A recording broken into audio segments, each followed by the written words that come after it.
Part 5. The Dragon. A long time ago. Just when she thinks she's in the clear, a low branch swings out of nowhere and knocks Jaina back. She falls butt first into the packed soil and bites back a curse. "Hey, what happened?" Jason calls from up ahead. "Nothing," Jaina grumbles. "Just a stumble. I'll catch up." She doesn't want Jason to know that Branch caught her unaware, though he'll probably figure it out when he sees her with the dirt-brown backside and twigs in her hair. With a muted sigh, she plants her palms on the ground and pushes herself up. Then the legs of an orange jumpsuit drop in front of her. Her youngest brother bends low and extends a hand. There's a Wraith Solo smile on his face, but also concern in Anakin's ice blue eyes. "You okay, sis?" he asks. "Just fine." Jaina takes his hand and he pulls her to her feet. "Hey," Jason calls. "You guys coming?" "Sure," says Anakin, "right behind you." She can tell Anakin's a little annoyed. Jason was the one who suggested they take this weird trip out into the jungles of Yavin 4, a good half-day's trek from the Great Temple. Anakin hadn't wanted to do it. He'd wanted to stay back at the temple with Tahiri and work on one of the mechanical contraptions he was building from old Rebel Alliance machinery abandoned a quarter-century ago. Jaina was, in fact, the one who twisted his arm and got him outside, but he still seems to blame Jason for the fact that he's trekking out in the jungle and getting himself sticky and smelly with sweat. He and Jason never get along nowadays, which is alternatively amusing and frustrating to their big sister. But this is the last time all three of them are going to be on Yavin for a while, so she insisted he come along on whatever adventure Jason's thought of. "Come on, guys," Jason insists from up ahead. "I found it." "Found what?" Anakin insists as he presses ahead through the brush. Jaina follows right behind him. "A secret place," Jason says proudly. Anakin pushes away one last branch and nearly pitches forward into empty air. Jaina sees him lose balance and reaches out with the force to grab him, but Jason just shoots out a hand and stops him by the chest. Anakin rocks back onto his heel. Jaina steps up beside Jason and feels her jaw drop. The land in front of them suddenly drops. Bare rock and jutting tree branches plunge some 20 meters into a thick canopy of trees. The forest continues to stretch westward toward a sun that has just begun its afternoon descent. In the far distance, beneath the half-faded red-orange curve of the planet Yavin, she can see the pyramids of the Massassi temples jutting out of the endless greenery. Even Anakin lets out an impressed whistle. "I can't believe we've never seen this place before," Jaina marvels. She's been training on Yavin 4 for over 3 years now, and she's had plenty of adventures, but none of them have brought her here. And there have been a lot of adventures. Their brush with the dark side at the Shadow Academy, their encounters with Anya Galandro and Boba Fett, their foiling Resurgent the Black Sun schemes, their battle against the Diversity Alliance and its lethal plague. She sometimes wonders how her adult life can ever be as exciting as what she's already been through. A part of her is scared to find out. "This is a great spot, Jace," Anakin admits. "Where did you find it?" Jason scratches his curly brown hair and blushes a little. "Actually, Tenoka showed me." "Ah." Jaina cocks an eyebrow. "Aha. So tell me, did you and Tenoka happen to wander out here, sit on the cliff's edge, and watch the beautiful sunset while edging ever closer together?" "It wasn't like that." He blushes deeper. "Well, that's disappointing." Jaina crosses her arms over her chest. "It is disappointing. It's obvious they both like each other, and have for 2 years, but neither of them has actually done anything. Tenoka has her stoic warrior woman act, and Jason's been on philosopher Jedi kick lately. Neither of them seem willing to admit the obvious. It's like they're confused teenagers or something." "I just wanted to show you guys this place," he says. "Together, you know, since we won't all be on Yavin 4 for a while." "We'll come back soon," Jaina says confidently. "After all, Tenoka and Tahiri are going to be lonely without you guys." "Don't forget Zek," Jason pipes. "Let's not talk about Zek," Jaina sighs. She likes Zek, he's a great friend and always will be. but somehow she doesn't feel that same spark of excitement she did just a year ago. Okay, forget Zek. Jason crosses his arms over his chest. Is Aunt Mara going to let you pilot the Jade Saber to Ramamul? Jaina nods. She's happy to get a chance to try out the ship, while she can't say she's happy for the reason. Aunt Mara has been ill sick lately, and nobody can figure out the cause, so she needs all the piloting help she can get. Well, have fun sorting out border disputes with Mom and Mara, Jason says. We'll have fun on Coruscant, right, Anakin? Their younger brother hums neutrally. He's never been talkative, and acts even less so when Jason is badgering him. Yeah, enjoy meeting with Borsk Filia's advisory council, Jaina says sarcastically. The firebrand preacher they're set to meet on Ramamul, Nana Moore, or something, sounds ominous, but she'd still rather deal with him than the corrupt Bothan and his cronies. She already has to listen to Mom complain all the time, and that's bad enough. I don't mind Filia, Jason says. Well, not that much. I want the time to talk to Uncle Luke. Is this about the Jedi Council? Anakin asks. Jason nods. You're not going to try and talk him out of it, are you? Anakin asks. Jaina holds back a sigh. When they're not giving each other the silent treatment they're fighting, she hopes they both get out of this teenage boy ego preening stage fast. Hey, I just have some concerns, Jason says. I don't think it's right for the Jedi to make themselves all formal like that. The order's getting huge, Anakin insists. We need a central authority so we can serve the new Republic better. Is that what you want to be? A Republic foot soldier. Being a Jedi is about so much more than that. It's about... Something bursts out of the forest. A big flock of birds races past them and fans out into the sky. Jaina and Anakin throw themselves to the right, Jason to the left. Anakin nearly slips, but Jaina uses the Force to pull him back onto level ground. And Jason seems to fall in slow motion. He loses balance, pitches forward, and for one horrible second his panicked eyes lock on his sister's. Then he's gone. Jaina shouts his name and peers over the edge. Anakin holds her back by one arm, and she leans as far as she can, praying she can spot him somewhere in the treetops below. I don't see him, she says frantically. She reaches out with the Force through the special twin bond that has bound her and Jason together since birth.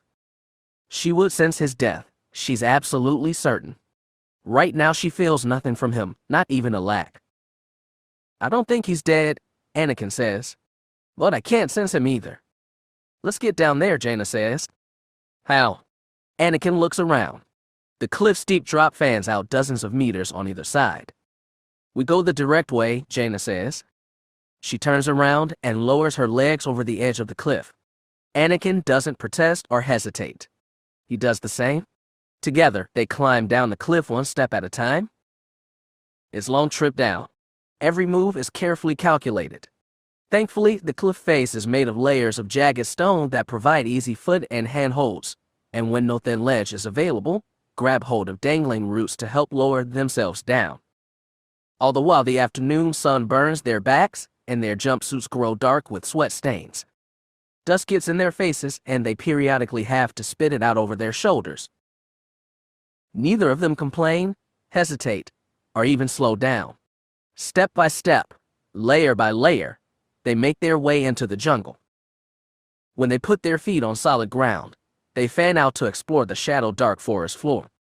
Jaina takes out her lightsaber just in case, as does Anakin. The dark bottom layers of Yavin forest jungles can hold all sorts of unpleasant creatures, from man-eating plants to leftover Sith-bred monsters. If Jason is hurt or unconscious, he'll be especially vulnerable. Jaina reaches out through her twin bond, desperate to find Jason. As she fumbles for his presence, she puts all of herself into that bond, her love, her concern, her anxiety, most of all her fear. If Jason gets hurt or even killed, and if she's in any way responsible, she knows she'll never forgive herself. Losing her twin brother would be like losing half her life. Jaina without Jason would be an empty husk. And as she lets it all flow out honestly, she feels something touch her back. Jason calls to her, drawing her toward a certain point in the forest. "I've got him," she calls out with relief. "Is he okay?" Anakin asks as he makes his way toward her, voice tense. Jaina doesn't know. She still can't tell. All she knows is that Jacen is calling her, and she has to come. As Jacen's presence gets stronger, she sees specks of light up ahead, peeking through the maze of shadows and dark tree trunks that make up the forest floor. As she gets closer, the light becomes brighter, and she realizes she is approaching a clearing in the forest where the light shines freely down to ground level. She steps out and sees Jacen lying in the middle of a patch of grass. There are birds on the ground, surrounding him, resting at his elbows and knees. One of them sits on his chest and seems to be pointing his beaked face at Jacen's own. As Jaina and Anakin press into the clearing, the birds take flight. Wings flutter and shadows flicker as Jaina and Anakin round on their brother. He hasn't moved since their arrival, and Jaina's breath catches in her chest. If Jacen is hurt in any way, she'll never forgive herself. But instead, he's lying there with the sun in his smiling face. That face is scratched and dirty, and parts of his jumpsuit are torn or stuck with tree branches, but he looks otherwise uninjured. "Dummy!" Jaina shouts and punches him in the shoulder. "Hey!" Jacen squawks, sitting upright. "What was that for?" "I was worried." Jaina wipes away the stupid tears coming to her eyes. "Why?" "I used the Force to break my fall." "I didn't know that. I thought you were dead or something, and here you are, lounging in the sun with your animal friends." "Sorry. I didn't mean for you to worry," Jacen says. "I need to stop doing stupid things." "No kidding," Anakin mutters, and Jaina laughs through stifled tears. "Nice spot, though," Jacen says. "Yeah," Jaina admits. "You do know how to pick him." Anakin sits down next to Jacen and kicks his legs out across the grass. Jaina sits down on his other side, and all three siblings lay back in the grass and stare at the bright sky overhead. She closes her eyes and feels sunlight burn through eyelids. She has no idea what awaits her on Ramamul, or when she'll be together with her brothers on Yavin 4 again, but right now she doesn't care. Right now she has what she needs. Right now is enough. Peace.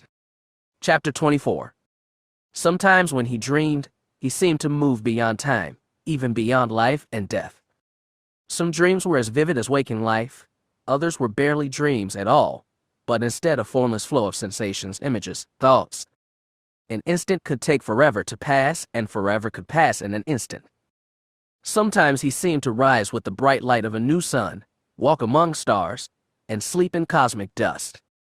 In others he felt trapped by old memories, relived explicit detail. In others still he stepped into possible futures that shifted like hot sand beneath his feet. Now his dreams took him back through memories. They were the worst kind. He dreamed that he was sitting in the cool shade of a rocky outcropping. The suns were setting behind his back, and the stone draped ever-lengthening shadows across the sand. In the distance, pillars of smoke rose above the gentle curves of the dune sea's horizon line. Behind him sat a Jedi in a tattered brown tunic. The peak of his conical head was bald, but a gray-white beard lined his tired, sad face. In this dream, he knew sadness too. He relived it in vivid detail nearly a century old, just as he relived the stark beauty of a Tatooine sunset. His father had just died. His father has just died, gunned down by the bounty hunter Aurra Sing, in service to vile Hutts. In his dreaming, past and present slip together, and everything becomes one. What happened today was a tragedy, Ki-Adi-Mundi says. He shifts uncomfortably and says nothing. Your father died bravely, the Jedi continues. You should mourn him, but you should also be proud of him. What happens now? He asks.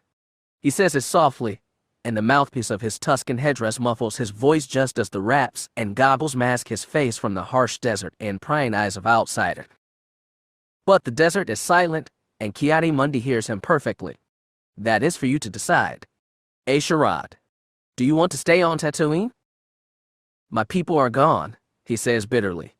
His father and his entire clan have been slaughtered by mercenaries motivated by nothing other than greed.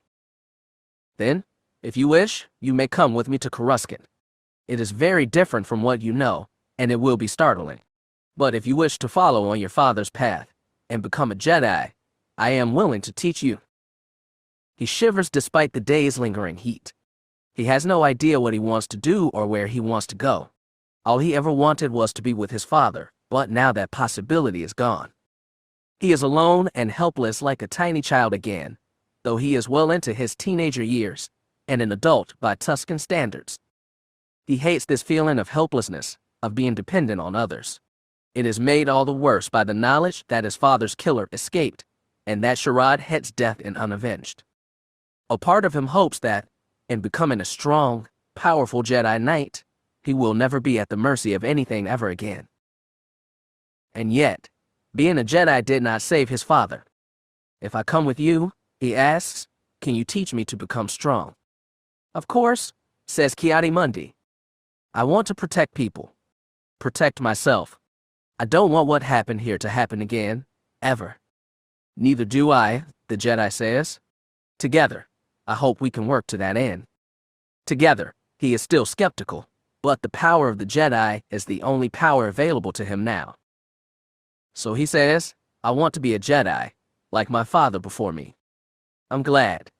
A soft, sad smile shows on Ki-Adi-Mundi's face. The Jedi is thinking of his father, of course. So is he, and he will never stop.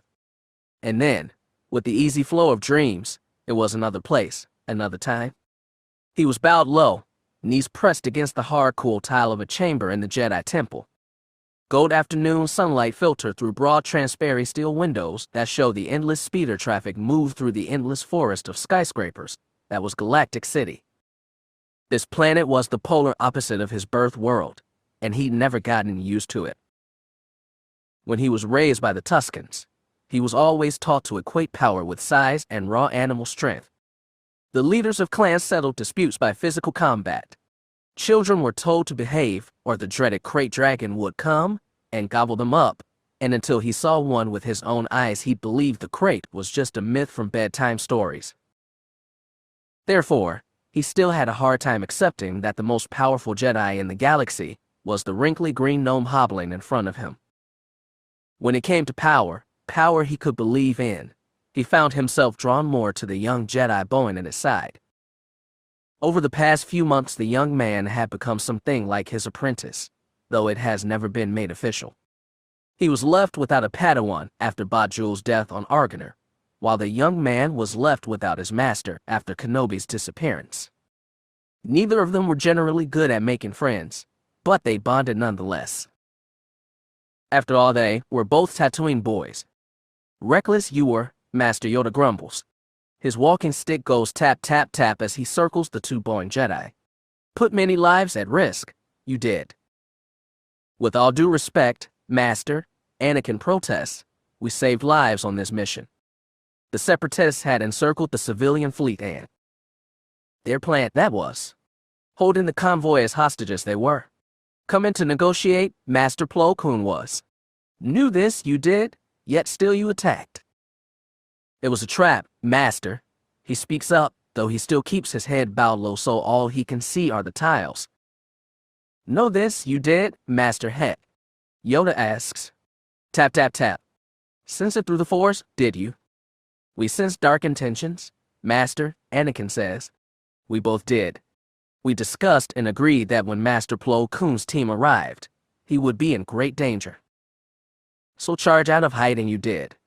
An ambush, you decided, was better than a peaceful solution." He can't see it, but knows Master Yoda is shaking his wrinkly green head in disapproval. "The ambush was successful," he insists. He understands Yoda's point, but the old gnome's moralizes and ignores the main issue. "We saved all of the ships the Separatists had captured." Master Yoda's walking stick cracks like a whip against hardtile. "Against orders, this was. 4 full squadrons of clones we placed in your command. After the battle, 2 squads remain." "I'm sorry for the loss of life, Master," Anakin says. "But the clones knew the risk. So did we. Like I said, every civilian ship was saved and the Separatists were routed." Enraged, they are. "They should be," he says. The ambush and defeat of that Confederate fleet was a major blow to their operations in the Atravis sector, no matter how hard Master Yoda admonishes. Reinforcements they will send. A harder battle ahead there is. Escalate the war you have. Master Yoda, he says, the war is already beyond escalated. It is burning through half the galaxy. If we don't take the war to the enemy, smash them, and bring back peace, what good are we? Peace? Brought no peace you have. He can't take it anymore. He picks his head up and stares right into Master Yoda's dragon eyes. That gaze scares him, reminds him of childhood monsters, but he presses on. Master, we are generals in the Grand Army of the Republic. You and Chancellor Palpatine sent us out to fight a war, and that's exactly what we did. I see nothing to be ashamed of. Yoda stares at him for a long time, and he cannot tell what the old Jedi is thinking. Raised among Tuscans, he never learned to read human facial expressions, and while he has made improvements since leaving Tatooine, Master Yoda's face is even more inscrutable. But when he looks into the little green alien's eyes, vertical and reptilian, they almost remind him of a crate's. He fears that Master Yoda can see into the very core of his soul. He wishes he could still hide behind the wrapped mask of a Tuscan, but he gave that up after Argoner. After Anakin confessed that his mother was murdered by a tribe of Tuscans, and that he slaughtered them in revenge. It is a secret he has kept out of respect for Anakin. Anakin knows this, and respects him in turn. If Yoda or the other masters knew, it would surely end the young man's brilliant career, and the Jedi cannot afford to lose such a talented warrior while the Republic fights for survival. More than that, in the fear and helplessness of a Tatooine orphan, still raging against a universe that so cruelly stole his family, he sees a reflection of himself. Finally, Yoda says, "Those who wish to learn, I can teach. Those who do not, I cannot. Rise, both of you." He stands up straight, as does Anakin. Master Yoda looks up on them and says, "Reassigned, both of you will be. Never again shall you work together. Encourage each other's recklessness, you do?" He feels like screaming rage, but he holds his feelings in check. "I understand, Master Yoda." "Thank you, Master Yoda," Anakin says politely, though he doesn't sound thankful at all.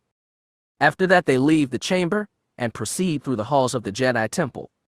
The two Tatooine boys walk in silence, passing a cluster of child trainees led by Master Shock Ti. They are younger than either he or Anakin had been when they first set foot inside these corridors. As they pause by a window and watch the traffic drift through Coruscant's skyline, he ventures, "Is it the war?" "What?" Anakin blinks. "Is it the war that makes you angry?" "It makes me angry." Anakin considers for a moment. "No." "Are you afraid?" Anakin blinks, scowls, then lies. "Of course not." He feels Anakin close himself off in the Force, as he often does. Being shut off makes him feel alone. Being disciplined by Master Yoda makes him feel more helpless. As always, his destiny is someone else's to command. "I wish I were back on Tatooine," he sighs. Anakin stares hard at the smoldering sun and says, "I don't, Master. I never want to see that place again." "I'm not anyone's master anymore, Anakin. Please, just call me a charade." While the Clone Wars, with all their attenuate death and suffering, make him angry, they do not make him afraid. He'll never admit this to the Masters, but a part of him is excited about the war. He feels he finally has an opportunity to right wrongs and bring order, to do what Jedi were meant to do. And he senses that by the end, the Jedi will have been their wildest imaginings, both as an order and as individuals. Sometimes he thinks it's his imagination, and sometimes he thinks the Force itself is talking to him, telling him that the conflagration will change no one more than two orphan boys from Tatooine. It tells him their destinies are the same. It does not tell him they are bound together, rather that they will find the same end through different paths. Whatever that end may be. Time flowed. He stared at deserts and skyscrapers, and then he was staring at a blank white wall. Hot, dry air became cold. He shivered but didn't move from the chair to which he was bound. His entire body felt utterly empty. It had been days since he'd last eaten. He could have summoned his Jedi strength, used it to break free, but there was no point. He had no place else to go. Everything he'd ever known was destroyed. He'd known this would happen when he surrendered to the Bavaniri rebels, and was mildly surprised they hadn't started torturing him yet. After all, he'd been their enemy for months, right up until the end of the Clone Wars. Then friend had become enemy, and enemy had become his last, desperate chance to escape the Jedi purge. When the door to his cell cracks open, he is surprised by what he sees. No brute torturer, no bitter soldier in battered armor. He sees a woman, maybe 10 years younger than him and over a head shorter. She wears straight black hair pulled off her round white face. She wears the crisp brown uniform of the Bavaniri Defense Fleet, defunct now that Palpatine's new empire has subdued the planet, and he's struck by an improbable attraction to her severe beauty. "My name is Jaina Solo," she says coolly. He knows that name. She is now leader of the rebel band, daughter of the man killed desperately defending Bavanir from the Empire. He never imagined she looked like this. When he finds the strength to speak, his throat scrapes. Asherad het. "I know that." She takes 2 steps forward. "You've been a bane to us for the better part of a year, Jedi. What do you think you can offer us now?" Each word hurts, but he gets them out. "Help. Against the Empire." She leans a little closer. Her face seems comfortable in his scowl, but in his mind's eye he can see it relax into a smile. Then he wonders if he sees with more than that. It might be delirium or dehydration, or it could be the Force, telling him that his fate will be irrevocably connected to this harsh and beautiful woman. It tells him she will take him places he'd never imagined, places the old Jedi forbade him to go. He finds himself wondering if he is still a Jedi at all. What is it?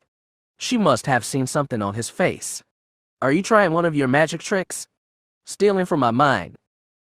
"No," he says honestly. Her expression doesn't relax. She keeps staring at him as though she were the one who could read minds. "What do you think will happen now, Jedi?" Sine asks. He didn't know when he surrendered to her people, but revelation comes to him now out of nothing. "Together," he rasps. "Together. Do you think we'll fight together against the Empire, after all you've done to us?" That ends so much more. When he speaks, he feels like the Force is speaking through him, together, to the end. Time flowed.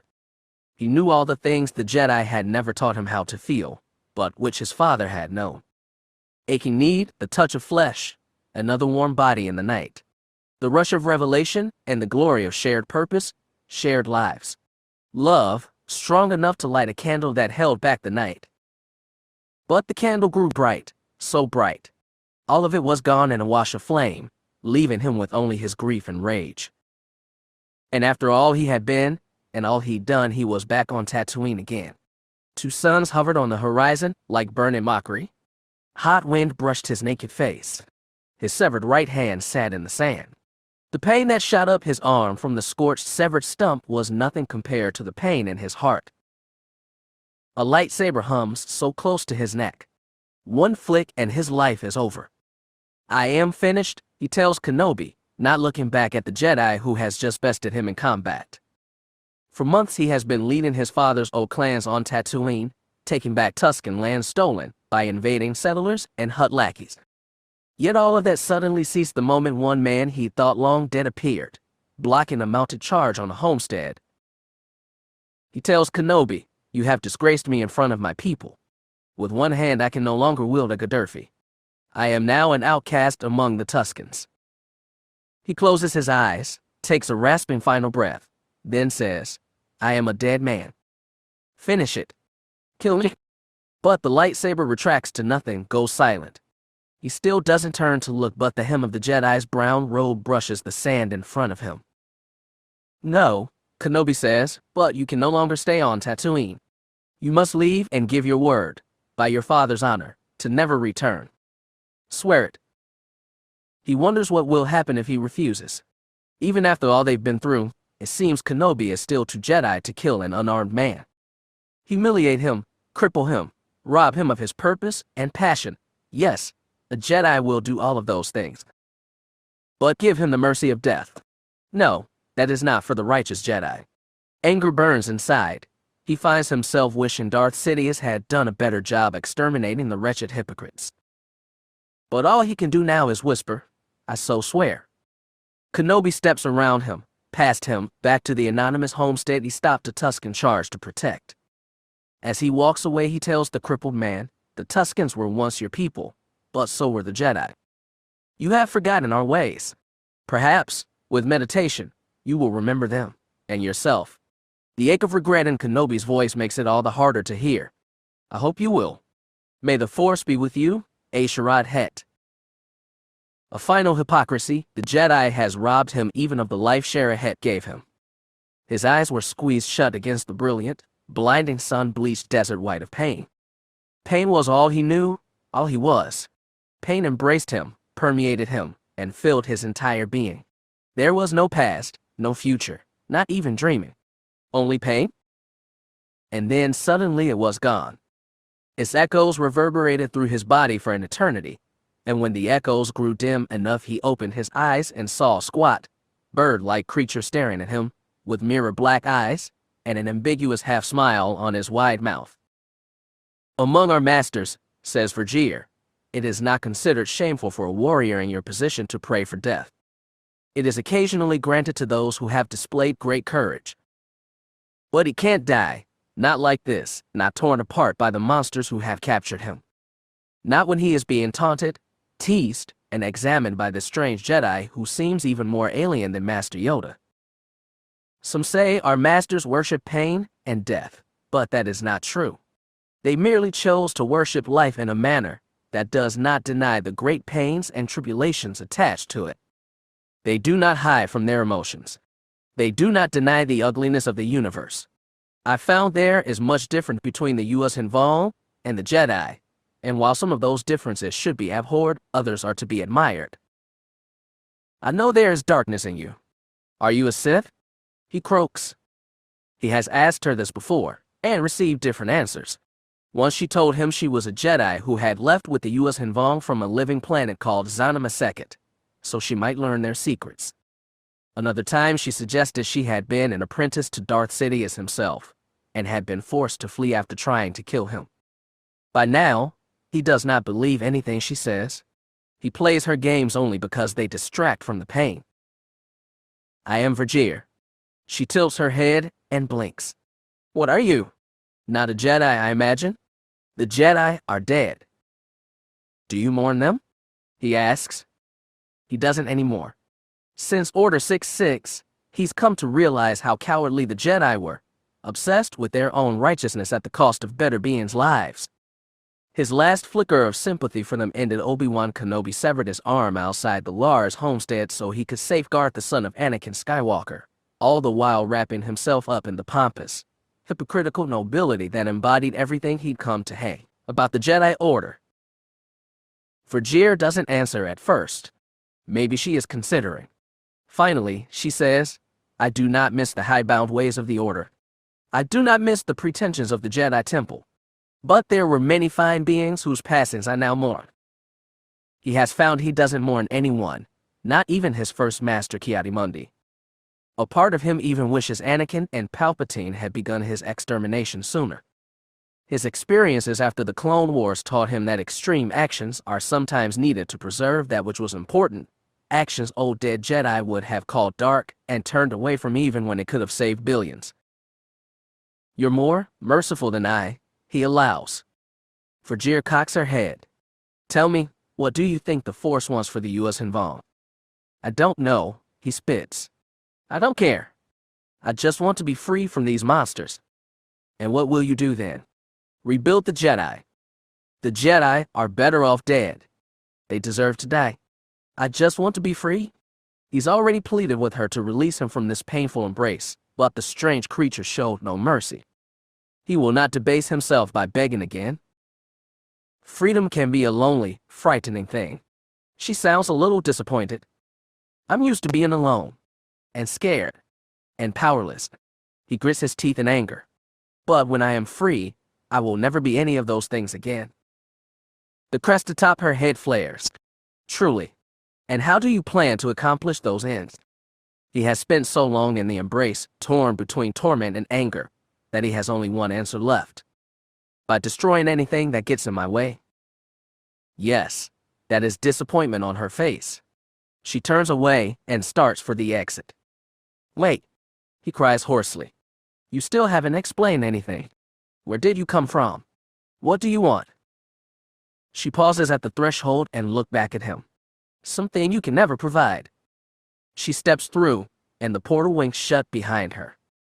Then the white comes back. Agony as vivid and dreaming as it was in life. His memory was a map of agonies, failures, fears. Most of all, it was marked by helplessness. Again and again, he was defined by others. His father, Aurra Sing, Ki-Adi-Mundi, Yoda, Jervith Sang, Kenobi, Fergir, the Jedi, the Yuuzhan Vong, his own broken body. Any sane being would rage at so many forces arrayed against it. The Skywalkers who haunted both memory and dream. Sometimes he could do more than rage. Sometimes he could take revenge. Time flowed. A good memory came, and he savored it. He stood in the hold of a ship. A green lightsaber blazed in either hand, one his father's, one his own. He trained with them as a Padawan, and now he fights with them as a Sith. He could, in theory, change the focus crystals to bright red, as traditional for Sith, but he has kept them as they are after all he's been through. Clone Wars, Yuuzhan Vong captivity, decades sleeping in an ancient Rakatan regeneration chamber because he wanted to remember. And maybe because he has been waiting for this day. Aurra Sing sneers at him as he leans against the wall, clutching the scorch mark on her arm. In her other hand blazes the blue lightsaber of some Jedi long dead. He's chased her a long way, across the stars, and over decades, and finally into the belly of this ragged freighter. He is amazed how little she has changed since the day she killed his father the better part of a century ago. Whatever species she is must be blessed with impressive longevity. Unlike her, he has changed a great deal. Who are you? She sneers and tries to rise up on shaking legs. What are you? You're not Yuuzhan Vong. I certainly am not. You're not a Jedi either, Sing says. A hunter? Then, are you a hunter like me? After a fashion, he says, and stretches out one hand. He grabs Sing by the throat and lifts her, gagging and choking, into the air. She has not lived this long by being unprepared. With a flick of his wrist, she sends her lightsaber spinning toward him. With his other hand, he flicks it away and force throws her back against the bulkhead. The woman curses and pulls her saber back toward her. It is still ignited, and it scrapes and smokes across his armor before it drops back into her hand. Vong spawn. She spits. Monster. A monster worse than you, he agrees, and strikes without raising a hand. His invisible blow takes her by surprise, and she screams as her left calf bone shatters. She tumbles to the ground, and he gives her another blow, knocking her head hard against the wall. When he steps closer, she raises her lightsaber to fend him off. A third invisible strike snaps her arm in two. Her lightsaber rolls across the floor. He steps down on it with his heel, and the ancient weapon crunches and sparks. He stares down at her, savoring her dying agony. Who are you? Aurra Sing cries through her pain. What do you want with me? He turns off one lightsaber, then the other. He reaches up and, slowly, removes his Yuuzhan Vong mask to reveal a withered Tatooine face. He stares at her. She stares back, uncomprehending. My name was Asherad Het, he says, and waits for her to understand. She doesn't. She keeps staring, like she'd expected more. When she gets nothing, she sneers at him and says, Get it over with, whoever you are. He screams and slams a foot down. Her ribcage breaks under his heel. He kicks again, cracking her skull. Her eyes seem to float in her sockets as he ignites both lightsabers and swings them down. When he finally walks out of the chamber, there is little remaining of what was once a living being. He has dreamed of this meeting for decades. He has seen this last encounter in many visions, and they always ended with Aurra Sing dead beneath him, but he's never seen what her last words are. He's never known if she would understand his vengeance. Once he knew she never would, He felt indescribably hollow. He looked within himself to see what was left once he'd had his revenge. He needed to know if the anger was still there, the burning desire to make the universe ordered and whole through the power of the Sith. This was a most important juncture. For decades he'd told himself that he was driven by a desire greater than vengeance, a need that went beyond that of a broken orphan boy. He found the drive remained. He'd had his revenge, but his deeper drive held fast. He felt purged and cleansed, more resolved than ever to bring order the only way he knew how. He walked down the hallway, out of the chamber, and back to his shuttle. As the freighter disappeared in a fireball behind him, he set course for the mall. He had an appointment to keep with Anakin's son. An appointment that would cause more pain and drive him back to the arms of the Yuuzhan Vong. Suddenly the past was gone, and the pain was gone with it. He stood on a broad plain of black rock. Lava and brimstone broke through cracks and spouted upward, toward a clear blue sky. He held a lightsaber in either hand and faced two figures charging at him with burning blades of their own. One was a small, dark-haired woman. The other was a dark-haired man whose eyes blazed in cold fury. He knew them both. They had stalked his dreams for a long time, but he thought them consigned to his possible past. In this dream impossible past, possible future, he does not hesitate. He never hesitates, not anymore. He raises his sabers, catches their blows, and pushes them back. The woman is knocked 2 steps back, but the man angles his saber in for a thrust. He twists his body so the blade scrapes and smokes across the surface of his Vondan crab armor. Then he reaches out with the force to grab this man who is surely dead, by the neck, and twists as hard as he can. And then there was pain, horrible searing pain crackling through his body. Even in his agony he could sense the source of his pain, see it glowering at him beyond the arcs of force lightning that swarmed through his body. Darth Wirelock stands, hands extended, firing destructive energy from his fingertips. His mouth is open in a broad triumphant grin as he kills his master. Wirelock the loyal, Wirelock the first, Wirelock who has guarded his sleep for many decades, is now Wirelock the traitor. And then the pain was gone. His body ached with emptiness. Laughter he could not understand. Twin sabers still blazed in his hand, one red, the other green. He wore not Yuuzhan Vong bioformed armor, but metal and synth fabric stretched across his skin, the kind any normal being would wear, the kind he hasn't felt caress his body since before Vajir and the embrace of pain. He had never dreamed of that before. He turns to see a different man, the one who has stalked his dreams for decades. The man has curled, unruly blonde hair, a scowling face, eyes that blazed in anger and determination. He wears black trousers and a battered bronze breastplate and holds a lightsaber in one hand. His lean, muscular arms are laced by tattoos and scars. There is something in his confident sneer that echoes his ancestor, Anakin Skywalker. He charges.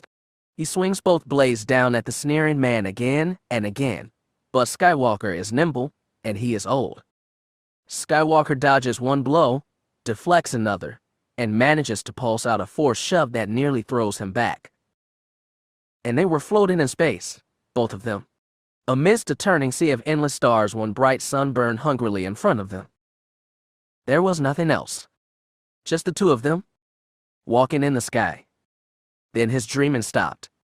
Dark Crate opened his eyes.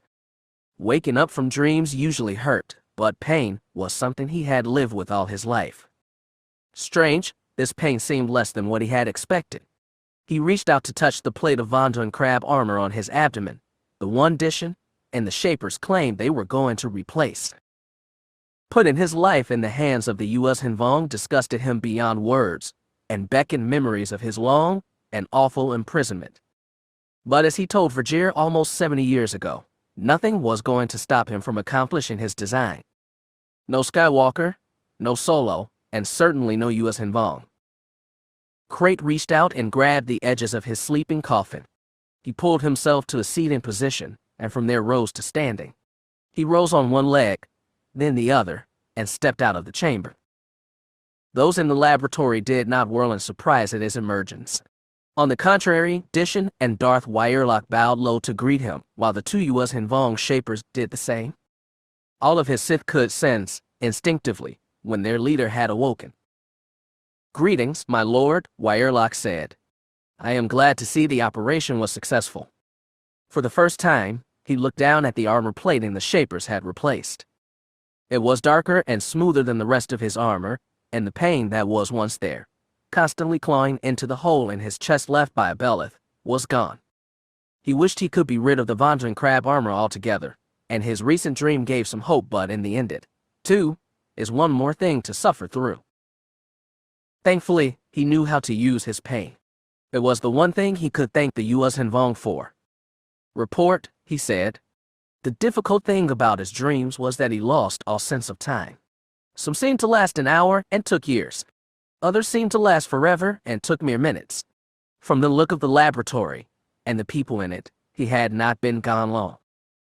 "My lord," Wyerlok said, "we've arrived at Zanima Second." He stretched out with the force, and yes, he felt it, the great planetary consciousness. It felt dim, half-hidden, like Sekhet was retreating from his touch. Despite his show of aggression against the True Victory fleet, it seemed Sekhet had not learned to fully embrace his anger. Very well. Darth Krayt was ready to teach it. "Are the other fleets here?" he asked. "None yet, my lord. The U.S. Hanvong have settled into a mid-range orbit." "Good." He looked at the two Shapers. "Return to your vessels and prepare for battle. The other fleets will arrive soon." The tall male Shaper bowed, but the hunched old crone shook her head, making the tentacles of her wilted headdress sway comically. "My Lord Krayt, Lord Uyamka, please. I have more research to do." He glanced at Dishan. "What does she mean?" "She believes she may have found a way to remove your armor, Lord Krayt," Dishan said. He looked back at the old Shaper. She did not look like much, but without her he would not be alive right now. "Very well," he rumbled. "You may remain, but only if Dishan supervises your research." "Excellent, excellent," the Shaper nodded, though Dishan looked wary of the prospect. Krayt turned his attention back to Wyerlok. "Take me to the bridge. I want to see Sekhet." "Yes, my lord," Wyerlok bowed. Krayt stepped past the scientist and the Shapers and followed Wyerlok through the curving, dimly glowing halls of revenge. He could feel the hungry life pulsing somewhere inside the ancient Rakatan vessel, a hunger that matched his own. When Wyerlok's agents had found the ship in the unknown regions, Krayt had felt an immediate affinity. "Have we succeeded in contacting Vestarakai?" he asked as he followed his servant. Wyerlok was his first discipline and the most devoted. Many times he had reached out in his dreaming state to touch Wyerlok, relaying visions and sensations, information, and most importantly, instructions. He would not be doing that for a while, not until he riddled out the meaning behind his recent dream. Wyerlok seemed to sense nothing of his master's reticence. "We have yet to find Lady Kai, my lord." "And the mediation sphere she used?" "No. It is possible that it was destroyed when Zanima Sekhet jumped to hyperspace. In which case Lady Kai would be dead," Krayt said. "And with her, the Skywalker boy she kidnapped." "That would be a logical conclusion," Wyerlok admitted. "No," Krayt shook his head. "A Skywalker still haunts my dreams.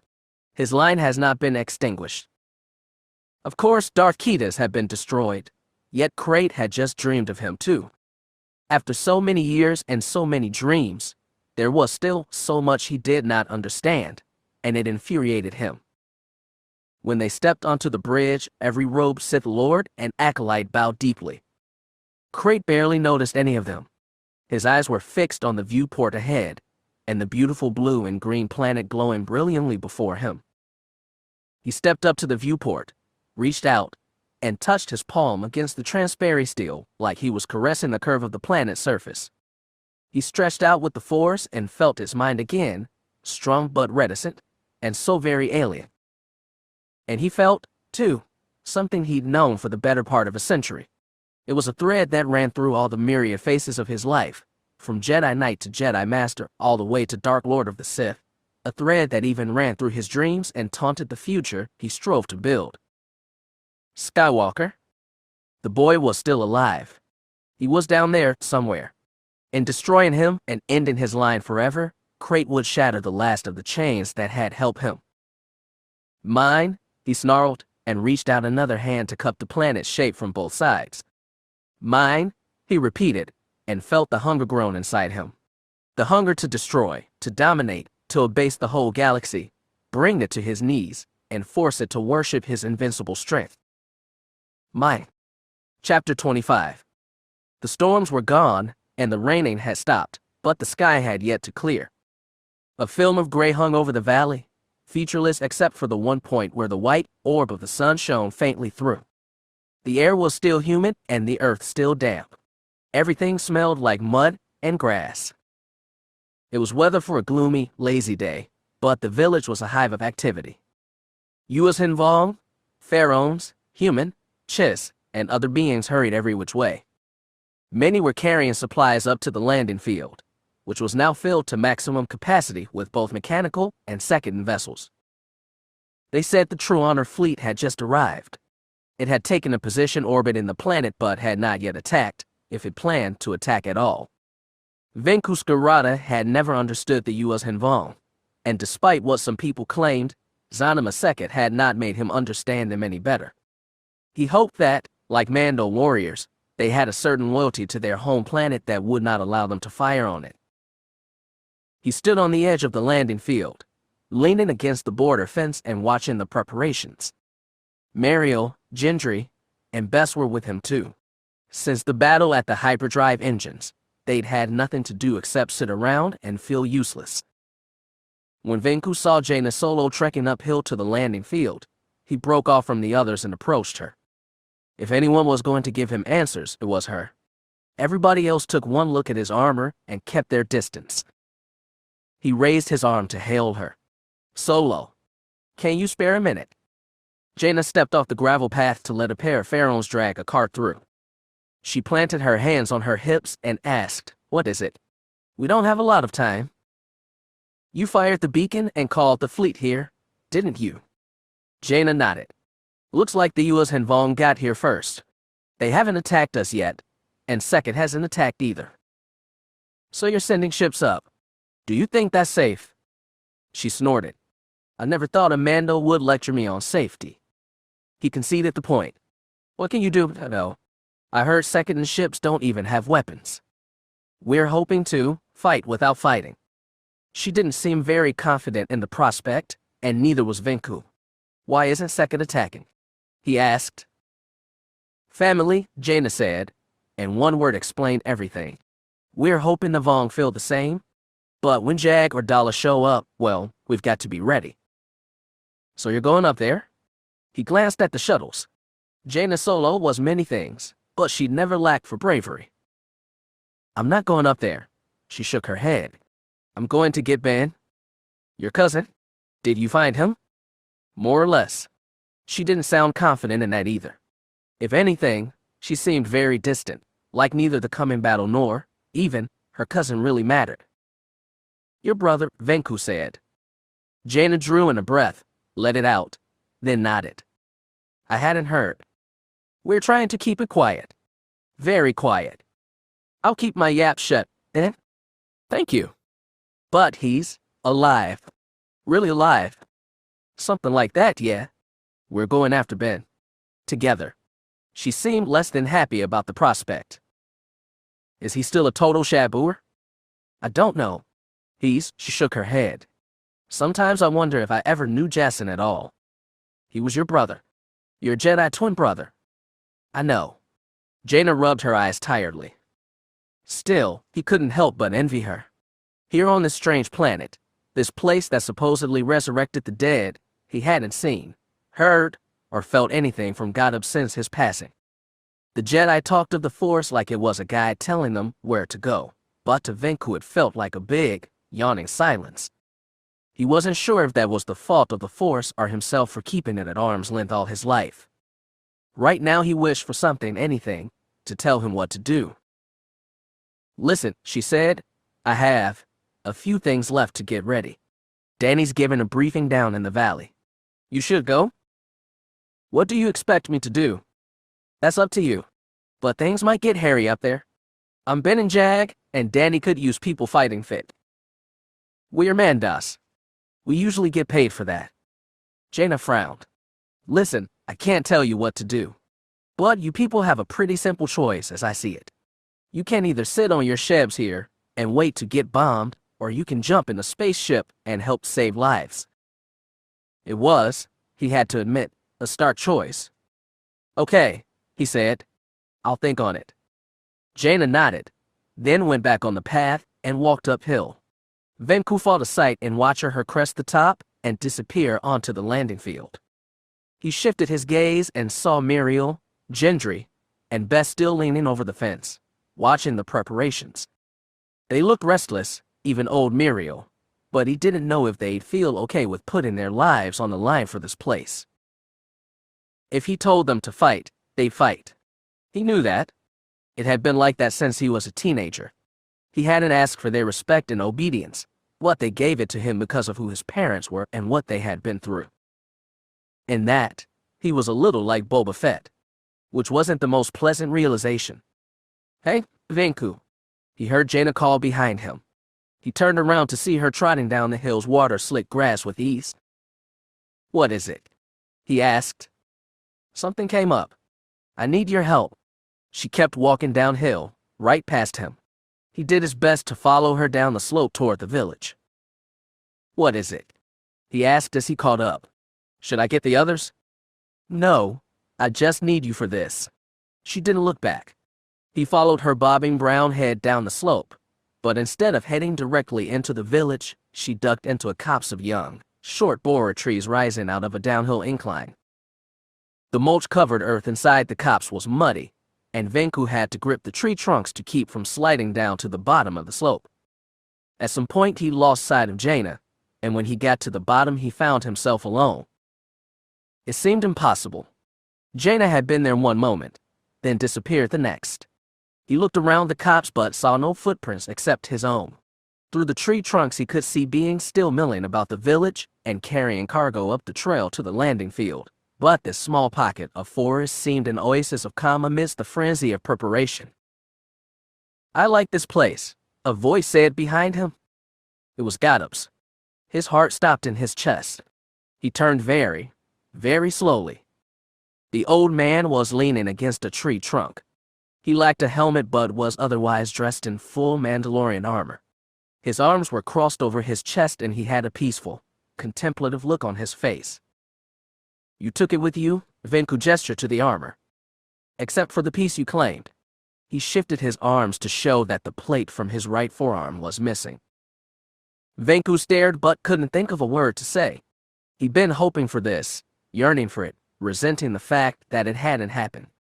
Now he got what he wanted, and he had absolutely no idea how to react. Godub craned his neck back and looked at the silver light filtering through the trees. There's people up there. People who need to be stopped. Yuas and Vong, Venku said. He wondered if they could exist, somehow, after death. He wondered how their presence could register at all to someone like Godub. Not just Yuas and Vong. Sith too. Sith. Calbabor always used to say Sith and Jedi were two sides of the same coin. They are, Godub said, and the coin never stops spinning. But sometimes you have to pick a side. Picking an erudic side got my father killed. I know. The ghost looked grave. So what does it matter if we fight the Sith? What does the Force tell you? The Force and I haven't been on speaking terms since I was 2 years old. You are now, aren't you? Venku had heard that Force ghosts were supposed to be blue and wavy and cryptic. Godub looked like he was right in front of Venku, as real as the trees, but he sure had the cryptic part down. Godub sensed his frustration. I can't tell you what to do. You're your own man, and always have been. But this planet needs defending. This planet. He trailed off. He wanted to say this planet was just like any other, and that it had just been overhyped by mystical Jedi nonsense. But he knew that wasn't true. This planet had brought Godub to life before his eyes. It had healed him when he was injured and dying. If nothing else, he owed Zanum a second for that. He would be a poor man if he didn't pay his debts. Even debts to Erudies. All right, he said. I'll do what I can. But I have to know.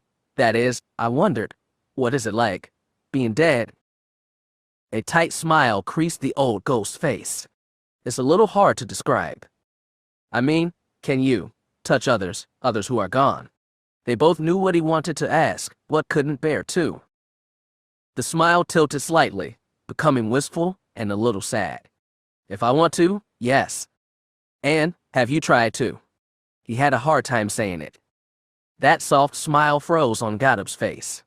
Venku felt something, first tingling in the back of his mind, then reaching out to touch his awareness fully. He felt dizzy, short of breath.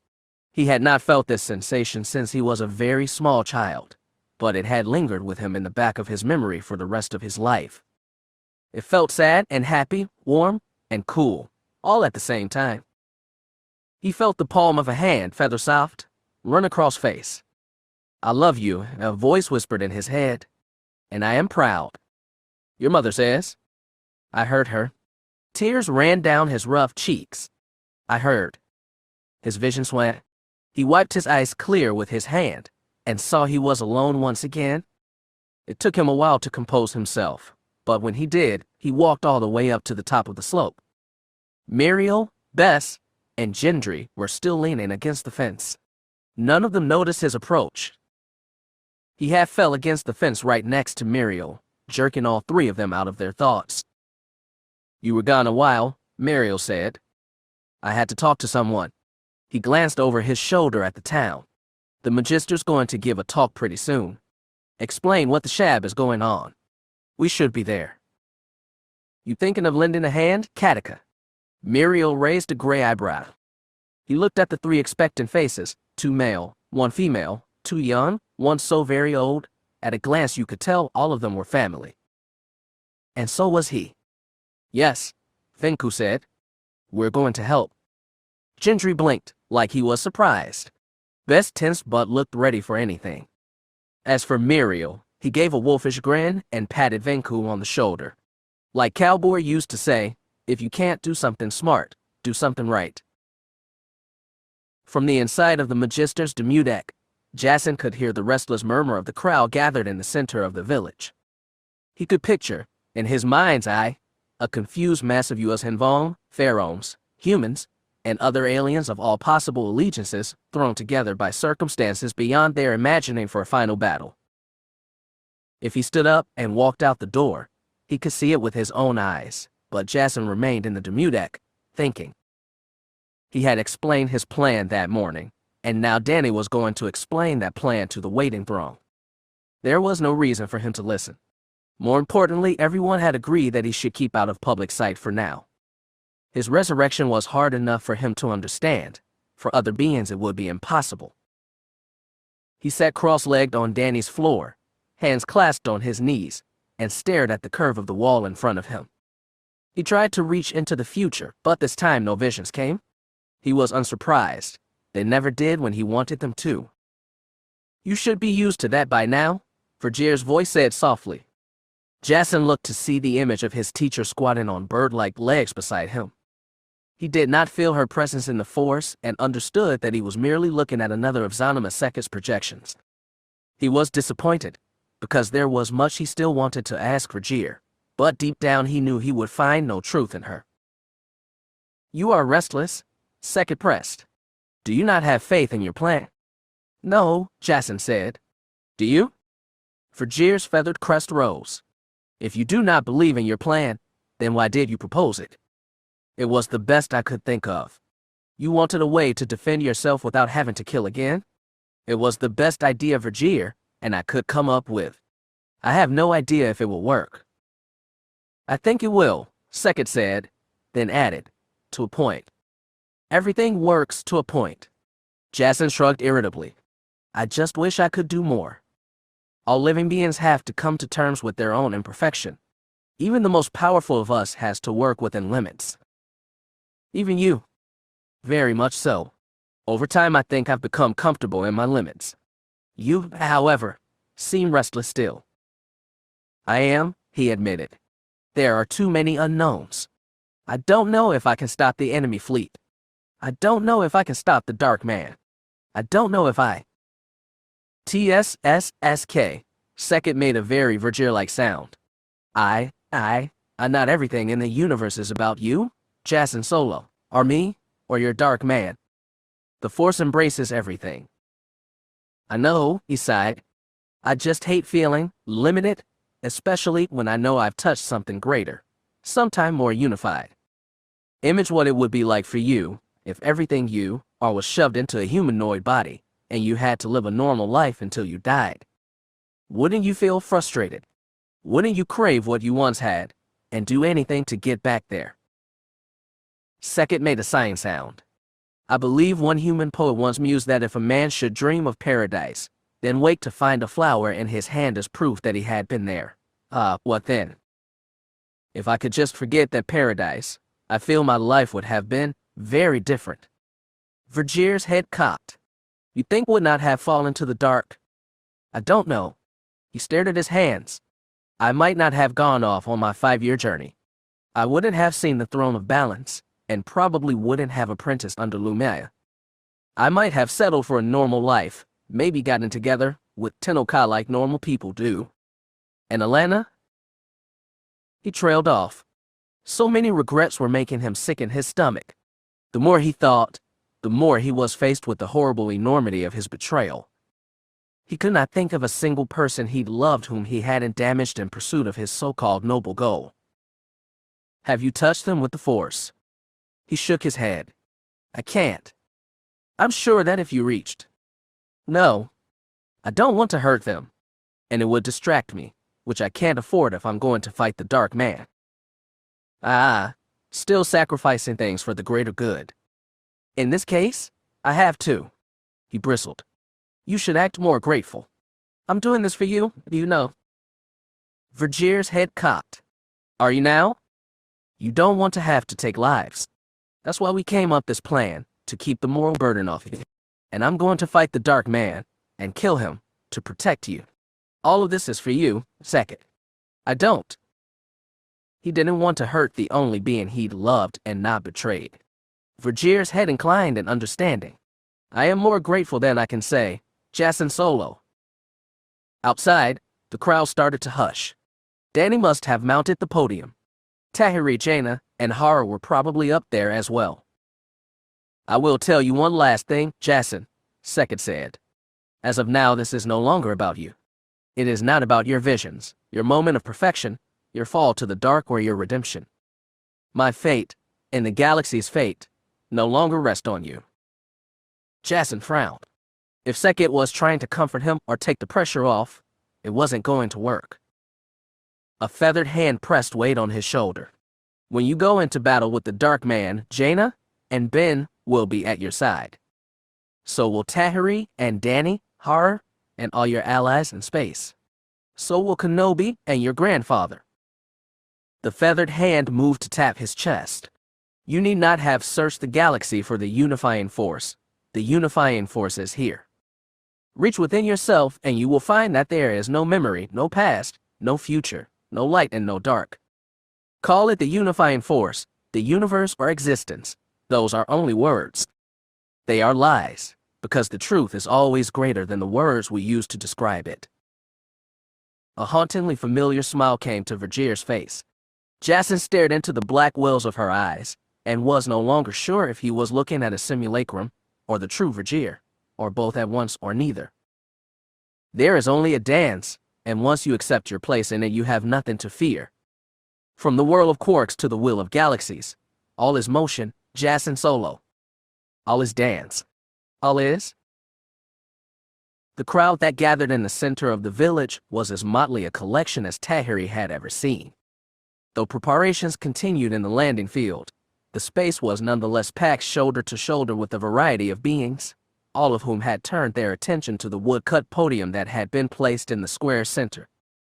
Tahiri stood at the edge of it now, looking out at all the myriad faces. She saw pharaohs aplenty, and many Yuuzhan. Of the Yuuzhan, there was a great variety. She saw warriors with piercings and tattoos marking their faces, while others, followers of the Ganner sect, looked almost human with their untouched manes. She saw extolled with all manner of deformities standing side by side with shapers in their writhing headdresses. There were plenty more not from Zanima II.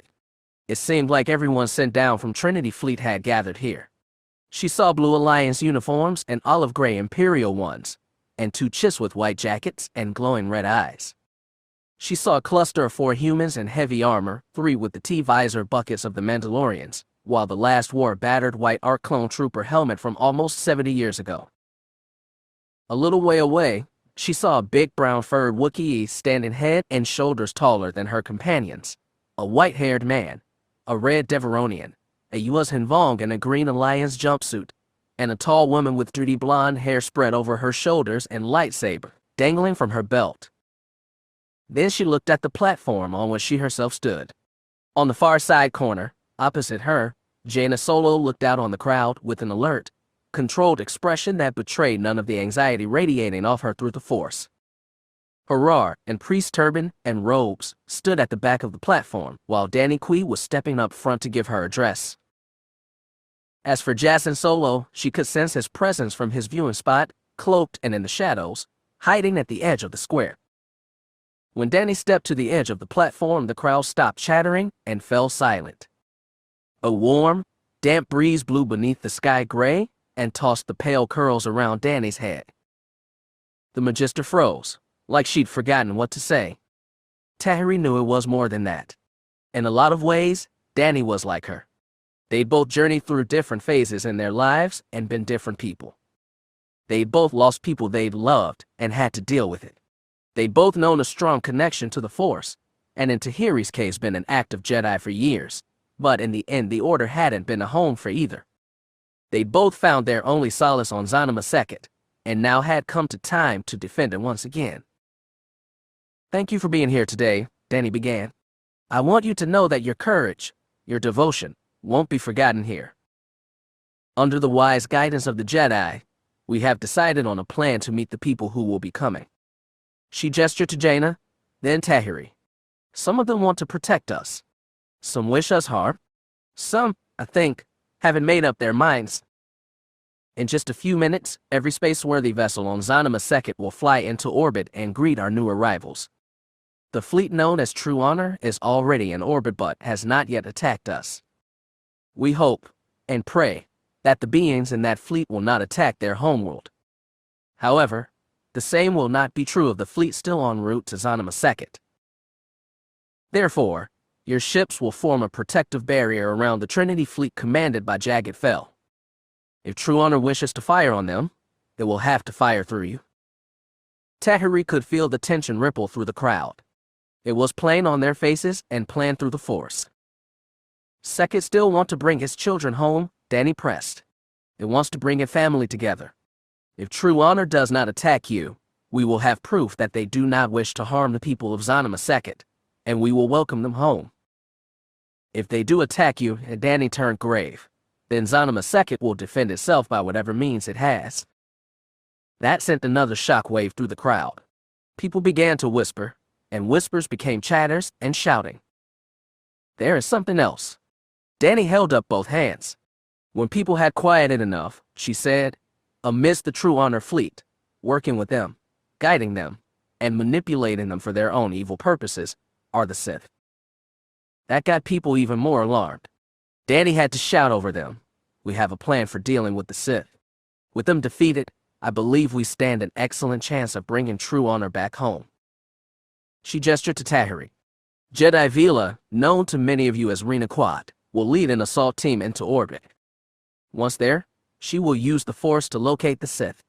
We are confident that the Sith, while working with Yuuzhan Vong, must have their own base of operations, likely a ship of their own. The assault team will board the Sith vessel and defeat those on board." People still kept shouting, and Danny raised her voice again. "Rena Quad will be the leader of this expedition, and she will be the only Jedi. Jaina Solo is needed elsewhere. Making up the rest of her team are a group selected specifically to battle against Force users. 20 years ago, brave Yuuzhan Vong warriors were the bane of the Jedi Order. This time around, they will be the bane of the Sith." More surprise rippled through the crowd, but a series of loud cheers also arose from a collection of US Hanvong in battle armor. They raised their amphistaffs in the air and shouted, Vulerkulik Myrtle Jedi. Vulerkulik Seltak Afghaner. Vulerkulik Seltak Afghaner. She glanced at Jaina. There was a rare smile on her face that suggested she didn't need translation. Once the warriors had finished their battle cry, Dani raised her hands for quiet. When the crowd had subdued itself, she said, What we need from all of you today is trust. Trust in the Force, trust in the gods, trust in Zanima Second. Most of all, you need to trust in each other.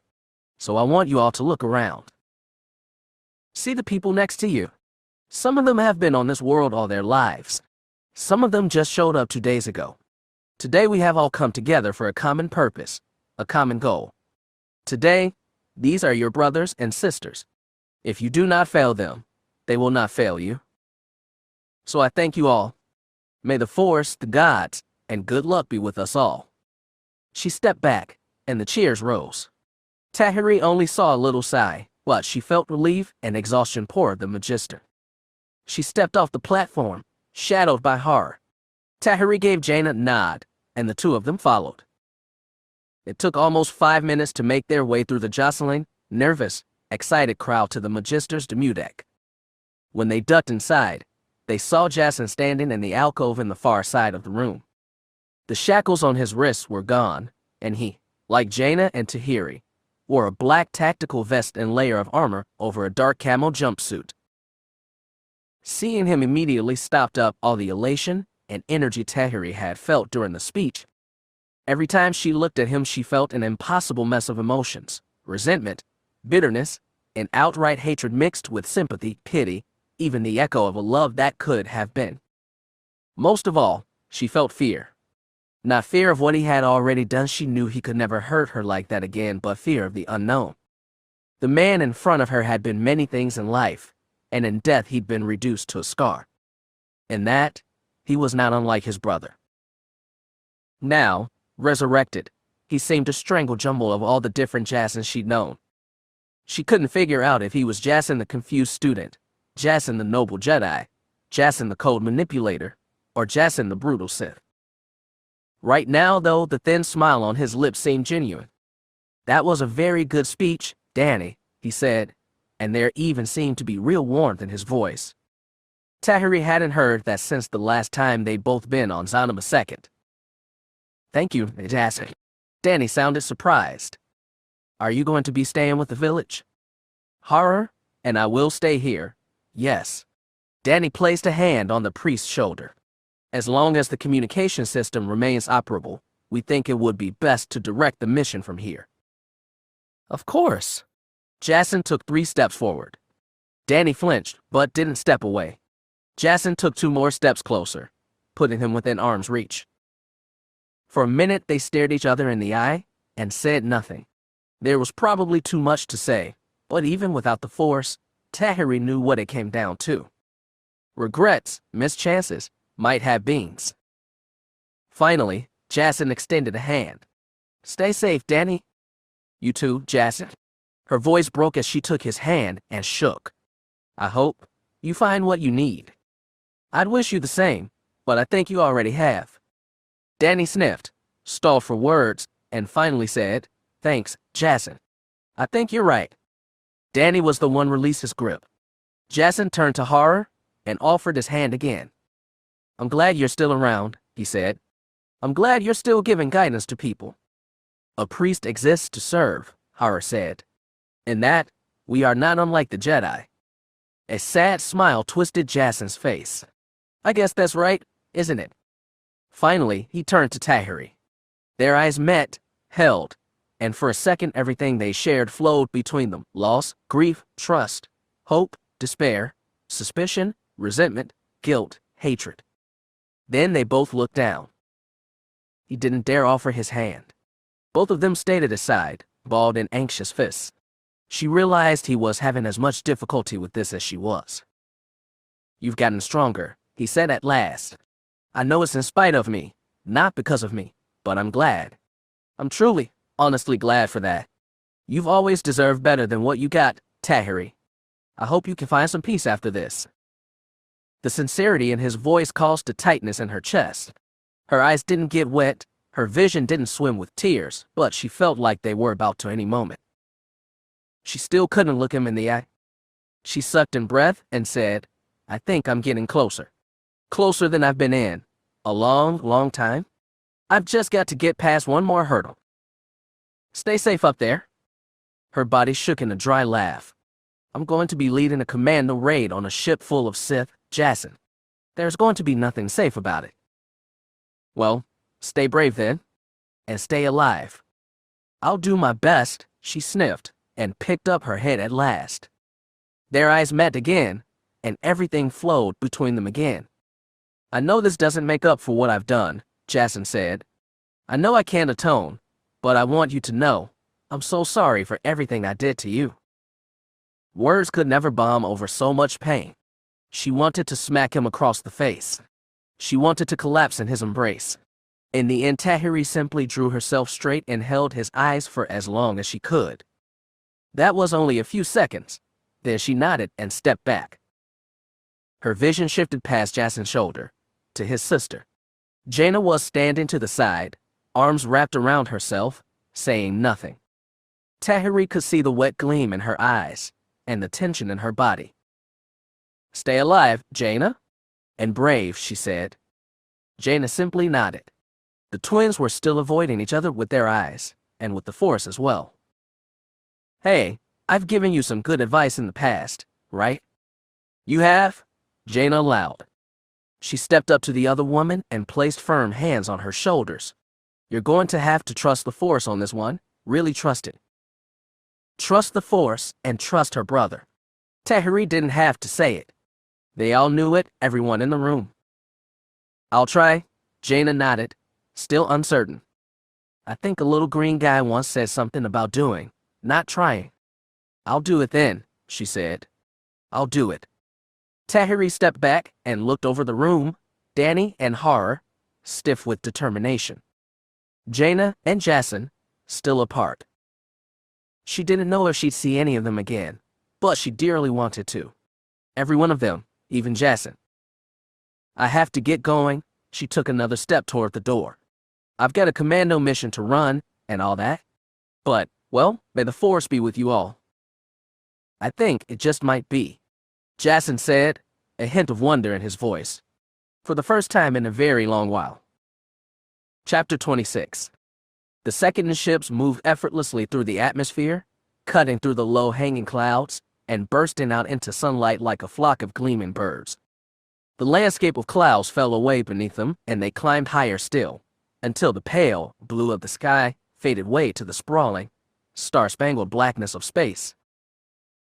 Scott leaned forward in his pilot seat, searching the emptiness ahead with his eyes. At first he couldn't see them, but as they drew farther from the planet's ambient glow, his eyes began to pick up that same glow reflecting off the rugged Yorick coral hulls of over 24 U.S. involved capital ships. Scott's mouth went dry. He'd seen them so many times in holos, studied them with a warm mixture of scholarly detachment and intense personal interest, but he never expected to see so many with his own eyes. He certainly never expected to be flying right into the middle of the fleet in an unarmed ship. How's it handling? Tahiri asked from the co-pilot seat. It's smooth, he admitted. Very nimble. Good for a getaway if we have to. Let's hope we don't, Tahiri said. Scott glanced over his shoulders. Most of the warriors were packed in the cargo room in the rear of the shuttle, but a few remained in the back of the cockpit. In addition to a pair of smooth-faced warriors from the Ganner sect, the Exto Nerith stood in one corner, while the Shaper Kodra Val hovered behind the pilot seat. As Scott went back to staring at the looming U.S. Hinvong fleet, Kodra Val leaned over his shoulder and said in her native tongue, Is the Tizauran working? The creature nestled in Scott's ear vibrated the bones in his skull, relaying Kodra Val's words to his brain in Basic.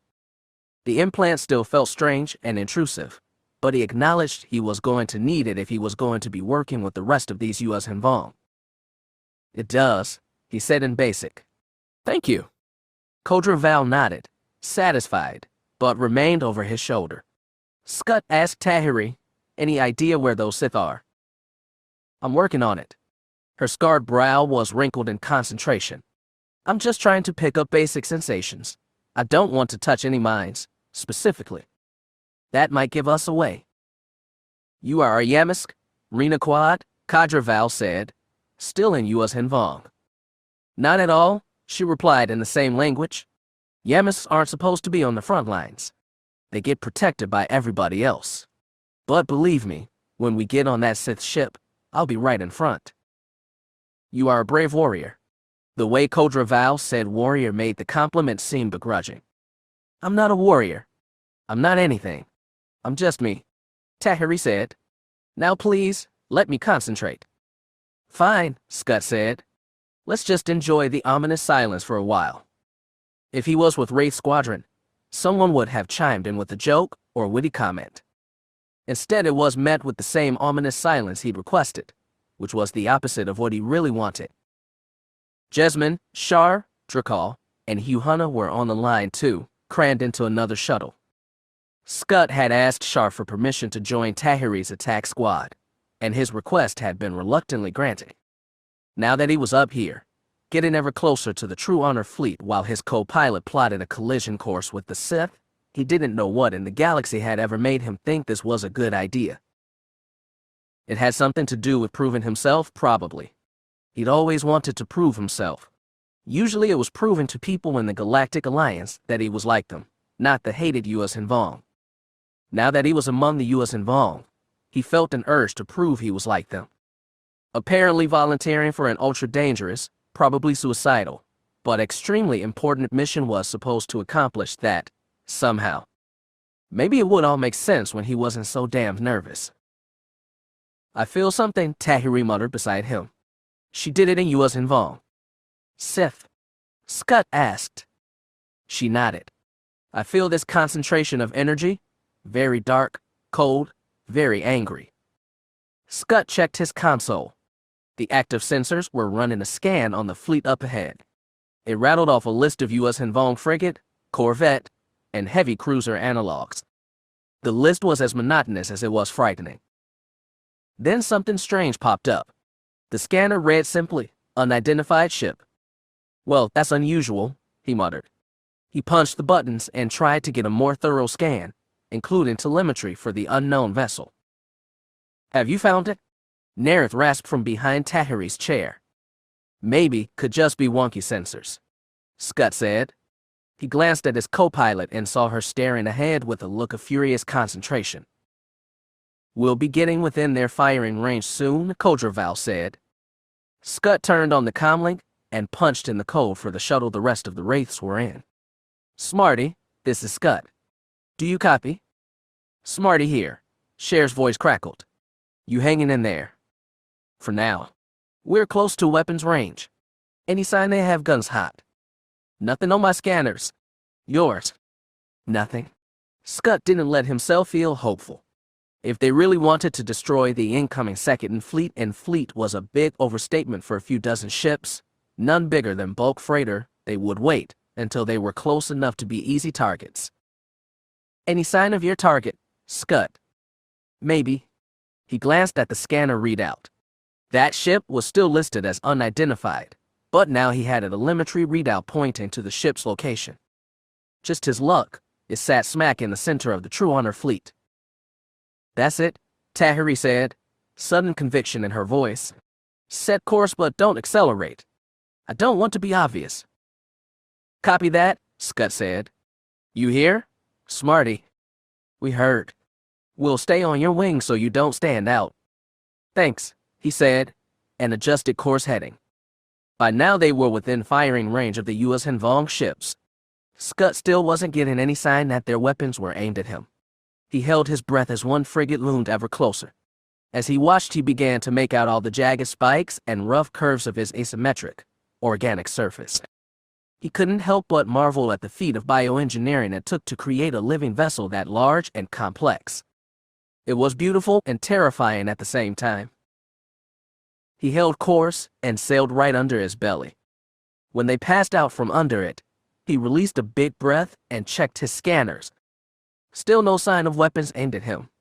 The other second shuttles were passing into the U.S. Hinvong fleet as well, and none of them had been fired on either. At the same time, none of the U.S. Hinvong ships had hailed them via either traditional communications wavelengths or the VLIPs that had been installed next to the comm systems on all second shuttles. "Slow down," Tahiri said. "I thought we were going for the Sith ship." "We are. Just not yet." Scott decelerated. He glanced at his scanners and saw Cher's shuttle doing to do same.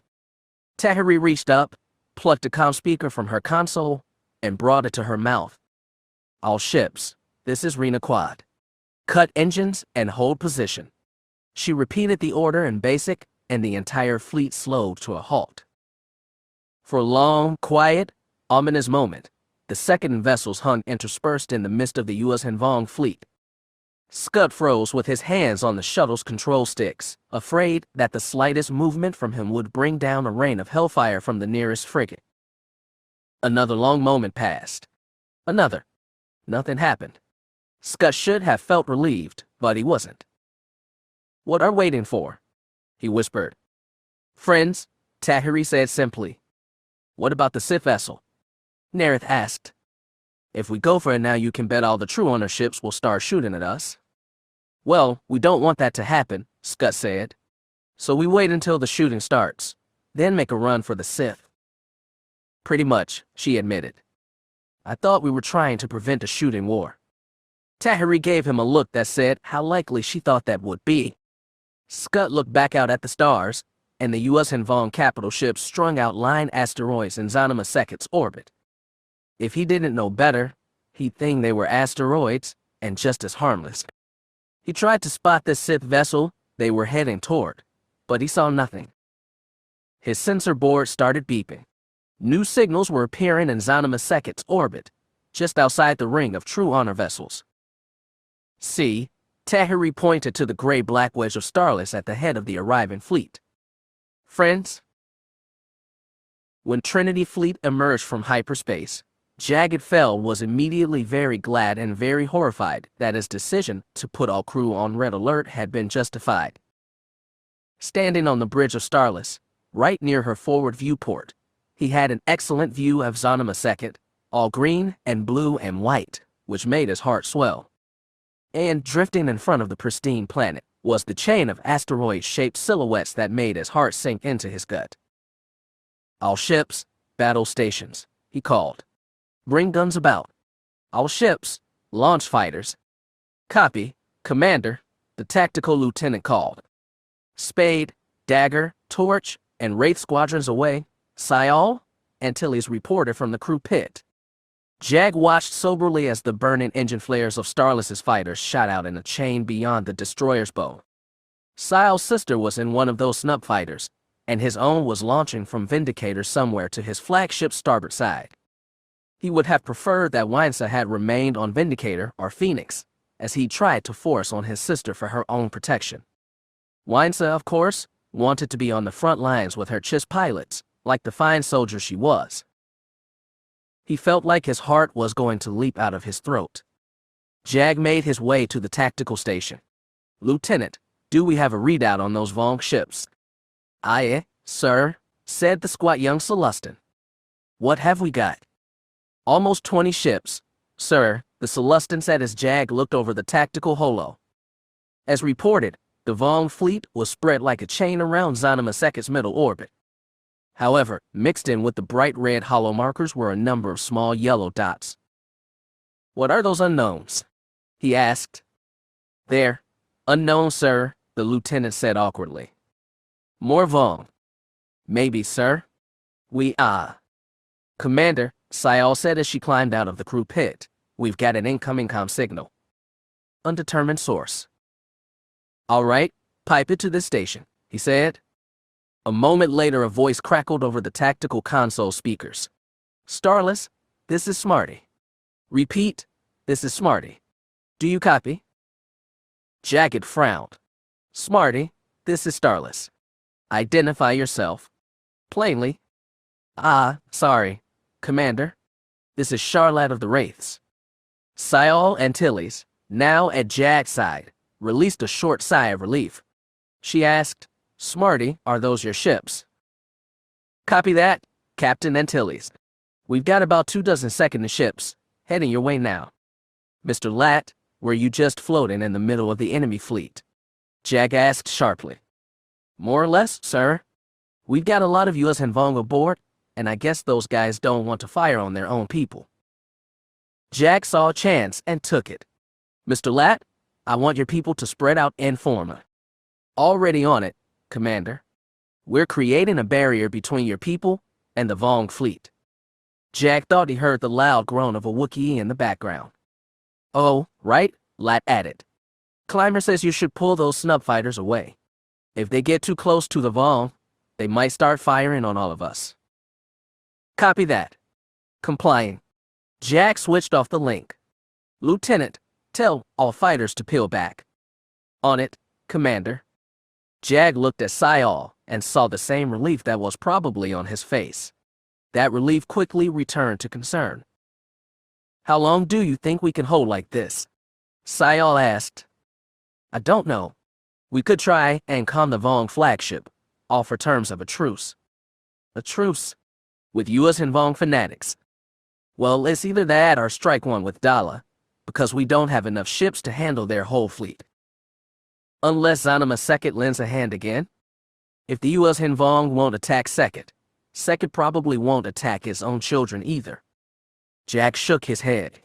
At this point, I see no reason not to try. Syal raised an eyebrow. You could inadvertently say something insulting and provoke an attack. Point. But the risk's about the same with Daala.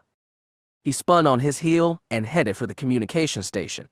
Lieutenant, he called, I want you to fix me up something very special. In truth, Vilith Dal would have felt more comfortable on the Sith vessel right now. Revenge may have been terribly ancient and alien, and packed full of beings who clearly didn't like him, but truth be told, honor regained wasn't so different.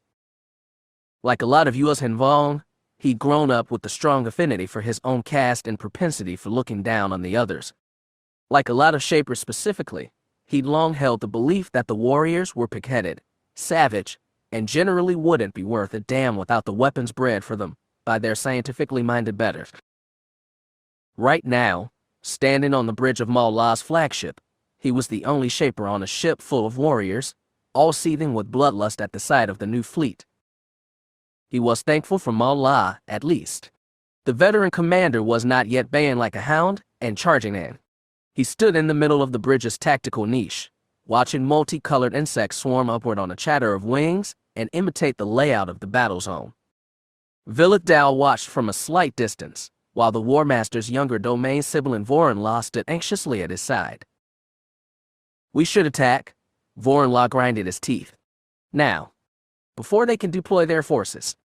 Maul La shook his head and pointed to a thin line of white insects stretched out between two facing fleets. The vessels from Zanima Second have taken position between our two fleets. They wish to prevent a fight. We should have fired on them when they first left orbit. Maul La stalked over to his second. Stop acting the fool. Even if I did give the order to fire on fellow US Hanvong, how many captains would obey? They should all follow. You are our War Master. Maul La pointed to the insect display again. Do you see? The infidels are also holding to their side of the line. For now. Likely they are taking proper placement so they may attack us when the time is ready. They are less than half our strength, Vilith Dal spoke up. They want to fight less than we do. Voron La snarled at the Shaper's intrusion, but Maul La asked calmly, and what do you suggest? That we instead hold position and wait for the second infidel fleet to arrive. The infidels war among themselves, Vilith Dal sniffed. All the more reason for us not to. Yet they may decide to unite against us. Maul La looked at the display again, considering his options. Battle will come, sooner or later, pressed Voron La. Better for us if we started on our terms. War Master. A young female subaltern approached. The enemy commander requests to speak with you. A delaying tactic, said Voron La. Maul La held up one hand. I will speak with him via Vilip. Very good, War Master, the subaltern bowed. Malla strode over to the grotto on the opposite side of the bridge where a large Vilip sat. Vilith Daala and Voron La followed, but stood 2 meters away while their commander stroked the Vilip to life. The brown gelatinous sack warped in shape to take on the features of a human male with some manner of patch over his left eye and a scar across his forehead that reached across his scalp. "This is Commander Jagged Fel," the man said. "I wish to speak to the leader of the Yuuzhan Vong fleet." "You are speaking to him?" Malla leaned forward with interest. "Tell me, are you the Jagged Fel who fought our fleet at the planet called Elysia?" "I am," Fel said. "And who are you?" "My name is War Master Maul of Domain La. I lost a leg at Elysia, Commander. Tell me, did you sacrifice your eye to the gods there as well?" "I'm sorry, no," Fel said. "This was a more recent sacrifice. Your scars show you are a brave warrior. Do not expect me to be merciful." "I wouldn't dream of it," Fel said. Vilith Daala had spent enough time among infidels the past few months to know sarcasm when he heard it, but apparently Malla had not. "Good," the War Master boomed. "However, I see a collection of ships from Zana Maseket have spread between us, as though they hope to prevent the inevitable." "I will not fire through those ships," Fel said. His silence asked the same question back. Malla did not answer. Instead he asked, "What will you do when the second infidel fleet arrives? Ally with it against us, or try to fight the both of us at once?" "That fleet seeks to destroy Zana Maseket and every last Yuuzhan Vong," Fel said. Malla gave a proud laugh. "Let them try. You saw what happened the last time they attempted it." "I know," Fel said, "but they'll attempt it again if they think they can pit the two of us against each other. My mission is to stop the war here. We don't have to fight each other." "You are an infidel, and I am a Yuuzhan Vong?" Malla snarled. "Fighting is what my people were born for." "I disagree, but now's not the time to argue. Right now, we have no quarrel with you. We will not fire first. We will never fire through the screen of ships from Zana Maseket." "Then you are clearly not the warrior I thought you were," Malla said. He reached out, stroked the Vilip, and banished the infidel commander's image. He turned on Voron La and Vilith Daala. The warrior shifted excitedly on his feet, while the shaper braced himself for the coming firefight. "Put all ships on high alert," he told his second. "Launch defensive coral skipper screens. Arm all cannons." "Very good, War Master," Voron La bowed. Malla held out a hand. "Let it be known that any pilots or gunners that fire on ships from Zana Maseket will be executed without honor. I'll allow no mistakes in this battle." Voron La looked up, confused. "Are we not to attack?" "Not yet. But soon?" Malla nodded. "Once we are fully in place." "Excellent, War Master." Voron La bowed again, and went off to relay orders. Malla lingered by the Vilip grotto, and Vilith Daala moved to his side. "Do you intend to wait until the third fleet arrives? Or do you have a plan to circumvent the ships from the planet?" Malla glanced at the shaper. "You are not my tactician, Vilith Daala." The War Master was clearly agitated, and that probably meant he didn't have a clue what to do. Vilith Daala said, "I meant no disrespect at all. I meant wondered whether." He held his words as a subaltern approached. "War Master," she said. "Another communication. It is the Sith vessel." For a second, Malla looked genuinely nervous. Then, fearless warrior again, he nodded and said, "Very well. Let them speak." "Remind me again why this was a smart idea?" Gendry said as he leaned over the co-pilot's shoulder and looked out at the Yuuzhan Vong fleet spread between them and the broad, blue and green glow of Zana Maseket. "I didn't say it was a smart idea," Mariel said. "I said it wasn't a smart idea, only the right one." "Oh," said Gendry. "And why was it the right one again?" Mariel didn't seem to have an answer for that one. The four of them were crowded inside the cockpit of a second shuttle, looking over the heads of 2 Pharaoh pilots. They were dressed up in full battle armor, including helmets. Apparently quite a few of the Vongese remembered the Mandalorians as hated enemies during the war, and a large subset of those thought they were some kind of deadly humanoid droid. As a result, they'd been put on a shuttle with all humans and pharaohs as crew, which suited Venku and company just fine. He was starting to have doubts about this mission. He felt very tiny and helpless as their unarmed shuttle floated in the fragile blockade between the Vong fleet and the newly arrived Trinity forces. He did not like feeling tiny or helpless. Whatever else he was a Mando, and that meant he was at home doing things, fighting things, shooting things, not waiting for somebody else to shoot him first. The others were clearly of the same opinion, though with their Bice headsets rescued from storage and stuck on their heads, at least they didn't bother their hosts with too much whining. These things are fast, right? Gendry asked. Nimble. Sure felt that way, Bess told her brother. They haven't fired yet, Venku said. He was frankly surprised by that. The Vongese he fought had been savage animals. Either 15 years on Zanima Second had mellowed even their renegades, or they truly were hesitant to fire on what they considered their own. That, at least, Venku could respect. There had been conflicts in the past where different Mando groups had been hired by opposing sides and sent against each other. Under barely existent leaders like Fett, it had become all too common, and it was something Venku had tried very hard to prevent. Getting involved in other people's wars had done his family enough damage. So he kept thinking, but here he was anyway. It was strange how life worked out, but then, he'd never had a normal life. It does look like a standoff, Mariel observed. Just wait until Daala gets here, Bess said. That'll end it real quick. I bet Fel's trying to patch a deal with the Vongese before that old bird shows up. A deal with the Vongese? Muriel snarled. Not Shabla likely. He doesn't have the strength to win alone, Bess said. It's either the Crab Boys or Daala. Definitely don't envy him the choice.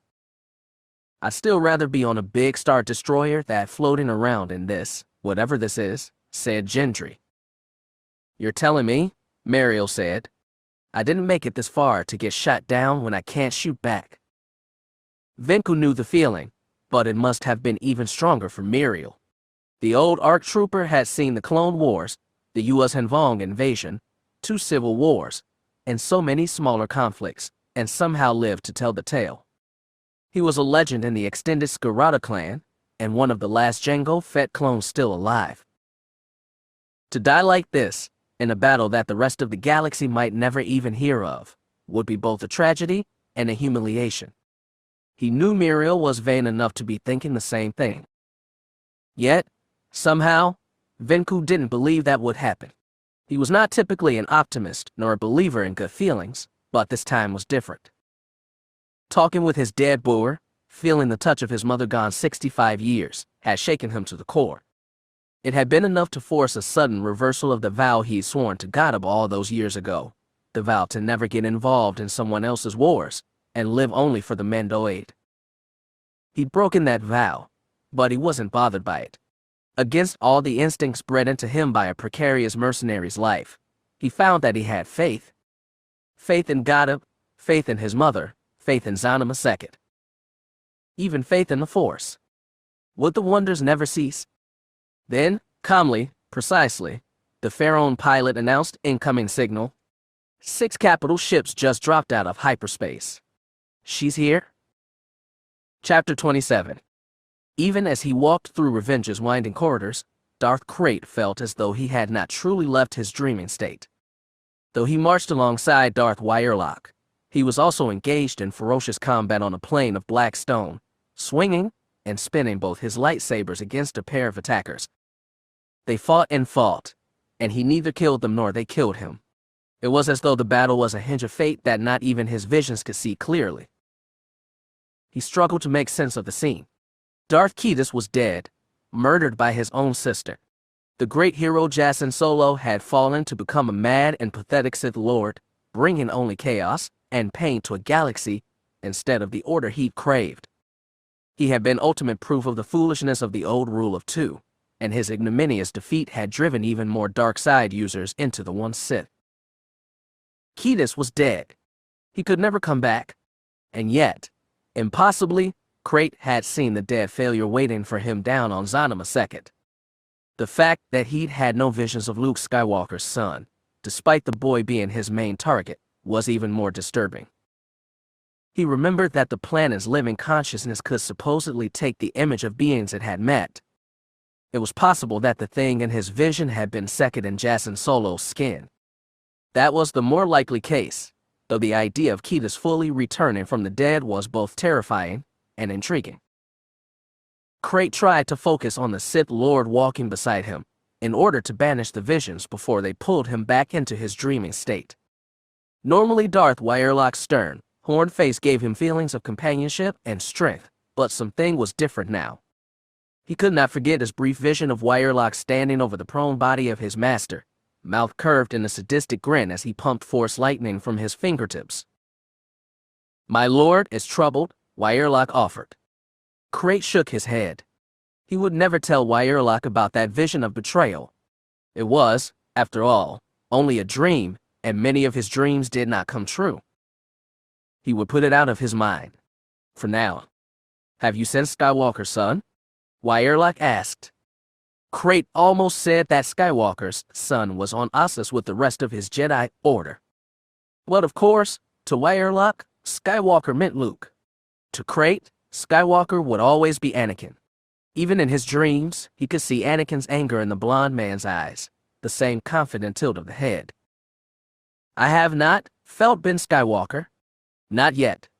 As we get closer to the planet, I believe I will." He didn't know if it would come through visions, or some beacon of the boy's presence in the Force, but he knew it would come. Destiny had already propelled him to the brink of victory. With Skywalker's grandson dead, the blonde man who stalked his dreams would be gone, and he could turn his attention to corrupting Zionama II and sowing chaos throughout the galaxy, for which his one Sith would present the only viable solution. Revenge was not a large ship, but it possessed room for one attack shuttle in a sealed bay in its ventral section. When Crate and Wyerlock arrived in the chamber, they were greeted by 4 of his Sith in dark robes, 2 on either side of the dagger-shaped shuttle's extended landing ramp. Standing at the feet of the ramp were 2 more figures, Dishan, dressed in a black jumpsuit with a heavy pack on her back, and Darth Nether, dressed in his customary robes. "Come to see us off, Lord Nether?" asked Wyerlock. The blind old Dornine gave a quick bow. "I offer 4 of our finest swordsmen, my lords. They will assist you in your mission to kill Skywalker's son." "Grandson," Crate thought. "And what of you?" Wyerlock asked Dishan. "As Lord Crate's physician, I request permission to accompany him on this mission," Dishan said, looking straight at her master. He stared back. She didn't flinch, didn't quaver. Though she was not as strong in the Force as his lords, she was more loyal and brave than the lot of them. "Very well," Crate said. "You may come with us. As for these swordsmen of yours, Darth Nether, let me look at them." "Raise your heads," Nether commanded. 4 snapped up, throwing back their black hoods. Crate looked into their eyes. There were 2 humans, a Bothan with his fur shaved clean off, and a gaunt Element with short horns jutting from his head. All of them had faces laced with black and red, while their eyes burned yellow with the poisonous power of the dark side. Crate knew none of their faces. These were Sith who'd apprenticed themselves to the dark during his long years in hibernation. Guided by Wyerlock and Nether, they committed to a vision far greater than themselves. He could feel that commitment bleeding off them in the Force. More, he could feel their awe at finally standing before their Dark Lord. In their eyes he was a dream made real, but the dream was not manifest, not yet. "Stand tall," he boomed. "There is no death. There is only the dark side. Through its strength, your chains are broken. Come with me to Zionama II and break your chains forever." He waved an arm at the landing ramp, and the 4 Sith marched into the belly of the shuttle. As he watched them, Crate told Nether, "You have trained them well. I can feel it." Nether bowed gratefully. "Thank you, my lord. I had one additional offer, if you would hear it." "Speak." "My lord, there are still 3 Voxen aboard this ship. As you know, they are adept at hunting Jedi, and I have personally trained them to be subservient to the darker energies of the Force while seeking out the light. I believe they would be most useful for this quest. They are fine beasts, Lord Crate, Dishan spoke up. He knew that she and Vilith Dal had put great time and energy into breeding a new litter of Voxen from preserved clone tissue of the queen killed by Jaina Solo before he became Ketis. In truth, Crate disliked the Voxen. They were strange hybrid monsters, struggling to stay alive inside bodies patched together from two different whole. The pain of their constant dichotomy threatened to drive them mad with anger. No, he did not like Voxen. He saw too much of himself in them. Your swordsman will be sufficient, he told Nether. Further, it would be wise of you to keep some line of defense on revenge. This stalemate will not last long, and you will likely be thrown into battle. This vessel is more than capable of defending itself, Nether said, and Crate knew it to be true. The ancient Rakuten ship was a marvel, unlike any vessel flying in the galaxy today. It was important to protect it. Keep the Voxen on board, Lord Nether, he said. They will serve revenge well. Thank you, my lord, Nether bowed again. Pick your head up, Crate said sharply. Nether stood straight and locked his milky white eyes with Crate's mismatched pair. Crate said, the lifeblood of one Sith is in this vessel. Protect it at all costs. You may count on me, my lord. I know. Crate turned for the landing ramp, where Dishan and Wyerlock waited patiently to accompany him. The inside of the shuttle was angular and smooth, gray, and artificial. Crate found he preferred the organic, non-uniform chambers of revenge to this creation. The Rakuten vessel pulsed with dark side energy. This shuttle was mere durasteel plates and wiring, as empty of the force as the U.S. Vong. The element was already at the pilot seat, the Bothan at his side while the two humans hung back in the passenger section. The shuttle rose on repulsors while the bay doors in the hangar floor swung open to reveal the stars. They dropped into space, and the doors to Revenge closed behind them. 4 coral skippers settled around the shuttle, and for a tense moment none of the 5 ships moved. They are here at our request, Wyerlock said. They will escort us down to the planet. The element piloted and fired the engines. The shuttle swung its pointed nose toward the vast green and blue planet glowing beneath them. Behind them, in the distance beyond the U.S. Vong fleet, explosions and laser blasts were lighting up Zanima Seket's outer orbit. Crate could feel the confusion and anger, the lives winking out one by one. The exquisite agony gave him strength as he turned his attention to the world filling his cockpit. The shuttle vibrated as it entered the atmosphere, and sheets of hot flame danced across the hulls of the coral skippers. As they began to dive past thin wisps of clouds, Crate reached out with his mind, seeking either Ben Skywalker or the Sith girl whom he had tasked to kidnap the boy. He had only met the girl briefly, but he knew her well. She was angry and resentful, bitter at all the people who had tried to shape her over the course of her life. She was lost in a chaotic universe and did not know what to do. Crate would show her. He had a feeling she would be a very valuable addition to the one Sith. His mind found that familiar touch of bitterness, snagged it. He felt the girl's physical shock as he touched her mind. Be ready, he said. I am coming for you.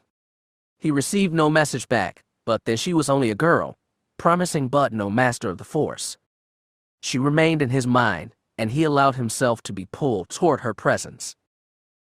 I know where they are, Crate said. Pilot, follow my command. Their shuttle dashed through Zanima Seket's atmosphere, first over forests and mountains half shrouded by gray clouds. Then they had crossed a barrier of cliffs and beaches and begun a long journey over the planet's largest ocean. An infinity of glimmering waves passed beneath them in a constant scroll while the midday sun shone bright through their cockpit, illuminating both their faces. For a while, Jason said nothing. He just closed his eyes and let the warm sunlight spill over his pale face. A tiny smile tugged at his lips, sensual and soft. Jaina could not remember the last time she'd seen her brother smile like that. There were 1,000 things she wanted to ask, but it was hard to speak any of them. Since Jason's resurrection, what else could she call it? She felt like she had been wandering through a dream. She still half believed that her brother would wink out and she'd be left sitting in the shuttle all alone.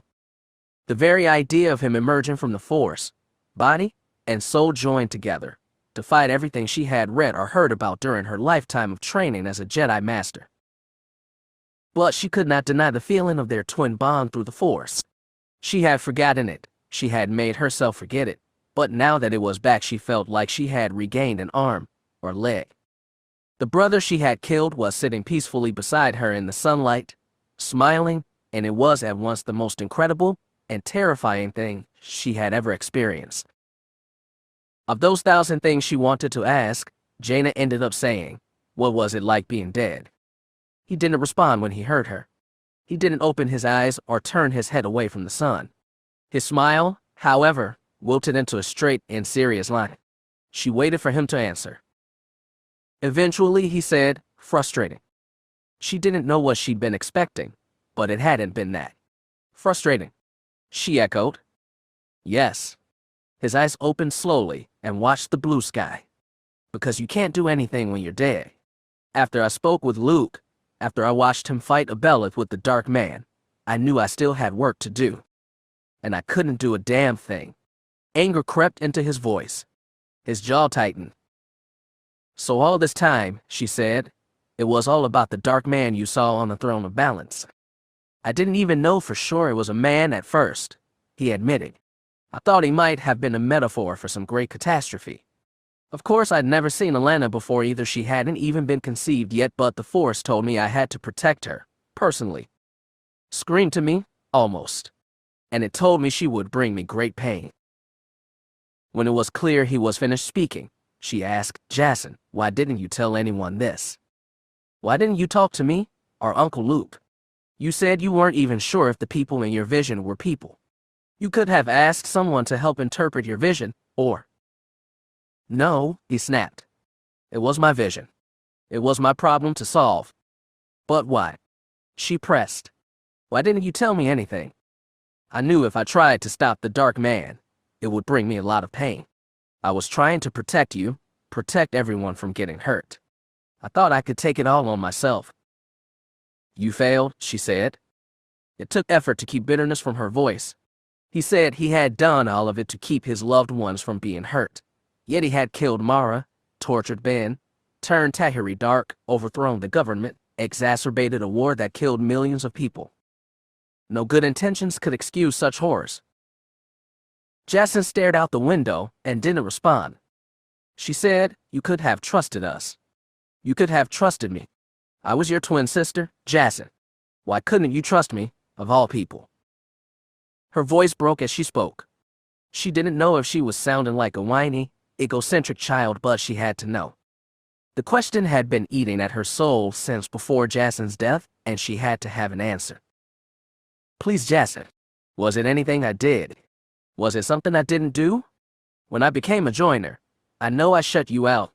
And when you made us attack that Chiss Depot, I was so angry. Not just because you tricked us, but because of the stuff the joiners did to me." The words fell out and kept tumbling. "I'm sorry, Jason. I wasn't myself, and I know I should have done something to reach out to you. I failed, Jason. Right when you were starting to fall, I could have caught you. I know I could have, but I didn't." She stared at him, tears blurring the edges of her vision, and he kept staring at the sky.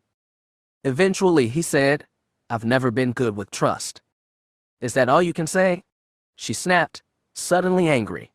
She had poured out fear she hadn't even told their parents or Jag, and he barely seemed to care. It's true, though, his voice was distant, ponderous.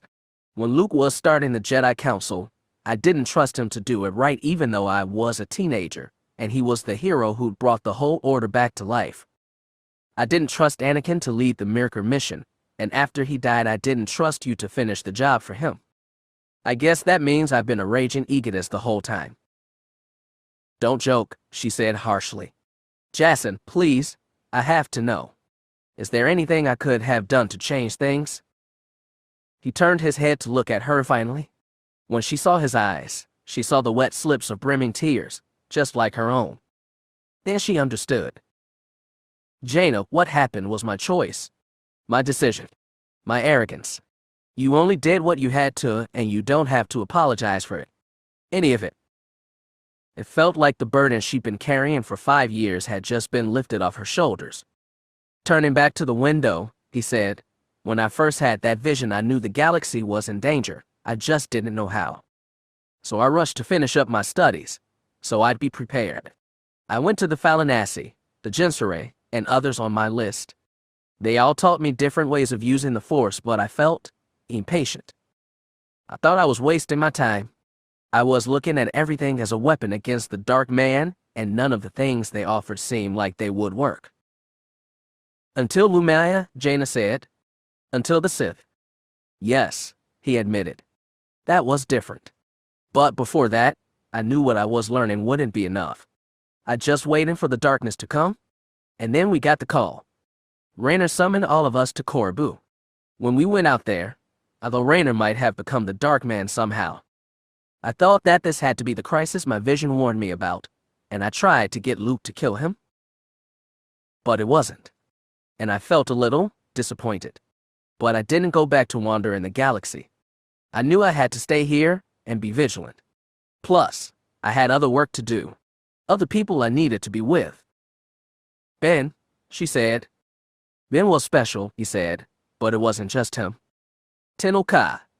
And Alana. Alana, when I first saw her in Tenno Ka's arms, she was just a couple weeks old.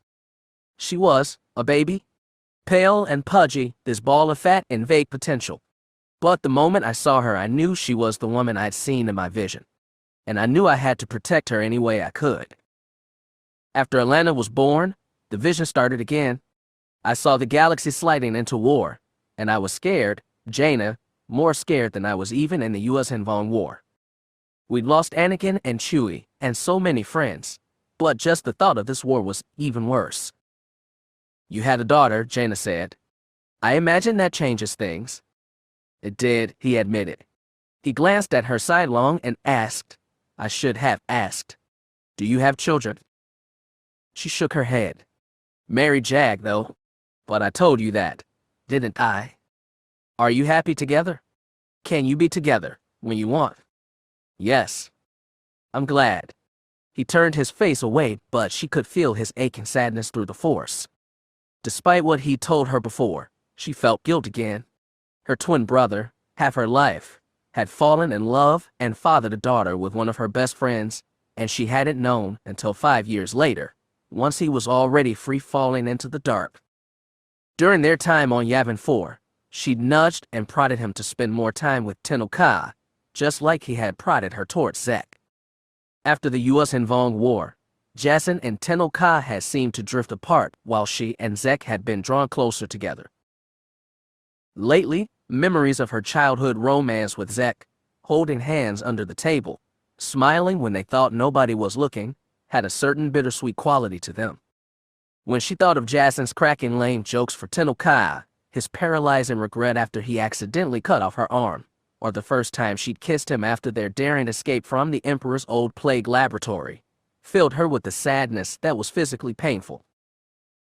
"They're doing okay now," she said softly. "I saw them on Hapes, a little before coming here. Alana, she's as beautiful as her mom. And Tenno Ka." "Yes." Jacen's voice shook. "She seems happier than she's ever been on Hapes. She hated it there. She was always so alone. Not as alone anymore." A smile came unbidden to her face. "I just saw her at a wedding. Zek's wedding. He married one of their cousins and works in the Happen Royal Guard now." "Seriously?" He looked at her with a face split between incredulity and amusement. "Yep," Jaina smiled. "He's pretty much an uncle to Alana now. And it helps Tenno Ka a lot, having him around." "Zek with the Happen woman," Jacen shook his head. "He always was a glutton for punishment." "I know. He chased after you all those years." She laughed freely easily. "Oh, and Loie has a mate too. They're going to have kids soon. And Raynor, he's getting better. He had to rejoin with the Killiks to help us find out Abeloth's secret, but Raynor's okay now. They're all okay." The smile on his face turned sad again. "I'm glad. Really, I am. I'm sorry I missed so much." A silence fell over the cockpit. The second shuttle absorbed all the sounds of the engines and the rushing wind outside. The ocean was rushing past beneath them, but at their altitude it seemed like they were crawling. Jaina knew they had to race to Ben before the Sith found him, but she found she didn't want this ride to end. She couldn't even remember the last time they had shared a conversation this intimate. They'd become estranged long before his death, and it suddenly seemed so silly, all of it. It seemed, there in the cockpit, that if they had just talked a little more, reminded each other that they'd be there for one another in the end, then all of it could have been avoided. It was a wistful thought that could easily turn bitter, and Jaina did her best to push it aside. She'd been living with regrets for so long, she didn't need to be dwelling on them when they reached their destination. It could be fatal to her, to Ben, and Jacen, to everyone. Jacen, though, still looked peaceful, content in a way she could barely remember him being. Leaning back in his seat, watching the clear blue sky, he said, "When I first came to this planet, it reminded me so much of Yavin 4. I mean, the Boros and the Massassi trees aren't that similar, and this place doesn't have any fantastic ruins, but it still felt like Yavin 4. You can see the stars at night," she said. "Exactly. You're more in touch with living things. Plants, animals, even other sentients. The Force, every shade of it, is so much stronger. They say you can't go home again, but this place felt like homecoming. Sometimes I wish we could have stayed on Yavin 4 forever." "Yavin 4 was our childhood," she said. "We couldn't stay kids forever. But on Yavin 4 there was so much potential. I felt like I could go anywhere, do anything, be anyone, and after I left the academy I spent so long looking for ways to keep growing, keep doing new things, being new Jacens. In every place I went it seemed like I always failed. Well, except for Zanima Second. Little failures are a part of growing up." "Growing up?" Jacen sighed. "I guess I've never been good with that either." There was another question she wanted to ask, one of the big ones she'd been reticent to breach. She didn't know how much time they had until they reached the island. She didn't know if they'd get a chance afterward. She asked, "Have you reached out to Tenno Ka and Alana?" His shoulders stiffened. "No." "Why not?" "I don't think they welcome it. What I did to them was unforgivable." "Don't you want to? They probably already felt something when you came back." "Of course I want to," he said hoarsely. "But I don't think they'd be ready. I don't think I'm ready." She wanted to tell him that, once this was all over, they could bring Tenno Ka and Alana to Zanima Second. He could hold his daughter in his arms and kiss the woman he'd loved.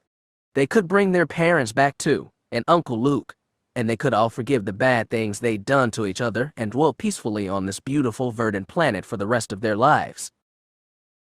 The very thought was so beautiful it hurt. It was everything she craved for the past 4 years without even realizing it. She didn't dare speak it aloud for fear it might curse their chances, but Jacen was her twin, and they were bonded through the Force, and she knew those painfully beautiful temptations were swirling around his thoughts too. And then, as if to break the spell, the cockpit's proximity alarm started beeping. "Are we here?" Jacen jerked upright in the co-pilot seat. "Pretty close." Jaina checked her scanners. They said the island was dead ahead. She peered at the horizon line and saw a series of specks standing out against the shimmering waves. "Those look like islands," Jacen said. "And there's one bigger than the others." "I see it," Jaina said. She took the controls and began to drop altitude, but she kept her eyes on the islands. Most of them looked like oversized rocks jutting out of the water, but the one in the center of the chain was a black cone rising toward the sky, with green forest draped around its base. "That's the one?" Jacen pointed toward the volcano. "You're sure?" she asked. She didn't know if it was dormant or not, but her gut told her they wouldn't be so lucky. "Very sure," he said grimly. "Jacen, was this another vision?" "I was fighting the dark man on a plain of dried lava." "Okay, that sounds credible. Did you see me and Ben in this vision?" "No. But I don't know what that means. Maybe you were there and my oversized ego blocked you two out." She laughed at that, nervously. "Jaina, I said I was fighting him," Jacen said, very seriously, "with a lightsaber." His eyes fell to the 2 weapons hooked to her belt. All her instincts were telling her not to give him a weapon. In the year before his death, she drilled into herself that Jacen was a liar, Jacen couldn't be trusted, Jacen would and did turn his saber on beloved family without a qualm of conscience. One halfway personal conversation with a walking ghost didn't change all the awful things he'd done. It didn't change Mara's corpse lying in a desolate tunnel on Yavin. Only one thing was speaking in his favor, and that was their twin bond. One thing was half her life. Which one? She asked. Your saber. It's the one you killed me with, isn't it? Yes, she admitted. I'll take it. She unhooked it, held it out. He took it reverently and rolled it in his palm, admiring the way it gleamed in the light. Did you build the other one too? He asked. No. It's from the man who convinced me to kill you.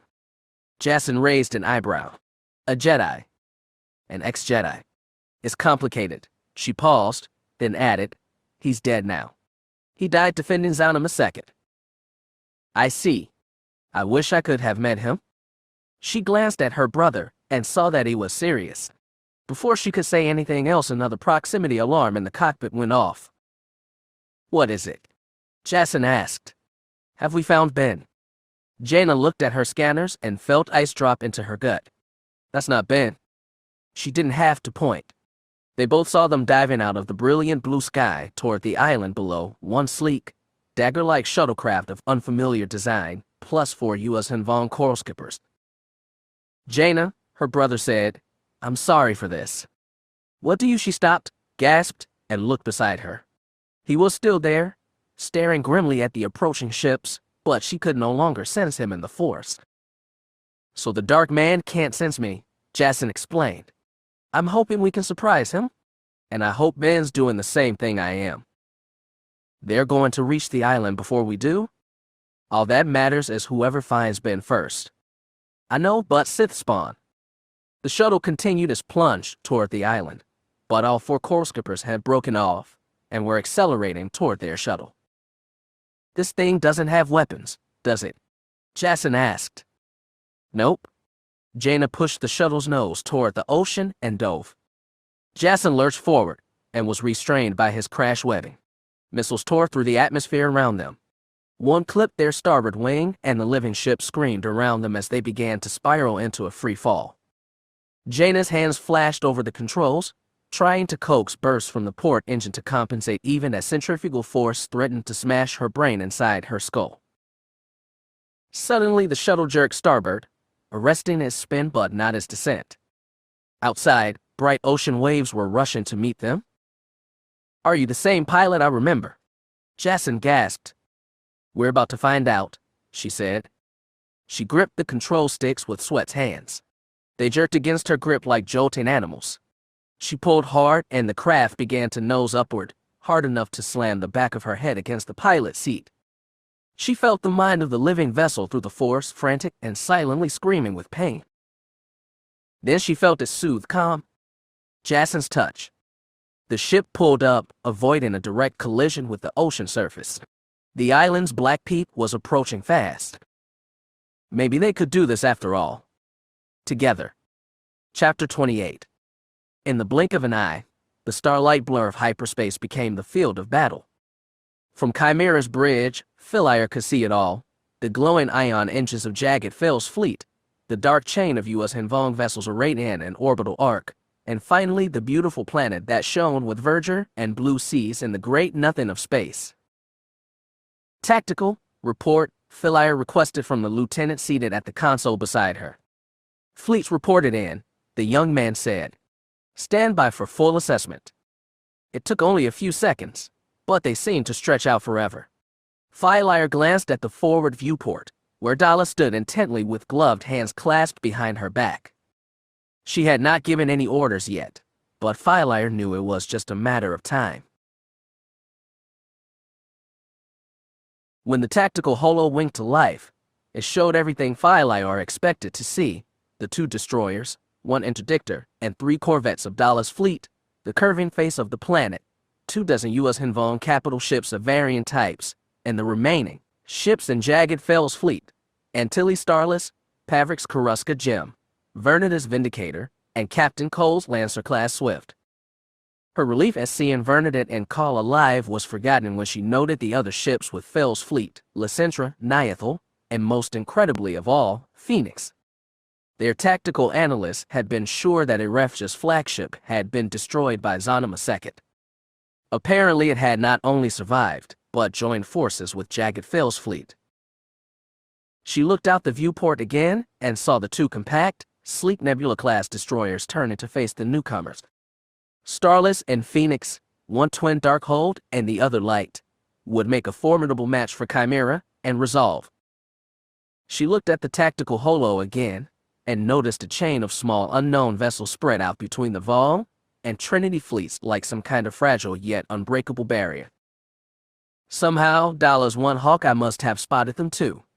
She spun away from the viewport and marched over to the tactical holo. "Captain," she said, "why aren't they fighting?" "I don't know," Admiral Daala said honestly. "It's like they're being kept apart." "Starless and Phoenix are turning to face us," the tactical lieutenant said. "The other ships are staying in place, but their starfighter screens are heading in our direction." "It makes no sense," Daala scowled. "They should be brawling each other right now." It was the situation Daala had expected, and the one she planned to deploy the bioweapon in. She had outlined other possibilities to Daala, including being the first fleet to arrive, but as Daala had said rightly, a three-way battle was the most difficult scenario, and thus most likely to happen. The standoff was something no one had anticipated. Had Jagged found some way to strike a truce with the U.S. and Vong? Was the Vong fleet intent on defending the planet at all costs? And, most importantly, what were those tiny ships that stood between the opposing fleets? Whatever they were, she noticed they weren't budging. "Even if the Vong come for us, they'll have to get through Fel," Daala said. "Captain Daala, give the launch order." Daala swallowed. "All ships go, Admiral." "Yes, Captain." "All of them?" "Right away, Admiral." As Daala relayed orders to the fleet, Daala stalked over to the communication station.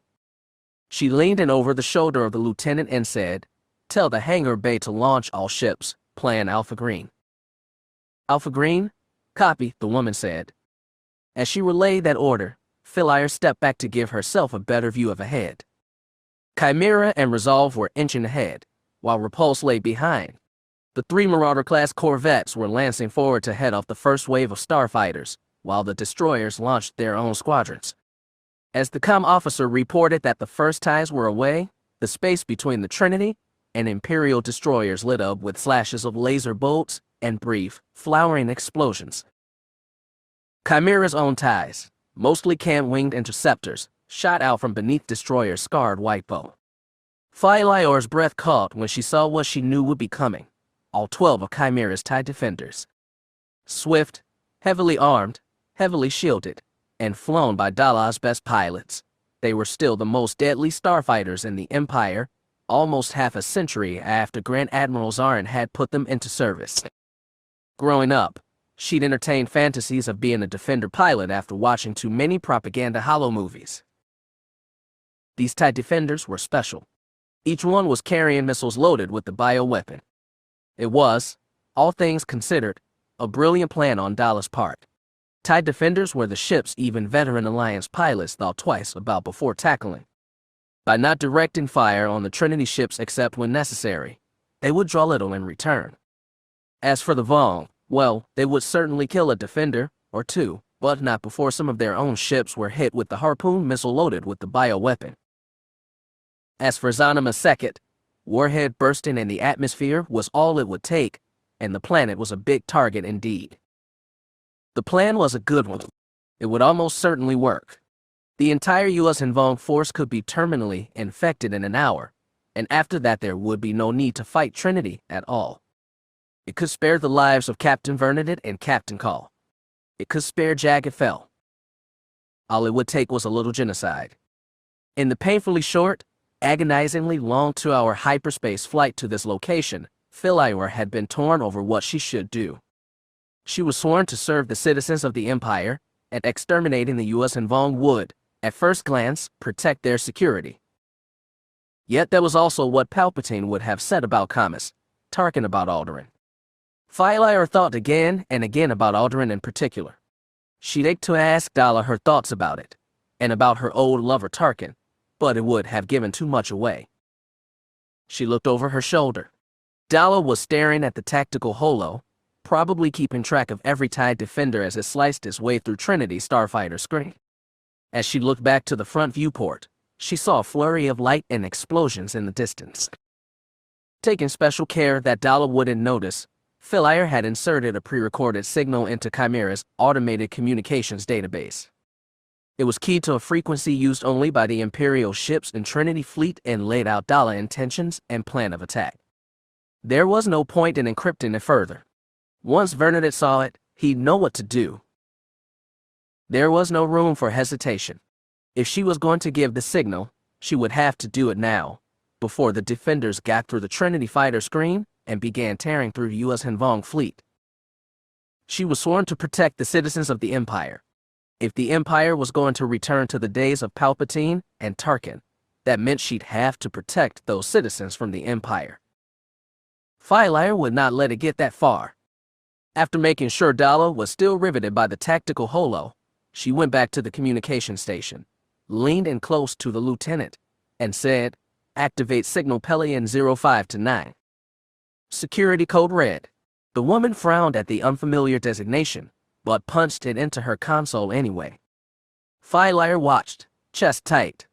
The light went green and the lieutenant said, "Signals away, Captain." Veila stepped aside. She walked up to the forward viewport and stayed there until she was ready to show her face to the crew again. Winsefeld had just snapped her clawcraft out of a barrel roll when the message from Vindicator came in over her headset. "All ships, repeat all ships, target the TIE defenders."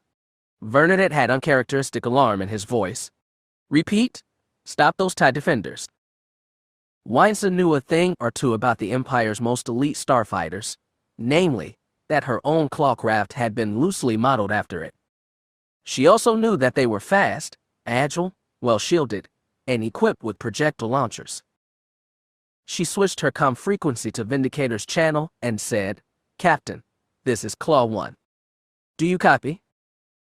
"I hear you, Claw 1. Requesting sitrep on TIE defenders. Number and position."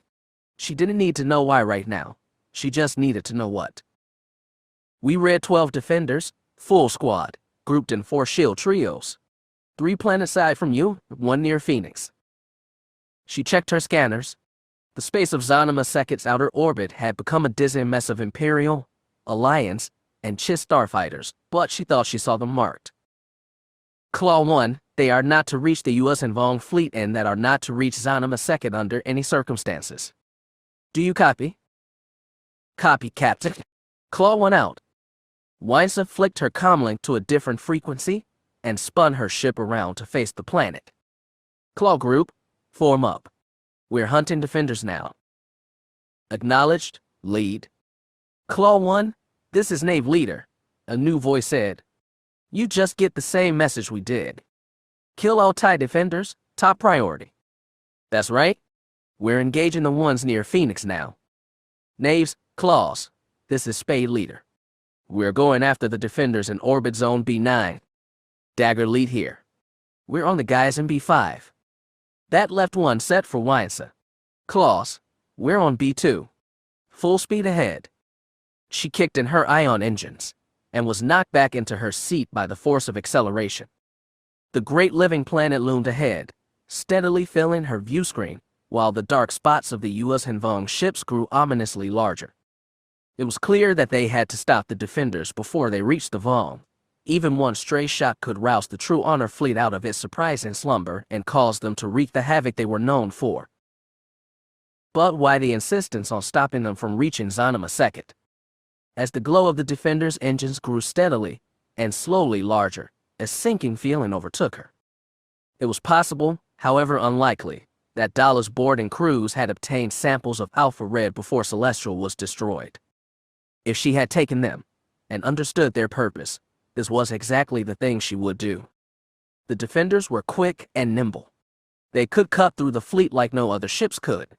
They could also carry diverse payloads, including missiles that could be modified to release the bioweapon into Zana Maseka's atmosphere rather than detonate a payload. Weinstein didn't know for certain. Even if she Kamed Vernadet or her brother, she probably wouldn't get confirmation, even on an encrypted channel. When she'd brought the bioweapon aboard Celestial, she had simply been following orders. Alpha Red had been a backup plan in case something had gone wrong on Zana Maseka, or in case the U.S. Hanvong were not as accommodating as the Jedi hoped they'd be. Well, neither of those things had happened yet, though if she still had Celestial and her sample, she might have attempted to deploy them against the renegade U.S. Hanvong fleet. She'd sent a desperate call for help to Chilla, and as yet received no reply. It occurred to her that Daala might actually be doing them all a favor and wiping out the renegade Vong, but the old Hawkbat was surely going to go after Zana Maseka as well. She wondered whether Seket's life was a price worth paying to save her brother and her surviving crew. They were catching up with the defenders fast, and both squads were getting dangerously close to the cordon of Seket ships. Time to make a choice. In the end, it was surprisingly easy.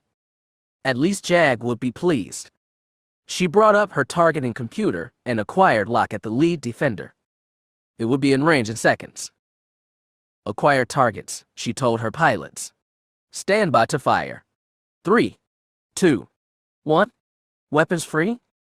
Weinstein squeezed the trigger. Spears of green plasma shot forward in a wave. The defenders broke formation to evade the initial blast, but she'd been expecting that. She barked out target designations to her pilots and kicked in pursuit for the lead defender. The enemy fighter pulled upward in a nimble corkscrew maneuver, and she pulled her fighter upward in pursuit, lacing more green laser blasts ahead of the target. Energy sparked across his defensive shields but didn't break them. As Weinstein got closer, the defender dipped his nose down and plunged into a steep dive, this time angling for the line of Seket ships. Weinstein checked her scanners. One defender was down and another was breaking fast for the second line. The other two were tied up in dogfights with her claws. When she got close enough to her defender, she began pummeling his shields with laser blasts. The vessel was getting close to a Seket shuttle, almost within firing range. Weinstein didn't know when it would use Alpha Red and didn't care to find out.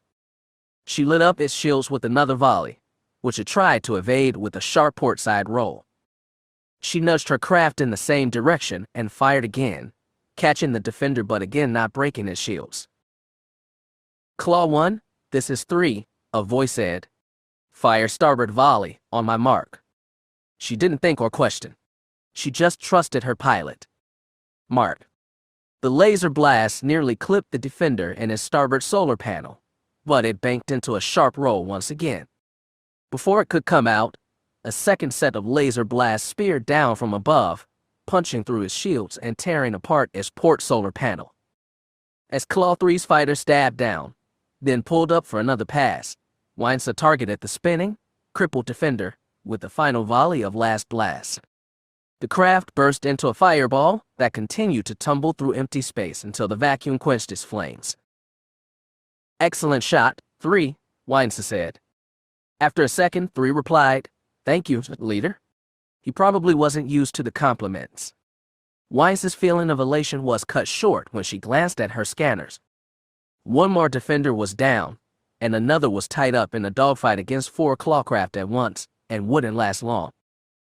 The final one had already broken past the line of Seket ships, and was heading straight for the U.S. Hanvong fleet. 3 on my wing, Weinstein said. Copy, leader. The defender was fast approaching the Vong ships. It didn't seem to be angling toward a specific vessel, and Weinstein's guess was that it was heading straight for its primary target, Zana Maseka itself.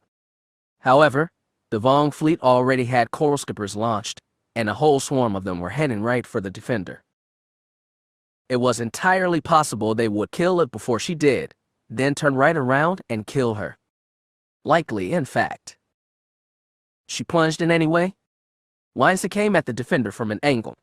By the time she got within firing range, it would be fighting or dodging its way through a squadron of coral skippers. She told 3, defender only. Evade the skips and don't fire. Copy, leader. It was a mad order, and likely to get them both killed, but she didn't want to break the fragile truce between Trinity and True Honor, especially when her brother was starting a full-on Star Destroyer brawl with Daala fleet. The Defender began firing at the nearest skips. The agile U.S. Hinvong starfighters danced around its blasts or swallowed them with their diving basils. The Defender weaved its way through the flock of Vong skips and kept moving. Most of the skips wheeled around for a chase, but a few kept going outboard toward Weinsa. She saw the light of their cannons and rolled to the right, 3 following. The skips shot past them and began to wheel around once again. The Defender had done an admirable job of evading his coral skippers, but a few remained on his tail. As Weinsa drew closer, the Defender surprised her and the Vong by juking to the right and cutting his engines hard. The skips shot ahead, and before they could angle their diving basils aft, the Defender pounded them with a volley of green laser blasts. They tore through the coral skippers and shredded Yorick coral, leaving long trails of debris drifting through space. The Defender angled itself upward again, putting it right on course for Zanima Second. Weinsa was right behind it, cannons blazing, blasting through the debris in front of her. 3 did the same, and the Defender was caught off guard by the sudden attack. A pilots tried to pull away when another squad of coral skippers charged in from above. Molten Vong missiles and green energy danced across its shields, intermingling for one brief moment, before the energy field collapsed, and the Defender crumpled into a ball of mangled, fiery debris. The skips charged right through the wreckage, gobbling up the flame and twisted metal with their diving basils. They couldn't take the last rounds from the clawcraft. Weinsa's breath caught in her chest as the 2 lead coral skippers tore apart under her fire. The others angled angrily toward her. Then 3 said, "Leader, we have 2 skips behind." His voice burst into static, and she saw the flash of his fighter's explosion. Weinsa didn't swear, didn't breathe, didn't even think. She pulled her stick tight against her chest and pulled into a steep climb that eased into a loop. She pointed her nose to the second ships and kicked her engines to top speed. A half-dozen coral skippers were in fast pursuit, spitting missiles that barely missed her weaving starfighter. Her ship was fast, but she couldn't outrun them all. She glanced at her scanners and saw no other TIE defenders within the U.S. Hinvong fleet. That meant they had probably all been destroyed, and Alpha Red with them. So she died to save a world. She could be proud of that. She hoped Jag would be. "Pull up on my mark, leader," someone said. Mark. Weinsa angled her fighter up just as 7 clawcraft resolved out of the starfield in a blaze of green laser blasts. Some of the coral skippers behind her peeled away, others were torn apart by the sudden volley. Weinsa aimed for the second in line again as her squadron formed up on her wing. "Coral skippers retreating," one of her pilots confirmed. "Did we stop the defenders?" "All 12. Weinsa asked. "All defenders destroyed," he said. She felt relief, then dread. Pretty soon, Trinity fleet was going to be smashed between Daala's hammer and the U.S. Hinvong anvil. "Why did you call our fighters back?" Voron La spun on his commander. "They attacked without provocation. They killed our pilots." It hadn't looked that way to Veila Dao. To him, it had looked like those fighters were dead set on killing one enemy ship, and a few coral skippers had been caught in the crossfire. But then, he was just a shaper, not a warrior, so his opinion didn't account for much. Only Mawla's did. The War Master stood in front of the tactical display, calmly observing the swarm of colored insects as they played out the drama between the 2 infidel fleets. When the second one had arrived, Veila Dao had wondered if they would not, in fact, ally with each other against True Honor. Instead, they had quickly turned on each other, infidel killing infidel. It was no wonder who so many U.S. Hinvong despised them still.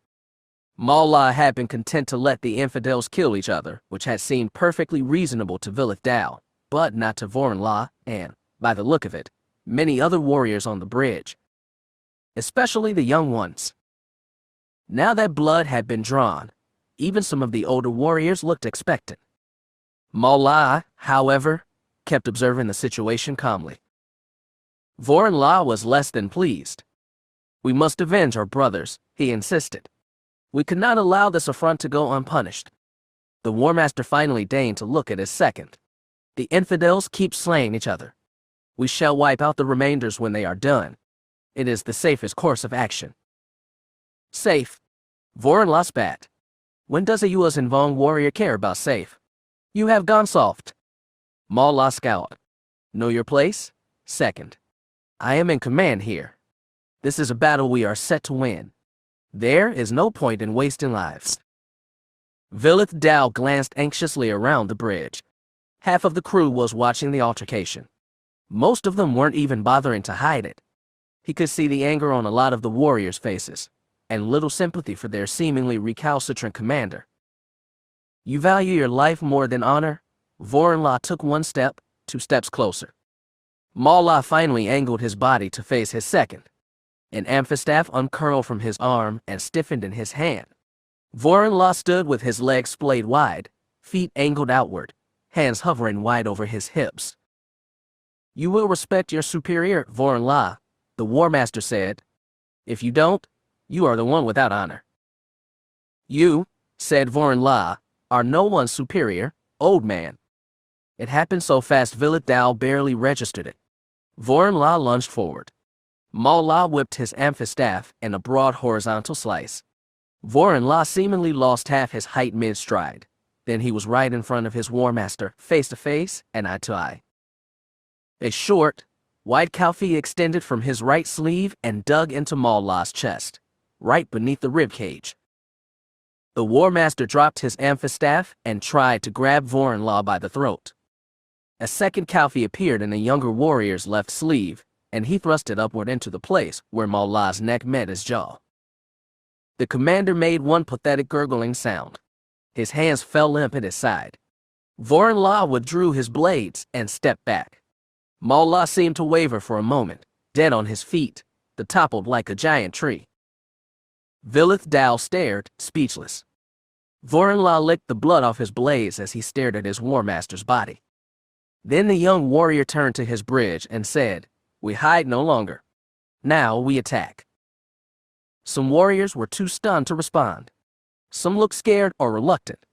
Most, though, raised their arms and shouted, Dorik Von Pratt! Dorik Von Pratt! Voron La turned to Vilith Dal. The one motion seemed to take forever, his moment arrested by the Shaper's overwhelming horror and dread. Voron La licked a bit of Maul La's blood from his teeth and said, The Shaper is of no more use to us. Take him out and execute him. You can't. Vilith Dal spluttered. The Sith. The Sith are worse than the Jedi. We have given them enough already. Voron La turned to his bridge. Tell Purifying Flame and Jaws of Victory to open fire on the Sith abomination. All other ships, prepare to attack the infidels. But the second ships. Destroy them, Voron La commanded, and pointed to Vilith Dal. No more protests from you, Shaper. Guards, take him from my sight. Cast him into the void, so he may die painfully and without honor. Vilith Dal struggled in vain as 2 sets of arms clamped on his shoulders and ragged him off the bridge. The portal slid shut behind them, muffling the bloodthirsty cries of the warriors but not muting them, not at all. Chapter 29. When they first washed up on that island, Ben had felt a sense of relief. Partially it was just because he'd survived, and that he hadn't been taken to whichever Sith Vestera called masters now. More than that, it was because he and Vestera finally had time to talk. There was no point in trying to fight, physically or verbally. They both knew that on this mysterious island, potentially thousands of kilometers from the nearest sentient, they would have to depend on one another to survive whatever challenges they faced before someone, Sith or otherwise, came for them. He knew Vestera had done terrible things, but he'd been willing to forgive those, because he knew there was potential for good in her too. It had been hard to admit that at first, after the sharp personal pain she'd given him, but his mother had helped him look beyond that. Now that they were alone together, he'd been determined to do what he could to pull her away from the Sith. He didn't expect to make her into a Jedi. He'd given up on that, but he wanted to lead her to some better path than the one she was on now. That had been the plan anyway. The revelation about what she'd done to Natural One had brought back all the old hurt with fresh vividness. It reminded him that Vestera had betrayed Alana as well, but even then she'd not tried to commit the murder directly. What she'd done on Apexer had been cold-blooded evil, and worse, saddled him with guilt of his own over Natural's death. He thought he'd braced himself against fresh wounds from Vestera, but he was wrong. And then the impossible had happened. Ben hadn't known what to think. He hadn't even been sure it was real. What he sensed in the Force wasn't like what he'd felt when his mother had reappeared. Mara's presence had been striking and authentic, but it had felt half-hidden by death's veil. There was nothing hidden about Jaina Solo's Force presence. It was distant, but he felt it clearly. His cousin was alive. Somehow, Sekhet had returned him to life, body and soul. He couldn't tell which Jaina it had plucked from death. That distant presence did not feel like the Darth Kidas who had brutally tortured him while Kashyyyk burned. It was, however, unmistakably the Jaina he had known in life, determined, tired, and a little sad. Beyond that, he knew nothing at all. What had been an opportunity one moment before suddenly seemed a cage. A part of him dreaded seeing Jaina again. Another part knew he needed to. He didn't tell this to Vestera. He didn't know how to explain it to himself. When she asked what had upset him, he said that he felt his sister was in trouble, which was probably true enough. Vestera then insisted they set out across the island on another trek. They needed more food, preferably some meat, if the island had any game besides those rainbow-tailed birds, and even more than that they needed fresh water. The former proved elusive, but they found the latter after a few hours of trekking. A shallow but swift stream wound its way downhill through the bottom of a crevasse. Vestera had gone down first. Then he'd gone down too. The water from the stream tasted better than anything he'd ever known, and when he'd sated his thirst, he partially unzipped his jumpsuit and began washing the caked sweat and dirt off himself. Vestera, squatting a meter upstream, watched him guardedly for a few minutes, did the same. Afterward they continued to explore, but Ben had been unable to escape Jaina's shadow. His cousin's presence brought back a surge of memories, all fighting to the surface, Jaina in the cave on Kavan looking at Mara's body, Jaina sneering at Ben as he tortured him, Jaina taking him on raids with Longshivou and the Gag, Jaina fighting alongside him on Center Point, Jaina treating him like an equal when no one else would and teaching him to be his own man. Vestera could tell he was troubled. Whether she thought it was because of Jaina, or whether she intimated a deeper truth, she wouldn't say. And, after another day of wandering, it was Vestera's turn for a shock. They were walking downhill through the forest when it happened. Vestera simply froze. She stared straight ahead and didn't blink, didn't even breath. Something was touching her mind, and Ben could feel reverberations of a dark and powerful presence in the Force. Then the presence was gone. Vestera gasped and crumpled forward, hand on her knee and face toward the ground. "Vez, what is it?" he said, though he didn't have to ask. "It's him." She looked up at Ben. "Darth Krayt. Krayt's coming here. Personally." "Oh yes. He wants you bad." He watched her, trying to figure her intentions. Despite her proud declaration last night, she was still a confused muddle of mixed desires and self-hatred, and he suspected even she didn't know what she'd do once Krayt arrived. "You don't have to take me to him," Ben offered. "We can run. Or fight." "We can't fight him, Ben," she said with honest fear. She plucked his mother's lightsaber from her belt and said, "Get going. March." "You don't have to be afraid of him." "Yes, I do, Ben. You're about to find out why. Now march." The lightsaber snapped to life. He looked in her eyes and saw no anger or hatred, just animal fear. In some ways, it felt worse than if she betrayed him out of darker emotions. He turned and began walking down the slope. His mother's lightsaber hummed right behind his shoulder blades the whole way down. It did not take them long to get to the island's edge. Instead of a black sand beach or a plain of cooled lava, they found themselves in a clearing on the edge of a cliff. Jagged chunks of black stone, half covered by vegetation, tumbled 20 meters into an ocean foamy with crashing waves. They heard the sound of something roaring through the sky and looked up. Ben was surprised to spot multiple ships. To the north, he saw a dark, dagger-like shuttle plunging into the atmosphere, flanked by four rock-like shapes that might have been U.S. Hinvong coral skippers. To the south, there was something small and nimble, with thin outstretched wings. He could sense both shuttles in the force. The one to the north was a beacon of dark energy. To the south, he felt the familiar presence of his cousin Jaina. Of Jacen, he felt nothing at all. He wasn't sure what to make of that. When he reached out, he discovered that Jacen was gone completely. Yet Jacen had been alive just hours before. He was certain of that. And if his cousin had died a second time, Ben was sure he would have felt that just as he'd felt Jacen's death at the hands of his sister. Then again, Jacen had an old trick to hide himself in the Force. It was a trick he'd learned from Vergere and taught to his cousin, and Ben had a feeling it might prove useful very soon. They watched helplessly as the coral skippers broke away from the Sith shuttle and fired their molten missiles at Jaina's second ship. Because it was Jaina's ship, it twirled and pirouetted through the air like the most elegant dancer. Yet in the end, it was unarmed and outnumbered 4-1. One missile tore off half its starboard wing and sent it into a spin. Ben gasped as it tumbled toward the ocean, trailing a spiral of black smoke.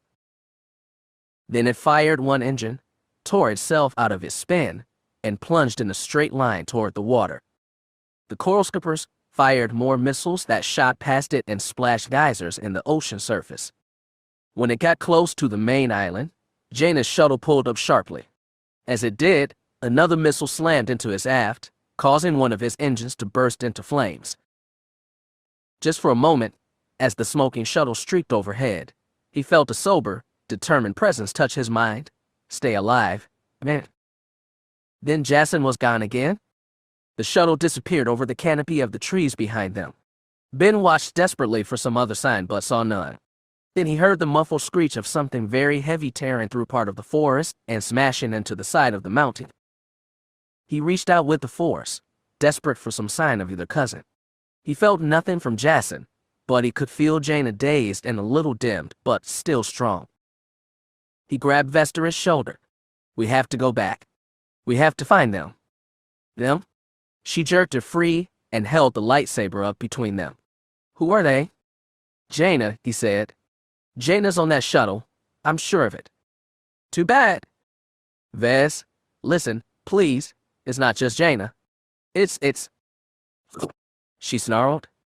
Before he could speak the impossible, hot air rushed the cliff and a shadow fell over them. Ben looked up and saw the Sith shuttle firing his repulsors and extending his landing gear. He went to run, but Vestera grabbed him by the arm, spun him around, and gave him a force-assisted shove that sent him sprawling into the rocks and grass. He knocked his head on a black stone and struggled to fight the pain away. As he struggled to his feet, Darth Krayt's shuttle set down behind him. He turned and rose on shaky feet while Vestera stood at his side, lightsaber at his throat. "You don't have to do this, Vez," he said. "You don't want to. I can't feel that." "What I want never mattered," she said bitterly. "It's not going to start now. For what it's worth, I'm sorry, Ben." The shuttle's landing ramp lowered like a monster opening its jaws. The being that walked out first looked like nothing Ben had ever seen before. His massive body was covered in rough armor, almost like a U.S. Hinvong warrior. His face was half hidden by a horned mask that revealed a squared human jaw laced with black tattoos and two eyes, one Sith gold and the other ocean blue. He held an old silver lightsaber in each hand, and he stepped toward Ben without faltering. Behind him was a trail of acolytes. A tall Chagrian with red and black tattoos covering his face took the lead. Behind him were four more with the same facial markings. An Element, a Bothan looking freakish without his fur. Two human males with who looked similar enough to be twins. Finally, at the rear, was a tan-skinned humanoid woman dressed not in black robes or U.S. Hinvong armor, but a utilitarian vest and jumpsuit not unlike Ben's own. "Lady Kai," the man in the lead rumbled, "you have done well." "Thank you, Lord Krayt," she said. "You may do with Skywalker's son as you wish." Krayt stepped up close to Ben. There was only his mother's humming lightsaber that stood between him and the dragon. He was stunned by how massive the Sith was. It was impossible to tell where the man ended and the fearsome spiked armor began. Through the Force, it felt like a whirling maelstrom. His thoughts seemed to push into Ben's, filling him with flashing images of fire and plague and devastation and death. Ben tried not to be afraid and failed.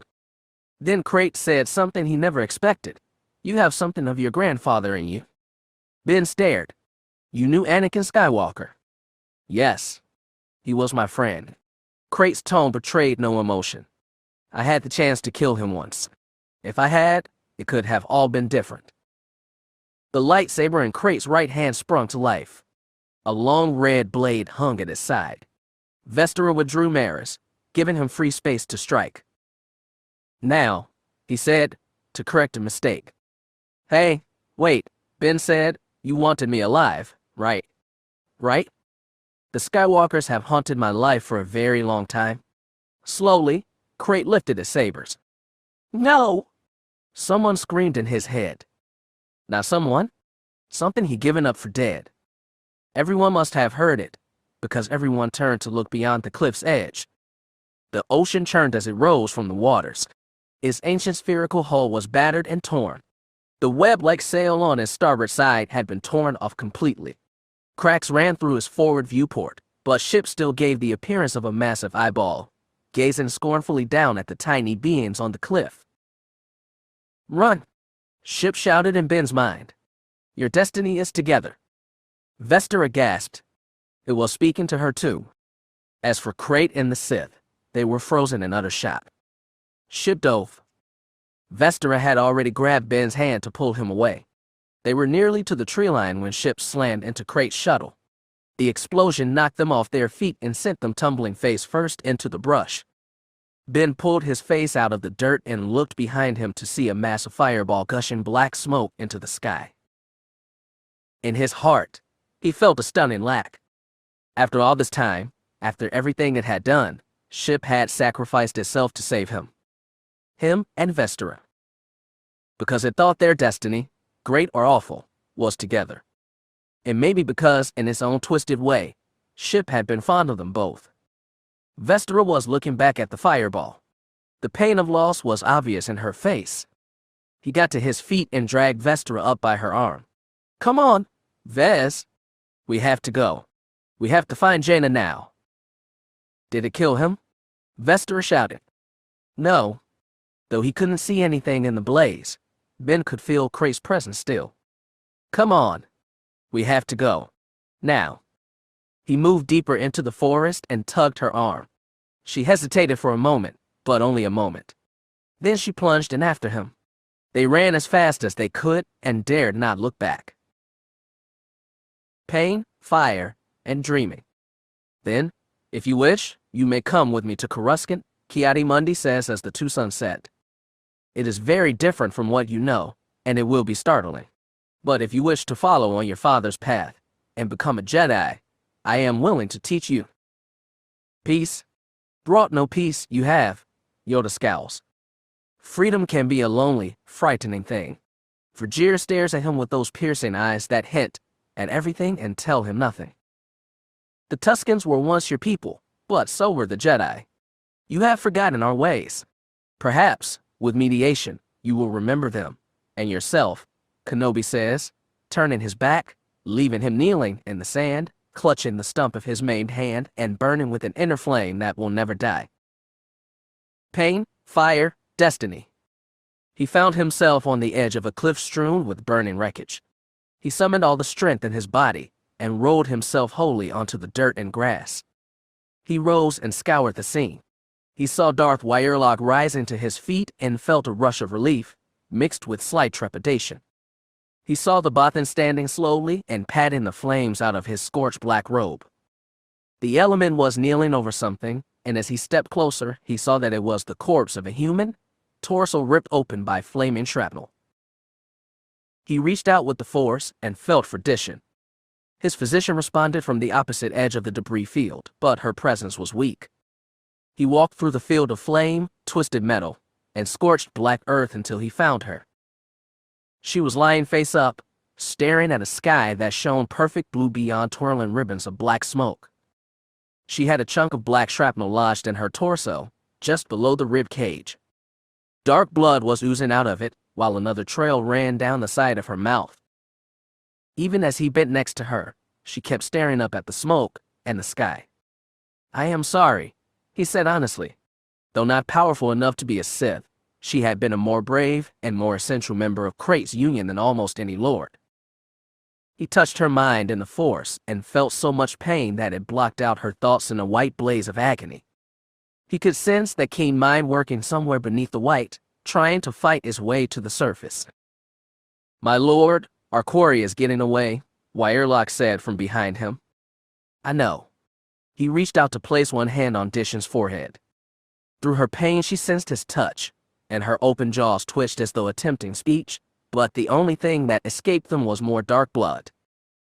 "You've done well," he said. "You will be missed." Then he gripped her head tight and gave it one sharp twist, neatly severing her spinal cord.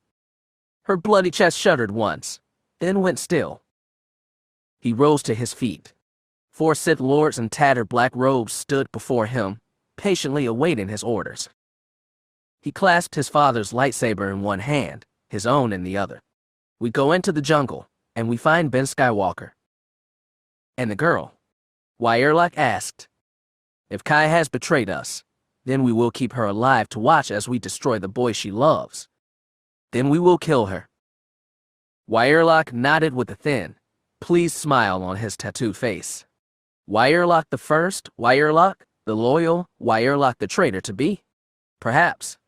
Right now, he sensed no duplicity, only a desire to fulfill the brutal justice of the Sith. As it should be. Chapter 30. Miri Antilles had never thought of herself as a pilot. She never thought of herself as much of anything exactly, which might have been a problem, but that was another issue entirely. The point was, while she had the quick eye and fast reflexes of a pilot, chalk it up to genetics, she didn't have the natural talent for flying that her father or sister did. Sometimes people observed that where Sayal took after their father, Miri took after her mother, which usually produced eye rolling on Ela's part. And while that wasn't totally true either, it was closer to the mark. She felt comfortable with her feet on the ground, or barring that, the deck of a ship. She certainly didn't feel comfortable weaving her matte black stealth fighter through a swam of coral skippers as their volcanic missiles spewed fire and destruction all around. Rather, as she wrestled with her control stick, she used every breath in her to utter a torrent of consciousness of profanity that would have made the worst Corellian pirate blush. When she cleared the pack of skips, she checked with her astromech droid to make sure no vital systems had been damaged. Then she flicked her comlink back on and said, "Lead, this is Roller. You still with me?" "Copy that, Roller," Piggy's mechanical voice soothed her ears. "Follow my lead. We're forming with others." Miri decelerated, letting Wraith leader stealths overtake hers. Then she fired her engines again and followed. With their curved hulls and dark finish, stealth's fighters were difficult to see with the naked eye as well as with scanners, and she didn't notice Termin, Thames, and ran until their fighters were right next to hers. "All clear here? Lead," Termin reported. "Those skips are coming in fast." "Too fast?" Rand growled. "Cut chatter," Vord ordered. "Stand by." Orders from Starless. For a second, her comlink went dead. Mary looked out either side of her cockpit and surveyed the awful scene. Rather than face the incoming wave of U.S. Hanvong fighters and capital ships, what was left of Trinity Fleet had thrown itself into a pitched battle with Daala's forces. Starless and Phoenix were in a messy broadside brawl with Chimera and Resolve, while Vindicator attacked Repulse, and the 3 Marauder corvettes generally played merry hell with the Lancer frigate Swift. Starfighters wove tangled thrust trails between the giant capital ships, and flares lit up and vanished every second. Good people died with every flash of light, and Miri felt sick at her own helplessness to stop the slaughter. Karuska Jim, Lacentra, and Niathal were on rear guard, which meant facing the brunt of the oncoming U.S. Hanvong attacks. Their coral skippers were already swarming around the Mon Cal cruisers and carrier like wasps, and a pair of heavy cruisers were moving in to attack. "Look alive?" people, Vort returned to his comlink. We're going after one of those cruisers. What? Miri yelped. Thankfully, her speaker wasn't on. Lead, please explain, Rand said, clearly tense. Nexu and Pike squads are taking it to the portside cruiser. We're flying with them? Heavy hitters, Miri muttered. Pike squad was a host of B-Wings assault fighters from Starless, while Nexu squad was made up on old K-Wing heavy bombers from Gem. Lead, are we covering their backs? Thames asked. Negative, Talker. Torch squad's doing that. We're dropping bombs too. Starless thinks we can slip in while they're aiming for the big boys. It was, from a certain view, logical. The skips and gunners on the Vong ships would be going after the heavy bombers and attack craft, and they'd probably miss the Black X-Wings entirely. From another point of view, trying to take out a huge heavy battleship with 5 X-Wings was carky mad. Her father had taken out capital ships using only snub fighters before. Of course, her father had helped take out 2 entire Death Stars using snubs. And Myri was not her father, for better or worse. But orders were orders. Piggy's stealth leapt forward, and so did hers. The big U.S. Hinvong ship loomed ahead. It seemed like a Jagged, sinister counterpart to the smooth organic Mon Cal ships. The Wraiths pushed in a little ahead of the Nexus, and a little behind the Pikes. The XJ X-Wings of Torch Squadron hung back, keeping skippers off the backs of the Nexus lumbering K-Wings. Roller on me, Piggy said. Everyone else follow shooter. Copy, Rand said, taking lead position. The Vong ship began to fire its defensive batteries. Big missiles like flaming rocks shot past the B-Wings. Target weapon emplacements, said Piggy. Dive on my mark. 1, 2, mark. Miri made sure her speaker was off, pitched her ship forward, and started swearing up a storm as space lit up all around her. She followed Piggy's X-Wing as it bobbed and fell toward the surface of the Vong ship. Missiles fired past them at the bigger ships. Piggy and Miri flew low over the rock-like surface of the cruiser, firing off laser blasts at any missile launcher or Davin basal emplacement they could find. They scored a few hits and knocked 2 launchers out of commission before they shot out behind the cruiser and wheeled around for another pass. As she turned around, she saw the other 3 stealth fighters flying to meet them. Meanwhile, the B and K-Wings dropped payload after payload onto the cruiser. Ribbons of red exhaust from their missiles fell toward the cruiser's surface, but less than half exploded on the surface. The others were swallowed up by the Davin basal singularities that protected the vessel. We're going under. Get ready to target the aft Davin basals with torps, Piggy said. Same teams. Copy, lead. We're on it, said Rand. Miri followed Vort again. She loaded 2 hot missiles in the tube and aimed for the undersides of the Davin basals used to propel the cruiser. On Vort's mark, she let 2 fly. Piggy popped off another pair, then turned his nose down so he ran beneath the cruiser's belly. Miri did the same and pushed her fighter down right as a fireball burst out of the cruiser's aft. Hello, Rand shouted over the comm. That got M. Wait, Terman shouted. We lost Talker. Miri checked her scanners. I got no EV. I think he was swallowed by a Davin basal. Miri's mouth felt dry. All thrill of victory was gone in a second. First Trey, now Thames had joined the honor rolls of dead Wraiths along with Bindi Drayson, Jesmyn Akbar, Tun Fannin, and many more. Incoming, Rand reported. Coral skippers, 3 o'clock. Miri swore. Swore for Thames, for Trey, mostly for herself as a hail of missile fire raced in from her starboard side. She and Piggy dove down, away from the cruiser's fiery belly. She checked her scanners and saw more skips in pursuit. Rand and Terman were tangling with even more enemy fighters. It was amazing how fast battles could turn. 30 seconds ago, she'd surged with elation. Now she was about to die. Then a hail of green laser blasts slanted through space. Explosions flared behind her and she looked to see the shredded debris of the coral skippers on her tail. We're clear. Rand's voice sounded in her ear. Thanks for the help. Not a problem, said a cool female voice. My brother would, bust my butt if I didn't protect yours. Mary laughed in relief and flicked her comlink back on. Yeah, thanks, Clawlead. Understood, Winesafel said curtly as her clawcraft settled between Mary and Vort's X-Wings. There were more flares of light from above, and Mary looked overhead to see explosions chewing through more of the cruiser's hull. As the Wraiths and Claws pulled back, she got a better view as the B and K-Wings tore a massive gash through the nose of the U.S. Hanvong cruiser. With its engines down and Yavin bases overwhelmed, even the X-Wings from Torch Squadron were firing their torpedoes. Join the fun, Mary suggested. Gladly, Piggy said. All ships ahead. Let's take it out for Thames. Roger that, Rand said. Going in, weapons hot. Affirmative, Winfell said. The X-Wings and Clawcraft dove toward the dying cruiser. Myri waited until she was close enough to get a good shot at one of the remaining Yavin basal emplacements and popped off 2 more torps.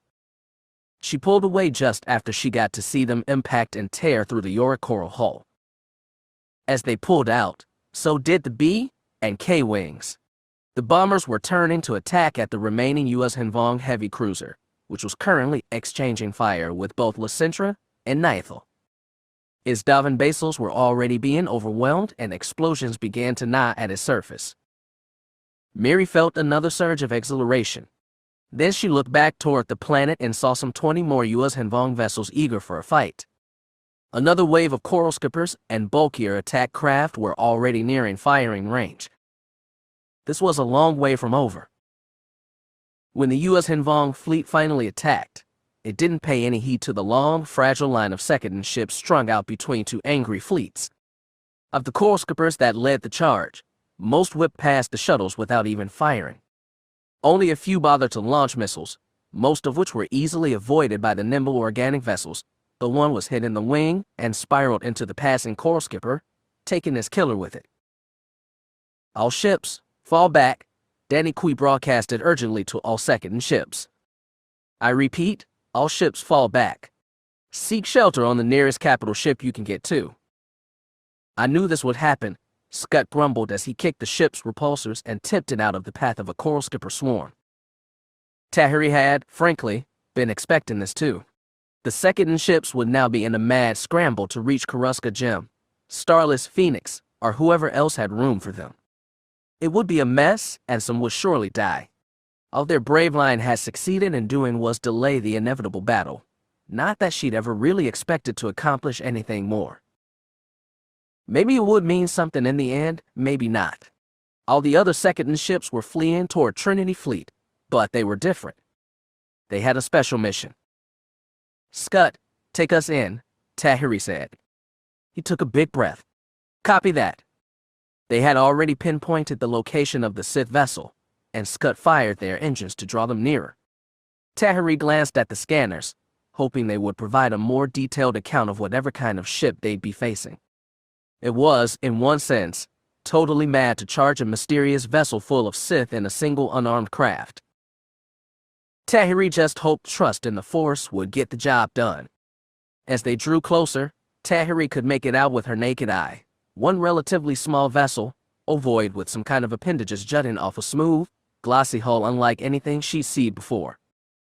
She felt something in the Force, something ancient and pulsing, almost like the Sith meditation sphere Ben had uncovered on Zayas all those years ago, but decidedly different. Her surprise gave way to acceptance. Of course the Sith would use some kind of organic vessel.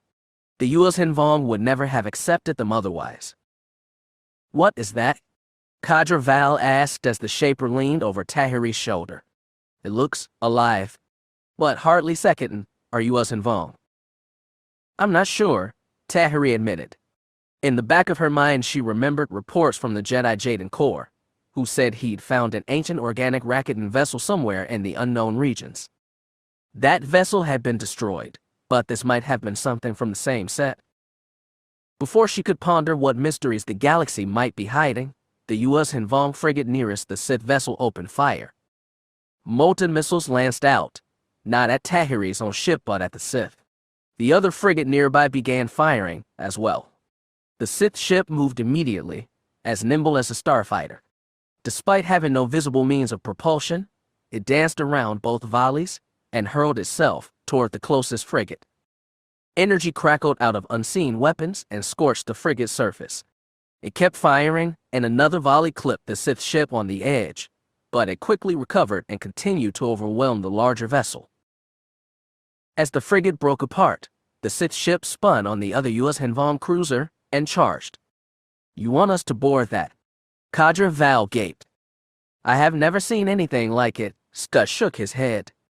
Tahiri looked behind her. Everyone in the cockpit was staring in shock and awe as the Sith vessel took out a second ship far larger than itself. Nereth's eyes were wide with fear, while the old warrior Karam Charn's scarified face was stretched in horror. Two of the younger Ganner's sect warrior, Volan Kral and Zaku Buell, looked almost excited. "Incredible," said Zaku Buell. "It will be an honor to take that ship down." "An honor." Scott spat. "Wait, look," Tahiri said. Even as the second U.S. Hanvong ship smoldered and began to crack apart, two more were arriving, as well as a swarm of coral skippers.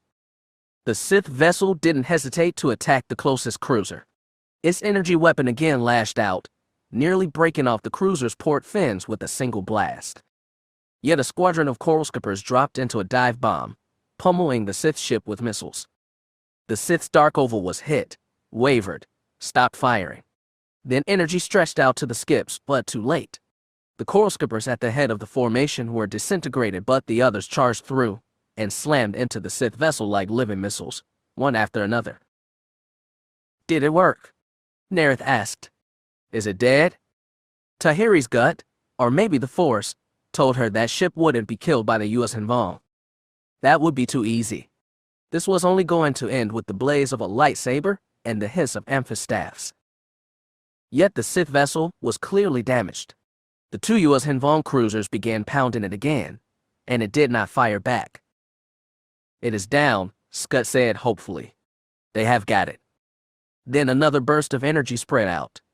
The damaged cruiser took the brunt of it. Its Yorick coral hull began to crack and break. Oxygen, people, and equipment was flushed into the void. The second one kept pounding the Sith vessel even as its kin died. When the Sith vessel moved again, it gave no warning. It simply shot like a bullet right into the bottom of U.S. Hanvong's ship. It disappeared as explosions and breaches tore through the ship's hull. Cadre Val gasped. A couple warriors cheered. Then the Sith ship appeared, punching through the top of the hull, trailing fire and smoke and debris. This time, instead of dancing over to his next target, the vessel seemed to waver. Tahiri felt something through the Force like an animal cry of pain. Then the ship began to fall, slowly at first, then more quickly. It was being pulled in by Zanima Second's gravity well. "It's falling to the planet," she said. "Keep on it." "What?" Scott frowned. "The ship is dead, yes. It will burn up in the atmosphere." "A scientist always verifies," Cadre Val said. Okay, he grunted. "Better be sure." He fired the engines again. The second ship passed through a field strewn with the wrecked, scorched remains of 4 U.S. Hanvong vessels and several packs of coral skippers. That meant those ships couldn't hurt her friends, and while Tahiri felt glad of that, she was hardly relieved. The Sith were her target from the start, and even in a crippled dying ship, they weren't dead yet. Scud pitched their shuttle toward the planet, following the Sith vessel's tumbling black disk as it hurled toward Zanima Second. As it hit the upper atmosphere, its shiny surface turned red hot with flames. "It is burning up," Scud said hopefully. "Stay on it," Tahiri said. They plunged in the fallen ship's fiery wake. The second vessel's shields would protect it from the heat of re-entry, but Tahiri wasn't sure if the Sith ship even had energy shields, or if its hull was made up of some ultra-durable compound known only to its builders. Soon they cleared the upper atmosphere and began tearing through the cloud layer. White vapor, illuminated by stark sunlight, blinded them in flashes, but Scud still trailed the Sith vessel as it streaked like a comet across the blue sky. When they burst through the last layer of clouds, Tahiri saw nothing but a vast ocean twinkling in the sun. Scud pulled the shuttle up to avoid plunging into the water, but the Sith vessel had no such control. Still trailing flame, it slammed into the ocean's surface, kicking up a geyser of white foam hundreds of meters high. Scud leveled the shuttle and banked around the crash site. "Do you see anything?" he asked. "I don't see anything." Tahiri, and everyone else, craned forward to get a better look. White-capped ripples spread across the ocean, disrupting the natural flow of waves. At the center of the disruption was nothing. They continued to circle the crash site for a minute and nothing happened. The impact ripples were leveled by the timeless, all-consuming ocean. "It's gone," Nerith said with relief. But it wasn't. Tahiri could sense the vessel in her mind, crying out in dying pain. She would have felt better about that if she couldn't sense, with increasingly clarity, the presence of many dark side-using beings around it. Then the black disk breached the ocean surface. Foamy salt water spilled off its surface. It bobbed in the waves like a bird. "Is it dead?" Nerith ventured, hope already draining from his voice. Tahiri shook her head. "It's dying, though. We have to finish it off." "How?" Scud looked at her. "This thing can land on water. Put us down right next to the Sith ship."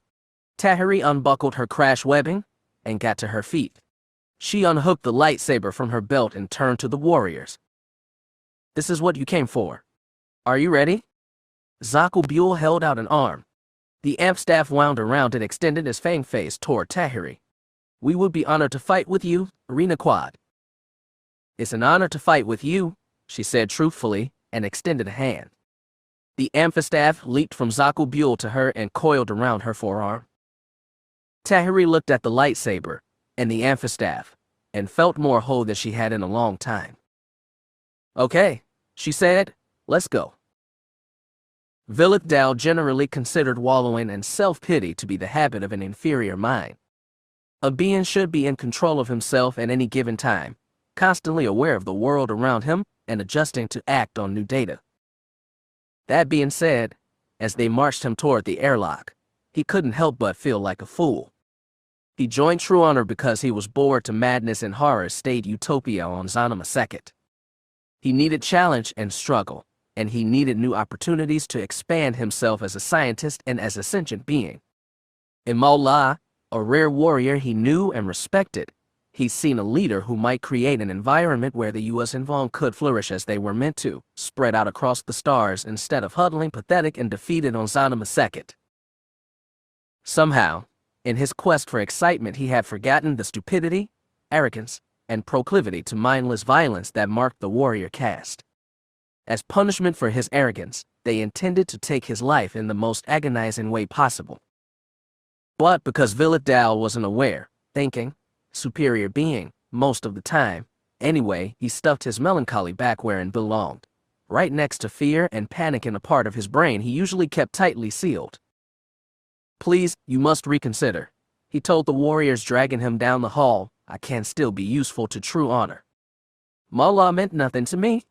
I can serve War Master Voronla in countless ways." Linking the word War Master with Voronla was enough to put bile in his throat, but he stuffed that down too and adopted a trembling tone. Please don't do this. I am a loyal U.S. Vaughn like yourself. I will do anything to serve." "Quit talking, coward," grunted the brute on his left. They took him past the portals that connected Honor Regained to the coral skippers and shuttles that clung to her hull. They were probably planning to toss him into an umbilical with no ship attached, and let him get sucked out into the vacuum, which was no pleasant thought. He was pleased to note that a few of them still had vessels berthed. "No, stop. You can't do this." He writhed against their grip with renewed energy. Not that it did him any good against the hulking warrior. "You are a pathetic coward," the one of his right grumbled. "You deserve to be torn apart by Yansacs, but the War Master says you should float in space, and that is what you will do." They hauled him up to a portal with no ship attached. The one with on his right reached out to open it. Vilith Dal coiled his arm up and dug the nails of his hand into the inside of the warrior's elbow, inserting poison directly into his blood. The warrior let out an unwarlike yelp. His partner asked, "What is it? What did he do?" The warrior's grip on Vilith Daala's arm slackened. His jaw worked, but no sound came out. He let go of the shaper and fell hard to the deck. Traitor. The other warrior snarled. He let go of Vilith Daala and went for his amphistaff. Before he could bring the weapon to bear, Vilith Daala stepped right in front of him and drove the same fingernails right into the warrior's neck. Right where Vorin La had made the killing blow to his commander. Vilith Daala felt there was something a little poetic about that. The light went out of the warrior's eyes, and he fell next to his friend. Vilith Daala sighed. He didn't like killing his own, such was an infidel specialty, but he didn't like dying in vacuum either. He picked up the dead warrior's amphistaff and let it curl around his waist like a belt. Then he went looking for a good ship. He wanted to be far, far away when Vorin La inevitably got everyone aboard killed. There was no place for him with true honor, and he doubted there was a place for him on Zanima II. That left one very narrow possibility. Very narrow, and potentially very exciting. In a way, it was kind of funny. Miranda Fardreamer had gone off to fight the U.S. Hinvong, ended up fighting with Empire against the Alliance, then joined the Alliance to fight the Empire. And now, after all that run around, she was finally getting a chance to fight the Vong. Working the comm station on Phoenix's bridge meant she was not quite in the thick of battle, but it certainly felt hectic enough. Admiral Creffy was bounding back and forth across the deck with impressive vigor, for an old Bothan, taking news and giving orders rapid fire. It had been crazy enough when they were slugging it out with Daalal's ships. Now that the Vong had joined the fight, a fairly standard naval engagement had turned into a messy, chaotic brawl. From her spot at the comm station, Miranda had a decent look out the forward viewports. The situation was, frankly, astonishing. Chimera and Starless were still slugging it out, but Resolve and Repulse had broken off, and were heading toward the inner orbit battle zone where 3 Trinity cruisers were trying to hold off an onslaught of U.S. Hinvong ships. Explosions burst and died every second against the blue and green backdrop of Zanima II. Countless starfighters and assault craft wove twirling trails around each other and filled space with flashing laser blasts. Admiral, she heard someone say, Nithal is under heavy fire. Don't know how much more she can take. Tell her to fall back, said Creefy. We'll help cover. Miranda's chest tightened as Phoenix lurched closer to the inner battle zone. In the area immediately outside Phoenix, Coral Skippers had joined the already messy tangle of ties, Clawcraft, Alliance fighters, and the occasional second ship beating hasty retreat. Admiral, said the tactical officer, we've got incoming. Vong ships on intercept course. Let me see it. Creffy went right over to the tactical holo. Miranda couldn't make sense of his blazing lights, not from halfway across the bridge, so she turned to watch the front viewport again. She thought she saw several ovoid ships heading toward them. They were definitely larger than the Coral Skippers, and seemed more sluggish. Assault shuttles, she whispered to herself. All ships, target those shuttles. Creffy ordered. Tell all hangars to fire up tractors. I want those ships kept away from both launch bays. Copy that, Miranda said, and flicked her console to the proper internal channel. After a second, someone picked up the other end. This is main hangar deck control. Bridge here, Miranda said. We've got incoming Vong boarding parties. The Admiral says to fire up the tractors and keep them out. Copy. Putting shields on double layer. Miranda was just about to switch off the connection when he added, hold it. Wait, no, we're... A burst of static roared in her ear. Miranda quickly flicked off the channel and turned to the frozen comm lieutenant. Sir, she said, communications with the main hangar are down.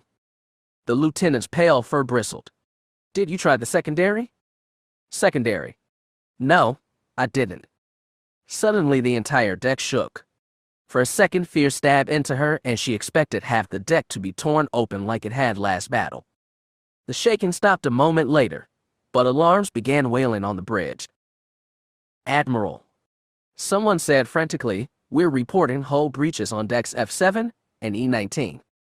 The main hangar deck is down too, Miranda shouted. For a second Creffy froze.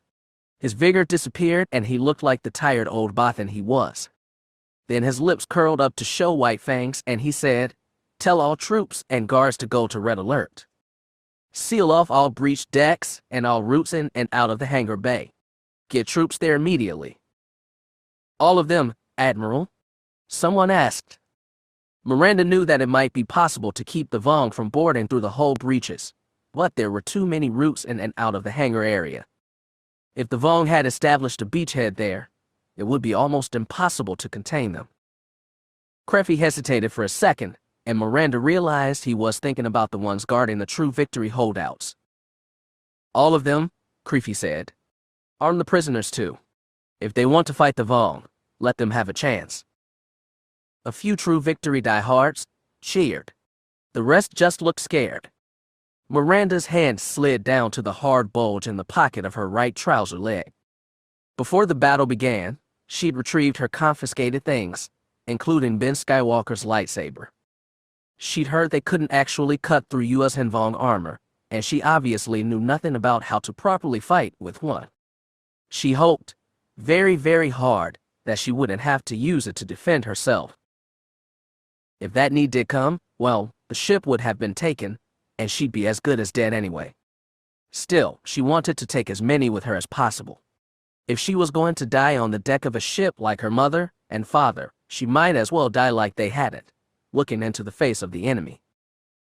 It wasn't what she wanted, but it might be all she got. Chapter 31. When their shuttle tumbled out of the sky, trailing black smoke from failing engines, it had taken Jaina's miraculous flying abilities to keep them from plunging into the ocean or exploding against the black rock slope of the island's volcano.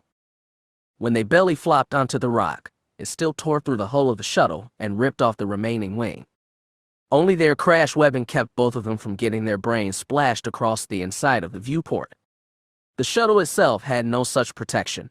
Its systems began to die while Jason and Jaina struggled to escape their seats and find footing on the sharply angled deck. Jason felt the living ship die, and that surprised him in more ways than one. Between his conversation with Jaina, the firefight with the coral skippers, and the frantic crash landing, he'd forgotten that the second ship was, in fact, a living being with some limited sense of self. He was more surprised at how clearly he felt the confusion, pain, and anguish of the living ship. A long time ago, he'd been very good with animals. On Yavin 4, he collected all manner of strange and dangerous creatures from the jungle and brought them into his personal menagerie at the Great Temple. The only thing that had kept them all from running amok was his own strong empathic bonds with other living things. Just as now, he'd been able to feel their confusion and pain and anguish, and he'd been able to touch their minds with the Force and soothe them, even bargain with and convince them. Somewhere along the way, he shut down that part of himself, just like he'd shut down many others in his single-minded pursuit of what he thought, in reckless arrogance and conceit, to be his destiny. Now, without his even willing it, that empathic bond had opened again. The ship's pain racked his body as if it were his own.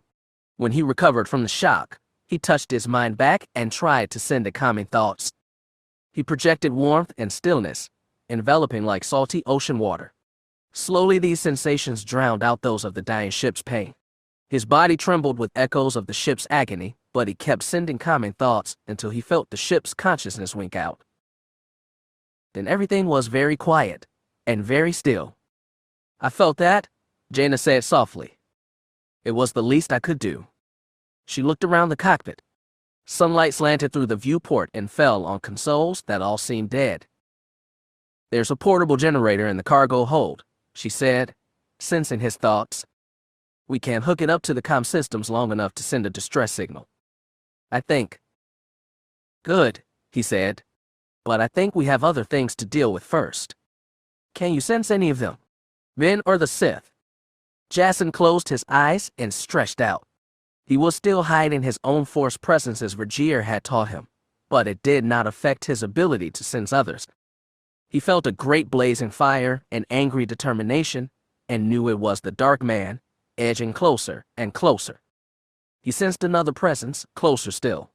It felt very scared, confused, and lonely. He knew it wasn't Ben. Vestera, Jaina said grimly. Who is that? A Sith girl. She and Ben were involved. By Jason's count, Ben was still a teenager, and that probably meant their involvement had been one of normal adolescent confusion, extrapolated tenfold by their differing allegiance in the Force. Ben being Ben, he probably thought he could bring her to the light and failed.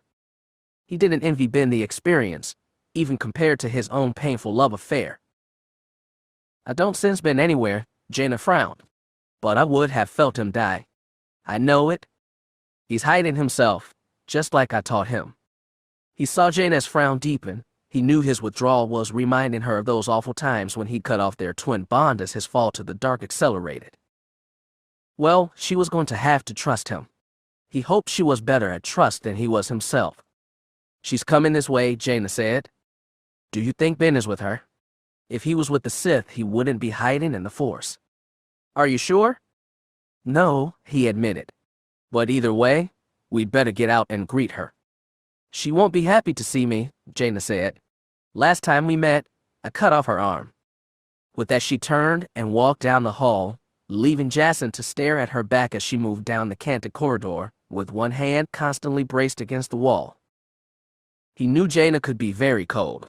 When the pain got to be too much, her answer was to just shut off her emotions and shut out other people. Whether that was better or worse than using and savoring pain, as Vergier had taught him, he didn't know anymore.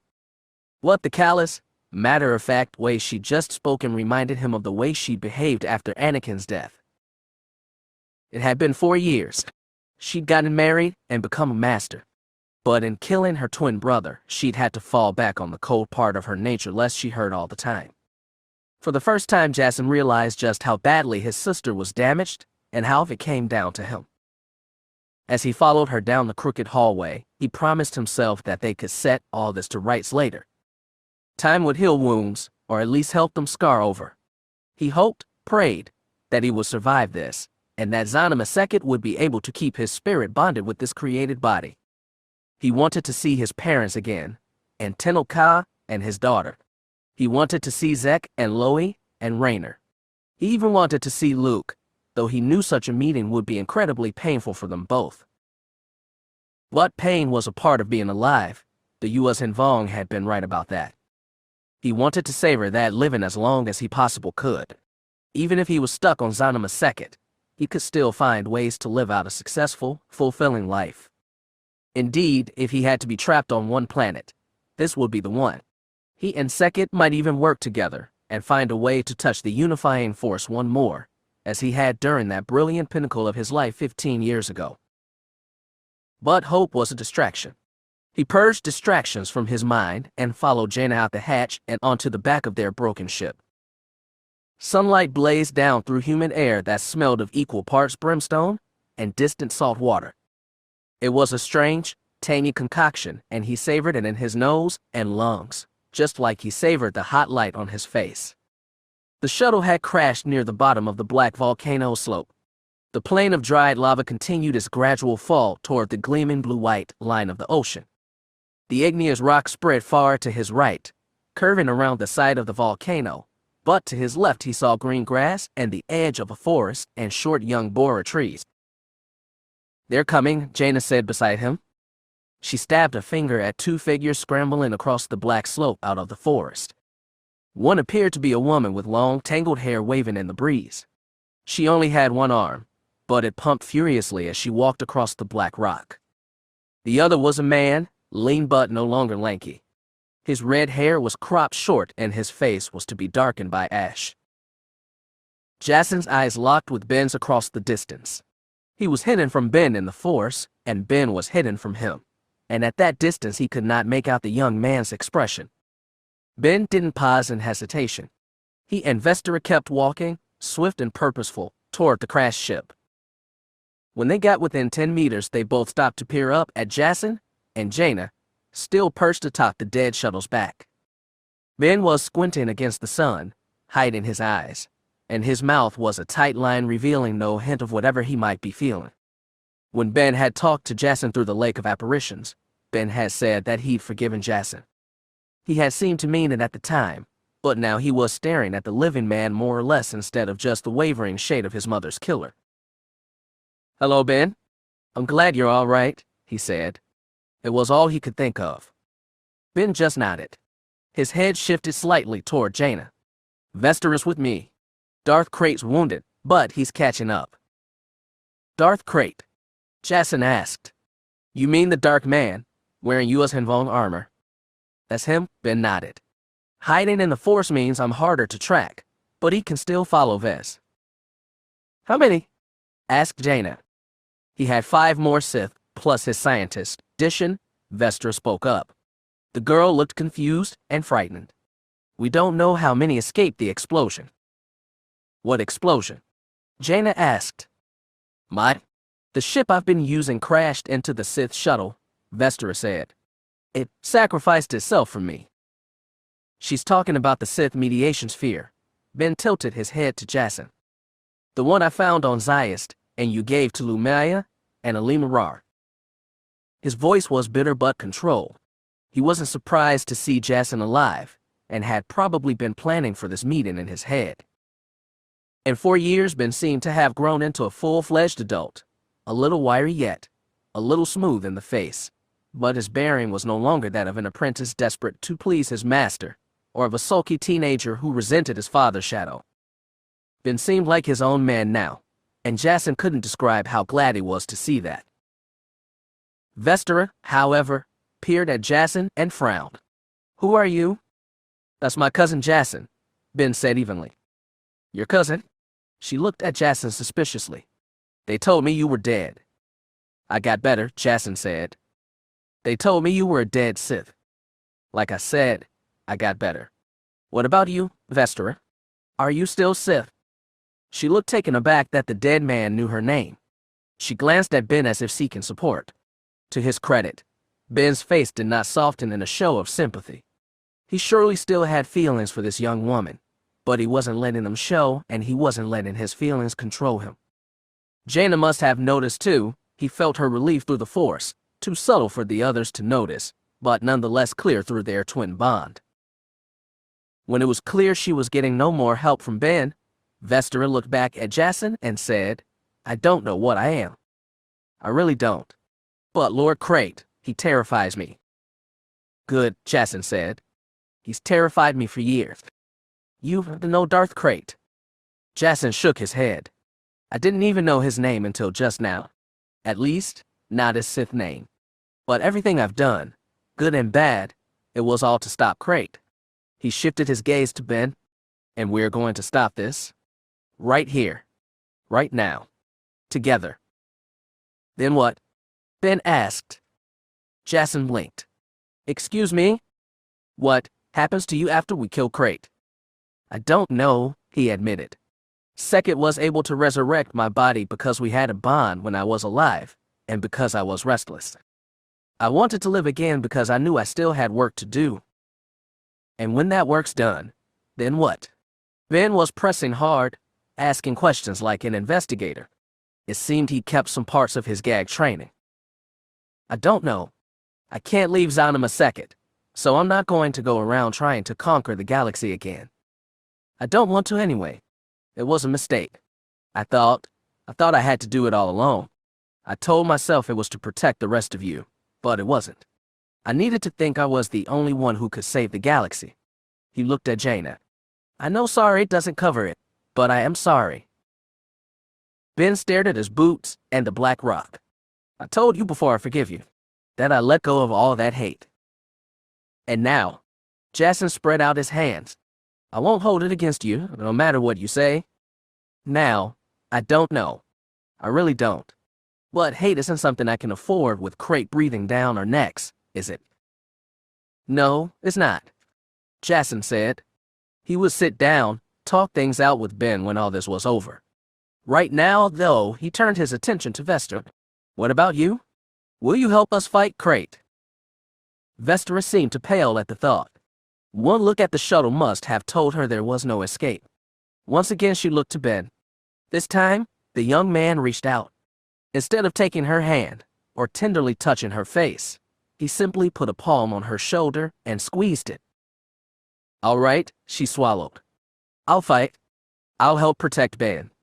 Are you happy? Happy enough, Jason said. Thank you. I'm no Jedi, Vestra blurted, though the thought hadn't crossed Jason's mind. I'm no hero. I just don't want Ben to die. He deserves better than being twisted apart or torn open or whatever Darth Krayt has planned for him. Is Krayt after Ben specifically? Jaina asked. Vestra nodded. I'm not sure why. He said, a Skywalker stalks his dreams. Jason felt a spike of alarm. What do you mean, stalks his dreams? I don't know. But Krayt has visions of the future. Great, Jaina grunted. We all know where those lead. He said he's seen a man. Not Ben, but some other Skywalker. A blonde one. He knows he's a Skywalker. I don't know how, but he does. Or at least thinks he does. Did he tell you about the man?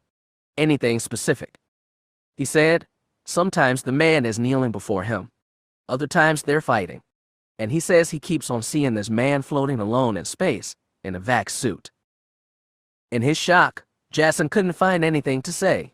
When he'd seen his first vision of Krayt, the Force had screamed to him that the red-haired woman at the dark man's side was intrinsically connected to his fate, and that she had to be protected.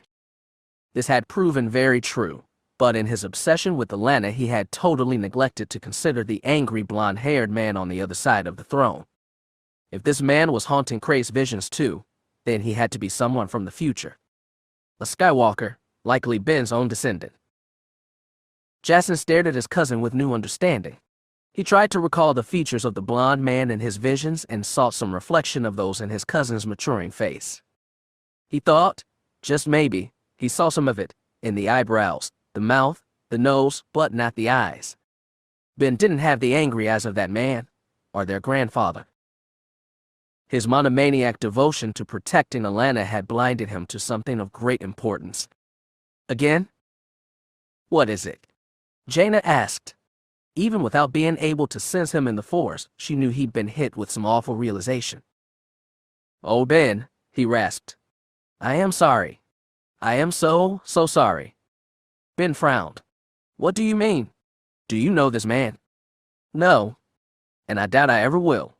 But we have to protect the future, Ben, and that means protecting you. Glad we have that cleared up, Vestra interjected. The Sith are almost here. We've got 4 people and 3 lightsabers. No idea who Krayt has with him, but he likes to double wield. What's the plan? Jason unhooked Jaina's lightsaber from his belt. He tossed it to Ben, who caught it in one hand. He looked it over, then held it out to Vestra. Exchange? He asked simply. Vestra looked at it, then nodded. She handed Ben back her lightsaber. No, not her own. Mara's lightsaber. The sight of it set a cold weight in Jason's gut. Ben ran fingers over the smooth metal casing of Mara's weapon, and a light smile touched his face, like his mother had just stroked his cheek. Maybe she had. What are you going to do? Jaina asked her brother. Krayt can't feel me, or at least I don't think he can. He hasn't reached out to me in the Force. So you want to surprise him? How? Jason scanned the black plain and rocky slope. He spotted an outcropping not far from the wrecked shuttle. Its position would shield him from view of anyone approaching from the forest, as Ben and Vestra had. I'll hide, he said. See if I can take anybody out and claim his saber. Okay. Jaina unhooked the blaster pistol from her belt and held it out, stock first. Jason took it and gripped it firmly in his right hand. He was no gunslinger like his father, but some weapon was better than none. I'm going to go hide behind that outcropping, he called down to Ben and Vestra. You two try to keep them occupied while I attack from the flank. Occupied how? Vestra frowned. She was clearly not enthusiastic about this plan's chance for success. He's after me, Ben said. I can try to talk to him. You don't talk to a man like Krayt. He can't sense me through the Force. He's got to be curious about that. I can't pretend to barter for your lives. Just get them close enough for me to even the odds, Jason said. I will, Ben said firmly. Are you sure you don't need a lightsaber? You'll need weapons more than I will, Jason said. Besides, they won't be expecting an attack from a dead man. Unless Crate seen you in his visions, Vestra said. He hadn't thought of that one. We'll just hope he hasn't. Jason hopped to the back of the shuttle and, with the force-assisted cushioning, landed on the black rock in front of Ben. For a moment the two stared at each other. From this level, Jason could see how much Ben had grown, both physically and emotionally. Just like Jason at that age, he'd seen too much and lost too much to ever be young or innocent, but his scars had healed over to make him stronger than ever before. He was going to be a fine Jedi, straight and true like his father. His scars would never end up tearing him open, as Jason's had, and he envied his cousin very much. He wanted to tell Ben that, and so much more. But this wasn't the time or the place. Jason turned away from them all and marched up to the outcropping. He placed himself so that he was hidden from the view of the approaching Sith. He cleared his thoughts, focusing on his blaster and the dark presence looming ever closer. Patiently, he awaited the arrival of the man who had been the unseen center of his life since his first vision in the mall. More than Lumaya, Vergere, Luke, Jaina, Tenno-Ka, Alana, even that mysterious future Skywalker, Darth Krayt was the man who had dominated his destiny and pulled him downward into darkness and death. He very much wanted to return the favor.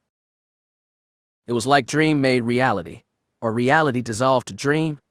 Past and present, then and now, seemed to lose all meaning as Darth Krayt walked across the plain of dried lava toward the crash-second shuttle.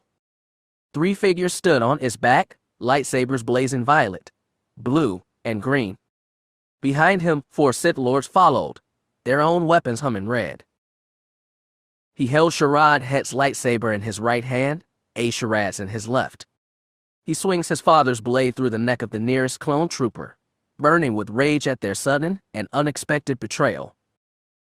The waiting Jedi did not move as he approached. Their ship was clearly damaged beyond repair, and they had no choice but make a stand. Ben Skywalker was there, standing in the middle.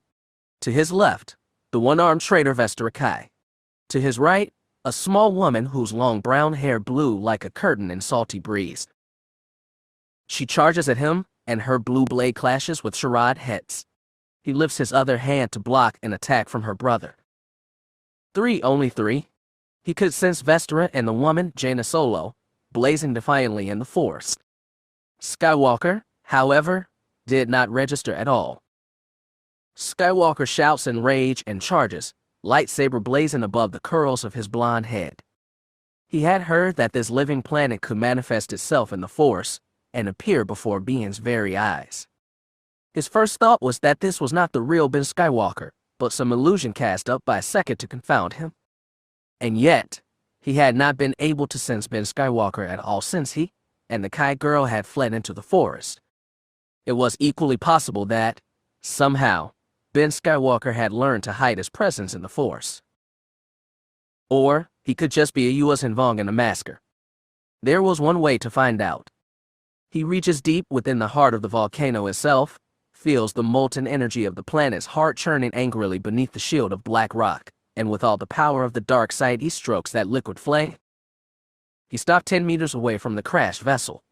Wirelock and his other warriors stopped a meter behind him. He looked up and stared at the red-haired boy, searching for some features that matched the angry, blonde-haired Skywalker from his vision. The Skywalker was younger and thinner, he possessed a sense of poise and calm so like his father, so unlike his grandfather. "Are you Ben Skywalker?" Krayt called up. "Or are you an illusion, cast by this living planet? What does the Force tell you?" Skywalker spread his arms. "The Force tells me that Vestra Kai betrayed me out of cowardice. It tells me that Jaina Solo, sword of the Jedi, burns with righteous anger because it is all she has left." "So you did your homework," Jaina said. "Do you want applause?" "No. Only an ending." He didn't ignite his lightsabers. He didn't raise a hand to cast Force lightning. He merely stood where he was, grabbed hold of the dead second shuttle with his mind, and tore. He caught all 3 of them by surprise. The mountain shifted, rocked, crumbled as the shuttle lurched into the sky. Vestera lost footing and fell. Ben Skywalker jumped back after her. Jaina Solo crouched and clung to the ship as it hung in the air, casting a dark shadow on Crate and his people. "I am not in the mood for games," he told Skywalker and Kai as they crouched on the ground, stunned but undamaged. "Neither am I," said Jaina, and she jumped. Knees bent, feet forward, saber first, Jaina Solo fell on him. She seemed to fall forever. He ignites both sabers. He casually hurls the second ship back to the ground, and Skywalker and Vestera scramble to avoid his fall. They do, but are thrown off their feet by the force of the impact. The impact, too, shakes the ground under him, but he does not waver or shake, only raises both blades up and X to catch Jaina Solo's first strike. Solo's saber hissed and cracked against his. Her boots landed on his chest and she kicked off him, sending him back a step while she backflipped, whirled through the air, and landed on her feet, facing him and still brandishing her blue saber. On her face, furious concentration. A perfect mirror of her brother's. And he realized, suddenly, Ben Skywalker knew how to hide himself from others in the Force. From what the one Sith knew, no other Jedi could. What Skywalker's master had, for many years, been not a Jedi, but a Sith. As he turns to shout a warning to his men, Darth Caedus rises from his hiding place, levels his little blaster pistol, and shoots.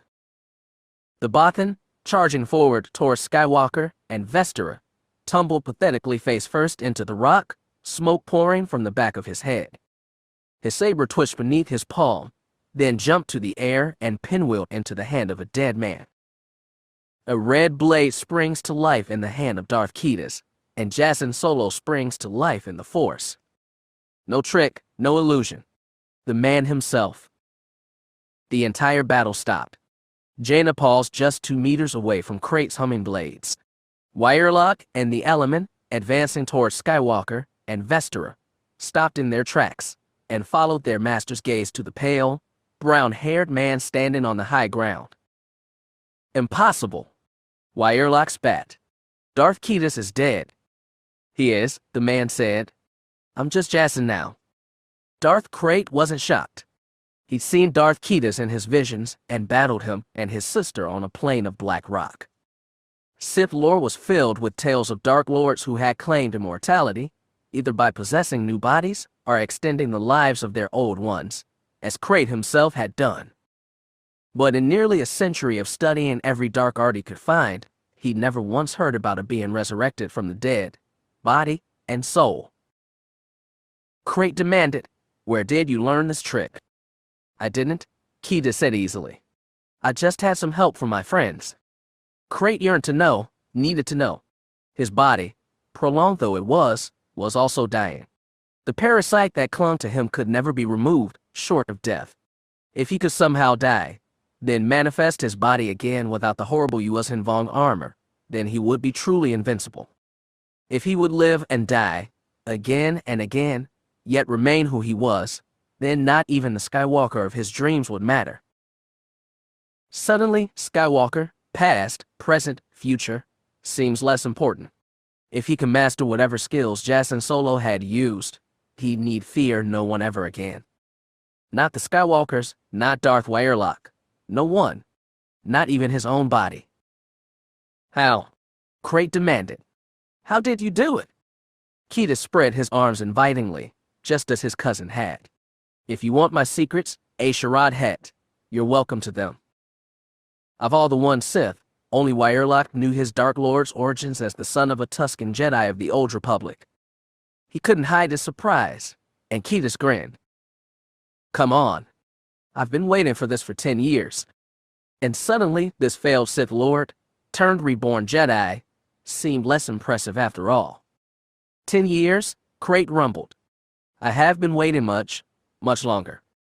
He reaches deep within the heart of the volcano itself, feels the molten energy of the planet's heart churning angrily beneath the shield of black rock, and with all the power of the dark side he stokes that liquid flame. The whole mountain shook, nearly throwing Jaina off his feet and wiping the smug smirk off his face. His sister, so close to striking distance, stumbled back and stared around in alarm. Crate gave his 3 servants a push, and they charged Skywalker and Kai, sabers blazing. "Kill the children quickly," he told them, "and then we will take Ketis and the sword." As sabers clashed, the mountain shook again. Cracks tore through the plain of black lava, and molten red began to seep out. Smoke and reeking brimstone shot like geysers from the volcano's heart. The mountain shook once more, and black smoke bellowed from the top of the volcano. Ash fell like rain under a brilliant blue sky and pattered on the broad shoulder plates of his armor. The mountain bucked, sending Kai and one of his swordsmen rolling downslope toward the distant shoreline. Skywalker lurched after her wirelock, and the element after him. As for Crate, he had the sister in front of him, the brother to his side. Both were coughing and wiping ash from their faces. Crate stood with 2 lightsabers blazing at his sides and waited. When they both had clear eyes and stood in battle stances with sabers angled toward him, the Dark Lord said, "Begin." They began. Chapter 32. When her second shuttle glided into Phoenix's landing bay, Jasmine had allowed herself a sigh of relief. Staring down a massive U.S. Hanvong fleet had not been a common experience. After landing on the Star Destroyer, now captained by Admiral Creffy, trusted ally, and veteran commander, she felt further relief that she wouldn't be called on to do anything crazy, like run around and shoot at U.S. Hanvong when she still had Bacta patches bulging beneath her trouser leg. At least she didn't have to hobble around on that crutch when she disembarked along with Shar, Huhana, and Drikal. Theirs wasn't the only second group disembarking, and Jessamine was impressed by the efficiency of the deck crew as they handled the strange new ships. She didn't know how many of them were Phoenix's native crew, and how many had been shuttled over from other ships to make up for the ones killed in action or imprisoned. At the moment, crisis and professionalism seemed to have drawn together the disparate groups into one cohesive unit. "Well, what happens now?" Drikal said as they exited the hangar. "We can't just sit out the rest of the fight." A part of Jessamine would have been perfectly okay with that, but another would have felt ashamed for staying safe while the rest of her squad was in danger. Beside her, Huhana growled something to the effect that someone might need Drikal's medical expertise, though where that left the rest of them she didn't know. "Let's try and get to a comm station," Shar said. "We should be able to ask Creffy or someone on the bridge what to do." "I didn't see any snub fighters we could use," Drikal said. Huhana that they were probably all launched and in combat right now. "I'm not sure I could handle a snub fighter right now, Jasmine that. The acceleration force might muck up my leg." "Oh, that's right," Shar said. "Well, don't worry. I'm sure Creffy can find work even for a resident cripple." "I am not a cripple," she protested. "I got stabbed in the leg by a Karking Sith." We know. I'm just saying you could have pulled a scut and stuck one of those things on your leg." "Oh no, I would never." The hallway shook violently, throwing Jasmine into one wall and Drikal into another.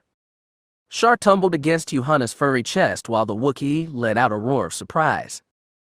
"That's not good," Drikal moaned.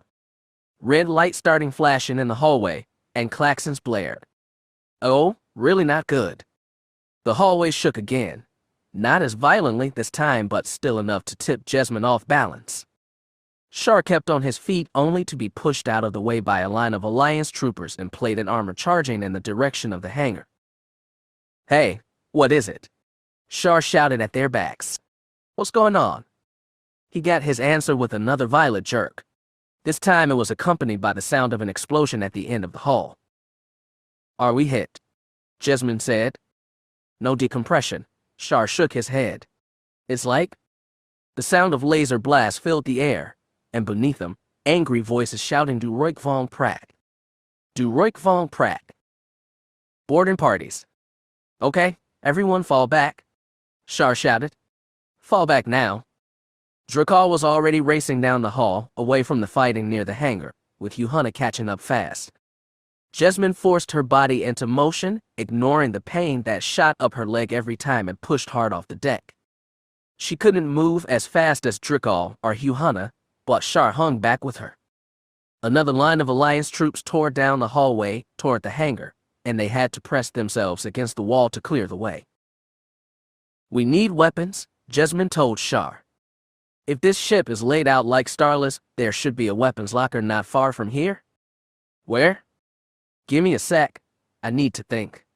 Let's find Climber and Healer." They ran down the hall, hooked a right, and saw the other two still running up ahead. "Make a left," Shar called ahead. Left. Drickall and Hugh Hunter seemed to hear, and they made a turn at the end of the hall. When Jessamine and Shar caught up with them, they were standing in the middle of a small storage room. All the lockers on the walls were open and empty weapon crates were strewn over the floor. "Somebody got here first," Shar observed. Drickall and Hugh Hunter began looking through the lockers anyway. Hugh Hunter found a case full of grenades and passed them around, 2 each. Shar found a Blastech E25 long barrel rifle still in his case with a set of backup power packs. There was also a case with 5 small Zerka sidearms, more than enough to share. Still, Jessamine would have felt a lot better with a heavy repeating blaster and some tactical gear. At least she had her lightsaber, not that she was a master with it. The sounds of explosions and blaster fire were muffled by the wall but growing steadily nearer. Hugh Hunter trilled and cautiously moved for the door. Jessamine edged herself forward as well. She stuck her head into the hallway and saw no sign of anyone, Alliance or Vong, but the sounds of fighting were clearer too. They were probably right around the corner. As if in confirmation, an explosion rocked the hallway, spewing black smoke and debris into view. She saw an Alliance trooper stumble and fall, then saw U.S. and Vong warriors step over him and drive an amphistaff downward, skewering the man in the back. Then more U.S. and Vong rounded the corner and started down the hall. Get in, get in." Jessamine waved the others back. "We have to close the door." "Lock it." "Give me a sec." Shar slid over to the control panel. "This might be tricky. I don't have the codes." "Just close them." He punched a few buttons, but nothing happened. "Oh, come on." Drickall groaned. "It's not my fault." Shar pounded the wall. "It's not my rotten fault." "Get back." Jessamine shouted and pulled the grenade from her belt. She squeezed the switch, tossed it in the air, and propelled it with the force. It fell out the door, around the corner, and right into the faces of the approaching Vong. The explosion shook the hall deck and sent smoke drifting into the room, along with the smell of charred flesh. It was quite satisfactory. "See?" Shar said. "Knew you were good for something." Hugh Hunter edged back toward the door and cautiously looked out. The Wookiee ducked back inside a split second later, and a hail of thud bugs flew through where her head had just been. Hugh Hunter roared that there were too many of them. Shar pulled out his own grenade, looked to Jessamine, and said, "You want to do that trick again?" "Looks like I have to." "Aye." A hail of blaster fire filled the hallway. She heard the cries of the U.S. and Vong and saw a second rain of thud bugs sail past the open door, but the laser blasts kept coming. When they finally stopped, Jessamine had no doubt that all the attacking Vong were dead. Jessamine edged toward the door and cautiously peeked out. She couldn't contain a yelp of surprise at the 4 figures directly in front of her, 4 Mandalorian warriors in full armor and helmets, smoking blaster rifles still up in firing position. She held up both hands and said the only thing that came to mind, thanks. The Mandos lowered their weapons. The one with strange multicolored armor plating said, "Nice grenade trick, Jedi." "Huh?" Jessamine blinked, then looked down at the lightsaber hanging from her belt. "I'm, not a Jedi exactly." More of a dropout, Shar he stepped out behind her and clapped her the shoulder. "Thanks for the help again." "Again?" Jessamine asked. "The goddess's Mando buddies," Shar said, "helped us defend the hyperdrives during the last attack." "Oh," Jessamine said. Then she noticed the 2 lightsabers hanging from the lead Mando's belt. "What are you then?" "No Jedi," the man said with a defensive tone. "Well, okay. That, makes 2 of us." Behind her, Hugh Hunter groaned impatiently. "The Wook's right," said the tall one wearing the battered helmet of an ancient clone commando. "Plenty more crab boys need killing."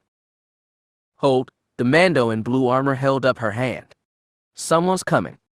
Jessamine heard it, the low rumble of footsteps, a lot of them. She stretched out with her senses and felt a vague mass of people, anxious and angry. Not Vong, she said. I can feel them in the Force. She's right, the lead Mando said. The Mandos turned and went down the hall toward the approaching rumble. The Wraiths followed, and when they rounded the corner, Jessamine could see a mass of people over the Mandalorians' bulky armored shoulders. Many, but not all, were wearing Alliance uniforms and combat armor. Hold! Someone cried in the other group. Soldiers, what is your aim? Before the Mandos could reply, Shar shouted, We want to defend this ship. And you?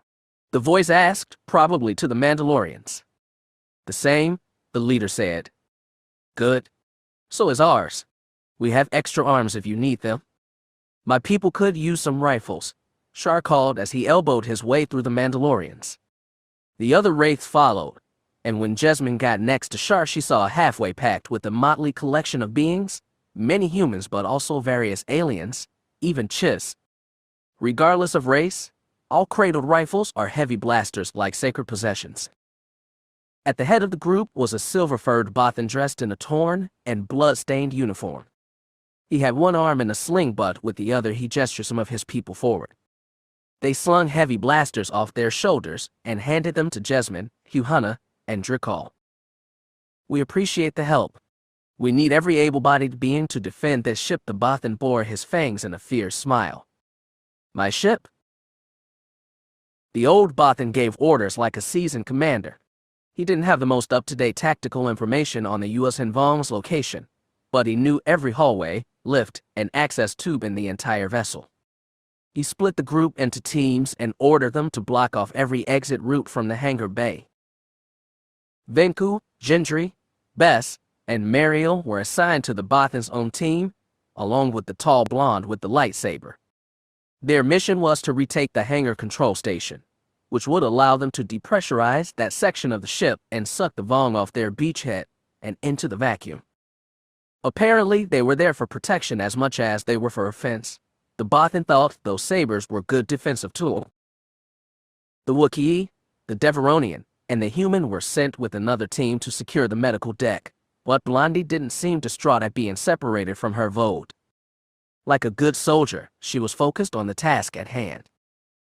As the Mandalorians led the team down a secure corridor, Muriel's voice scratched in Venku's helmet comlink. They're following his every order without question. Who is this furball? Don't you know anything? Bess said. That's Erefja, the true victory commander. Erefja. Shouldn't he be in the brig or something? They probably need all the hands they can get right now, Venku said. He turned a corner onto another long hallway and saw a group of U.S. Vong on the far end. The warriors immediately charged forward, and he raised his rifle to fire. The other Alliance troops in the party started shooting as well. They dropped a few Vong, but others took shoots to their armored torsos, stumbled, but kept charging. Some of them raised their amphistaffs to attack, and Venku let his rifle hang loose from his shoulder strap and switched to his lightsaber. As his blaze sparked to life, he heard another snap his hum and saw Blondie swing her own weapon up. The Vong hurled themselves forward. The armored Mandos were the front line of defense, which was good, because their airtight plating and helmets blocked the venomous sprays from the amphistaffs. The Alliance troops didn't have much in the way of melee weapons, but Gendry, Bess, and Mariel were able to whip out their Beskar combat knives and start hacking. Venku's double blades helped him parry and stab at the same time. He skewered one Vong in the gut, kicked him away, and blocked that attack from another. He spun his second blade around and cut the second Vong's legs at the knees. The creature howled, tumbled, fell. Even with the 360-degree scope of his helmet, he didn't notice the Vong coming at his flank until it was too late. He pivoted to block, but knew his sabers couldn't get up in time. Then Blondie flashed him from the side and thrust her lightsaber into the Vong's chest, right beneath the armpit. The Vong howled, dropped his staff, and fell. Thanks, Venku told her, but his helmet speaker wasn't on, and she never heard. That was fine, since another U.S. Hanvong was swinging at her wildly. She was forced to take one step back, then another, and quickly found herself with her back against the corridor wall. The Vong looked like it was going to smash her own saber back in her face with the force of his own swings. Luckily, that meant he wasn't paying attention to the Mando coming up behind him. Venku held his blades up in an X formation and shoved them forward. When they hit the Vong's neck and scraped against his armor plating, Venku pulled his blades apart, and they sliced like scissors through the creature's neck. His head rolled to the floor, and his body swayed for a second before tumbling down. By then, the Vong party had more or less been taken care of. Some 10 warriors lay dead in the corridor, along with a half-dozen Alliance Marines. One of the ones still standing helped Arefja to his feet. There was fresh blood on his uniform. It looked like the wound on his arm had been reopened. The Bothan was in no condition to be in the middle of this fight, but that didn't deter him. Go on. He stabbed his good paw forward. We're almost there. There's blast doors. We might need to break them down. Venku switched his external speakers on and said, Blondie's got a tool for that. As long as you've got grenades, she nodded. And call me Jasmine. All Ranger. Then it's Venku. Arcatica. He shut off his lightsabers, stuck them back on his belt, and slung the rifle off his shoulder. Jasmine, however, kept her saber buzzing. She took the lead and Venku followed close behind. You sure you're not a Jedi? He asked her in a low voice. She certainly looked Jedi-like at the moment, all fiery sword and righteous determination. I'm not. My mom is a Jedi. I couldn't hack it. He remembered a soft touch and whispered word, as vivid as life and surreal as a dream. What about you? She asked. His voice faltered. Same thing, more or less. Hold. Arefja called from behind. The Bothan staggered up to the front of the line and told them the command center is right ahead. Past this left turn, there's a long corridor, too long to just throw grenades down. They'll probably have barricades at the end, or even the blast doors. Not a problem if you got grenades and the Force, Jasmine said. Arefja waved a pair of Alliance Marines up. They pulled out a pair of grenades and handed them over, one to Jasmine and one to Venku. We could do more, Venku offered. We don't want to collapse the whole corridor, said Arefja. 2 are enough. Okay, fine by me, Jasmine said. Let's do this. Yeah, let's. Venku crept ahead to the turn in the corridor. He held a hand up, commanding the others to stop, then peeked his helmet over the edge. His sensors took it all in an instant. 3 crab boys behind a barricade of debris, and behind them, a pair of blast doors that were almost entirely slit shut. There was a gap in between with enough room for a being to slide through single file. Likely the Vong hadn't bothered to figure out how to lock and unlock the doors. He looked to Jasmine and thumbed his grenade on. She did the same. Together, they tossed their explosives into the hall, took hold of them with the Force, and hurled them further down the corridor. He heard the scramble of surprised Vong just before the entire deck rocked with explosions. They didn't wait for the smoke to clear.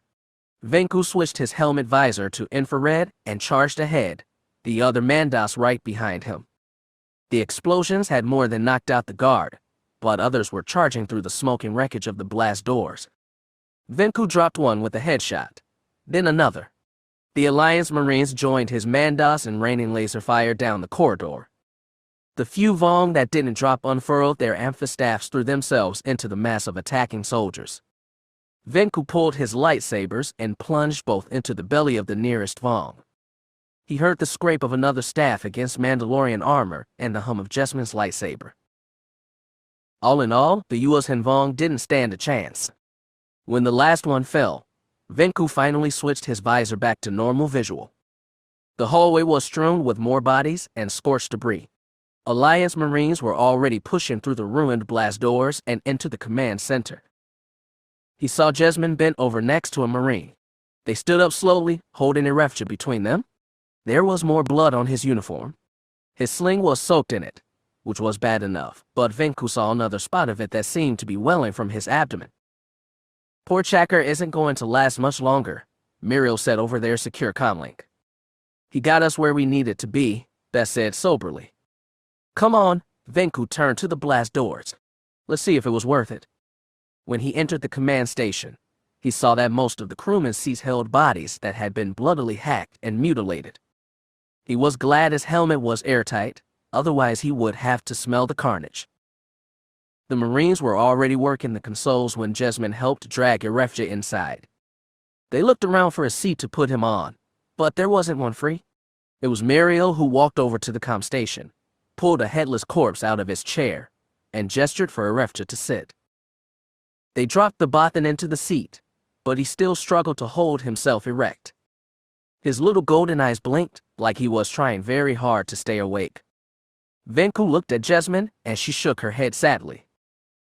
Do it, Irefja rasped. Drop the air shield. Admiral, we need the passcode, a Marine said. For a moment it seemed like Irefja hadn't heard or was too weak to speak. Then the Bothan said, Evan. The executive override code is Evan. EVYN. Copy that. The Marine punched something into the console. Admiral is done. Venku went over to the broad windows that overlooked the hangar bay. He watched as the U.S. Henvong on the main deck were pulled out into the void, first the smaller warriors, then the bigger ones, then their ships and equipment. Some of the other ships in the bay, including the second shuttles, started to be dragged across the deck by the pull of the air as it gushed out of the ship.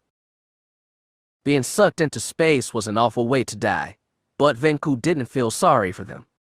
All had to do was look at the carnage in the command station and his empathy went away.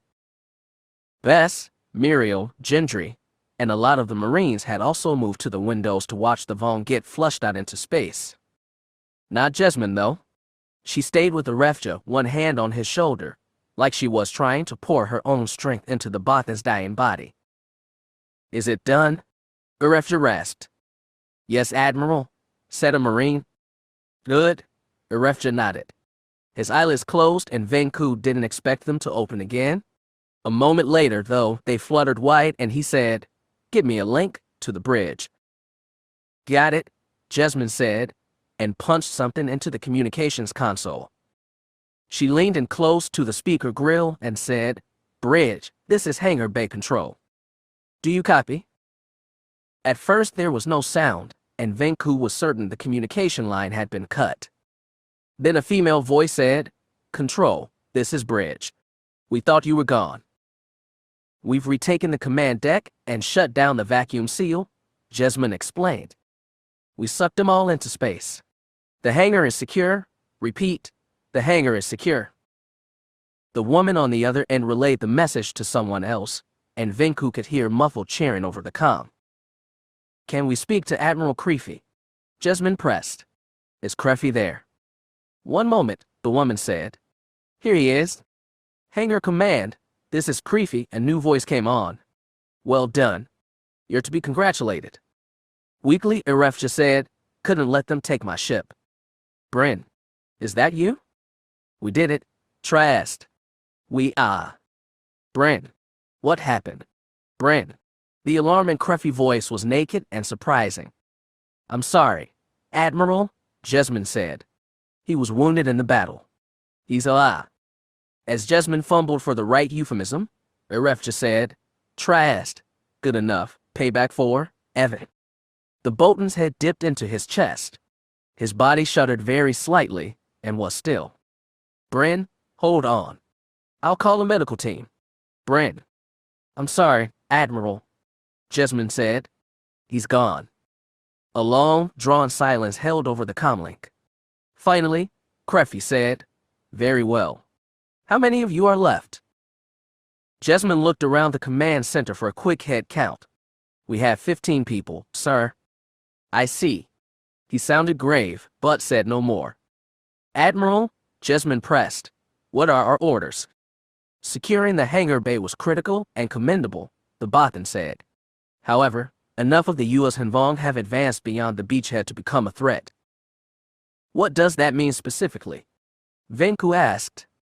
U.S. Henvong battle groups have advanced deeper into Phoenix. They seem to be advancing on the bridge. We assume their goal is to take the command station and helm, so they can turn Phoenix on our own ships. Fear effect, Mariel swore. They've lost their beachhead, Jessamine said. They have to know they can't escape. Vonies don't care about escape, just dying gloriously, Venku said. Whoever that was, he was right, Creffy said. Most of our people were in the hangar area, trying to secure it. The Vong are advancing quickly through undermanned decks. Then we'll go after them, one of the Marines said. Thank you. We need all the help we can get. If nothing else, Venku gave Creffy credit for not sugarcoating. Please hurry. What about Jessamine said, then stopped. Her eyes never left Arefja's body, but she said, we copy, Admiral. We're on our way. She shut the link off, but still couldn't take her eyes off the dead bot. The Marines watched the scene for only a moment before their commander whistled and motioned for them to fall out. As the Mandalorians moved to follow, Venku placed a hand on Jessamine's shoulder and said, come on. We saved the bridge or he died for nothing. Okay. Jessamine stared up at him like she could see through his black visor and into his eyes. Let's finish this. Chapter 33. The cloud-streaked sky and the gently rocking ocean struck a peaceful note that utterly belied the tension of the scene. The Sith vessel's long-armed black oval sat on the surface, bobbing with the waves, while the smaller second shuttle sat half-submerged next to it. When the shuttle's dorsal hatch opened, Tahiri was the first one out. She stood for a moment, carefully balanced on the shuttle's smooth, curved hull as it rocked with the waves, then hopped down to the wing and walked to the edge. Scud was right behind her, and right behind him, some 24 U.S. Hinvong followed. While the rest of them were dressed in various organic armor plating, Scud and Tahiri wore flexible dark camo jumpsuits with lightweight armored chest plates, black boots, and belts laden with tools and weapons. As he stood behind Tahiri, looking over her blonde head at the Sith vessel bobbing just a few meters beyond, he slung his blast tech rifle off his shoulder, checked the power pack, and carefully slid his finger over the trigger. There was not telling when some saber-wielding Sith would pop out of the hatch and start killing everyone. Tahiri looked surprisingly calm. She had a lightsaber in one hand, an amphistaff staff in the other. She closed her eyes, let the wind and salty spray tickle her face, and took deep breaths. Scud glanced over his shoulder at the other U.S. Hinvong. All his life he'd thought about what it would be like to meet the race that had given birth to him, the one that had rejected him, the one that had kept him enthralled all his life with mixed feelings of fascination and horror. More than anything, he'd wondered what it would be like to go around all day without wearing a mask. The ones looking at his naked face now, from the warriors to the handful of Exto to the lone shaper, all showed a unity of determination and purpose. It was a unity he couldn't help but feel, even if he wore clothes like a human and had a Tizowan wriggling in his ear to translate their words. The shuttle wing moved beneath his feet, knocking him out of his reverie. The other U.S. Hinvong carefully shifted their weight so as to keep from falling into the ocean. Scud looked at Tahiri and saw her eyes closed. He realized she was using the Force to nudge the shuttle's wingtip right alongside the Sith vessel. In the end, the two ships touched with a barely audible clank. When it was done, Tahiri didn't turn around to urge the others on. She simply hopped over, like a child stepping stones. Scud followed without hesitation, as did the others. They fanned out across the vessel's black surface. The plating under their feet was not metal, but it was not like Yorick coral or any organic material Scud had ever seen. It was shiny and reflective, but not smooth like a second ship. He leaned close, rested his hand on the surface, and felt some faint warmth, though that could have just been residual heat from re-entry. Kadra Val crouched next to him and said, "This is a fascinating vessel. Perhaps we can preserve it for study." Scud agreed, but he knew they had higher priorities. "Right now, I just want to make it through alive." "And you trust that blaster weapon to do it for you?" "I've got to trust something." Kadra Val made a disappointed noise. Before Scud could say anything, a hissing sound brought him to his feet. He saw on the far side of bulging hull a burst of steam rising through the air. Tahiri had ignited her lightsaber and waved for the others to stay back. There was the pop of a pressure bubble bursting, followed by another gust of steam. Then a bone-chilling howl filled the air. They emerged from the ship so fast Scott could hardly make sense of them. Low bodies, snake-like tails, 3 pairs of angled lizard-like legs, long flat heads with snapping mouths. There were 2 of them, and they were scrambling across the ship's surface, straight for Tahiri. A pair of warriors threw themselves in one animal's path. It bashed one aside with its tail, sending him skidding across the black and into the water. It pinned the other warrior down with its claws, snapped his double-layered teeth in his face, but seemed to hesitate before tearing off his head, maybe because he was Yua's Hanvong. The other one kept charging right for Tahiri. The woman sidestepped and thrust out her lightsaber, dragging scorch marks across the animal's side. As it spun to attack, Scott found his senses and brought his blaster to bear. He fired 4 shots, each of which knocked the animal back a step. A Yua's Hanvong warrior threw himself on the creature's back and sliced downward with an amphistaff, gouging out wells of blood before the monster threw him off his back and smashed him to a bloody mess with his massive tail. The other monster had decided to leave his captive alive. It too charged right for Tahiri. The woman held up her saber and her amphistaff but didn't move out of his way. "Go!" Scott shouted, and fired another volley of shots. The monster was knocked off balance, spun around, and charged right at Scott instead. He suddenly understood why Tahiri had frozen. Its snapping teeth, its massive jaws, its pounding charge all froze him to his spot in abject fear. "Scott!" a woman shouted. Not Tahiri, Codra Val. Then he remembered the grenade at his hip. He grabbed it, thumbed the trigger, tossed it in the air, and jumped away. The grenade didn't go in the monster's gullet as he'd been hoping, but it did roll over his snout and bounce right between the eyes when it went off. The concussive force the explosion knocked every being to his feet, including the other monster. As to the one hit by the grenade, there was nothing left of his head but smoke and gore. The remaining monster had been knocked onto its back. It writhed and struggled to get its 6 legs back on solid ground again. Before it could, Tahiri charged forward and plunged her lightsaber into his soft underbelly. She stabbed once, twice, 3 times, then swept her blade across the bottom of the animal's throat. Finally, it was dead. Someone tapped Scott on the shoulder. Codra Val's mouth moved, but she made no sound. There were no sounds at all, not even the murmur of waves. He tapped his head, felt the Tizarum stir in his ear, and heard muted words. "Are you okay?" "I'm fine," he said. His words seemed to echo in his skull. He prayed this was just the short-term effect of the concussive blast and not something more permanent. The others were gathering around Tahiri. Scott and the Shaper joined them. The blonde woman had shut off her lightsaber and was looking down at the hole the monsters had burst through. "I sense at least one more down there," Tahiri said. He couldn't hear her words directly, or hear the sea, but when the Tizarum rattled in his ear he realized she was speaking Yua's Hanvong. "Let us go ahead of you, Arena Quad," Nerith said. "Those monsters were targeting you." "That's because they're Voxen." Tahiri spat it like a curse. "They track Force users." "Then they won't sense us at all," Scott pointed out. "Neither will the others in the ship. We can be advanced guards." "Arena Quad," the scarred warrior Karam Charn said. "Okay, go ahead," Tahiri said. "I'll follow and with the second team." As Karam Charn's warriors began to drop one by one into the ship, several of the smooth-faced scanner warriors stayed with Tahiri. Codra Val, however, took Scott by one arm and dragged him to the edge of the hole. "Come," she said. "There is much to discover, and we don't want the warriors to trash it all before we get a chance to examine it. Besides, they may need our help."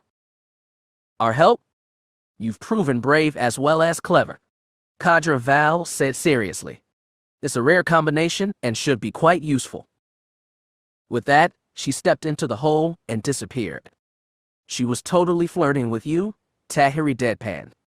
"Oh, shut up," Scott said, and dropped down after her. He found himself in a curving corridor. The walls and floor were black and made of the same slightly uneven material as the outer hull. Somewhere beneath the skin of the hallway, blood vessels are nerve clusters spread out, branches, and pulsed with faint light. Fascinating, Cadre Val said a few meters ahead. Where are we going? He said as he scampered after her. I have no idea. Karam Charn's warriors are going up ahead. They are a tough bunch and should be able to handle an attacker or two. Have you ever fought Sith before? No. I understand they are like the Jedi, but destructive. Pretty much. I wouldn't want to run into one alone in a dark, windy corridor. That is what the warriors are for. I often think. He heard shouting up ahead, and the snap hiss hum of lightsabers. He raised his weapon and shouldered past Cadre Val. When he caught up to the warriors, the battle was already over. One Yuuzhan Vong lay crumpled with a burning hole in his chest, while two humanoids, their faces striped with black and red tattoos, were on the ground in pools of blood. Excellent, Karam Charn cried. The warrior bent low, scooped up some blood from one of the dead Sith, and drank. Another warrior saw Scud in the Shaper and explained, they did not even sense our presence. We were able to take them by surprise and kill them with little struggle. Still, I would like a greater challenge, Karam Charn said considerately. Come, there must be more to hunt. The path splits. I will take the left route. Soon Ploth, take the right.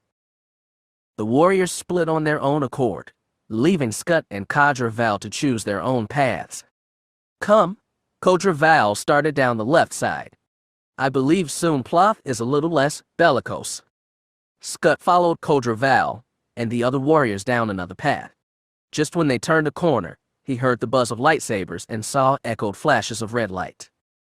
Two more Sith, their faces done up in red and black, were attacking. Soon Ploth threw himself forward, only for a lightsaber to plunge out through his back. As the blade withdrew, Ploth's emphastaff snapped up and bit the Sith in the leg.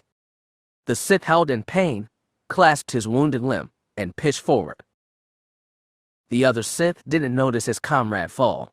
He kept on attacking, spinning his red blade in wide fan-like movements, cutting one warrior across the throat and another across the waist. Cadre Val reached into her cloak, then tossed out a handful of thud bugs. The Sith, apparently unfamiliar with them, fumbled to block two with his lightsaber while the others slipped past and attacked his body. He tried to cut them off with his lightsaber, giving Scud the opportunity to raise his rifle and pump 3 shots right in the Sith's upper torso. Just as quickly as it had begun, it was over. The corridor was strewn with bodies and blood, and only Scud and Cadre Val were left standing. Impressive, Cadre Val said. You killed a Sith. We killed one. Call it 50-50. Scud lowered his rifle and walked ahead. The hallway terminated abruptly with a portal of some kind. Likely this was what the Sith had been guarding. Scud went up to the portal and inspected it for any sort of access panel but could find nothing. Then, without warning, without even his touch, the portal slid open. Scud kept his rifle raised as he went inside. He was clearly in some kind of laboratory, complete with an operating table, consoles, and the latest medical equipment you could find in hospitals all over the galaxy. He saw a streak of dark blood running down the wall on the far side of the room. As he circled around the table to get a better view, his eyes followed the blood trail down to the crumpled form of a Yuuzhan Vong on the floor, half propped upright against the wall. Master Quad. Cadre Val cried as she circled the table. She bent down next to the old Shaper and carefully touched her chin, tilting her head upward. Keela Quad's glazed, unfocused eyes turned to Cadre Val. They attacked you, didn't they? You helped them, and they killed you for it, Cadre Val said scornfully. Scud squatted down on the other side of the old Shaper. He remembered the way she scorned him, then gradually forgotten that scorn when they talked about the science that motivated them both. He couldn't pretend she was a good being, or even a sane one, but he was sad to see her brilliant career end in a disheveled bloody heap. They say, we betrayed them? Keela Quad croaked. This ship was shot out of the sky by the True Honor Fleet, Cadre Val explained. You've crashed in the ocean on Zanima Second. Keela Quad nodded weakly. Aha. I see. Well, at least I can. Pay them back a little. What do you mean? Scott asked. Keela Quad kept looking at Codra Val. They didn't kill me, as well as they should have.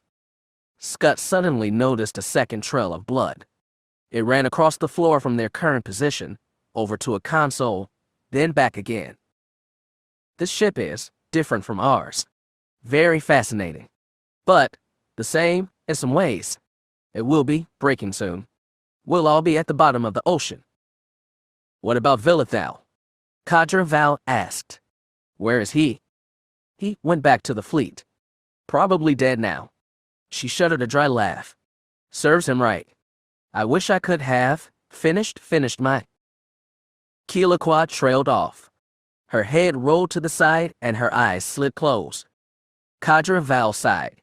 Her head hung low for a long moment before she pushed herself to her feet. Scud rose to and asked, what did she mean about sinking? She probably ordered some kind of self-destruct.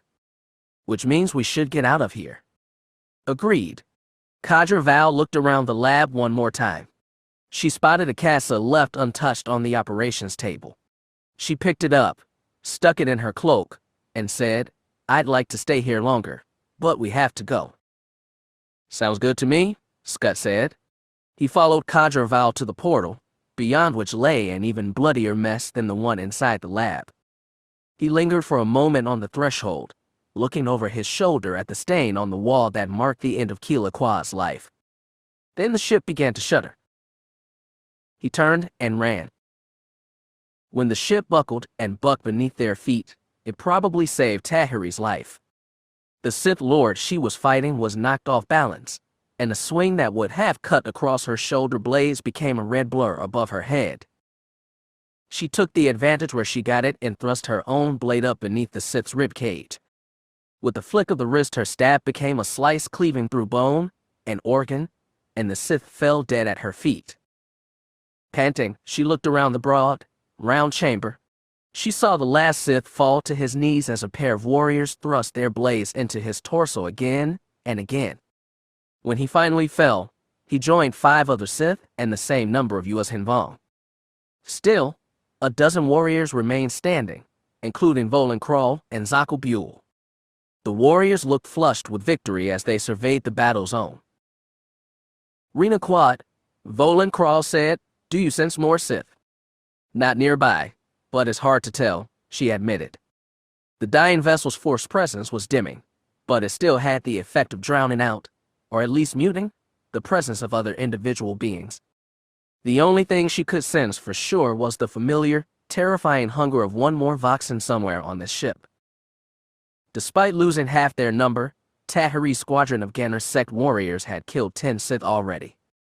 These warriors were not greatly experienced, but they had trained hard, and their lack of presence in the Force allowed them to surprise the Sith, just as other warriors had surprised the Jedi 20 years ago. Karam Charn's team of more veteran soldiers had, hopefully, fared even better. Another shake reverberated through the ship. Now Tahiri was alarmed instead of thankful. What is it? She said. What's happening to the ship? Another warrior appeared from the corridor. We have just received a message. The vessel is beginning to break apart. Self-destruct. What? Zaku Buell said. How can this be? I do not know, the warrior shook his head, but other teams are already reporting damage. Water is breaking through cracks in the hull, and there was another quake, one that almost threw Tahiri to her feet and brought a few wounded warriors to their knees. She felt damp patter on one shoulder and looked overhead to see streams of water beginning to fall through the cracks. Okay, people, that's it, she said. All teams, out the way you came. Now. Tahiri stayed back as the warriors helped their wounded evacuate the chamber. Frequent, low-intensity rumbling shook the vessel now, and she watched the cracks creep through the ceiling with every small shake. Rena Quad, come. Zaku Buell waved from the corridor's entry. He was the last one left standing. Tahiri looked at the corpses in the chamber. She wished she could take the bodies of the fallen warriors, but she knew U.S. Hinvong didn't need physical remains to value their dead. She started for the door, but another quake shook the chamber. This time it was the floor itself that groaned and split. A long crack tore across the middle of the chamber, and salty water began to well up around her feet. "Come." Zakul waved her forward. "The others have all gone ahead." She got 2 steps through the ankle-deep water when something surged in her awareness. Terrifying, familiar hunger. She heard the snap hiss-hum of a lightsaber, not her own. She looked to the corridor entrance just in time to see Zakul cut in 2 by a red flash. A figure in a hooded black cloak stepped out of the corridor. Behind him, the last Voxen crept forward. It circled the edge of the chamber, splashing with every step, while the Sith remained by the entrance. Tahiri stood with a glowing saber in one hand and an amphi-staff in the other. She called, "Let's get this over with before we both drown." The Sith threw back his hood, revealing a leathery Dornian face marked by the same red and black tattoos as the others. His pale white eyes shone like 2 lamp lights in the gloom. "That's better," she said. "That Voxen, is he your pet?" "After a fashion," White Eyes said. "You faced them before." "You could say that." It would have been an understatement. Voxen represented the turning point of her life. Voxen represented the death of Anakin, her own downward spiral into confusion and despair, and the lingering ache of loss that had haunted her for half a life. When she'd heard that Jaina had fought Voxen on Yavin 4, her reaction had been one of abject dread. Now the last one padded toward her across the chamber. The water was rising ever higher, past her knees, almost to the Voxen's shoulders. It looked like some legendary sea snake as it stepped ever closer, head tilted up to keep water from flowing into his open mouth. The Tahiri who had faced the Voxen 15 years ago had been very different. Better or worse, it was hard to say. She'd been weaker and more dependent on Anakin than was healthy. She'd also had more energy, more verve for life, more illusions about her special place as a Jedi. Riding the exhilaration of youth and love, she'd even thought she had a special destiny with Anakin at her side. But 15 years had taught her a lot. It had taught her the unpredictability of the future, the terrible cost of desire, and the danger within hope. Most of all, it had also taught her that she was more than Tahiri Veila, Jedi Knight. More than a Sith apprentice, more than a Tusken, more than Retaking the U.S. Vong. More than a big scar left by Anakin's death. She was any of those things, and all of them at the same time. As to which she was right now, all she had to do was choose and act. Facing the monster of her nightmares, she chose to be Retaking. The animal stared at her and she stared back. She saw a strange hybrid, part from the Alliance and part U.S. Vong, a Force user that existed beyond anyone's definitions of what the Force should be. That strand of the Force, neither light nor dark, stretched between them now. She touched his mind, sensed his need and confusion, and fear and hunger for something more. She discovered his soul and found a creature wrought from different pieces, used by others for different ends. But in the end, against all odds and reckoning, it was his own creature still. So she stared into the monster, and the monster stared into her, and finally, after 15 long, hard years, she decided she no longer mourned the girl she'd been.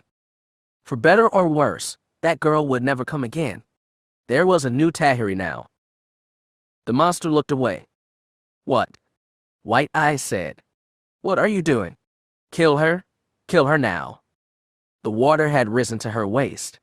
The Sith stepped forward, black cloak ballooning comically around his waist as the water rose.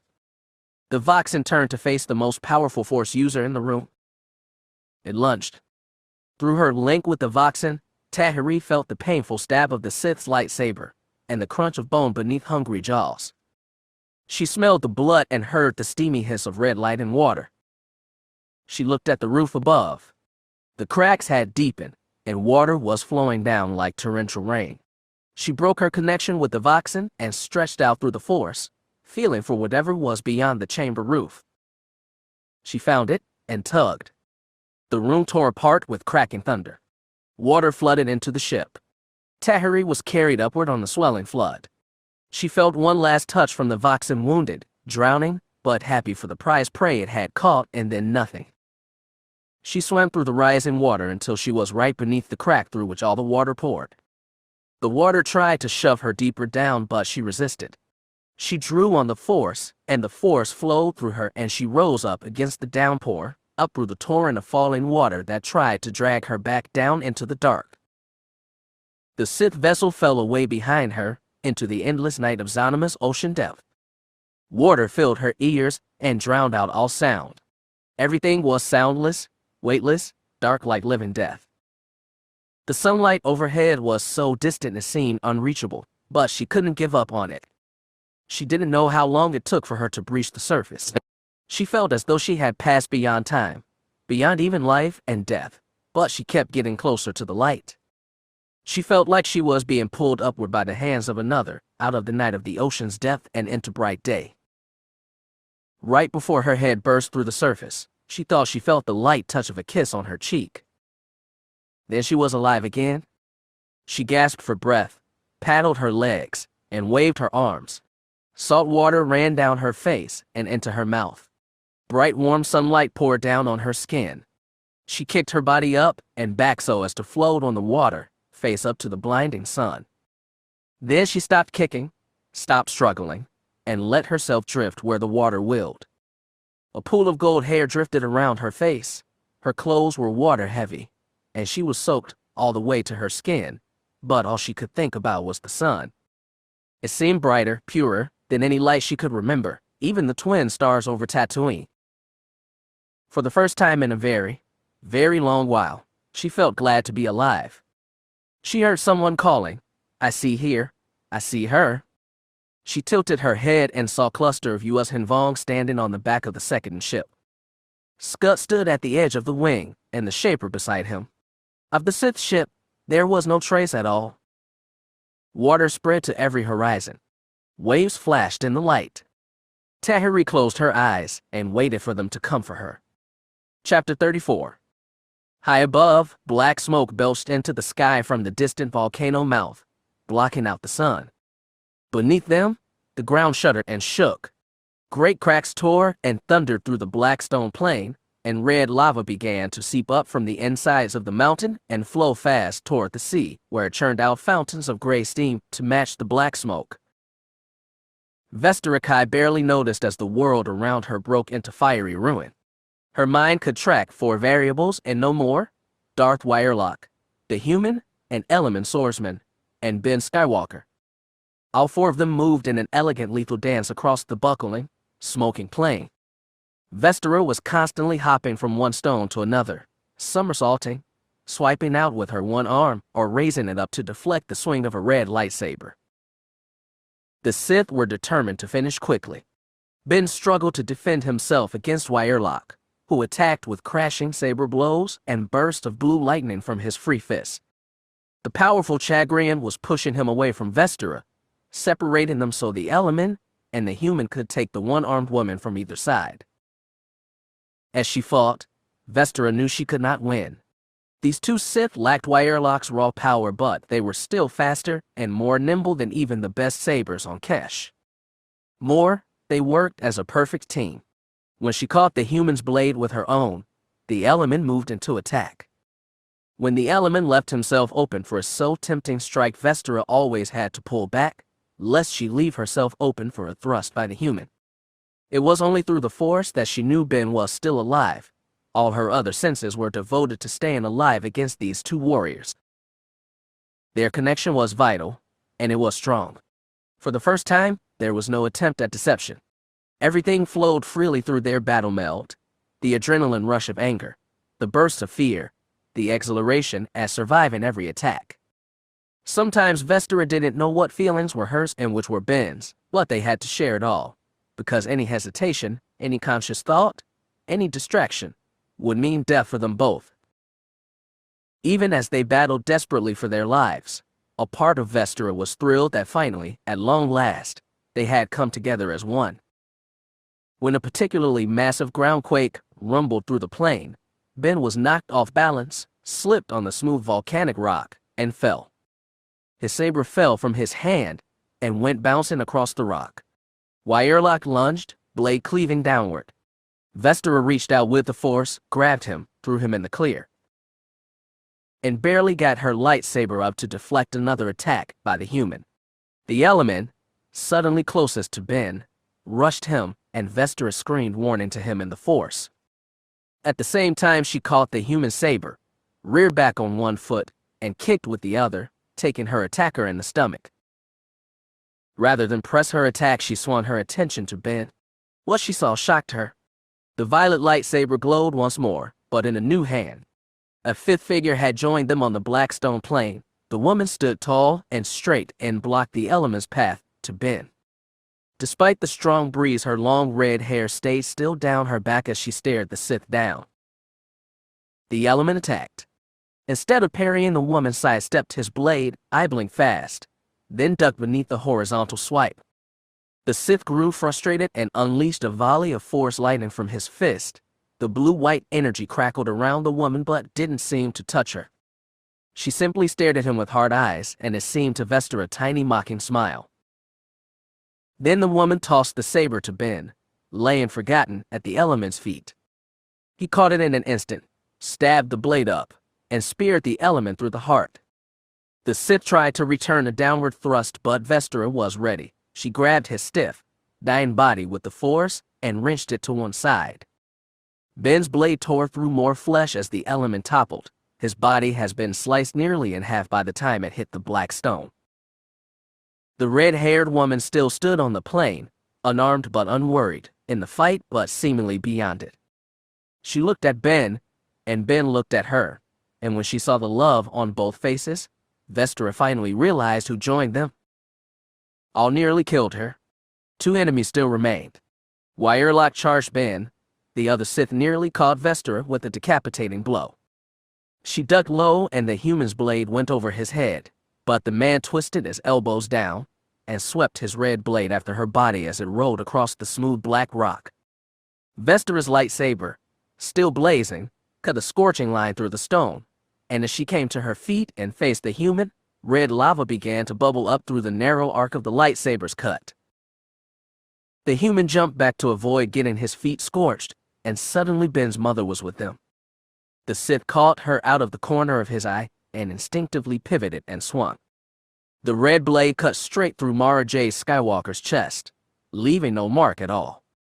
She simply held his fierce gold eyes with her own, smiling. Vestera saw her chance and lunged over the burning seam. She threw herself into the Sith, saber first, and the blade thrust into his chest and came out his back. She hit him hard, and they both tumbled to the rock. She knew she'd landed a killing blow and immediately got to her feet. Ben was barely holding against more lightning bursts from Wirelock's fist, and she scrambled to join Ben. Quickly she was at his side, holding her blade up with his to deflect Wirelock's lightning back at him. She felt Ben's relief and confidence surge in the Force, just as she felt the spirit of Ben's mother standing with them, protecting them. Before the reflected lightning could scald him, Wirelock ceased his attack. He remained 3 meters away, lightsaber still in his right hand, glaring at the figures live and dead arrayed against him. 3 against 1, Ben said. You want to surrender? Don't be too confident. Vestera told him. I'm not, he sent back, and for the first time in the battle she sensed the naked terror that lay beneath his energy and courage. He could stand as firmly as he was only with his mother's borrowed strength. Wirelock titled his head back to look at the smoke still pouring into the sky, obscuring the bright sun and blue sky. Behind him, Vestera saw the white foam of crashing waves and realized how close they come to shore. I am neither fooled nor frightened by spirits. Over the sound of churning ocean and quaking earth, Wirelock's voice boomed deep. There is no power stronger than the will of the Sith. Though he stood firm and made no gesture, Vestera felt dark energy pulse from Wirelock and wash across the plain. Mara Jade Skywalker's presence vanished like smoke and wind. Vestera felt a flare of panic from Ben and tried to soothe him. If only she weren't so scared herself. This is a battle for the living, the Sith said, and those about to die. Wirelock reached out with his free hand, and the fallen Sith's lightsaber slapped into his palm. With a snap and a hiss, a second blade extended from his fist. Then he attacked. He was faster than before. His red blade spun and swept them both back.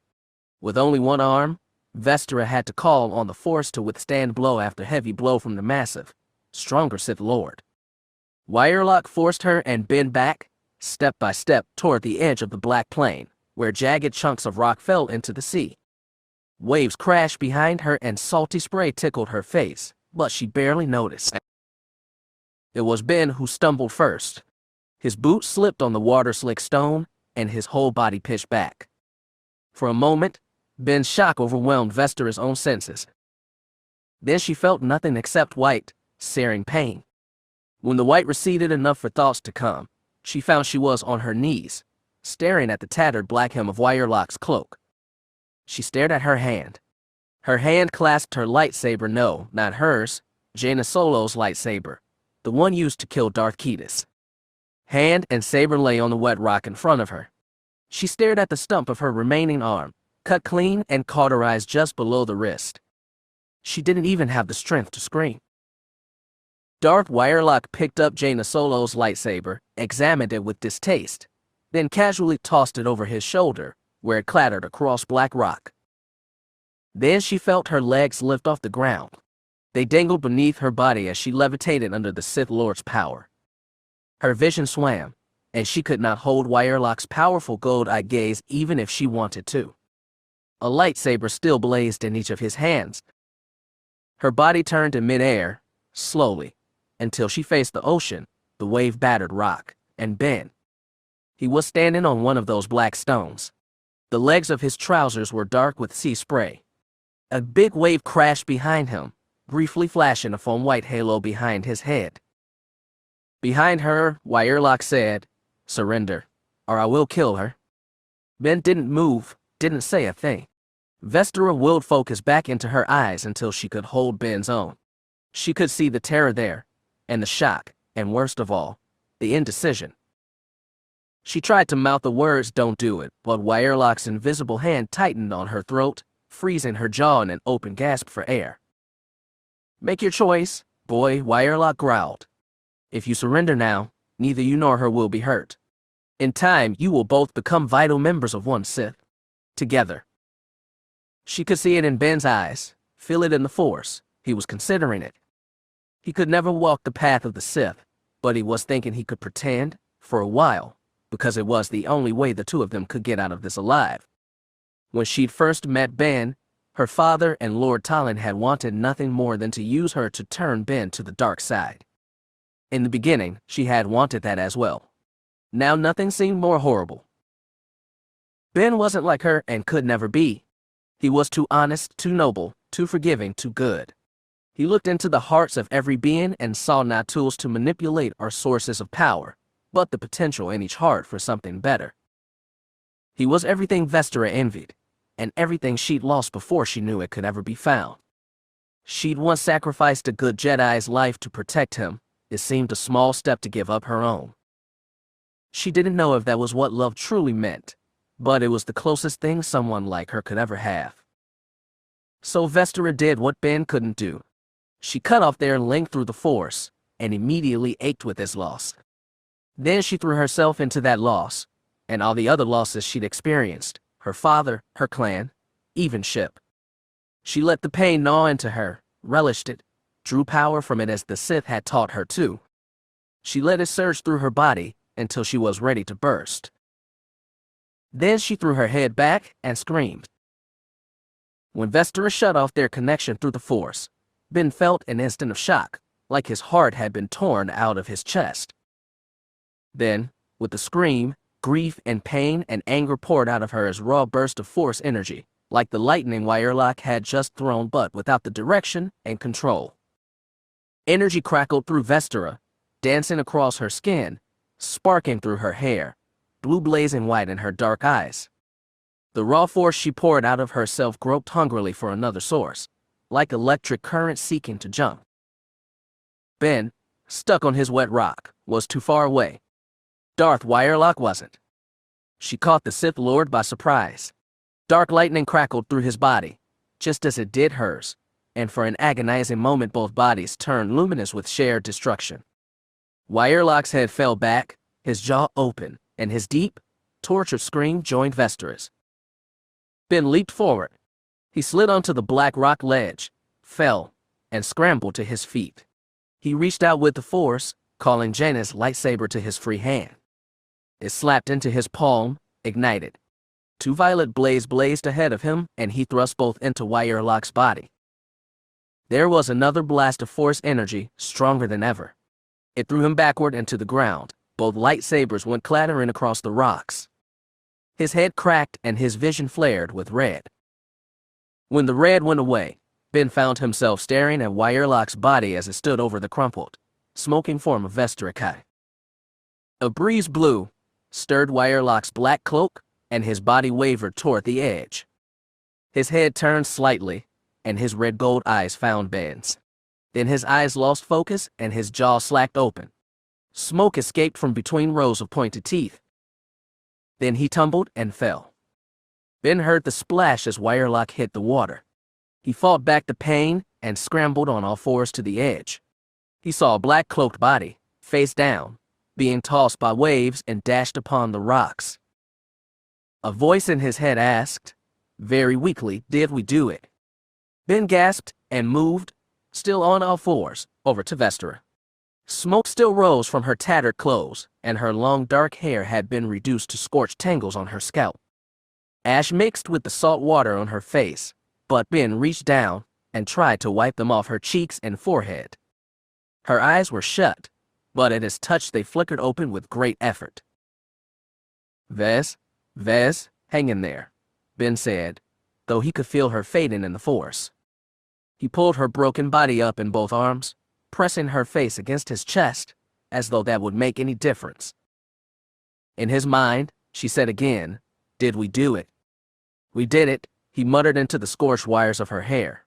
He held her so close he could feel the faint beating of her heart against his chest, the slight contractions of her breathing. "So glad." "Vez, don't go. Please? There might be something in the ship we could use, and I can't." "No. Vez, please?" He choked. "I have to save you." "You did?" It couldn't end like this. It couldn't. Not after all they'd been through. During the fight against Wyerlock, their minds had touched, for the first time unhindered, the deceptions they were constantly playing on each other and on themselves. For that moment, beneath the frenzy and heat of battle, he had finally understood Vestera for who she really was, the product of those who'd made her, constantly striving to make her own path, so often failing, yet every time she was knocked over got back up again. Unlike Ben, she had no family and friends to keep her on the right path. For Vestera, all she'd had was determination and pain. In a way, she'd been like Jason at the end.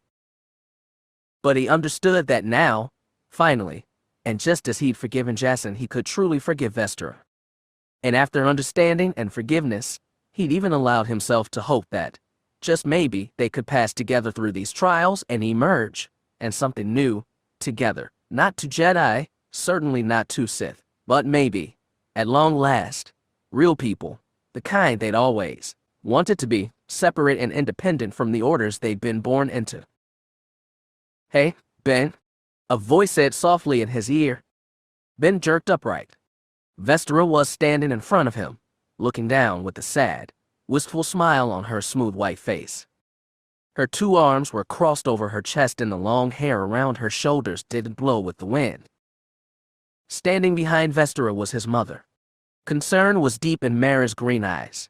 He felt it clearly through the Force, as clearly he'd felt her love before Wyerlock had banished her spirit from the fight.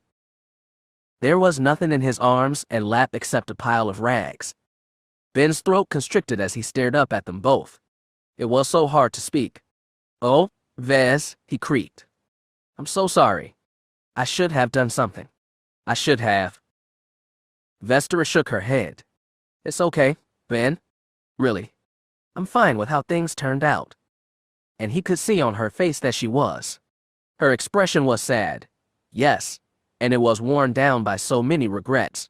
But in that smile was also the firm belief that everything, no matter how awful, had been worth it in the end.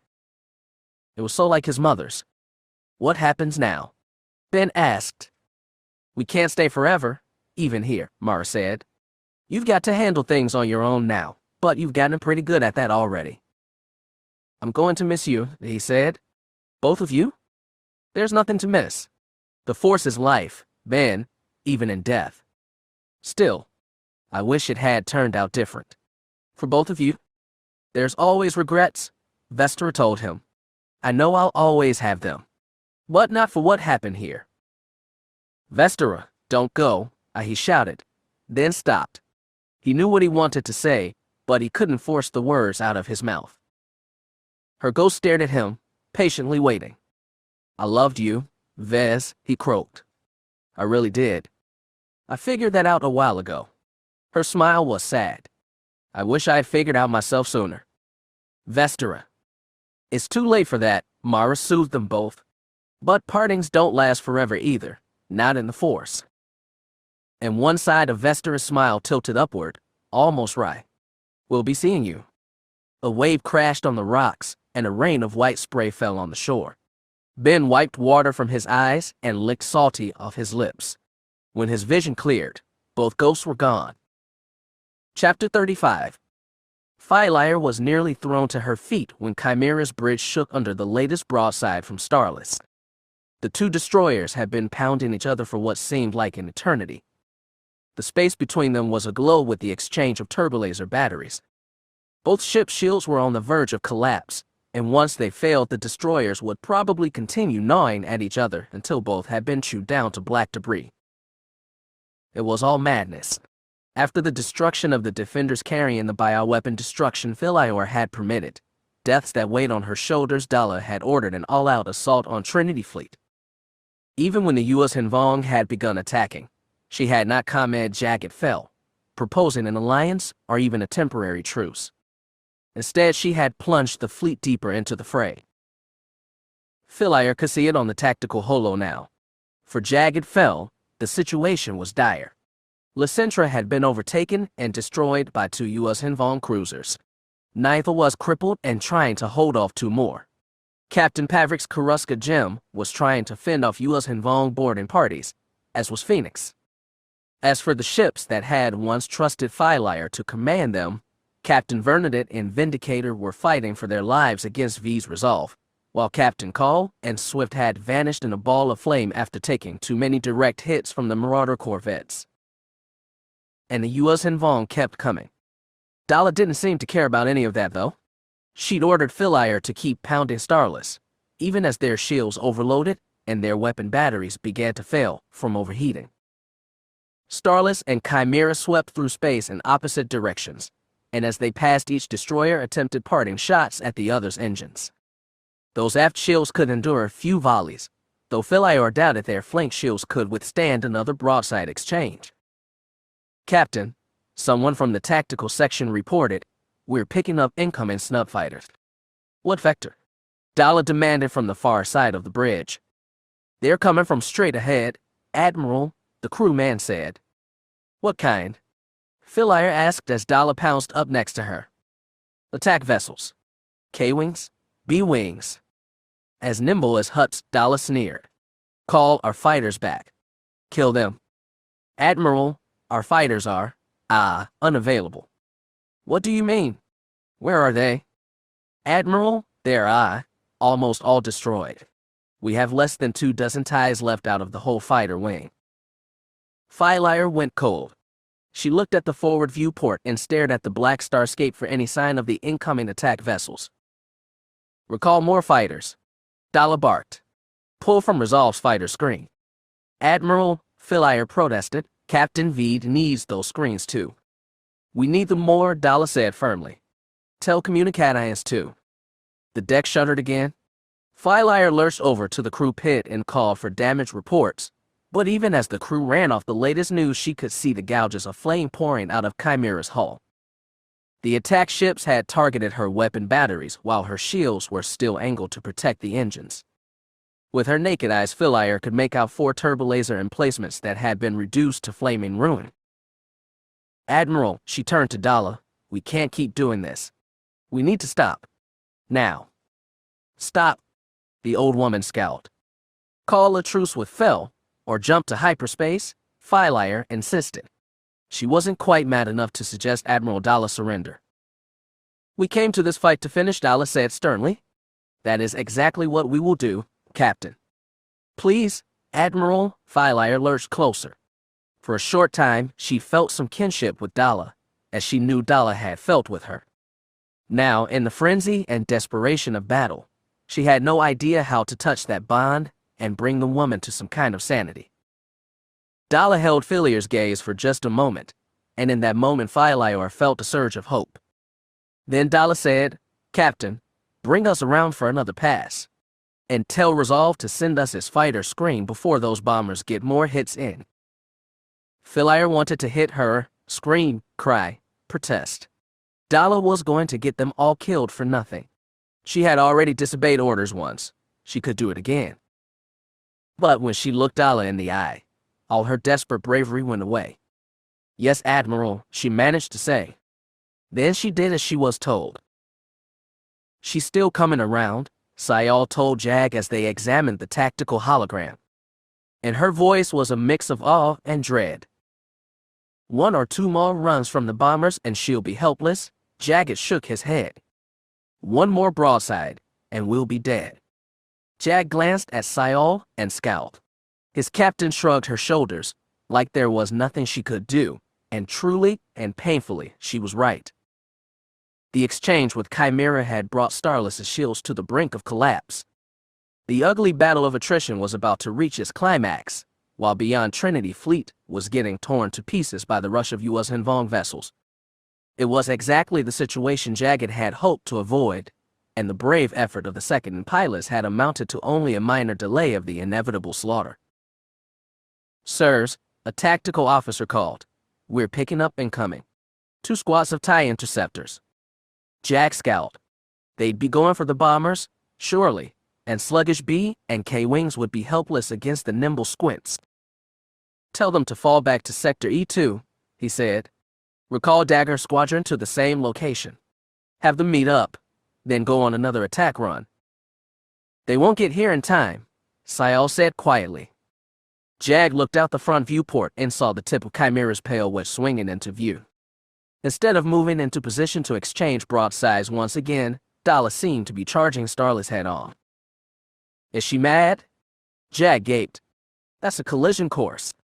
Sayal shouted, "Engines, dive now. Full evasive. All power to forward shields." Chimera turned, straightened. The pale diamond of the destroyer settled directly ahead of Starless.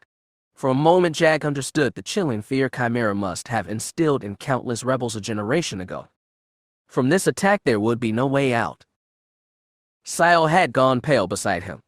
He fumbled for words but could find nothing to answer the fiery death plunging toward them. Then the tactical lieutenant shouted, "Sirs, new ships coming out of hyperspace." "What?" Sayal gaped. Jag's mind reeled. There were no more Trinity ships out there. No more of Daala's. They'd sent Jaina Solo's location to the Alliance, but they'd never arrive in time. The only awful conclusion he could draw was more U.S. Hinvong ships. Then a deep voice, intimately familiar yet half forgotten, boomed over the bridge's comm system. "All ships, this is Blue Star of the Chiss Expansionary Defense Fleet, under the command of General Baron Suntir Fel. You are ordered to stand down immediately, or we will intervene to stop hostilities." "Sirs," the tactical lieutenant said, "we're getting over 20 ships. It's a whole fleet." Jagged didn't remember staggering over to the tactical holo, but suddenly he was there, greeted with the sight of some 24 blue markers on the outer rim of Jaina Solo's gravity well and approaching fast. His father's voice continued over the speaker. "We repeat, all vessels must stand down, or we will make them stand down. If any ships request assistance, we will provide. If any vessels fire on us, they will be destroyed." Because Jag couldn't find any words, Sayal told the communication station, "Contact Blue Star. Tell them Phoenix and Jim are being overrun by boarding parties and need assistance." "Commander," the tactical lieutenant suddenly appeared in front of Jag. "It's Daala. She stopped her attack, but she isn't pulling away either." He turned and looked at Chimera's gray diamond, hanging still and ominous in front of them. She was Daala. Of course she'd never surrender. The only question was how many she'd take with her before she went down. "Contact my father's ship," Jack said. "Tell them to destroy Chimera." Boba Fett was a man who made layers of plans, one after another, in case his preferred ones failed. After the Chiss scientists tested and delivered a vaccine for Lesserson's nano-killer, that first plan had been to take it straight home to Mandalore, then find Merida. The members of the Skirata clan had objected, jang most vociferously. They had left 5 of their own behind on Zana Maseket and didn't want to abandon them there. His second plan had been to take a copy of the vaccine with him to Mandalore, give the others to the Skiratas, and let the clan take care of themselves. He wasn't going to find his granddaughter on Zana Maseket. He was about to do so when Dinua Jebin, of all people, cornered him and told him he should go with the Skiratas to Zana Maseket. It would be a show of gratitude to the people who had fought beside him for so long, and more, a show of unity that Mandalore would need when all of them came home to help build the new society that was taking shape there. Fett had told her he didn't care about Mando unity, and he didn't owe the Skiratas any debts. Then Dinua had pulled out her trump card. She offered to take a copy of the vaccine back into the known galaxy, find Mirta, and deliver it to her personally. Along with the vaccine, Mirta would hear how her grandfather had fought bravely with his fellow Mandos to retrieve the vaccine not for himself, but so Mirta could return home to the husband and family she'd been exiled from. He never explained his desire to Dinua, or the reasoning behind it.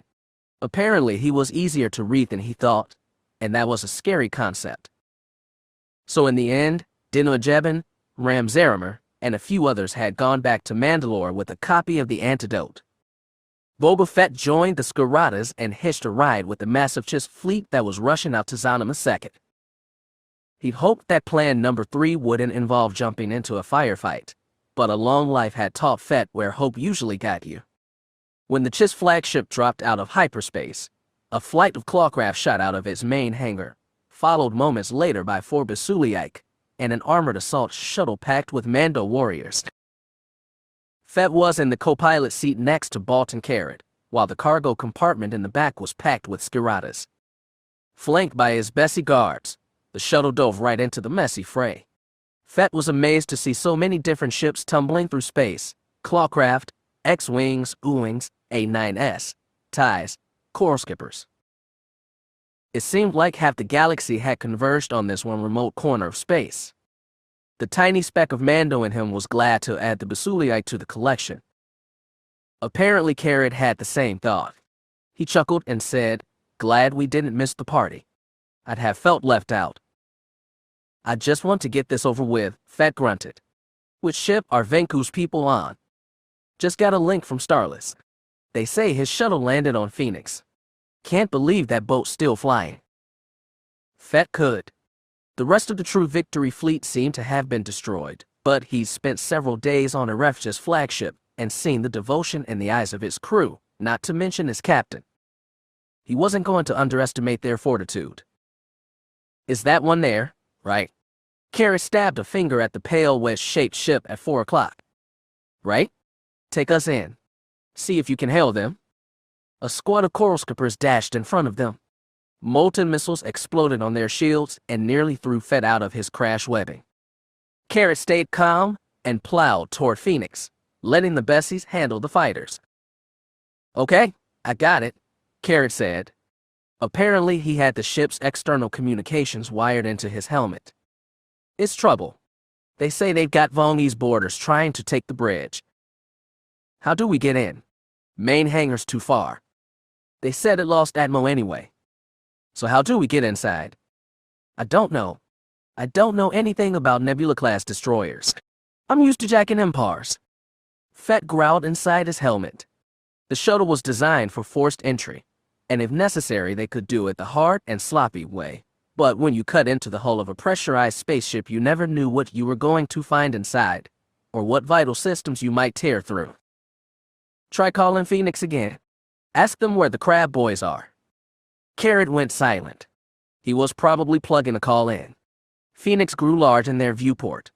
Fett glanced at the shuttle scanners and saw that the hull was still protected by particle shields, which would have to come down if they were going to board. Anytime, Bolton. I got it, Carrie said aloud. They're on the top deck, trying to force their way into the bridge. There wouldn't be any airlocks or docking hatches there. It looked like it was going to be hard and sloppy after all. Tell them to put down shields so we can get through, he said. We'll burn through the hull. Carrie went silent again. He flew the shuttle along the top of the destroyer's hull, so close to the shield barrier a minor slip would turn them into a trail of fire and debris. Then the shield winked out. Got it, Carrie cried. He plunged the ship downward, then pulled up hard again, making Fett Scud lurch through his stomach. For a second, the shuttle's nose skid across the destroyer's hull, sending up a spray of sparks that bounced off the front viewport. Then Carrie kicked in the repulsors and leveled them out. Okay, he called back. Gonna put down now. Get ready to blow through the hull. Oh yeah? Oh yeah? A bunch of the Skiratas cried. Like the patriotic Mandos they were, they relished any opportunity to blow things up. Fett and Carrie unbuckled their crash webbing and checked their equipment. Jetpack, flamethrower, grappler, grenades, rocket launcher, Verpine rifle. Yes, Boba Fett was ready. He hoped it was going to be his last fight in a long time. Maybe not forever, but a long time. He was getting too old for this Osset. When he and Carrie went into the cargo hold, the Skiratas had already opened the bottom bay doors, placed directional charges on the bare hull, and closed the door again. Fett joined the others in grabbing hold of the support cables that stretched across the ceiling on the edges of the chamber. When he had one secure in each hand, merged Skirata set off the explosives that rocked the shuttle. Okay, Fett said, open the doors. Jan punched the control panel on the wall, and the doors in the floor slid open again. There was a rush of air as the shuttle adjusted to the air pressure inside Phoenix. Through the open doors, Fett would see the white floor panels of a hallway littered with black debris. Okay, we're in, he called. He wasn't good at giving motivational speeches, and for a second he stalled on what to say. Then he fell back on tradition and shouted, "Oh, ya Mando! Oh, ya Mando!" His troops echoed, and the first ones dropped into the hallway below. Good enough, Carrie said as he slung his Verpine rifle over the purple armor of his shoulder and switched to a pair of handheld Zerkas. You can't aim like that, Fett grunted. Going two guns in hand was something kids used to look like they had hard chebs. Carrie should have known better. Come on, Babika, when have I let you down? Then he dropped into the hallway. Fett restrained a sigh and followed. As he fell, he fired the pulse on his jetpack to keep from hitting the deck with too much force. Artificial gravity was unpredictable, and he was not in the mood for these Forshabler risks. The other Mandos were already charging ahead down the corridor to the sound of blaster fire. Even Ancient Jan was keeping good pace, which encouraged Fett to hurry up. He kept his rifle clutched to his chest and ran at a clip pace, fast but not enough to tire him out. When he turned the corner, he saw a group of Skiratas bunched up in front of a closed door. As he came up behind them, he said, "You don't need to slice the code. Just blast it." Murd held up a hand. There's someone on the other side. Jane had his helmet pressed against the door. The others waited in expectant silence until he pulled his head back and said, "Crab boys. They're talking about something." Fett felt the deck vibrate slightly and heard the clink of moving feet. Sounds like they're on the move. Let's break through and surprise him, Carrie said. Got charges. Coming right up. Murd took out a handful of magnetic explosives from his belt and began placing them on the edges of the door. The others, Fett included, backed all the way around the corner. A second after Murd ran to join them, the charges went off, shaking the whole corridor and sending out a cloud of black smoke. Well, so much for surprise, Carrie grunted. Come on, Fett said. Oh yeah? Oh yeah? The others echoed. Fett switched his visor to infrared and charged into the black smoke at the head of the group. They burst through the wrecked doorframe and began firing at the U.S. and Vong down the hall. The Vong hurled their own thud bugs. Fett ducked to avoid a hail of them, but they caught one of the Skaratas in the chest and knocked him down. "Come on," Merge shouted. "Keep going." The Vong held their ground. Some dropped to their knees so others could throw over their heads, and soon the cramped corridor was full of laser blasts and arcing thud bugs. Through Fett's infrared visor, it looked like a hailstorm of red-orange against a backdrop of violet-blue. The effect was dizzying, but he was too busy killing and trying not to die to change it. Then something else appeared, a fan of bright light, moving in a swift circular arc. Then another appeared, and another, and the arcs of light danced through the blizzard, dropping bodies as they went. Through the chaos of footsteps and shouts and laser blasts, he heard the distinctive hum of lightsabers. Fett switched to basic visual. The last few Vong were falling, brought down by a combination of Mando laser fire and sweeping lightsabers. A tall blonde woman was holding one, while the other two were grasped by a Mandalorian in mismatched armor plating. "Great," Kara said, to Shabla Jedi. "I'm not a Jedi," Venku and Blondie said in unison. "Katika," Jan Skarata cried. The old clone pushed through the front of the crowd and enveloped Venku in an awkward, armor-clanking hug. As he pulled away, Jan asked, "Where's Bardika and Marika and?" "They're down the hall. Most of them, I'll explain later." "Was that the last of them?" Fett asked, "Are there more crab boys around?" He couldn't see Venku's face, but he knew the man was shocked to see him there. "Well," Fett pressed. He had a job to do and no time to spare. "They've blocked off the bridge," Blondie spoke up. "They're trying to get through the blast doors." "Good thing we showed up to save your butts," Boba Fett said. "Let's go finish this job." When the blast doors exploded, the guards standing nearest to it were literally thrown across the bridge. One of them was tossed into the crew pit while the other smashed into the far wall with a painful crunch. Miranda barely noticed.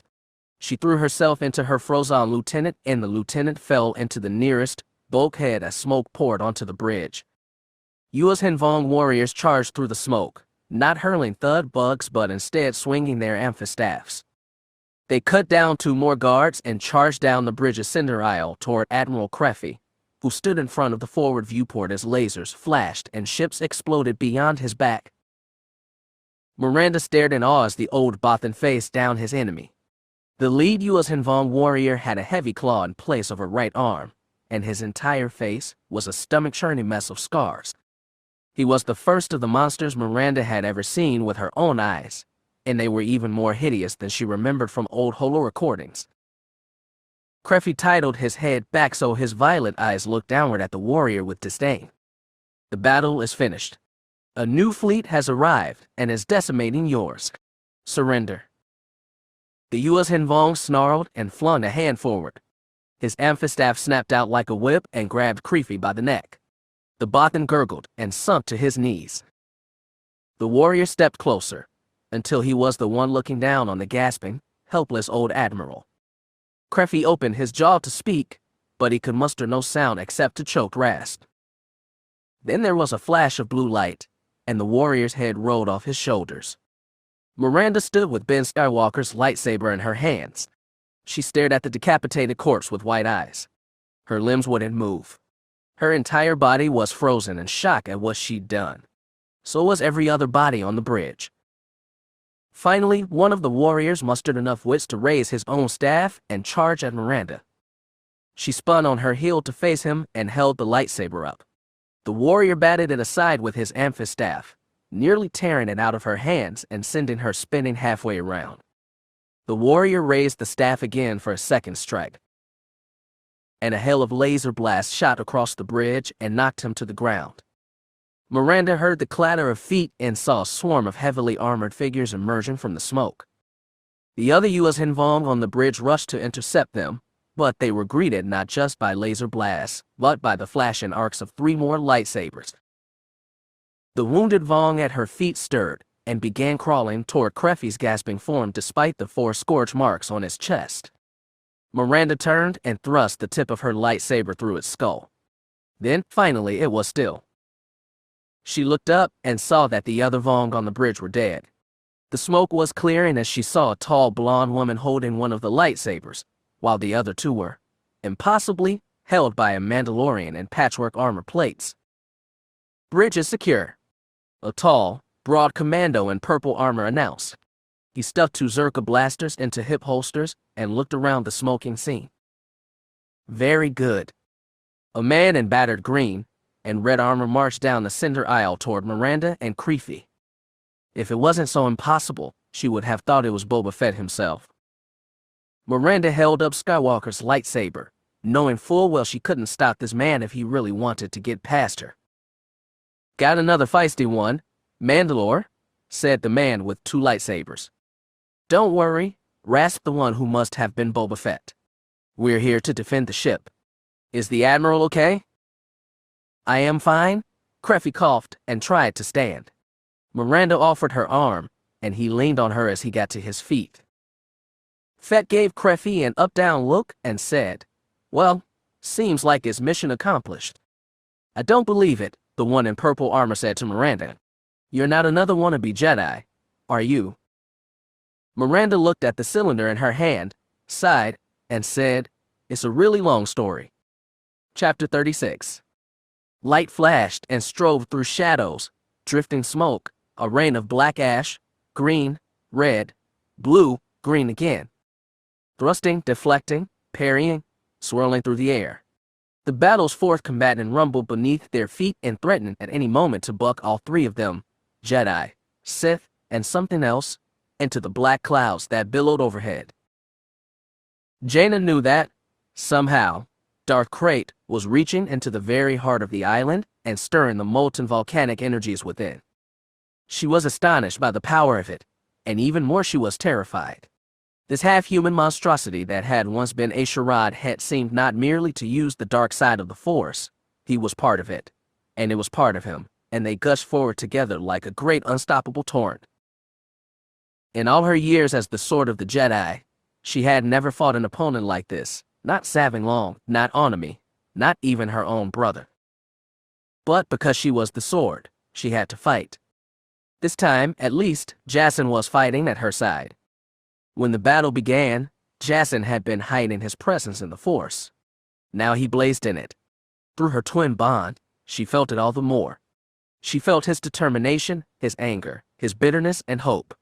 Together, they dashed across the great slope of red lava and black rock, danced through the rain of cinders, and battled the Dark Lord of the Sith as two minds with one heart. And yet, even as they fought, she knew it would not be enough. Sometimes their weapons would break past the twin green lightsabers that Krayt wielded, but each time their red or blue blades would just skirt across the Sith Lord's armor, leaving only faint scratches, and wisps of smoke, quickly dispersed. Krayt never stopped moving, and never seemed to tire. Jaina had to draw on all the Force energy she could not to lose her breath. "Your attacks are pointless," Krayt told them, not a pant in his voice. "If you want true strength, I can give it to you." "No thanks," Jacen grunted as he caught a blow from Krayt. "I've tried that trick once." Krayt stepped away from them. Jaina didn't dare think he was getting tired, but she needed any opportunity to catch her breath. "You were a fool, do you know that? A failure." Krayt snarled at Jacen. "Frigir and Lumaya must be so disappointed in you, Ketis. They trained you, molded you, died for you, and what did you give them in return? A rabbit-necked dog calling himself a Sith who did nothing but wreak chaos until his own sister put him down like the animal he was. You, Darth Ketis, are everything I have told my one Sith not to be." Jacen didn't rise to the bait, but Jaina could feel his frustration through their twin bond. No, not just frustration, but guilt. He knew that everything Krayt said was true and hated himself for it. "You're not the first guy with gold eyes and delusions of grandeur," Jaina said. "I could tell you stories." "You pour scorn on me, Sword of the Jedi." Krayt barked a laugh. "You're even worse than your brother. If Ketis is a mad dog, you are a trained attack animal, biting whoever your owner tells you. Your tricks are worse than his." "Well, I came back from the dead," Jacen said. "At least my tricks are original." You're a cheap shadow of your grandfather, Crate said. Jaina could feel something beneath his angry bluster, doubt, curiosity, fear. But he pressed, I knew Anakin Skywalker. Do you realize that? I called him friend. Your grandfather was a fool, Crate pointed the tip of a lightsaber at Jacin. He had no vision, only rage, so he enslaved himself to Darth Sidious and got nothing in return. Yet even he was a greater Sith than you. Jacin growled, ever since I came back I've been hearing about what a failure I am. Can we get on with it, please? He tried for sarcasm, just Jaina could feel his aggravation mount. Gladly, Crate said, and leaped at Jacin. Jaina sprinted to her brother's side as Crate rained down blows with both lightsabers. Jacin held his up to deflect, but the sheer force of Crate's blows forced the red blade back into his face. For a second it skimmed Jacin's chin, drawing a tiny black scorch line across his skin. The next blow forced his sword back further, and red light dipped into Jacin's right shoulder. Jacin fell back, emanating shock and pain. One hand flew up to grab his throat as the Dark Lord attempted to twist and crush his windpipe with the Force. Jaina swept in on Crate's side. The Sith threw Jacin further with a shove of Force energy and turned both his blades on Jaina. Now she, too, found herself trapped on the defensive, vainly trying to keep her strength up as Crate's green blaze smashed her own closer and closer to her body. The Sith's eyes, blue and red, blazed alike with determination. He would wear her down until he killed her with her own weapon. Jaina could have feared. Instead, she opened herself to the Force and let it flow through her body and her sword. A certainty took hold of her, a knowledge. She let her knees collapse under her. She arched her body, tilted her head back as far as it would go. Green blaze blazed over her head as Crate hunched forward to reach her. She lowered God of Saber, spun it around, and swiped at the ground beneath Crate's feet. Blue light cut through black rock, and red lava immediately welled through the broad slash in the stone. Crate stumbled, tried to step back. Jaina kept her blue blade spinning in a skyward arc.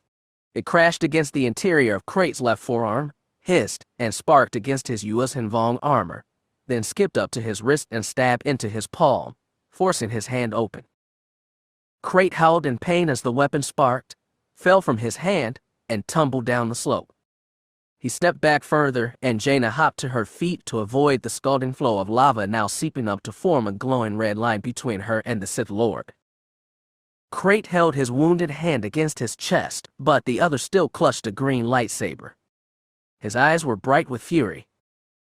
Jacin appeared beside her, holding his red blade in front of him, and said, "Nice job." "Thanks," she smiled, and found him grinning back. Suddenly the match seemed closer to even. The lightsaber in his hand was older even than he. It had fought in many battles under many suns. It had slain Hutt mercenaries, diced separatist war droids into smoking wreckage, smoked across Yuuzhan Vong battle armor, and sparkled against the blue blaze of Anakin Skywalker and Obi-Wan Kenobi, and the red one of Darth Vader. Darth Crate holds his father's sword in front of him and reaches out with the Force. He touched the heart of the volcano again and churned the fire within. He would tear this whole island apart if it was what it took. He would burn Ben Skywalker in his flames, cut Jaina Solo's head from her shoulders, and force Darth Ketis to reveal the secrets behind his resurrection. The earth buckled, throwing Skywalker's grandchildren off balance. More lava rose from the cracks in the obsidian plain, and when the wind blew it carried black ash into his eyes. He blinked the debris away and reached deeper, urging the planet itself to surge up and... Enough.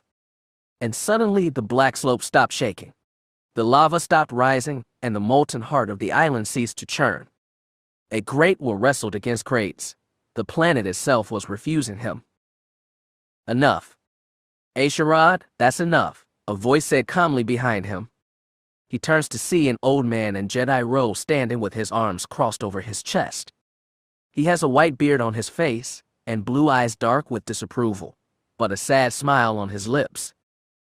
He recognized those eyes, and that smile. He'd seen it before, and it haunted his dreams. Never in his life had he felt more defeated and helpless, Not when he lost sign at Cerulean. Not when Vergere and the Vong trapped him in their embrace of pain.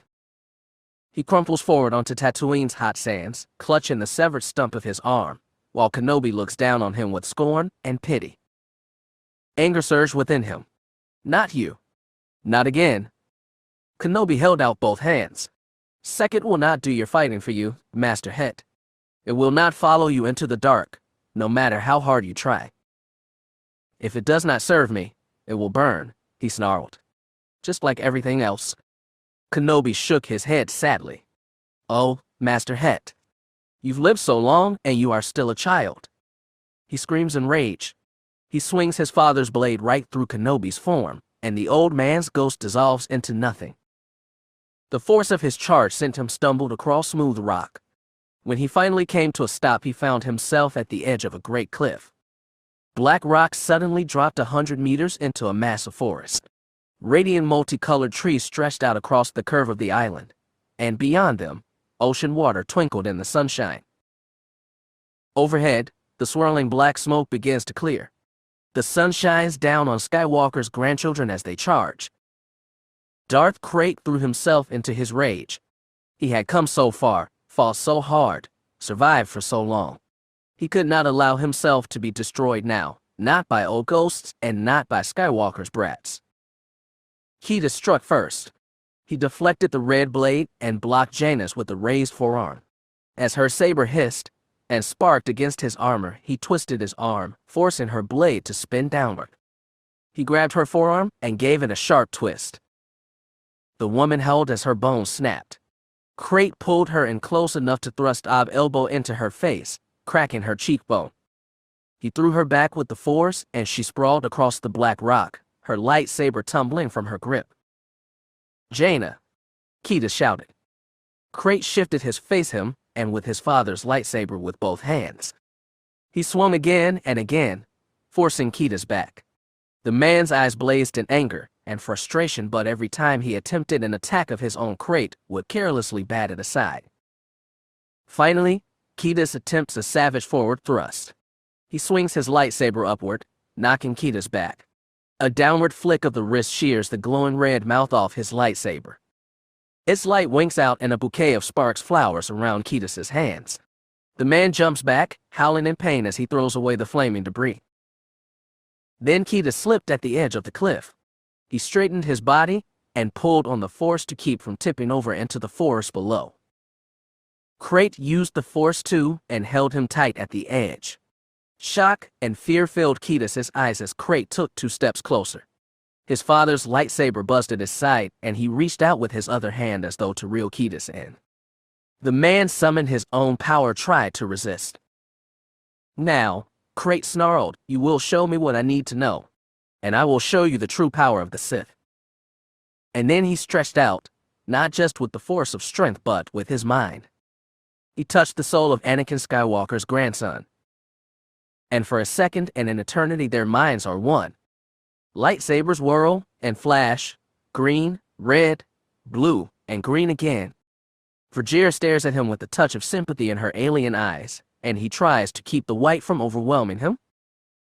Jaina lunges forward and red fury overwhelms him, fury at Jaina, fury at the Jedi, fury at everyone for trying to ruin his efforts when all he wants is to bring order to the galaxy.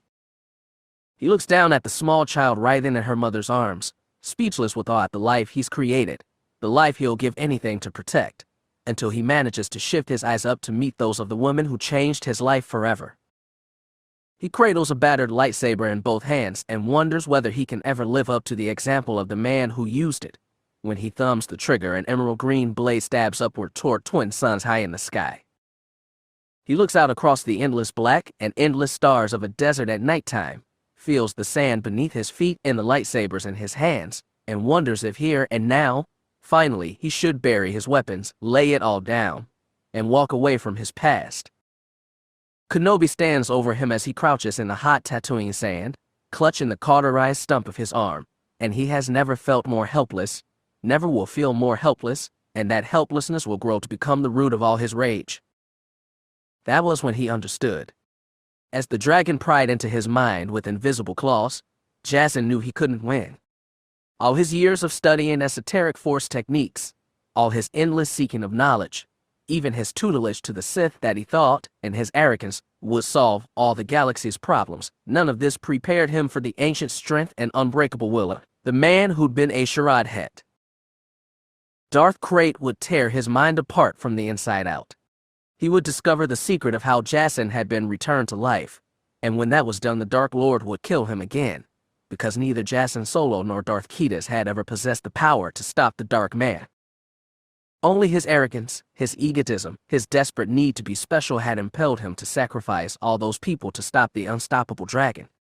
Certainly, it had not been the Force telling him to ruin his life, and the lives of so many others, for nothing. The claws of the dragon stabbed deep into his mind, and they pull. He looks into Tenno Ka's gray eyes, and they are happy and sad at once, and he cannot remember if they have ever been anything else. And when he looks down at the child in her arms, he can feel the joy and the pain stabbing into his heart, and he knows the pain will only grow stronger. Virgier stares at him with a touch of sympathy in her alien eyes, and he tries to keep the white from overwhelming him, tries and fails. He looks in horror at Nellany's lifeless gaze that will not leave his own, will not stop accusing him, and in his heart he would do anything to turn back time just a second and pull the saber from her chest, but he knows he cannot undo time and cannot escape his destiny. His sister lunges forward, and red fury overwhelms him, fury at Jaina, fury at the Jedi, fury at everyone for trying to ruin his efforts when all he wants is to bring order to the galaxy. He lays in the clearing surrounded by birds and feels warm sunlight on his face, and behind him he can hear Jaina and Anakin burst through the brush. Freezing wind carries drifts of snow across the floor of the cave as he clutches his arms to his body and shivers, and slowly he raises his head to see two figures wrapped in thermal suits staring down at him in awe and dread. And Krayt clawed into his mind, he clawed into Krayt's, and for a moment and forever he was the Dark Lord. He was the Dark Lord, and the Dark Lord was him, and it was very familiar and very sad. They had seen so much horror and so much loss. They had come of age in a galaxy racked by war and chaos, seen their idols fail, and had sought desperately for a new path. They had dared forbidden love and known the urgent need to protect that only a father could. They had been transformed by Virgier and the U.S. Vong, but in the end, they had been the creations of themselves and no one else, trusting no one, believing nothing, desperate for control over the chaos of the universe, willing to perform any horror until they'd beaten the universe into submission. Pride, so much pride.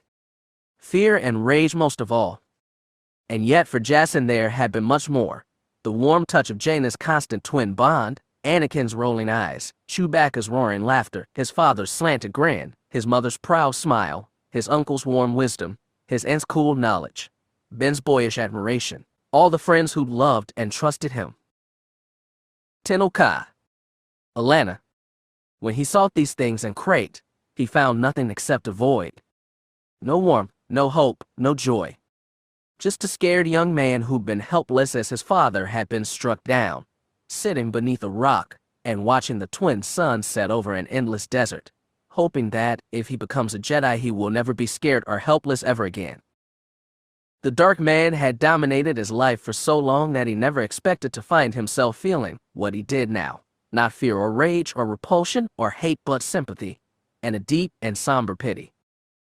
So as he touched Krayt and Krayt touched him, Jacen tried to share everything that had been missing in the life of a young orphan from Tatooine.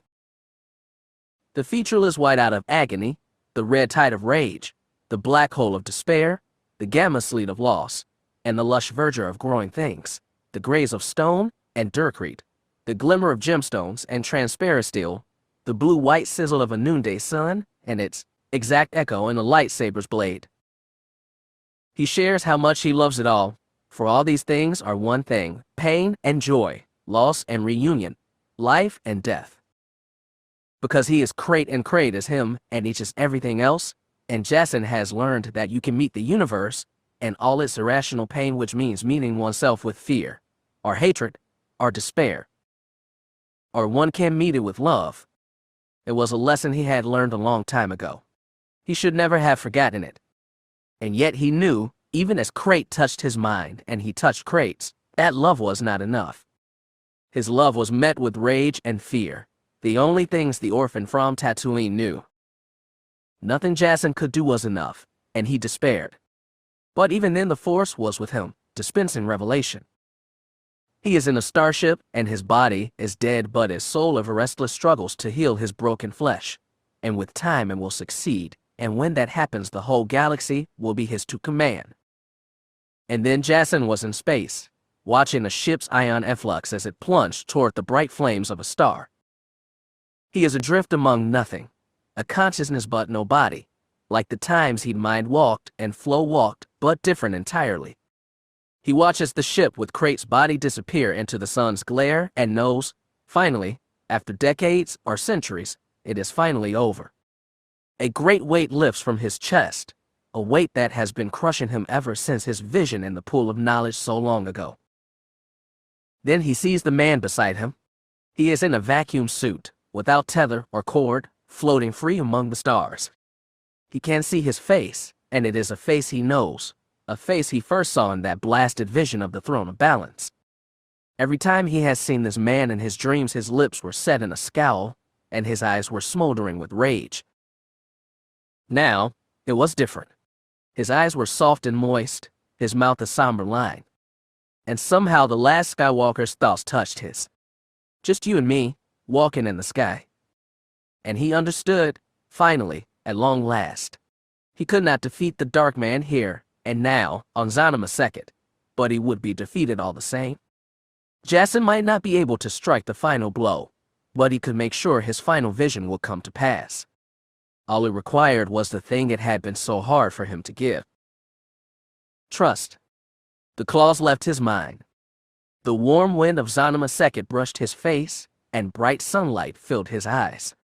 He felt Crate, rage, and fear, and behind him Jaina rose to her feet, lightsaber blazing in her hand, and determination pulsing in the Force. He felt life all around him, every bit of it, the distant unknowable mind of Zanima Second, the growing Boros in the forest below, the birds in the sky, the moss under stones, microbes in the ocean, seaweed clinging to rock. The alien armor that strengthened and imprisoned an orphan boy from Tatooine. Jason knew what he had to do. He reached out through his twin bond and sent Jaina one warm and simple touch. Then he surrendered. He was pulled instantly into Darth Crate's embrace.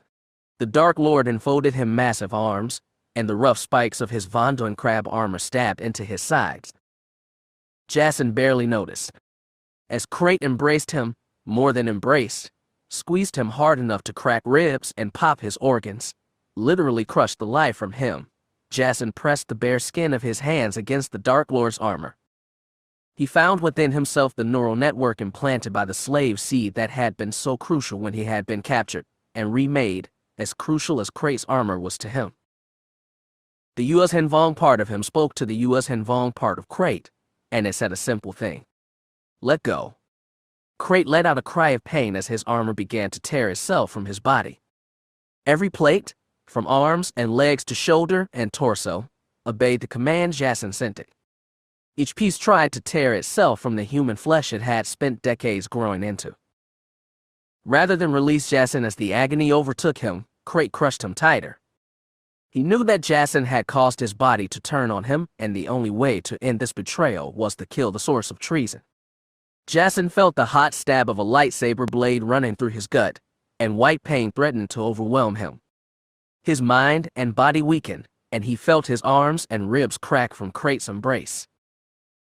Then Jaina came up from behind and thrust her blade into the gaps of the Darth Crate's peeling armor. She stabbed deep, pulled out, stabbed again, and fished her burning blade back and forth inside the old man's guts. Finally, Crate's arms fell to his sides. His lightsaber's green blade shuddered off, but his old silver cylinder remained pressed between two falling bodies. Crate's body collapsed into Jason's, and Jason's fell into Crate's, and each remained standing only by the dead weight of the other. Then there was a gust of wind, and a chattering flock of birds rushed past, trailing rainbow tails as they rushed past the cliff's edge and soared over the verdant forest. As they passed, they spoke in Jacyn's mind with the voice of a planet. "Well done," they said. "And rest." Jacyn's body fell backward. Crates tipped forward and followed. Together, they tumbled over the edge, into the trees below. Jaina might have cried for him, he didn't know. All he heard was the rush of wind over his ears. All he saw was a shimmering rainbow slicing through the sky. Chapter 37. The deck shook beneath her feet again, and blood spilled into her eyes. There was a flash of light and heat, and she was sure that would be the last time, and that everything after would be the cold black nothing of death. But then heat and light passed, and she wiped the blood from her eyes and steadied her feet. Firelighter looked around the bridge. Klaxons blared. People cried in pain and panic. Outside the viewport, the space was a light show of countless laser blasts, proton torpedoes, and volcanic U.S. Hinvong missiles. And Admiral Daala was standing up near the front transparent steel frame, like she was transfixed by the deadly beauty of the scene in front of her. There was no defeating the overwhelming number of Chiss vessels. Sleek Black Star destroyers, frigates, escort pickets, assault shuttles, and starfighters had all thrown themselves into the fray with terrifying eagerness, and they dealt destruction with horrible efficiency. Repulse had already surrendered. Resolve was being overwhelmed. Starless and the other Trinity ships had limped away from the main battle zone as quickly as they could so that their new Chiss allies would make an end of it. As for the U.S. Hinvong, half the fleet had charged ahead to meet fiery death, while the other half seemed to linger reluctantly in Zanima Second's lower orbit. Whatever that meant, Firelighter didn't know and didn't care. All she cared about now was the Chiss cruiser behind her, pounding them with wave after wave of turbolaser fire, and the big U.S. Hinvong ships looming in front of them. Firelighter staggered over to the communication station. She felt dizzy from blood loss and all the smoke in the air, but she managed to cling to the back of the lieutenant's chair. She leaned in and told the woman, "Send out a broadcast. Tell them we surrender. Tell everyone we surrender." "What?" Daala thundered, whirling away from the front viewport and stalking toward Firelighter. "Admiral, please," Firelighter protested. "We have to surrender. It's the only thing left." "No!" Daala spat. "I did not come here to lay down arms, not to Jagged fell, not to his traitor father. It's surrender or die, Admiral." Daala drew herself straight. "Then we'll die." Firelighter knew it would come to this. She should have known from the start, should have never joined Daala, should have gone back to Trinity Fleet with Jaina Solo and never looked back. She'd been a fool, but she'd helped stop the bioweapon attack and save an entire planet.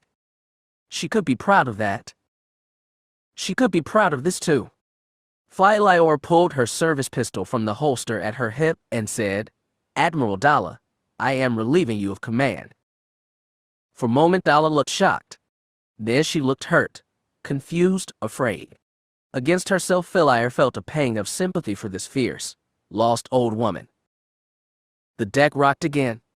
Firelighter lost her footing and fell against the nearest bulkhead. Suddenly she was staring at the tip of a pistol in Daala's hand. Her body froze in fear, but she managed to say, "Admiral, please." One more flash. Light, heat, then cold black nothing. The bridge rocked again under another turbolaser volley from the Chiss vessel behind them. Nadisi Daala stood over Firelighter's body, staring at the dark blaster-scorched mess of her face. Attachment, she thought dimly. It all came down to attachment. She generally did not like people. She'd accepted that a long time ago. But there were some people, a select few, that she'd found worthy of her care. People she'd loved, like Tarkin and Legius. People she'd trusted and respected, like Pelian and Dorvan.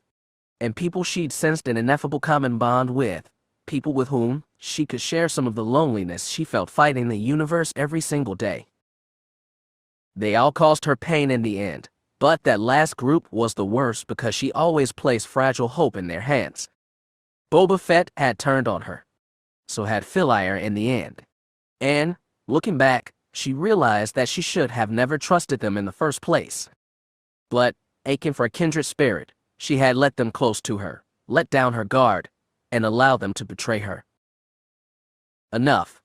Enough of everything. Daala turned away from Philair's body at last. The comm lieutenant stared at her with wide, terrified eyes.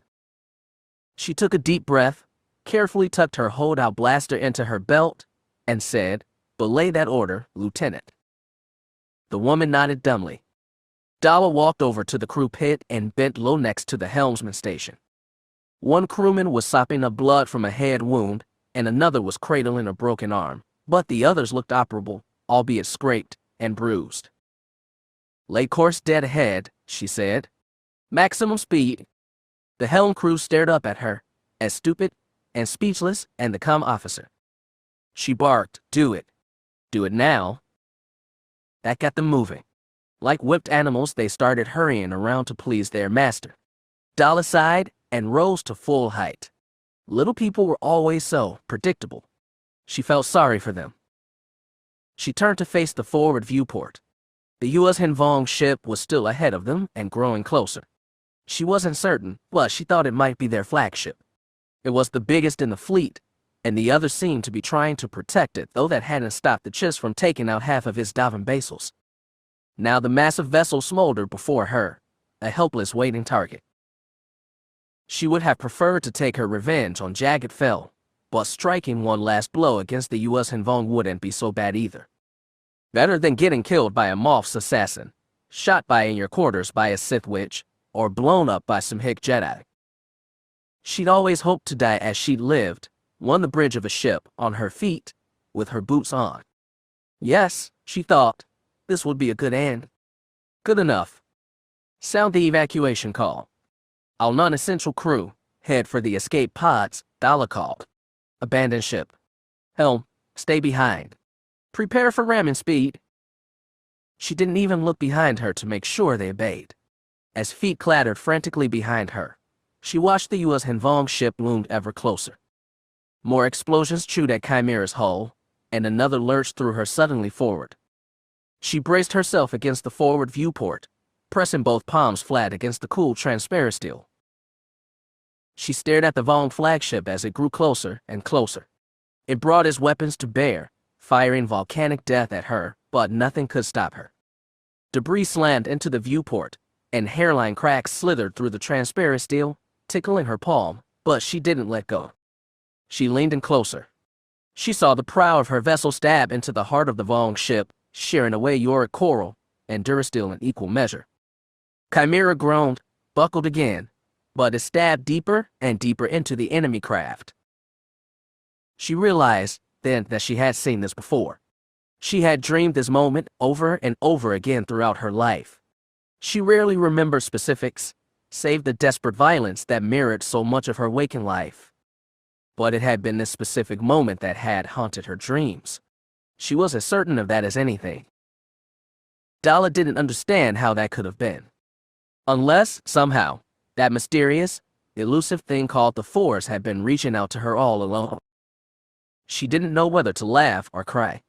Hot tears spilled down her cheeks and her mouth opened in soundless even gasps. Then the hairline fracture snapped and cracked under her hands. The viewport shattered, opening the near-empty bridge to fire and space. Daala was swept off her feet, plunging even faster than her dying vessel, closer and closer to the Vong ship, into its beautiful blossom of flame. Starless had retreated to the edge of the battle zone, but from its bridge Syal had an excellent view of Admiral Daala's funeral pyre.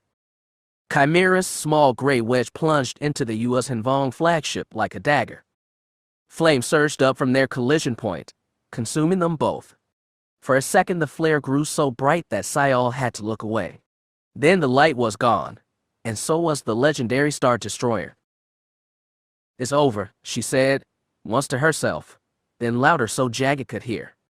The man blinked, like she'd snuck up on him even though they'd been standing side by side. He seemed in a daze ever since the arrival of his father and the Chiss fleet, which was a little strange to Syal, as she was barely able to contain the energy coursing through her body, equal parts adrenaline joy and relief after having stared down death just minutes ago. "It's not over yet." The word scraped out of Jack's throat. Chimera is gone. So is the Vong flagship, Sial insisted. All the other Imperial ships have either been destroyed or surrendered. Those Vong will fight to the death. They always do.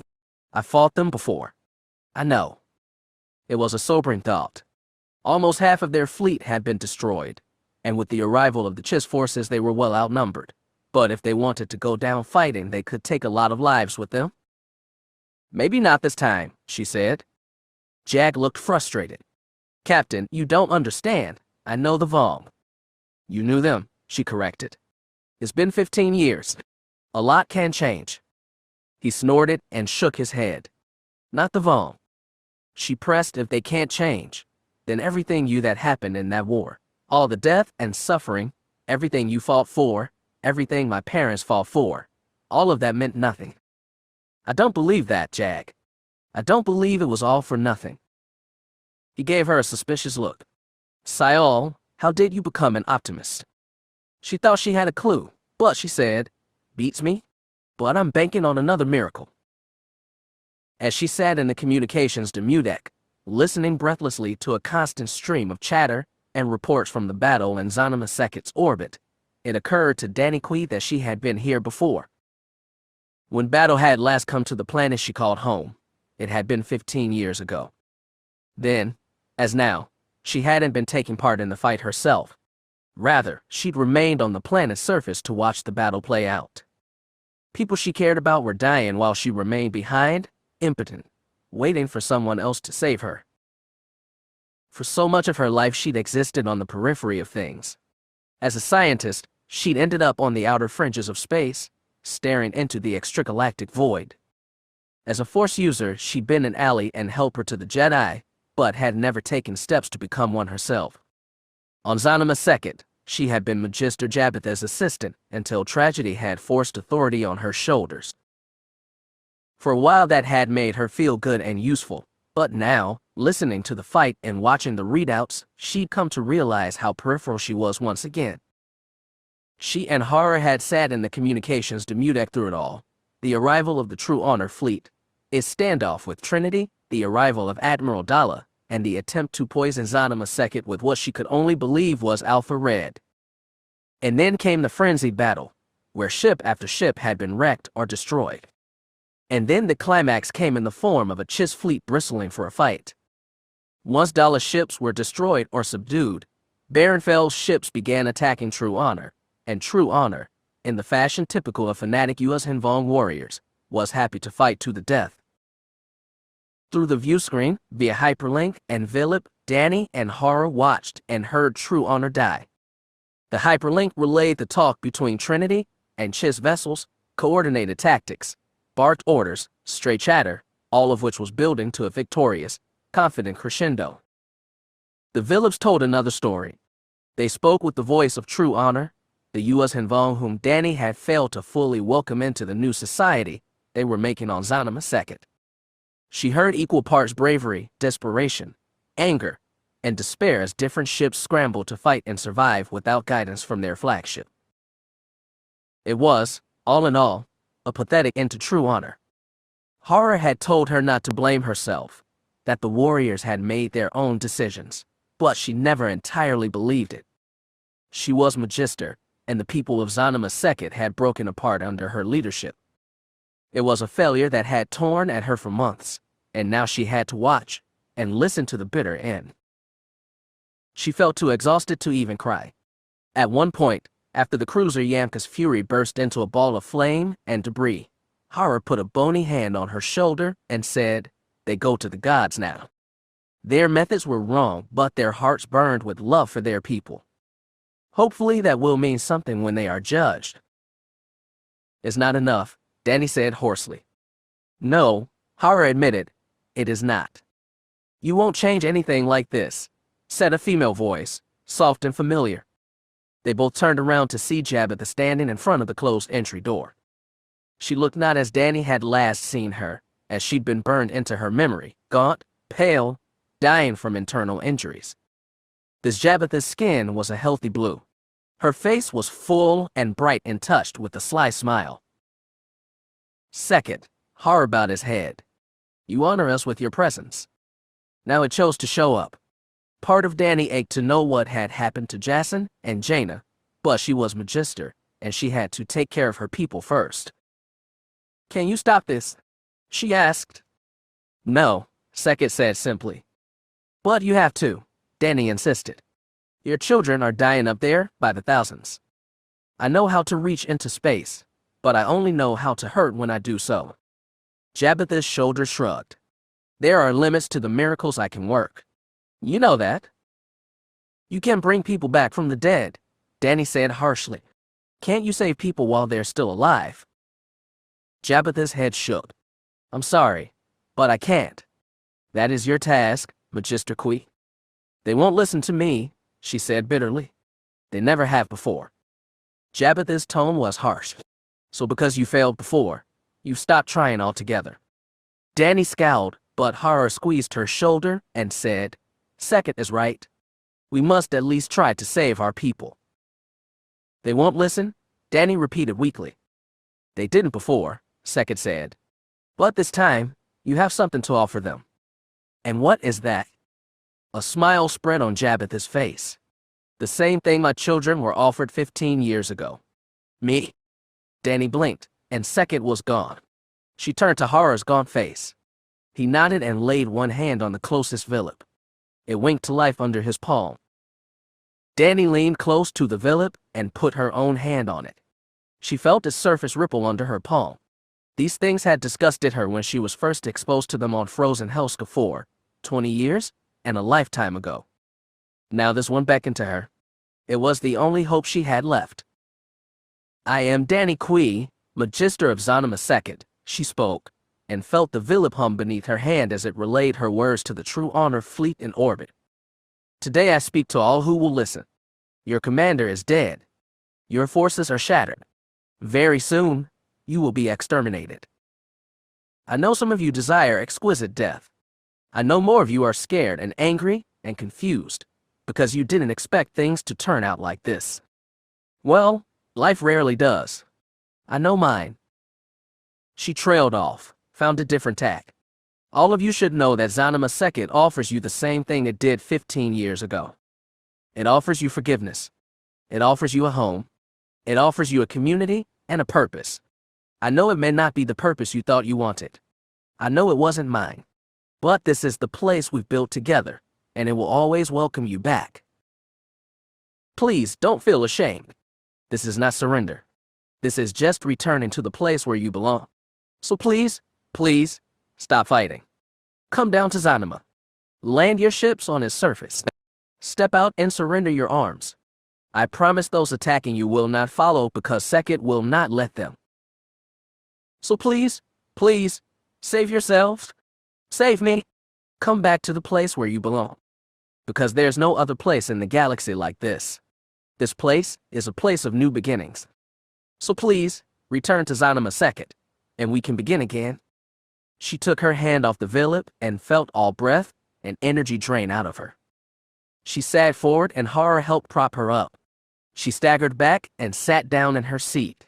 Then she watched and listened to see if the words that had flown out of her like a river had had any effect at all. At first, nothing happened and the fight continued relentlessly on. Then the first ship peeled off and dove toward Zanima II. It was a small picket that Chiss hadn't even bothered with. Then a frigate pulled away and descended into Zanima II's atmosphere. A cruiser followed, and another. Dany watched and listened as more ships peeled off from the battle and sought shelter in Zanima II. Some still fought, and those ships, faced with the concentrated onslaught of 2 entire fleets, died quickly. The rest of them, most of them, dove into the embrace of Sekit's white clouds and clear skies, leaving the bitter night of space behind. They have come home, horror clapped Dany's arm. Our people are whole again. And so was she. Chapter 38. Once he arrived at the island, it was easy to spot the black scar where Darth Krayt's shuttle had been destroyed. What had once been a green ledge atop a coastal cliff had, somehow, been turned into a still smoking field of debris. Vilip Daala was no expert in mechanical vessels and had no idea how the Sith shuttle, which he'd naturally assumed to be impregnable, had been so utterly destroyed. The fact terrified him. Without the Sith, he would truly be doomed to wander the stars, futile and alone, hounded by enemies. But because he had come this far, he set his own shuttle to hover 5 meters above the wreckage zone and clambered down on a lower tendril to examine the site more closely. As he began to search the field, he realized something must have collided with Crate's ship. A missile, perhaps, but as he'd approached the island, he found no sign of a ship that could have fired one. The only ships he'd marked at all as he'd entered the atmosphere was the flight of coral skippers that had originally escorted Crate's shuttle down, now returning to the pitched and pointless fight Voronla had thrown himself into. As he examined the scorched debris, he noticed 2 different types. Most of it consisted of charred, curled strips of metals commonly used by the infidels. He also, however, found pieces of almost organic-looking material, though it was certainly not U.S. Hanvong, nor did it appear to be like the Rakadan ship. Then he recalled the strange organic vessel, shaped vaguely like an eyeball that had been docked with revenge. He hadn't considered the option of infighting among the Sith before, but if his people could do it, why not the infidels? The one thing that stood out was the lack of bodies. He didn't know if Sith dissolved into the Force upon death, as some Jedi were said to, but he saw no signs of tattered clothes or other derelict personal effects. It was possible that the Sith had not been aboard the vessel when it was destroyed, and were instead alive elsewhere.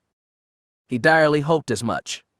At this point, they were probably the only beings left in the galaxy who might have him. He was about to climb the lower tendril back to his shuttle when he spotted her. He skipped and skirted around the strewn debris, but by the time he got to Dishan's sight, he was sure she was dead. He bent low over her corpse and touched her cool forehead. He didn't dare touch the shrapnel buried in her torso. Hers had been a fine mind, and she'd helped him unlock secrets of U.S. Hanvong bioengineering not even Keela Quad could have managed. For a time, he'd imagined what other great breakthroughs their combined knowledge could achieve, but that time was over. He tried to set aside his grief and salvage the situation. He had copied Keela Quad's CASA before leaving Revenge, including the information about supposedly removing Lord Crate's armor entirely. What bits of it he'd skimmed had hardly looked promising, given that it required Crate be dead before the armor was removed, but with greater research he might make improvements. Assuming Crate himself was still alive. If not, Daala was probably going to end up a hermit like his master. He'd probably go half mad as he hid away from all the authorities that wanted to punish him for his work with the Sith and true honor. It was a fate Daala still hoped to avoid. He was not especially religious, but he paused over Dishan's corpse and muttered a half-remembered supplication to Yunharla. He imagined the Sith and the trickster goddess would have gotten along well. Then Daala climbed back into his shuttle to see what else he could salvage. Jaina clambered down the cliff as fast as she could. She lowered herself 1 foot at a time, down the jagged face of black rock toward the borer trees below. Every so often she would carefully drop, then use the force to alight on the cliff face again, 10 or 20 meters down. She didn't slow or rest until she had safely dropped onto the forest floor. This forest was different from the others on Zana Maseket. It was a younger forest for a younger land mass. The boras were shorter and thinner, and if anything their mutla-colored leaves were even more brilliant, especially as the tropical sun burned brightly on the forest canopy. She stretched out with the forest for some sign of either Darth Crate or her brother. She couldn't tell whether the Dark Lord was alive or dead, but she could no longer find the angry nova of dark side energy he had been during the battle on the slope. She couldn't sense Jason either. If he died, she would know it. She was sure of that. During the battle against Crate, the twin bond between them had been stronger than ever. Yet he had been horribly wounded in the fight, crushed by Crate's armored embrace, and when stabbed through the gut with the lightsaber.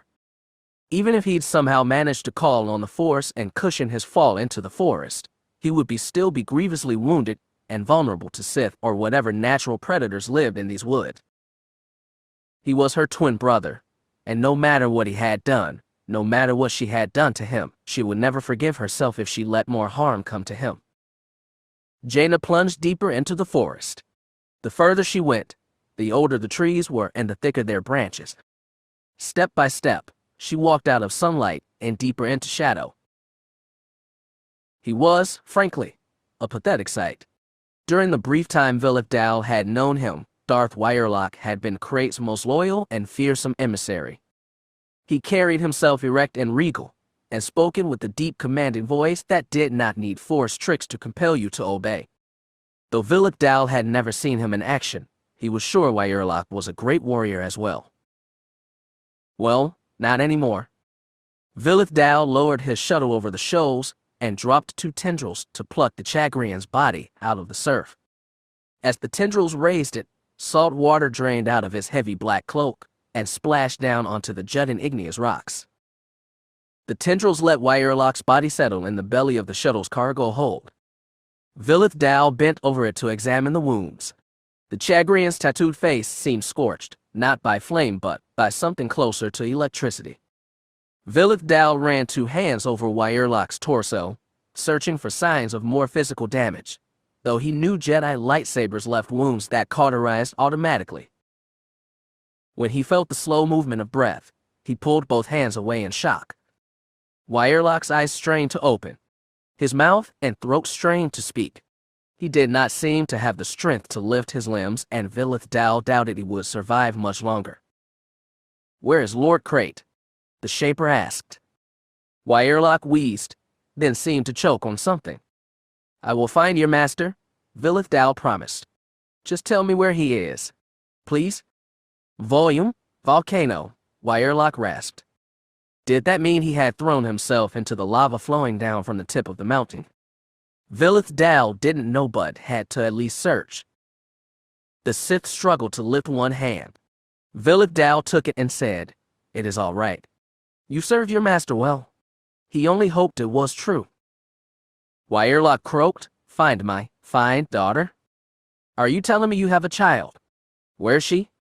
Vilith Daala leaned closer to hear Wyerlock rest. Continue. His voice turned to choking. Wyerlock's body rested for a moment, then went still. The Sith Lord was dead. Vilith Daala should have felt crushed. Wyerlock had died on the verge of imparting critical information. Yet he told enough, the location of Darth Crate. Vilith Daala might recover the Dark Lord, whatever state he was in, and from there find Wyerlock's daughter, and together those 2 could resurrect the Sith. His entire life and work were in shambles, but against all odds and reason, he was starting to feel giddy. And losing everything he stood to gain so much more. He was starting to think the droning old priests might have been onto something when they talked about the necessity of sacrifice. But first things first. He went back to the shuttle's cockpit and commanded it to fly toward the black volcano rising at the center of the island. There's so much life, isn't there? Jacen pried his eyelids open. Even that tiny effort stung. His entire body was racked with pain. His lungs burned with every breath. His joints ached with every attempt to move. Pain shot up the entire right side of his body from the place where Crate had stabbed him through with his lightsaber. He felt a drop of blood roll out his mouth and down the side of his face, where it pooled into the dirt, stones, and moss of the forest floor.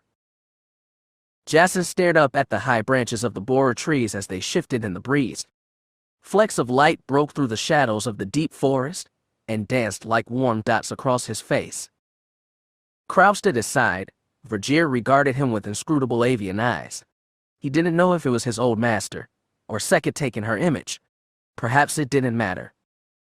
He opened his mouth to speak. Fire surged in his chest and sound shredded his throat, but he said, "Did I do it?" Vergere's head bobbed. "Is he dead?" Her head shook. "You have preserved the future, Jaina Solo. Your dark man will come again, a long time from now, but when he does he will fail, and it will be for the last time." Vergere's hand held up a battered silver cylinder, Darth Crate's lightsaber. No, not just his. Jacen knew it had once belonged to Crate's father, Sharad Het, a great Jedi. He tried to reach out and take Het's lightsaber, but he didn't have the strength. Softly, Vergere placed it in his hand, his fingers weakly wrapped around the cool firm metal. He felt something else spill down the side of his face, hot tears. "I'm dying." He tried to say more but couldn't find breath. Vergere nodded. In the story of your life, Jaina Solo, is this your best ending? He thought on that, even as dying pain racked his body. It was better than dying as he'd had before, a mad beast stabbed through by his sister's blade. There was so much he still wanted to do: hold Tenno Kai in his arms, kiss Alana's forehead, beg forgiveness from Luke, look into his parents' eyes again. He wanted to explore this beautiful planet and delve deeper into the mysteries of the universe and maybe, just maybe, touch the unifying force as completely as he had during the summit of his life, 15 years ago. But even if he lived a century more, he knew he never would. He couldn't be sad. He'd been given the miracle of a second chance, and with it he had finally accomplished the goal for which he had sacrificed everything. This time he had done it without the rage and hatred, the arrogance and ruthlessness of the Sith. He had accomplished it through the love and trust of the people who mattered to him: his sister, Ben, Tahiri, Hara, and Danny, even the nameless final Skywalker, who would finally deliver rest to another sad orphan boy from Tatooine. It was good enough, except for one thing. Shadows from high tree branches covered his face. He turned his head to watch the high canopy. Tiny flecks of light winked in his eyes and were gone just as fast. He said, "I want to die," in the light. He turned his head, and no one was there. He lay there for a long time, staring shadows shifting across the forest floor. He could feel his energy draining as though it was seeping into the soil beneath him through his wounds. He reached into the force and gathered his strength. Then he felt the hands of the planet rise to touch him. Sekit pushed him upright until he stood on wavering legs. He tried to stagger forward and fell against the closest tree. The pain was incredible. Jason tried to remember what his teacher had told him about pain. He staggered onward, half falling from tree to tree, clutching Sharad Het's lightsaber all the time, but he never stopped. He thought he saw some specks of light on the forest floor, barely visible through the tree trunks ahead. He kept going toward it, even as the white tried to eat him whole. He kneels in the hot Tatooine sand and stares at the hem of Jedi robes in front of him. His entire being quivers with fear and rage. With one hand he clasps the scorched stump where Kenobi. He is shocked to discover that both hands are there. His body is not covered by the homespun robes of the Tusken, but by the jagged biological armor of the Yuuzhan Vong. He raises a hand, presses it against his face, and feels the rough surface of his mask. He runs his hand down to trace his fingers over his dry lips and the rough old skin of his chin. He looks up at the Jedi standing over him. It didn't have to turn out this way, Anakin tells him. It is impossible. He is an old man locked in Yuuzhan Vong armor, but Anakin wears the smooth face of almost 70 years ago. It must be a Force vision, but this vision shows neither Pati nor future. Maybe it is showing him both. What is this? He begs the vision, or the ghost. Where are we? The place we came from. The place we never really left. He looks more closely at Anakin. No, this is not the Anakin he sparred against, the Anakin he battled the Confederacy with. Nor is it the dark-masked man he battled one snowy night on Naboo. The anger is gone from him, as is the terrible drive. For the first time since Sharad had first met him, Anakin Skywalker seems at peace. "Tell me, Skywalker," he rasps, "am I dead?" "Do you want to be?" the Jedi asks kindly. "No," he says instantly. "No, I have so much to do." Anakin raises an eyebrow. "You're very stubborn, aren't you, Sharad?" "Don't call me that," he snaps. Sharad Het is as dead as you. I am Darth Krayt. You won't win, Sharad. Anakin shakes his head sadly. "Don't look down on me, Anakin. Don't you dare it," he says. He tries to rise to his feet and look down into Skywalker's eyes, but he can't muster the strength to get off his knees. "Any man can be redeemed if he truly wants it," Anakin says. "There's still hope for you, Sharad. All you have to do is choose." He snarls, "No, I am stronger than you. I will never enslave myself to another. The dark side is my power, my strength, and I will use it too." "You never use the dark side. It only uses you. I know that better than anyone. It used you because you were weak." "I was. Anakin admits. And so are you. No! He shouts, but still he cannot stand. I am stronger than you, stronger than anyone. Light in his face. Darth Krayt opened his eyes. He stared upward at the rustling, shifting branches of trees overhead. The bright light of the sun shone through the forest canopy and made a rainbow of the multicolored borer leaves. The sun went away. A shadow fell over his face. He squinted, trying to make sense of the dark form in front of him. He realized with a sense of shock that he was staring at the gaunt, tattooed face of a U.S. Hinvong shaper. He struggled to find his name. Do not struggle, Lord Krayt, the shaper said. You have been badly injured and are close to dying. But do not fear. I will heal you. Again? Why? It took all his effort to rasp out one syllable. Vilith Daala considered for a moment. There is nothing for me elsewhere. In addition, I believe your organization offers me great opportunity for professional growth. The Vong was deluded. He had no organization left. Yes, he had some resources stockpiled away in distant corners of the galaxy, and some of his acolytes lay in hiding, but he had brought the bulk of his one Sith to Zanima II. In his arrogance, he had attempted a frontal assault on the Jedi and lost everything. It would take years, maybe decades to rebuild, if he survived at all. If he did, he would have to find some new way to strike the Jedi and break the spine of the galaxy. Something hard and cool was placed in his hand. He turned his head and strained to see a lightsaber. Not Sharad Het's, but the one he had built himself. It had been scorched and battered during the fight and might need repairs to work again. It seemed to him then like a sign of all his weakness. If he survived, he would build new weapons for himself, and they would glow red with the bloody light of the Sith. I found it in the forest, Vilith Daala said. You still have battles left in you, Lord Krayt. Even if he could speak, Krayt could not bring himself to thank the U.S. Hinvong.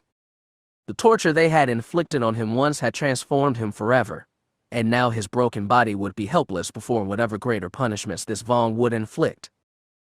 Do not worry, Lord Krayt. Vilith Daala thrust his pointed teeth forward in a hideous imitation of a human smile. I am here to save you, not harm you. I believe the partnership between the Sith and the U.S. Hinvong has only begun. The very thought filled him with fear and rage. He clung to those emotions, as he had all his life. He had survived on them for almost a century. If he had to, he would survive on them for a century more. Jacen walked out of the darkness and into the light. He had staggered through the forest. He didn't know how far, less walking than falling again and catching himself on the nearest tree trunk. His fingers, already scorched from when his lightsaber had exploded in his hand, were torn and bleeding from clawing against so much rough bark. Sharad Het's lightsaber was stuffed tight into the inside of his belt, and miraculously hadn't fallen free. In his struggling, he had torn open the cauterized wound in his side, and blood was spilling down his waist and hip. His ribs were broken and his arms and legs strained with every movement. The weight of pain threatened to swallow him at any moment, no matter how much he pulled on the force. But when he saw warm sunlight spill across a broad clearing covered in soft green grass, he knew he was home. He pushed himself free of the forest's edge and managed 1, 2, 3 long strides toward the clearing center. He keeled over, nearly fell, but managed 2 more steps before he tumbled face first into the grass. He twisted his body and fell on his side, and pain shot out from his broken ribs. He rolled himself onto his back and lay on green grass, arms and legs spread out, staring at the brilliant white sun and the cloudless blue sky. It was almost like the Yavin 4 sky of his youth. No, it was better. He lay totally still except for the rise and fall of breath. Bright light burned into his eyes, but he didn't close them. It felt like his spirit was leaving his body once again, drifting free of this vessel Sekhet had fashioned for him, reaching for the bright white of the sun and beyond, to all the billion suns scattered across the universe. He tried to find the sun that warmed his daughter. It was easier than he dared hope. He could feel Alana and Tenel Ka with her. He touched their minds and felt them touch back, tentative, frightened, hopeful, confused. There was so much he wanted to say, but he was dying, and they were millions of light years away. Still, he tried. He told them how he loved them both, and how sorry he was for all the pain he'd caused them. He told Alana that she would be a braver and a stronger Jedi than he ever was, and that the galaxy would be a peaceful and just place as long as she stayed true to what her mother taught her. All her father had ever wanted was to make the galaxy safe for her, and while he'd gone horribly far astray, he had found his way in the end, done what he promised to do, and was satisfied. He opened his heart up and tried to throw across the void all the memories and emotions that were surging through his dying body. The shock of seeing her in her mother's arms for the first time, the immense need to protect her at all costs. The ache in his broken heart whenever she called him, in blissful loving innocence, Uncle Jason. The way he'd marveled at the fragile strength of her small shoulder blades beneath his palms when he wrapped his arms around her in a hug. And for Tenel Ka, he reminded her of things long ago and far away, before war and suffering and death had invaded their lives. He shared it with her, all he could. Sunlight gleaming on the leaves of the forest canopy as the adrenaline rush of a morning run pulsed through their bodies. The way he wiggled his eyebrows up and down after yet another stupid joke, and the way she stared at him in stony response, trying so hard to keep any mirth from showing. Touching the cut-off stub of her arm for the first time, a soft, tentative, frightened touch, still shocked and ashamed at the damage he'd done. The tickle of her long red gold hair as he'd buried his face against her shoulder and neck as they'd pressed each other close to fend off the freezing cold of Rylith's night side. The knowledge that he'd always wanted to embrace her but had never wanted it like this. The first time she kissed him and pulled back, and he stared into her warm gray eyes, and found himself utterly speechless while their friends, sitting all around, burst into laughter. That cliffside view she dragged him through the jungle to see, where they'd sat side by side in the golden, late afternoon light, close but never touching, a place so beautiful he just had to share it with Anakin and Jaina. The kiss she should have given to him on the world ship at Mirkor, and the restrained regret on her face that she hadn't as she watched him follow Vergier's path after the Voxen Queen, promising he'd be back soon, never imagining the ways his life and hers were about to change forever. He told her that he'd admired her and loved her since the day they met, and that he was so sorry he hadn't made it clear when they were young. Just maybe, everything could have been different. It was a bitter regret, and a sweet hope. He didn't know how much of it got through to them, but it was all he could do. His strength was fading. The sun seemed to dim as he watched it. The pain in his limbs, chest, side, everything was fading. He could barely feel the grass beneath him. Then he felt something, a brief hard peck at his cheek. With great effort, he rolled his head to see a bird staring at him. Not his teacher, but an actual bird, with tiny black eyes, a green body, brown wings, and long tail feathers that shimmered with the colors of the rainbow. He felt light pressure on his chest and moved his head again. Another bird was perched atop him. Two more dropped out of the air, tucked flapping wings against their sides, and dropped down next to him. Rest, they spoke to him with the voice of a planet. It hurt, but he smiled. Peace, they said. Jaina stepped out of the shadow and saw Jason lying in a patch of sunny grass. There were birds with long rainbow tails surrounding him, resting at his elbows and knees and perched on his shoes. One of them sat on his chest and seemed to be pointing his beaked face at Jason's own. When she stepped close to her brother, the birds burst into the air as one. The breath of their flapping wings stuck her face, and rainbow light flashed in her eyes. Shadows winked over her, and they were gone. She hoped, expected, prayed that Jason would sit up and turn and look at her with that cocky slanted Solo grin, but he did not. She could still feel him through the force, but he was so very weak. She dropped to her knees and pulled his head into her lap. She stroked his hair with one hand. The pose, the weight, felt so familiar. His eyes blinked open and focused slowly on her face. Hey, she sniffed, gently running her fingertips across his cheek. She wiped away the blood trailing from his mouth with a forefinger. Hey, he said, very quietly, Listen, Jace, it's okay, she said. Her heart was frantic and her eyes were wet with tears. Sekit made a new body for you once. It can do it again, and you will be all better. And then we can bring Mom and Dad and Luke and Tenoka and Alana, and we can all. No, he whispered. Jaina, I'm all right. He didn't have the strength to explain it, not in words. But he didn't need to. He was Jason and she was Jaina, and they understood each other perfectly, even though it broke her heart to have her brother die a second time. Jaina, he croaked, I need do something for me? I'll do anything, she said. Somehow, he lifted one hand. He placed it on the cylinder tucked inside his belt. She recognized it as Krait's lightsaber.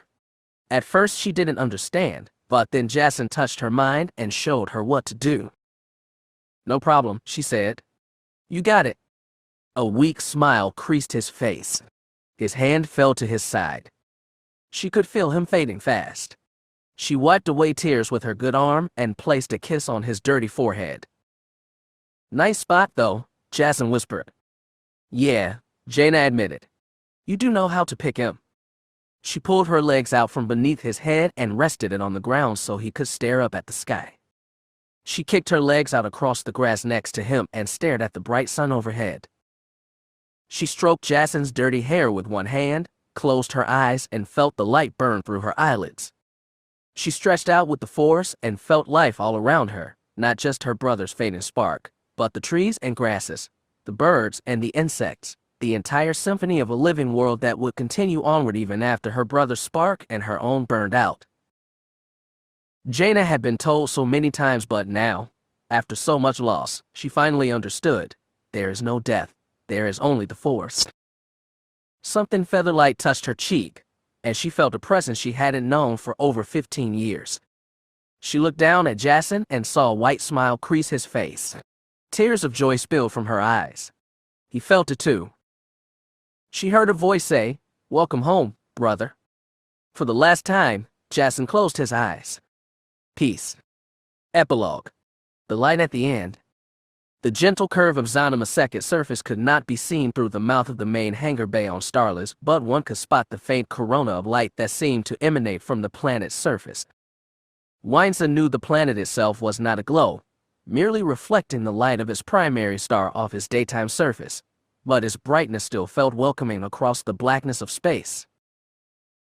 It was an uncharacteristic thought, and one she did not voice to her brother. The two of them stood at the head of a welcoming party, made up of one column of Chiss and two columns of Alliance infantry. They could not yet see their father shuttle through the hangar mouth, though his flagship was visible in Zanima's lower orbit. Her brother was trying very hard not to show his nervousness.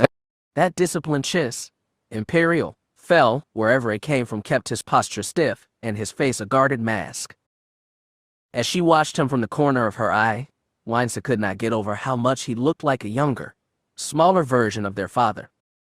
The beard and eye patch simply highlighted the similarities in facial structure and bearing. Their father would surely see the resemblance too. The only one who seemed worried about how the Baron would see him was Jagged. Quietly, so the others couldn't hear, Weinstein asked, Have you heard from your wife? Jagged flinched, disturbed from some reverie. He looked at Weinstein and said, Yes. I got a brief com from her 2 hours ago. She's all right. They're all right. From his tone there seemed to be more than that. Weinstein pressed, Are you sure? Weinstein, I'll explain it all later. I promise. But it's a very long story. Wynn nodded curtly. I look forward to it. She really did. I also want to say thank you. For what? Jagged looked like he was going to answer. Then his eyes darted away from her, and he said, He's coming. He didn't point, but Weinstein could spot the engine flares of a shuttle leaving Blue Star's hangar and vectoring straight toward Starless. Jagged swallowed. Is there anything more you can tell me? Weinstein shook her head slightly. I didn't know he was coming any more than you did. I certainly didn't expect a fleet. I sent our coordinates to Chilla, explained our situation, and that was all. I thought you said father was retired. He is, though he retains certain influence. He's actually been calling for greater involvement with the galaxy at large, which I assumed was your influence. He seems to have gotten his wish. I'm glad. I'm glad that my disgrace did not permanently dishonor the rest of you. His voice trembled a little as he spoke, and for the first time she understood the extent of her brother's shame. He'd lived a life torn between too many worlds, and every time he'd had to shift allegiance he'd had to give something up. She realized now just how much losing his family had hurt him, and how badly he wished to make amends. Now that he was about to get his chance, he looked more nervous than ever. You don't have anything to be afraid of, Jagged. He snorted softly. I was always afraid of our father. Lynsa frowned. Growing up, Jagged had always seemed the sure one, the straight arrow, the one most likely to carry on their father's legacy. When she felt afraid of their father, she had looked to him for strength. You don't have to be, she said. How do you know that? You just said you have no idea why he's here. I didn't know why he's coming, Lynsa said as the shuttle grew closer. But I think I have an idea why he's here. Jag looked at her sharply. What does that mean? Politics on Chilla have gotten complicated since the Swarm War. Meaning what? Lynsa cleared her throat and turned her attention to the shuttle as it dipped into Starless's hangar bay. You're about to find out. They all were.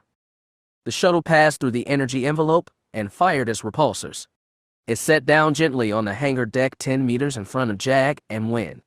They waited, watched, and didn't move an inch until the ramp extended beneath the shuttle's nose. A pair of Chiss soldiers walked out with their rifles slung over their shoulders. 2 more followed. Then a single pair of boots stepped down the ramp. They led to 2 long legs and a slim body encased in a black uniform. Lynsa's brother sucked in breath. Shankir.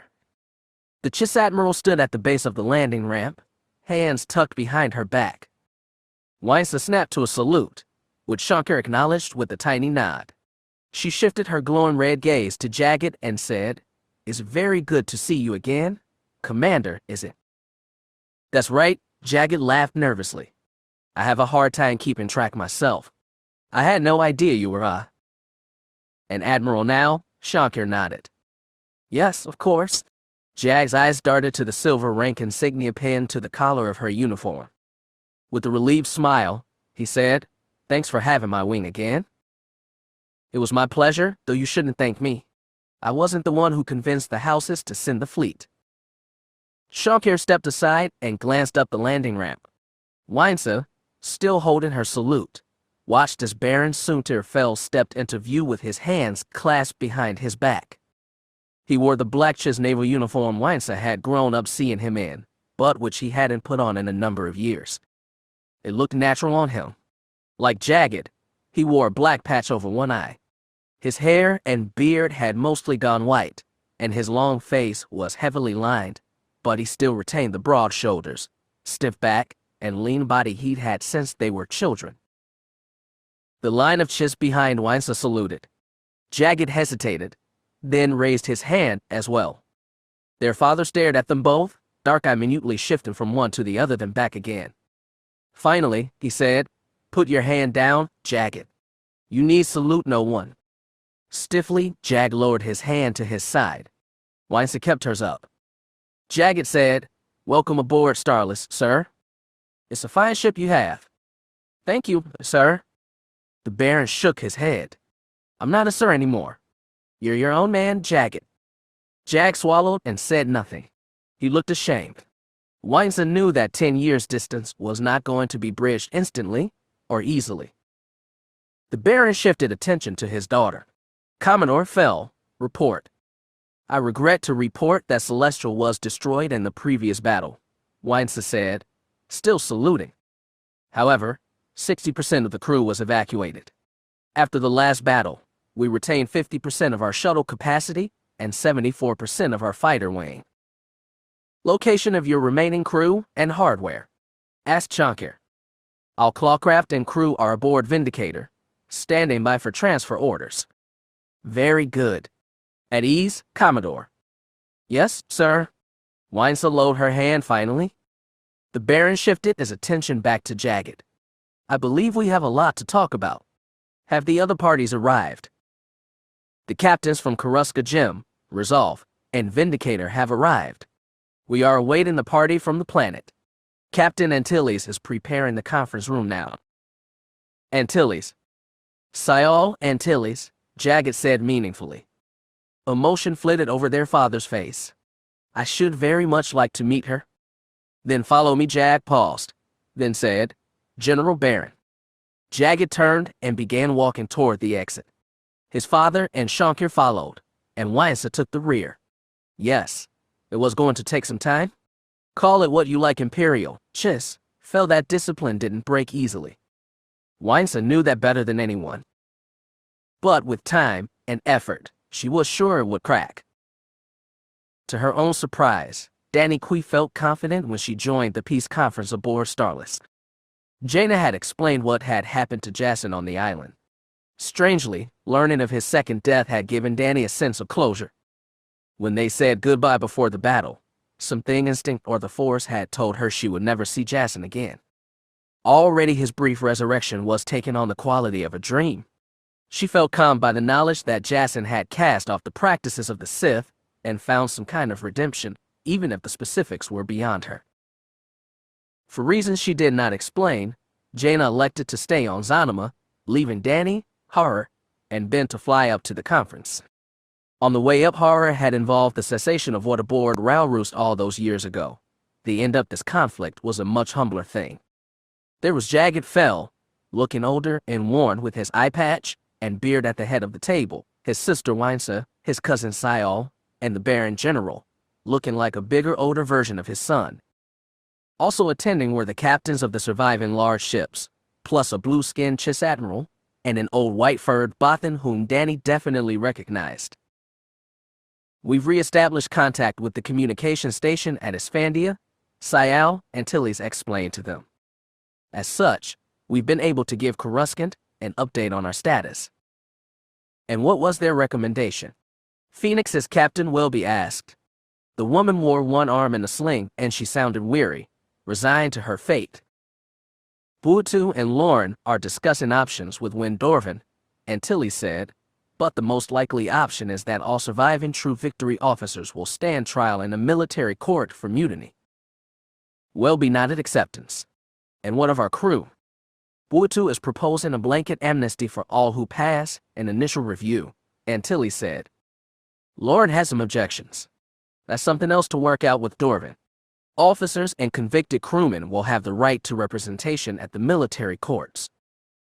Resolves Captain V turned to the older man sitting next to him.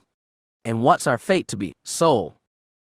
I've spoken with Bastion, Vernadette said.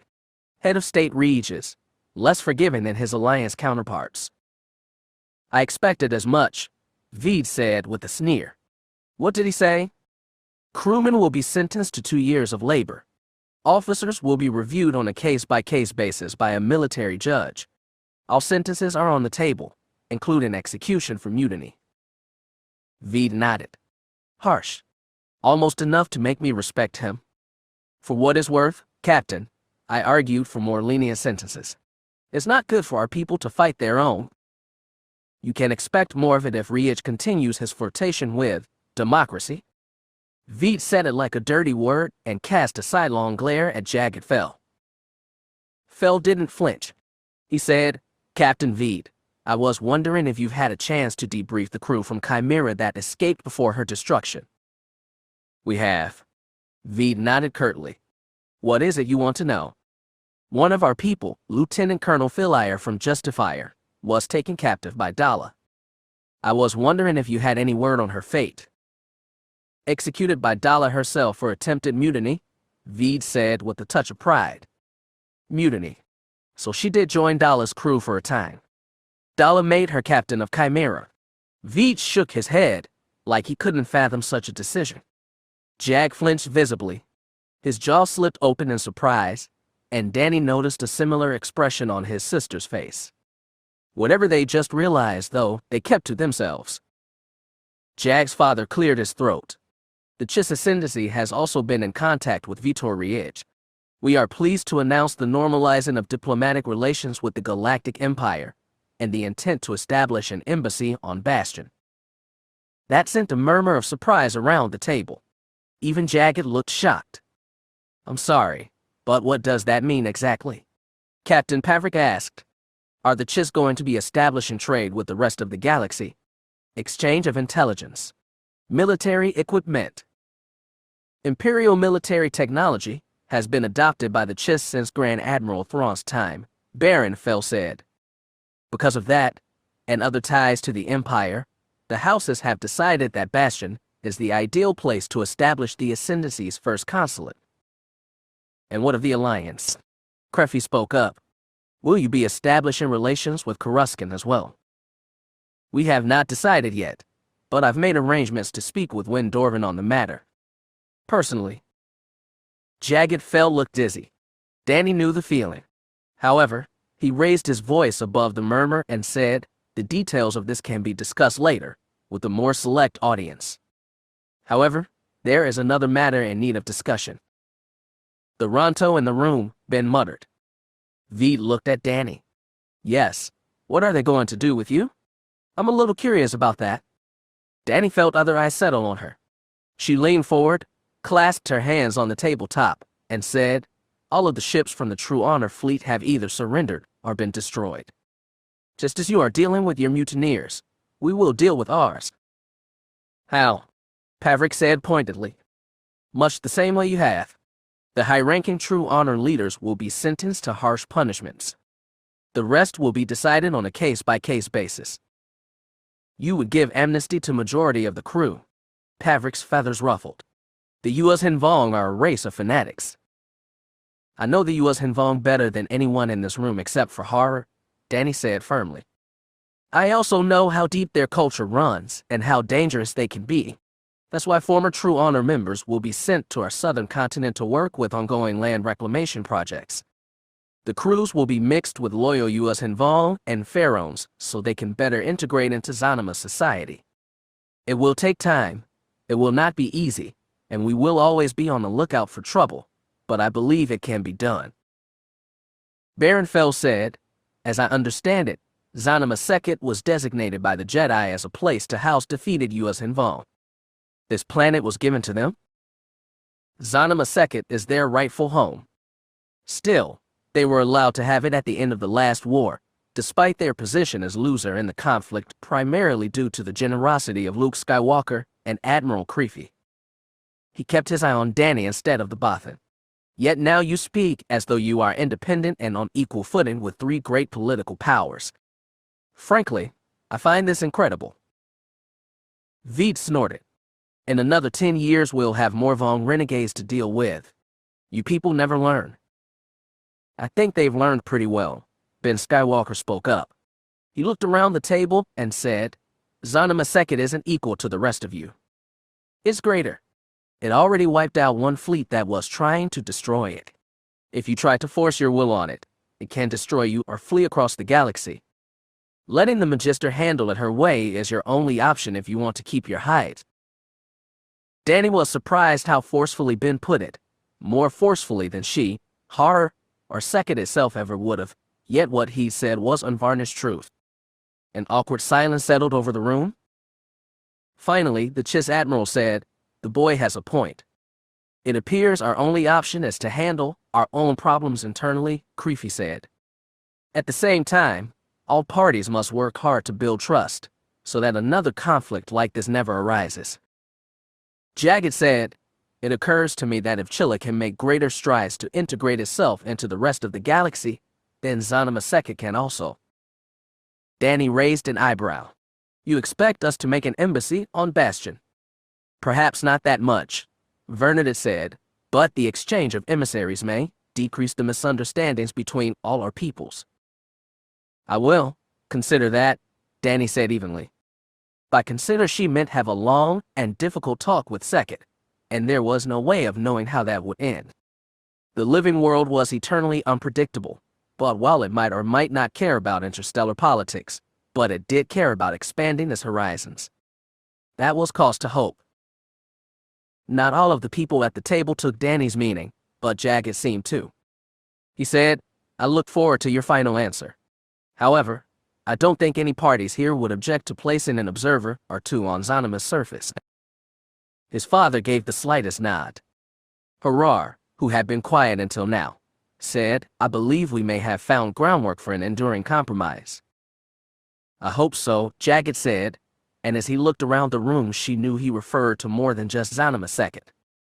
What we've accomplished here has been difficult, and every side has lost good people. I just hope we've earned the wisdom to avoid the same mistakes in the future. Kreffy tilted his head and said, Wisdom, Commander, is all we can ever hope for. For a long time, Miranda's cramped quarters on Phoenix had felt like a jail, and after the surrender to Trinity Fleet her room had become a literal prison cell also. But now it felt different. She wouldn't say it felt like home, because she didn't know what home felt like, but she no longer felt trapped between the narrow bulkheads. She could feel comfortable here, at least when she was alone. At the moment, however, she was neither alone nor comfort-able. She was sitting at the room's small table across from a tired-looking young man her own age. They were both staring at the items in the center of the table, one lightsaber, and smaller cylindrical data rod. I wanted to give these to you in person, she said. I can't really say why. I just felt I owed you, maybe. Skywalker didn't touch them. They're yours, both of them, she said. They have nothing to do with me anymore. The data rod? He asked, still not looking at her. The one you swapped out for mine at Toast Station, she said. It was a slick move. I didn't catch it and didn't think to check. It's what I get for underestimating the Jedi. Well, I underestimated you, so now we're even. Skywalker reached out and touched up the rod first. A small surprise, she thought he'd go for the lightsaber. He held it up, as if to examine it. It still works, she said. Did you see what was on it? She nodded. I figured you'd want it back. Thank you, he said, and placed it in the pocket of his vest. Then he picked up his lightsaber and held that to consider. I heard you saved Admiral Creefy with this. I was surprised as anyone, she admitted. Why did you do it? She'd had plenty of time to ponder that. It had been 2 days since the battle, and in her position as auxiliary communication tech for Phoenix, she'd had plenty of downtime while more important people oversaw the post-battle cleanup and tried to organize the strange concoction of Imperial, Alliance, Chiss, and U.S. involved. I didn't want to do nothing, Miranda said. It wasn't the most enlightening revelation in the universe, but it was all she had. Skywalker didn't seem to mind. He smiled faintly and met her eyes. She hadn't realized how blue they were. He said, What you did was enough. I hear the Admiral's very grateful. Unofficially, he's offered me a place at the Alliance Naval Academy. With his recommendation, I don't think you will have any problems getting in. If that's what you want. She'd had plenty of time to ponder that too. She gave a small sigh and said, My parents both served in the Republic Navy. It didn't end well for either of them. Your parents went through a lot of nasty wars. Things should be calming down now, finally. Are they? She crossed her arm over her chest. Are you telling me the Vong won't go on the warpath? Daala's dead, and your Sith buddies are gone for good. Would you trust the word of a Jedi? She wasn't sure. She no longer had the smoldering hatred of the Jedi that she'd had after Jaina Solo's war, but trust was a hard thing for her. She wouldn't believe any Jedi, not off the bat. But as she looked at Skywalker's eyes, she saw compassion and a quiet sadness. Are they? She repeated, her tone softer. The U.S. Vong won't cause any trouble, and radicals in both the Alliance and the Empire have taken heavy losses. What about the Chiss? Miranda didn't trust anybody who went to great lengths to act secretive and mysterious. We're working on that now, but it seems like the Chiss are willing to open themselves up to the galaxy more than they have before. I've heard they're already establishing a consulate on Bastion. Hopefully one on Coruscant won't be far behind. And the Sith? She asked. Skywalker looked away. The Sith are never gone for good, just like Jedi aren't either. Think you can share the galaxy? She asked sardonically. Right now we won't have to. The Sith that worked with the U.S. Vong and came down to Zanima II are dead. All of them? As far as Miranda knew, there had only been a trio of Jedi with Trinity Fleet. 3 of you against a ship full of Sith. That sounds impressive. We had help. She heard an aching in his voice. He was trying to hide his feelings, but Miranda was good at reading faces. The Jedi had had help during the battle, and now that help was gone. Who did you lose? She asked softly. Skywalker exhaled. People I didn't think I'd miss. I'm sorry, she said honestly. I'll be okay, Skywalker said, a little too forcefully. He was trying to convince himself. I've lost people before. I just need time to work things out. Miranda looked down at the table. She ran her fingertips around the smooth wood of his edge and said, I've lost people too. Obviously. And obviously I didn't take it too well. I let it twist me up inside. So I can't help you that much. But you need something more than grief. Something better than memory. You need a future. You need something to live for. Something specific. Do you have something? She thought about Creffy's offer. She thought about her father, and how Cole Fardreamer had loyally served the Alliance even after his wife had died in its service. He'd been a man surprisingly free of regrets, and always proud about how he'd helped Luke Skywalker once, when he was just a teenage deckhand. Her father had had something to live for. Maybe she should have followed his example instead of raging over his loss. I think I might, she said cautiously. It's going to be weird. And not easy. Skywalker smiled a sad smile. Nothing worth doing is easy. She raised an eyebrow. Jedi wisdom. No, he said. That's just life. The observation deck on Starless's secondary hangar bay had an extraordinary view. Through its viewport, Scott could see the blues, greens, and whites of Zanima Sekhet glowing beneath the fleet. Silhouetted against it was a strange melange of Imperial, Alliance, and Chiss vessels. He wasn't naive enough to think this was the start of some grand new galaxy-spanning alliance that had been tried before, and beings always found new reasons to go to war with each other. He hoped, at least, it would bring peace for a time, not just because the galaxy needed it, but because he didn't want to leave his friends in the lurch while he went off on some quest of self-discovery. Are you sure this is what you want? Vort asked, as gently as the Gammarine's mechanical voice would allow. I am, he said firmly. Almost apologetically, he added, I understand it is your decision, as my commanding officer, so if you don't want to accept my resignation, I understand. Especially after we lost Trey and Thames. Vort grunted wordlessly, and watched a shuttle slip out of the hangar and vector toward Coruscant Gem. He'd had a chance to talk with the rest of the Wraiths since the battle, and he could tell that the jubilation of victory had been tempered by the loss of 2 of their own. Scott found himself guiltily wishing he could hear Thames' stupid attempts at humor one more time. After the shuttle disappeared into Jem's yawning hangar bay, Vort said, We're not exactly the most formal unit. Technically, we don't even exist. If you were to go down to Zanima Sekhet, I wouldn't even have the official capacity to stop you. I know, but I wanted your permission. Vort watched at him with small, black eyes. Is it because of me in any way? Not at all, Scott shook his head emphatically. We got over our problems a long time ago. This is about me and me alone. I have already commented my parents and talked to them about it. They said it's a great opportunity that I shouldn't pass up. The potential for biological research on Zanima Sekhet is amazing. On a personal level, well, it's something else entirely. You're lucky, finding a place where you're comfortable, Vort said with a touch of envy. I am not comfortable there at all. Their religious rites are still grotesque. The warriors are terrifying. The biotech blows my mind, and there is the Shaper. Well, forget about her. Comfortable isn't the right word. Belong isn't it either. Then what? Vort asked. Scott heard curiosity in his mechanical voice. It is a place I can explore and discover new things. It makes me feel young again. You're not old, Vort interjected. I'm old. I hate it when young people say they're old, and so will you, once you actually get old. Yes, Scott waved him off. The point is, being a U.S. Hanvong in the Alliance was strange, and hard sometimes. Being an alliance member among US and Vong is going to be a different kind of weird. I cannot say if it's going to be better or worse.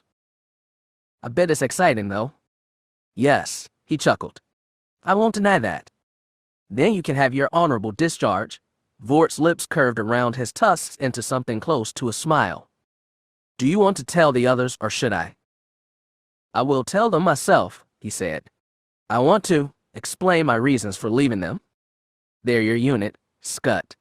You won't have to. You are probably right. Still, I am sorry for leaving you another man short, sir. I know it can be hard finding new people, especially for a squad like ours. We'll be fine. Vort waved a green hand. That's why I'm still with the Wraiths. There's always new faces. They keep me young. The landing field outside the village was busy again. Shuttles, mechanical and organic, set down, unloaded people, or took on cargo, then hopped in the sky again. The air was getting hotter and more humid, apparently an effect of Zonimus drawing closer to his new sun. The forest around the village valley gleamed and glimmered every time the warm wind blew. Venku leaned on the fence and watched the scene. It was strangely relaxing to watch other people act busy when you had nothing to do yourself. As a Mando, he'd been raised to play hard when he wasn't fighting hard, but Mando play was always group play. He'd like to go wandering through the forest outside Kiramora when he could, but sooner rather than later, somebody would always drag him back for some raucous warrior celebration of being alive. A part of him wanted to stay on this planet. It had unlocked parts of him he'd almost forgotten about, and shown him facets of the Force that he'd never bothered to learn. What he'd thought of all his life as an extra tool held potential he'd never dreamed of. It offered a glimpse at a universe that was much bigger than any being could imagine. But he was no Jedi, and he never would be. He was what got up Cal Babur and the others had made him, a Mandalorian warrior, through and through. It didn't matter if he could unlock all the mysteries of the cosmos with his magical powers. If it didn't help his family, it wasn't worth a damn. Going forward, he might try and touch the Force more often. He might try to take a look at the bigger universe from time to time and find wisdom to guide his actions. He had the Force, whether he wanted it or not. It would be a shame to waste his resources. He hoped his mother understood wherever she was. When Jaina settled along the fence next to him, Venku didn't have to look to know she was there. Chalk one up for the Force. Do you want his lightsaber back? She asked without greeting. He glanced at her and saw one arm in a sling and bandages over one cheek. There were 2 metal cylinders hanging from her belt, her own and Godob's. He touched his mother's sabers, hanging off his own, and said, I've only got 2 hands. Besides, I think he'd want you to have it. Thanks, she said. I kind of wanted to keep it. You want to learn how to double wield? She shook her head. I'll stick with one at a time, thanks. He wondered why she was still carrying around 2 sabers. Then, blush, she asked, where are the others? They're all up in orbit, getting ready to go back to Mandalore. I'm going with them.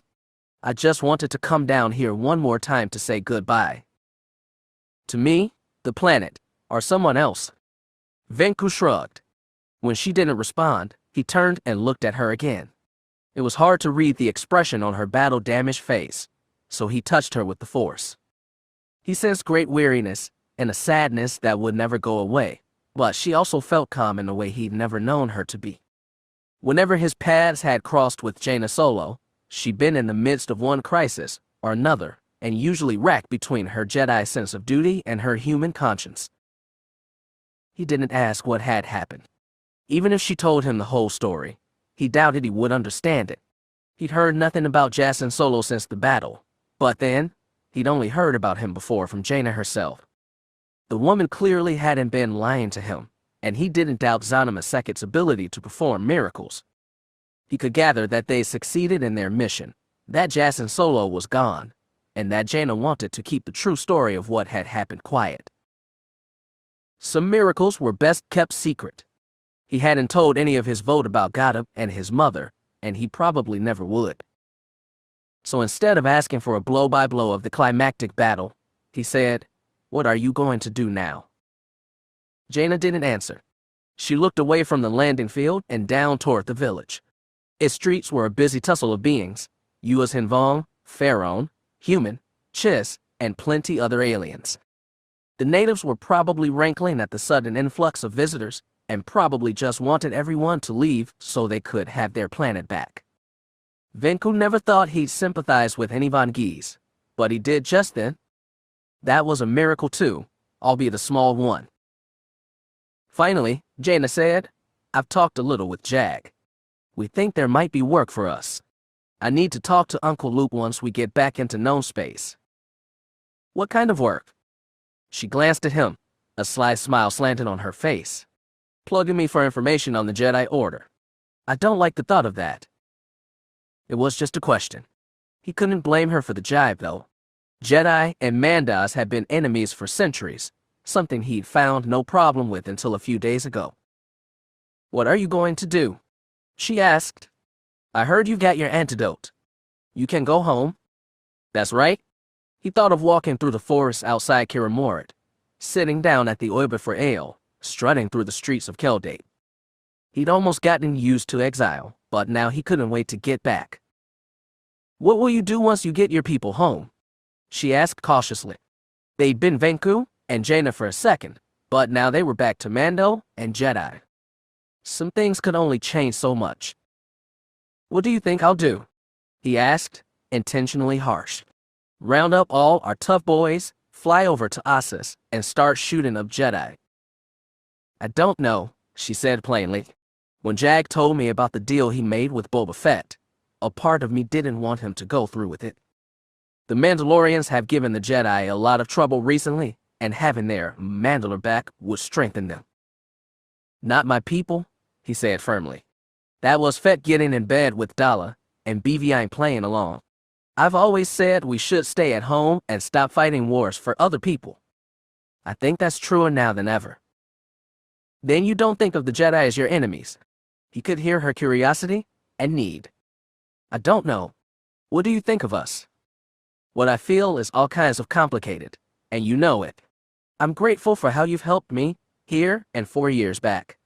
I don't know if I call us friends exactly, but I don't think we're enemies. I don't want to be." "Neither do I," he admitted. "Well, I guess that's a start. They say it takes 2 people to go to war. I hope we're done with wars for a while. Sounds like you really do want your people to go out of business. I'm an old man Solo. Not as ancient as America or our beloved Mandalore, but still pretty old. I want to bring my family together and spend time with them before I kick it." You sound like Fett." "Please don't," he groaned. "I heard he got into the fray up there and helped save Phoenix. And now the Mandalore is going back home. He's not going back to lead his people, and everybody knows it." He wanted to sound bitter about it, but he spent most of his life hoping Jango Fett's kid would grow some gets and live up to his father's legacy.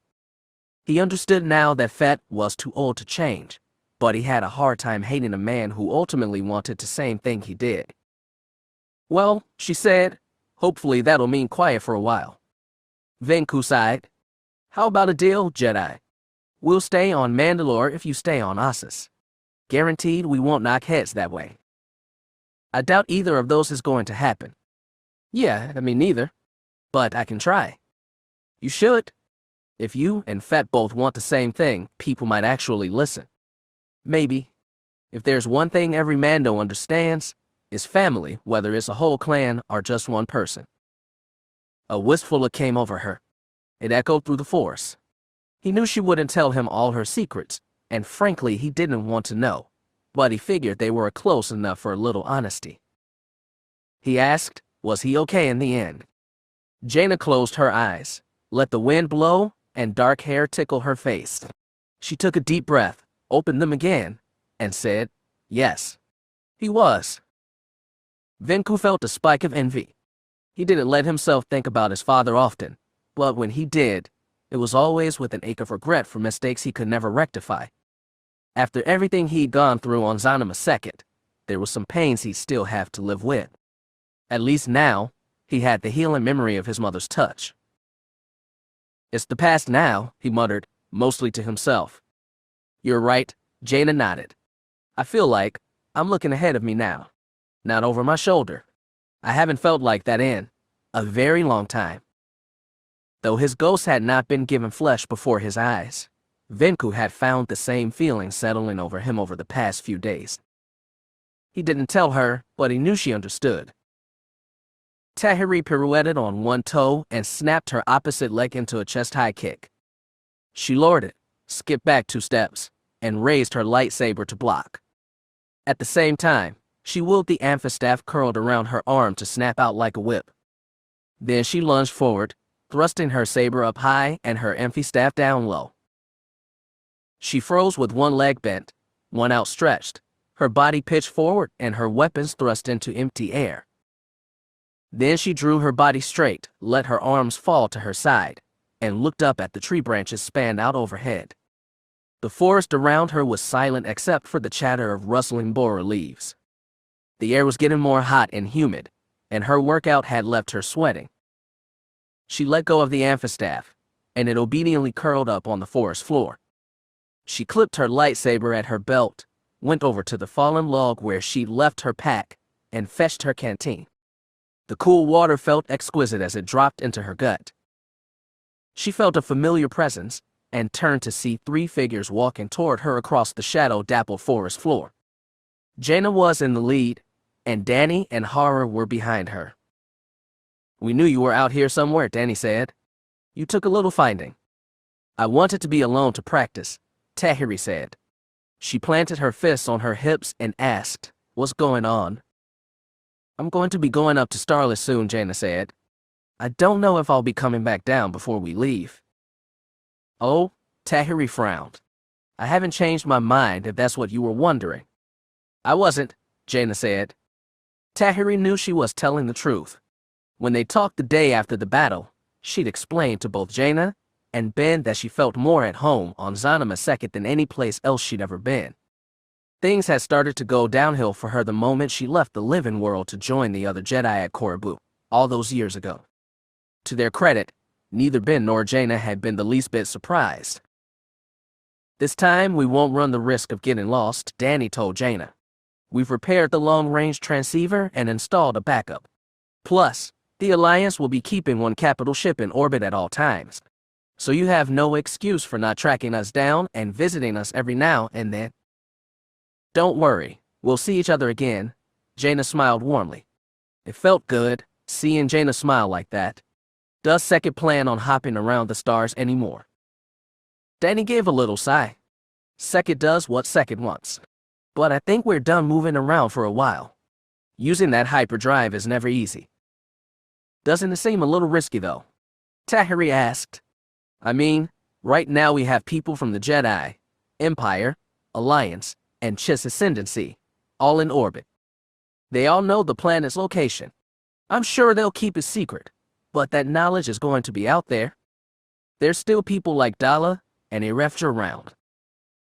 "There is a risk to any action," Har said. "Right now, we believe it is best for us to remain where we are." "It's your choice," Jaina said with a tone saying she disapproved. "It's the planet's choice," Danny corrected her. "We just have to trust Sekit." "Trust," Jaina repeated. She looked up at the tree branches and felt the breeze wind around the scattered trunks. "I trust Sekit," Tahiri said. "Maybe more than anything else." "I'm glad. If you trust it, so I do." Jaina stepped forward for an embrace. Tahiri returned her tight hug while carefully avoided Jaina's left arm in his sling. She whispered in her friend's ear, "Stay strong, Jaina." When Jaina pulled back, Tahiri was surprised to see a slanted Solo smile on her face. "Don't worry about me. I'll be okay from now on, I promise." Jaina moved her hands onto Tahiri's shoulders and held them there. "Listen, Tahiri, there's one more thing before I go." "What is it?" Jaina hesitated, then looked over her shoulder at Danny and Har. "You guys can head back to the village. I'll catch up." "Are you certain?" asked Tarar. "I can't find my way, don't worry." "All right," said Danny. "We'll see you at the landing field." "Sure. I won't be long." Jaina watched as the Magister and the priest disappeared into the forest. By then, Tahiri was both curious and unsettled. Jaina, what is it? It is about Jacin. She took her hands off Tahiri's shoulders and wandered slowly to the fallen log where she placed her bag. Yes, she said, but not the way you mean. Before he died again, he asked me to do something for him. What's that? Jaina reached into her bag and pulled out a lightsaber. It was a battered old metal cylinder, and Tahiri had never seen it before. Is that from one of the Sith you fought? Tahiri asked.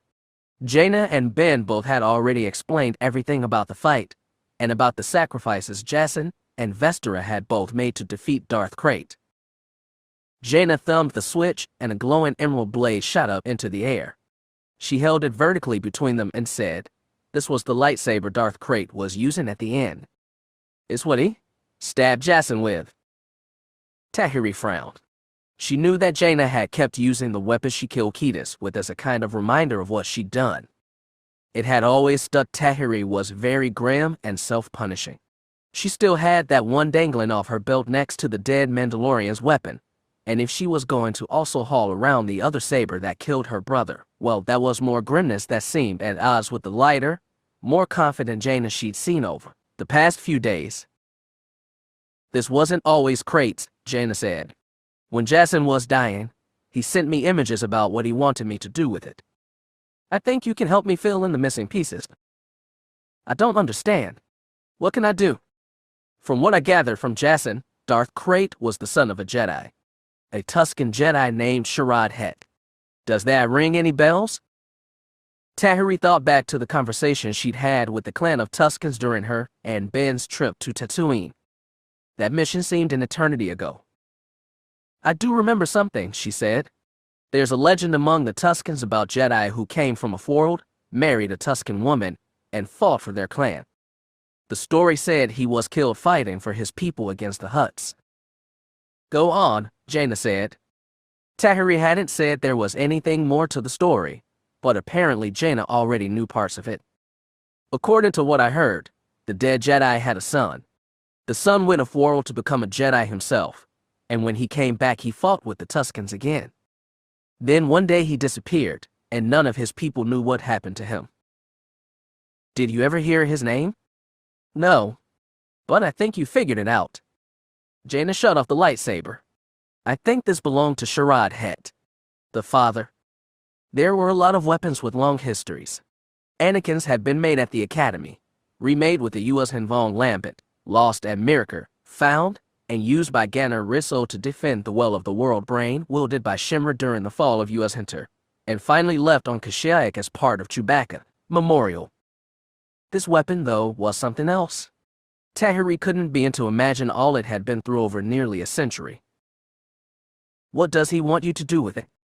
I'm not sure exactly, Jaina admitted, but I think he wants me to put an old ghost to rest.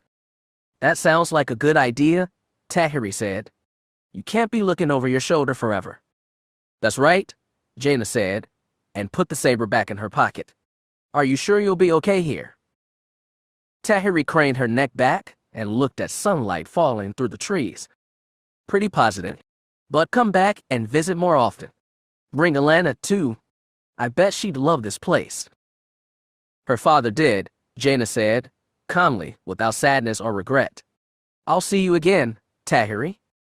I look forward to it. She stepped in and gave Jaina one more hug. When Jaina stepped back, she gave Tahiri one more wave goodbye and headed back toward the village along the path Danny and Hara had taken. Tahiri watched her go. When she had disappeared, Tahiri felt a dim sensation through the force. She didn't have to wonder what it was. Tahiri turned around and saw herself sitting casually on the log next to her pack. The Tahiri looking back at her was 15 years younger. Her face was smoother and thinner, though the scars on her forehead remained. Her green eyes were full of regret and pain, but also curiosity and bright hope. She looked up at her older self as if expecting some miracle or great revelation. Isn't it time to move on? Tahiri asked. Very well, Sekit said, and in the blink of an eye the living world had taken the form of Danny Kui. This new blonde woman remained seated on the log, one leg crossed over the other. She looked at Tahiri as if requesting judgment. Don't let the real Magister catch you looking like that. She wouldn't like it. Don't worry, said the planet, I can be discreet. Tahiri wasn't so sure about that, but she asked, well, did you get what you wanted in the end? What I wanted? Sekit repeated. Yes. There must have been something you wanted out of all this mess. Did you get it? Did you, Tahiri Veila? An enigmatic smile played on Dany's lips. Did I? She looked around the forest, felt the breeze on her face, and smelled the rank of life being decayed and reborn. She felt fully a part of it in a way she'd never felt at one with the Jedi Order, or any other order she belonged to. Yes, I think I did. Then that's all that matters. Tahiri walked closer to the log and noticed the light breeze playing with Dany's blonde curls. She asked, are you here? Physically. Do you have actual form right now? Dany's head nodded. Tahiri took the lightsaber off her belt and tossed it. Sekit fumbled and caught it against Dany's chest. Its confused expression was astonishingly authentic. Can you use that? Sekit awkwardly thumbed the lightsaber. A blue spear of light stabbed outward. Its glow reflected on Dany's face. Well, said Tahiri, not bad. She reached out one arm and called the amphistaff to her. The creature leaped off the forest floor, spiraled around her arm, and extended half of itself past her hand in a stiff line. You want me to spar with you? Dany's face was confused. Why not? If you can build yourself a body, you might as well do something with it. Next time you run into some crazy Sith lords from Tatooine, it might do you some good. Besides, I like to practice with an opponent. Sekit looked at the lightsaber with distaste. This is a weapon. I don't like weapons. I've taken enough lives lately.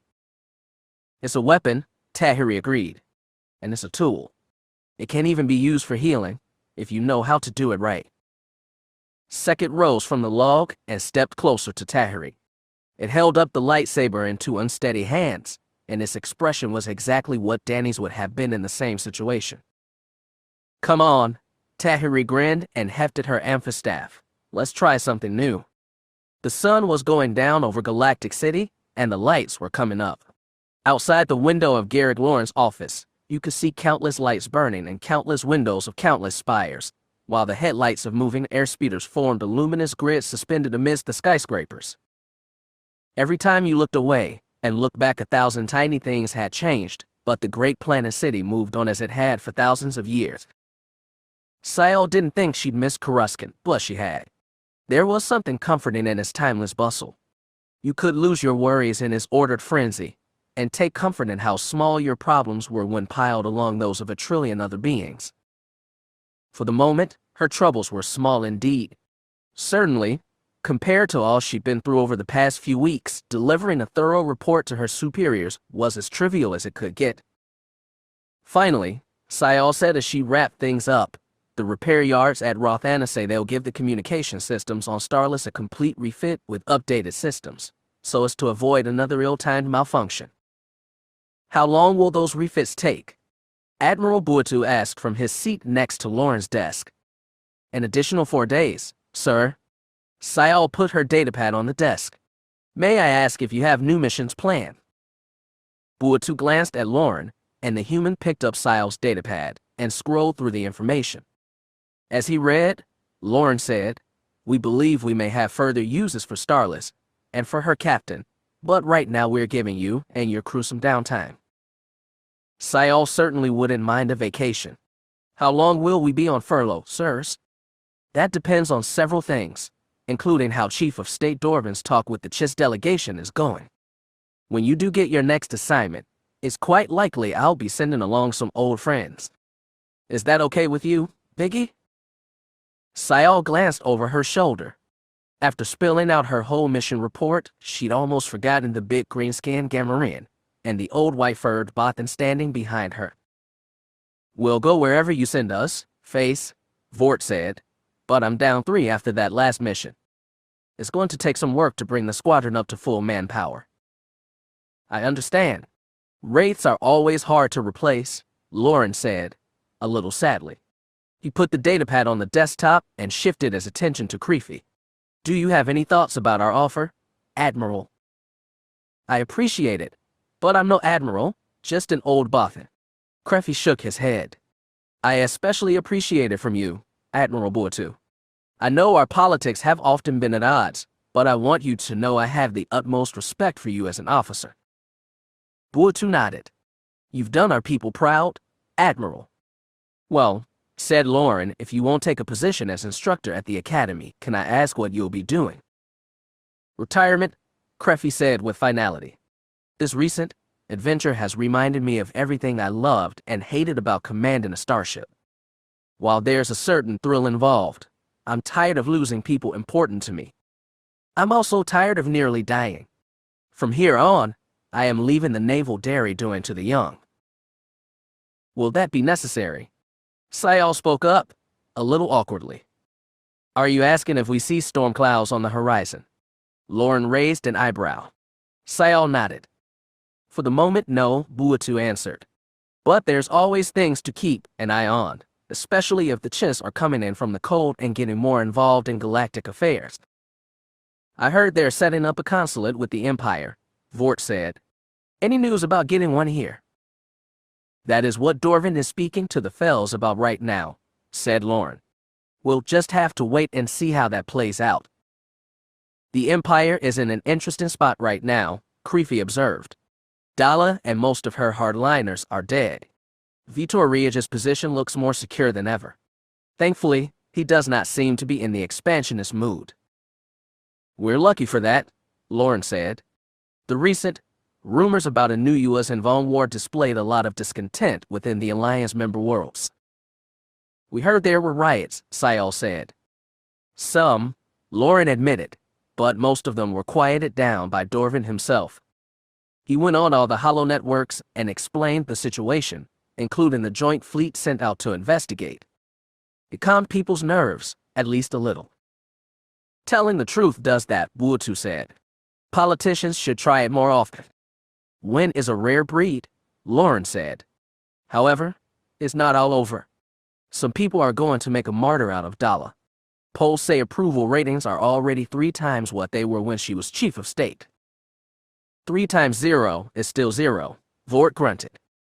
Buatu's fur bristled, and Sayal remembered rumors that he and Daala had been close.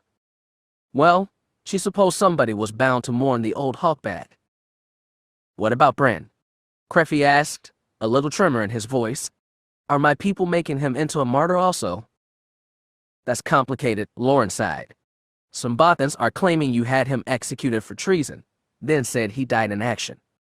Some say he never died at all, and that he's still got a ship out there hunting Vaughn, even though his body's being shipped back to Botho as we speak.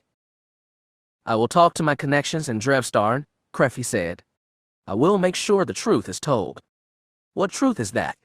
Asked Buatu. Christie's eyes went hard. That Brenner Refja made some mistakes, but he was a brave officer who died for his crew.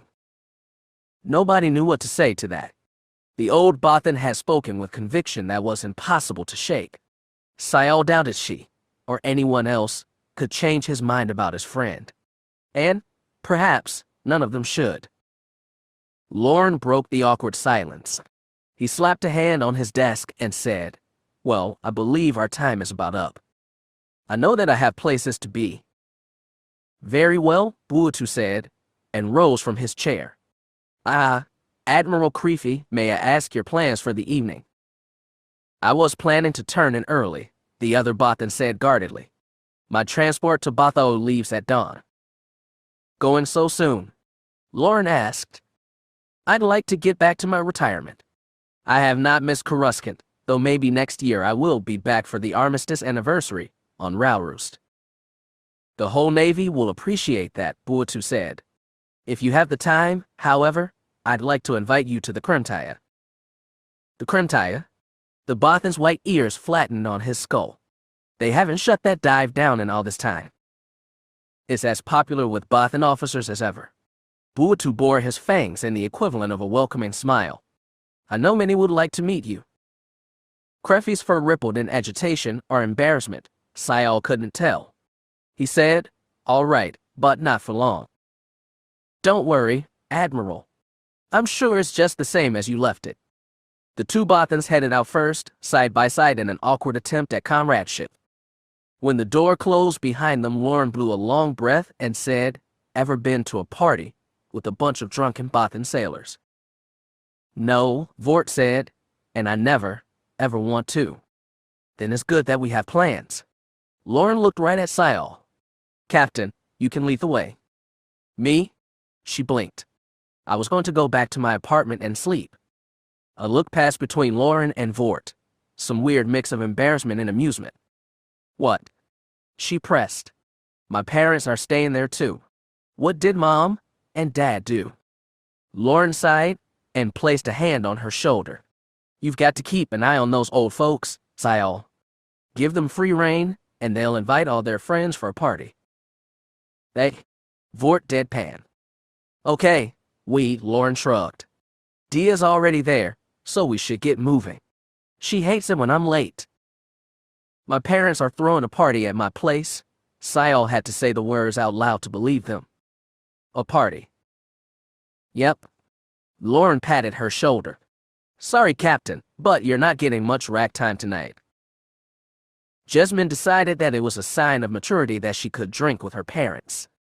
She didn't want to consider what else it might signify, so she left it at that. She was wedged between Kel and Tyria Taynor on one of the sofas in Sayal and Tilly's apartment. The three of them were sharing a bottle of some Corellian wine that Sayal's parents had brought.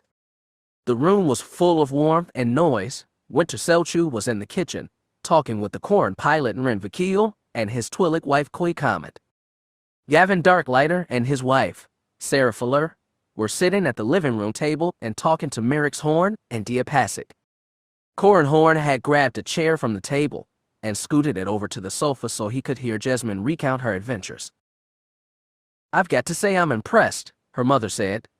"I did a lot of stuff with the Wraiths, but I never got to fight Sith or spin lightsabers with any Mandalorian Jedi." "He wasn't a Jedi, just a Jedi's kid," Jasmine said. "Kind of like me, I guess." Tyria draped an arm over her shoulder.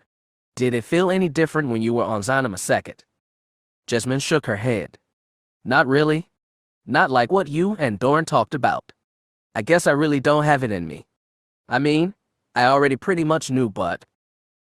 "There's no shame in that," Corn said. "I'm not ashamed. A little disappointed, maybe?" Jasmine shrugged. "There was only one time when I really touched the Force, the way you guys talk about.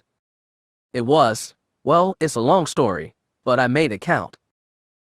"That's all anybody can ask for," her mother said. "What do you think you'll do now?" Kel asked. She sipped some wine and gave him a tight smile. "Keep up the other family tradition, probably." "Oh, great." Kel clapped his hands. "Want to learn about explosives?" "Dad, no." She slapped his knee. "I want to stay on with the Wraiths." "You sure?" Tyria asked. Jasmine nodded. "I talked it over with Mary. She wants to stay on too. And Lauren probably needs us, since we lost a few people on the mission. Don't know what he'll need us for, but I'm sure something will come up." "Something always does. I think you and my namesake make a good team," Merrick said as she appeared over her husband's shoulder. "Thanks," Jasmine smiled and glanced at the closed door to Sayal's bedroom. "I hope she finishes whatever she's doing in there." "Family matters," Corin shrugged a little. "I'm sure they'll be done soon." Merrick looked over her shoulder and called to Dia. "Hey, any idea when your husband's getting here?" "He just buzzed me," the Twi'lek woman said. "He's on his way with Sayal and Vort." "About time," Kel said. "I haven't seen Face and Piggy in ages." Tyria stretched her long limbs. "That's the shame about getting older. You see the people important to you less and less." "At least they're still around," Merrick said. "There's too many of you flyboys and girls that stopped flying too soon." "Too many to count," Gavin said as he and his wife stepped in. "Sometimes it gets hard to remember them all." Jasmine groaned. "You old people are depressing. I hope Mary comes out soon." "Just make sure to learn from your elders," Kel told her. "We have valuable wisdom to impart." Tyria snorted. Oh, I think Jasmine will be fine, Corn said. And Syol. Even Miri? Even Myri, Jasmine said. Even Myri, he chuckled. Valen and Gisela are doing well now too, aren't they? Gavin asked.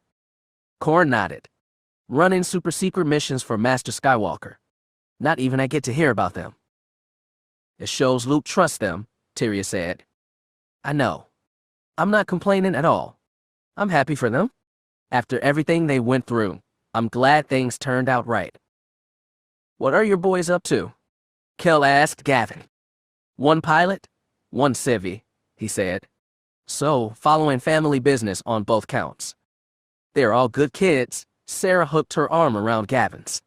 No offense to Syol and Miri, but I'm glad I didn't fall for Wedge like my sister did. Your sister dated Wedge Antilles. Tyria gogged. Sarah waved a hand dismissively. Only once, a long time ago. Raina says there's not much to tell. She didn't even get to see his Ewok dance. A shame, Corn sighed. He was surprisingly good at it. Jasmine smirked and finished off her glass of wine. She wanted more, but was currently pinned down by a ring of old people and had to look toward the kitchen longingly. As talk of old times continued, Jasmine's attention wandered to the cracked bedroom door, as she wondered about her friend within. I only talked with her a few times. I didn't even like her. But she died for me, Miri said. She sat cross-legged on Syol's bed, staring at her hands in the dim light. I wish I could have thanked her somehow. They were arrayed around her, sitting on the edge of the bed or in chairs. Light and noise from the main room spilled through the half-open door, but the scene felt intensely private. She looked up from her hands and saw her father to the right, her mother to the left. 3 more men leaned forward in their chairs to hear her, dignified white-haired Tycho Selchu, gaunt and bald Hobby Clivian, and finally Wes Jansen, whose grim expression clashed with his garish yellow and black suit and full head of shaggy white hair. All of them waited patiently to hear what else Miri had to tell them about Elskal Laurel, but she couldn't think of anything more to say. Her mother understood. Ela reached out and put her hand over Mary's. Thank you for telling us. You all flew with her, Miri sniffed. You deserve to know what happened to her. Jansen gave a long sigh. The Elskal I remember was a hard case. Very serious. Very grim. No sense of humor at all. Wes? Clivian slapped his knee. She had every right to be grim, Jansen continued. She'd already lost a lot when I knew her, and I guess she lost more after that. She could be reckless and stubborn and a general pain in the butt to work with. Wes? Tycho said. He's right, her father said gently. We had a lot of tortured people in the Alliance, especially early on. But she fought heart and soul. I'm glad she found peace in the end. That's what I was getting at, said Jansen. It still doesn't seem fair, Miri shook her head. I don't want people dying for me. I understand that. Ela squeezed her hand harder. But you gave Elskal something too. Something I think she needed for a long, long time. What's that? Elskal spent all her life fighting and destroying things, Wedge said. You gave her a chance to save something. Miri arched her neck back so she could stare at the ceiling. It wasn't going to be easy, living with the weight of Elskal Laurel's life. The best she could do was keep trying to be worthy of it. Ela asked, do you plan to stay with the Wraiths? I do. I think I finally found something worth doing. People I want to be with. I'm glad. Just try to cut down on the risky missions. Miri laughed. I'll try, Mom, but I can't make promises. Life of a pilot, said Wedge. Life of a spy? Ela corrected. It's a little bit of both, Myri shrugged. She wiped a little moisture from her eyes and said, okay, enough acting mopey. Isn't there a party going on? All right, that, Tycho said. With a creak, Clivian rose on skinny legs, and Tycho and Jansen followed. Are you okay, Hobby? Jansen asked, did you break another bone? That wasn't me, that was the chair. Are you sure? That sounded very bone-like. Wes, shut up and go get that yellow Ace's brandy, Tycho said. With pleasure. The three old men pushed open the door and filed out, leaving Mary sitting on the bed with her parents. She could see the crowd filling up Sile's living room and asked them, "Think she'll be mad we crashed her apartment?" "Well, I tried to get another place," said Wedge, "but I couldn't find anybody I could pull rank on." "The kids don't know who you are these days, dear," Ela said. "I know. I need to get in touch with whoever writes their history textbooks." Mary giggled softly, uncrooked her legs, and sprung herself onto the floor. When she stepped out into the main room, she was overwhelmed by noise, people, and the smell of wine and brandy. Tycho, Clivian, and Jansen were making a beeline to the kitchen counter, where Winter was talking with Rin Vakil and Koi Comet. Corin, Merrick's, and Dia were seated at the kitchen table, sipping from their glasses and sharing amiable conversation. On the sofa with his back to the window, Jesmond Tainer was squeezed between her parents. Not for the first time, Mary was struck by how much Jesmond resembled her mother. Myri. Jesmond's eyes lit up when she saw her friend. She quickly bounced off the sofa and hooked Mary by the arm. "Thank the Force you're here. I'm surrounded by old people." "Don't get cocky, kid. It'll happen to you too one day," Kel called at her back. "Come on, Roller, let's get something to drink." Jesmond pulled her over to the kitchen counter, where Jansen was pouring out some amber-colored ale into 3 glasses. "2 more, please." Jesmond held up as many fingers.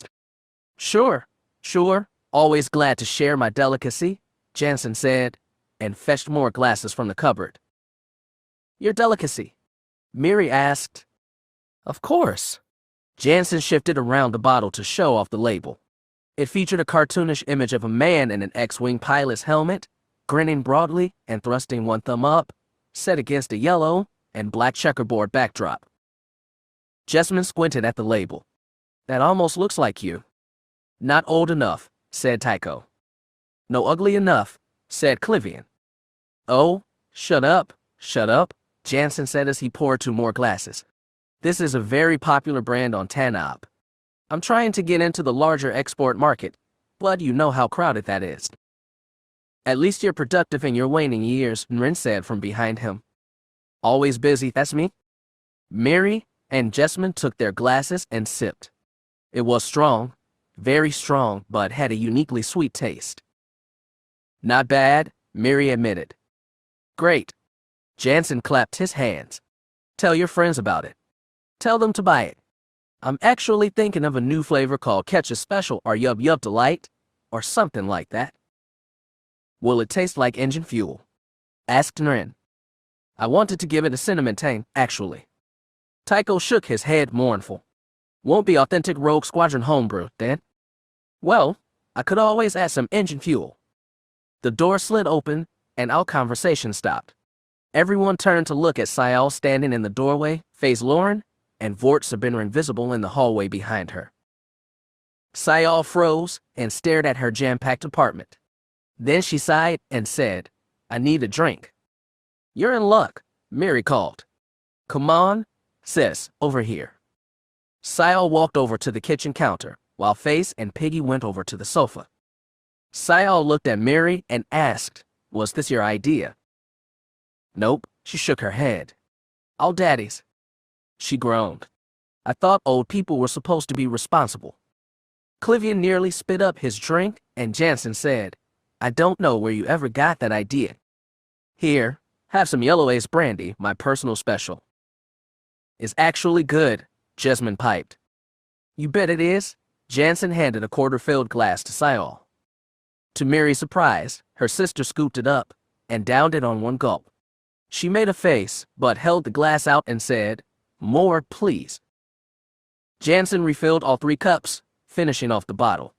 Apparently he brought a second, and he went off to go peddle his wares to the new arrivals, leaving the younger women to face each other. "This is good," Jesmond said.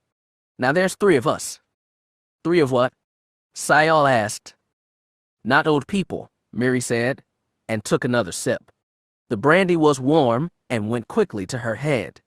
She put her elbow on top of her sister's shoulder and leaned in close. "So, where'd you come from?" "High-level meeting with Face and Buatu and Dorvin. Just the first two, she said. Dorvin's meeting the Chiss, apparently. Still, pretty fine company you keep, Jesmond said. Not like us Wraiths. We get no appreciation at all. Yeah, that's terrible, Mary chimed. I think we need better uniforms, said Jesmond. With epaulets. And hats. Sayal made a face. Have you been at this for a while? This is not my first drink, Jesmond admitted. Or my third. She sighed. This is why I don't like showing up to parties late. You never go to parties at all, Mary said. We've got to work on that. I know this great place. It's called Ricochet. We should go there sometime. She stared at her sister, fully expecting her to say no. But instead Sayal gave a sloppy, tipsy shrug and said, I'm on leave for a little bit, so why not?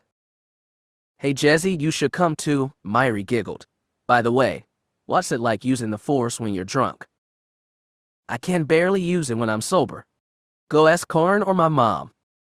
Mary turned to do just that when the door slid open again, and once more the entire room fell to a hush. Jagged fell stepped through the doorway first.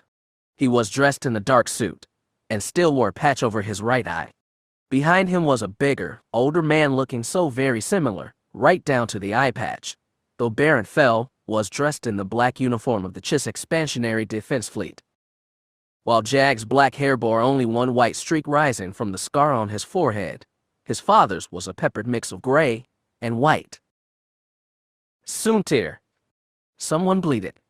Mary looked to see her father standing by the door to Sayal's bedroom with his jaw hanging wide. Mary noticed Tycho and Hobby, both Fell's former students, with similarly slack open mouths. The old Baron nodded in Wedge's direction and took another step into the room. Wysa Fell appeared behind his back. The blonde woman was also dressed in the black uniform of the Chiss. She held her back stiff and surveyed the party like it was a battle scene. Finally, another woman stepped into the room. She wore a plain jacket and long dark skirt, formally cut. Her hair, blonde fading to white, was cut artfully short. Her face was thin and wrinkled by time, but billions of holoplay fans across the galaxy would recognize the aging grace of Wysa Starfler. The original Sayal Antilles. She looked at her brother. The thin smile on her face was happy and sad at the same time. Hello, Wedge, she said. It's good to see you again. Mary blinked, and suddenly they were in each other's arms.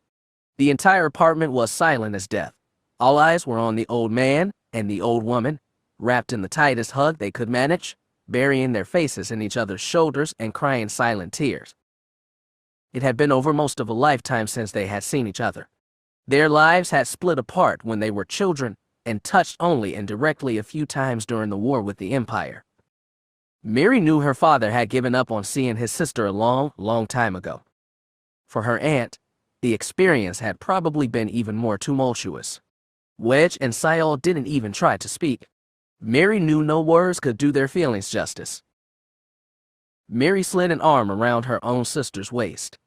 Sayal didn't try to move it. They just watched the reunion in silence, just like everybody else. Finally, Wedge picked his head off his sister's shoulder. He looked around until he found Ela and held out a hand. Sayal, this is my wife. Ela. I'm glad to finally meet you, Mary's aunt smiled. Ela had her hand over her hung-open mouth. She managed to nod. And these. Wedge spun dizzily around the room, tailed off. Mary gave a little cough to gain his attention, but he didn't notice. This is my family, her father said. All of them. These people are all our family. The balcony to Sayal and Tilly's apartment was small and narrow, but Jagged fell, and his father were able to squeeze onto it.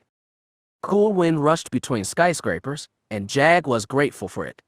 He barely had anything to drink, but he needed it nonetheless to clear his head. His mother, uncle, and aunt had retreated to the bedroom to talk privately, but otherwise the party continued as loudly as ever. His father had just removed himself from a conversation with Tycho Selchu and Ren Vakil. Light, warmth, and noise spilled over their backs, Beyond the railing on which they leaned was a drop miles deep through the night. Behind them, Myri Antilles had grabbed up Weinsa, and his mother talked with Wedge and Elo while the others left them a respectful distance. For a while, Jag and his father watched the lights of the galactic city skyline in silence and slowly sipped the brandy Wes Jansen had forced on them. It was, Jag admitted, quite good, though a little strong for his taste. Even with the brandy loosening his nerves, he still found it hard to talk to his father. He always had. Growing up, Baron Sunter Fell had been a stern figure in a black uniform. He never doubted that his father loved him, but when he needed to vent his feelings, he'd always done it to his mother. He knew his father would have listened if he talked, but he'd always been afraid of disappointing the high standards the Baron held all his children to. So, as father and son leaned against the railing and watched the luminous Coruscant night, it was Sunter who asked, "Have you told your wife yet?" "I have. She's agreed to come with me to Bastion. I'm not sure how she feels about being an ambassador's wife, but she's agreed. Riach has some ideas, though. He's talked about setting up Imperial missions to do outreach and charity work in other parts of the galaxy. He thinks it can be a peaceful, positive way to expand the Empire's influence." "I did a mission with her father once," the Baron recalled. "I'm sure he hates the idea. Jaina does what Jaina wants to. Probably takes after her father, at least in that respect. She generally doesn't care what her parents think, or anybody else." "And her husband?" He shrugged. "Sometimes." Sunter made a neutral hum, but it felt like disapproval. Jag reached up with his free hand and touched the black patch over his eye. The skin on his face was still sensitive and stung under the slightest pressure. "Why didn't you ever get a replacement?" he asked his father. "With the prosthetic eye you could have flown again." "By the time I lost it, I was already getting older. My reflexes were failing. Besides, I had other ways to serve." Serve? Yes. That had always been the optimal word with his father. When his siblings had died, one after another, they had always given their lives in service. He thought his mother must hate that word, deep down. When the Baron said it, it always felt cold and cruel. "Father," he said, "I want you to know that I'm sorry. For all the problems I've given you. For being exiled and getting the family dishonored. I can't imagine all the difficulties you've had the past 10 years, and I know it was my fault, and I know I should have." "Don't," his father said sternly. With great effort, he turned his gaze from the Coruscant night and looked at his father's face. "I'm sorry," he muttered. "It's just that I know duty was always important, and I betrayed it. I got myself exiled, I married a Jedi, I left the Chiss and the Empire, I—" "Don't," his father repeated. A hand squeezed his shoulder firmly. "You have nothing to apologize for, Jagged." Jag blinked. "I don't understand. I know I've let you down." "You haven't," his father insisted. "Jag, how many governments do you think I served? How many masters?" Jag swallowed. He hadn't expected to hear this. "I had many masters. Palpatine, Pestich, Isoto, Isert, even the Rebel Alliance, Grand Admiral Thrawn and his legacy. Finally, the Ascendancy. I changed allegiance many times, Jag, and do you know why?" He shook his head dumbly. The Baron held up 2 fingers. "My honor was one reason. I wanted my talents to serve a leader who was worthy of it, and it took me a long time to find someone who was. Love was my other reason. I knew I could never be happy unless your mother was at my side." He took his hand off his son's shoulder and looked out at the skyline. "I'm not disappointed in you, Jag. You've done everything I would have done in your place. Every step of the way." Jag felt short of breath. His hands were shaking as he placed his glass on the top of the railing, lest he drop it. He bowed his head low and took long, deep breaths until his body and mind were calm. When he looked up, his father was still staring at the distant city lights. "I'm proud of you, Jag," his father said, more softly than he'd heard the Baron speak before. "I'm proud of all my children." There was a knock on the wall that spun them both around. Tycho Selchu was standing there, silhouetted against the light from the room. Over his shoulder, Jagged could see his mother and uncle talking to the horns. "If you two can spare a minute, we're having a toast," Tycho said. Of course, Soontir nodded. "Go ahead, Jagged." Jag picked up his glass and walked back into the room. He could see that everyone had gathered in the main room. His mother, Wedge, Yavin, and the horns were standing by the kitchen table. Kel, Sabinarin, and Lauren were lined up against the interior wall.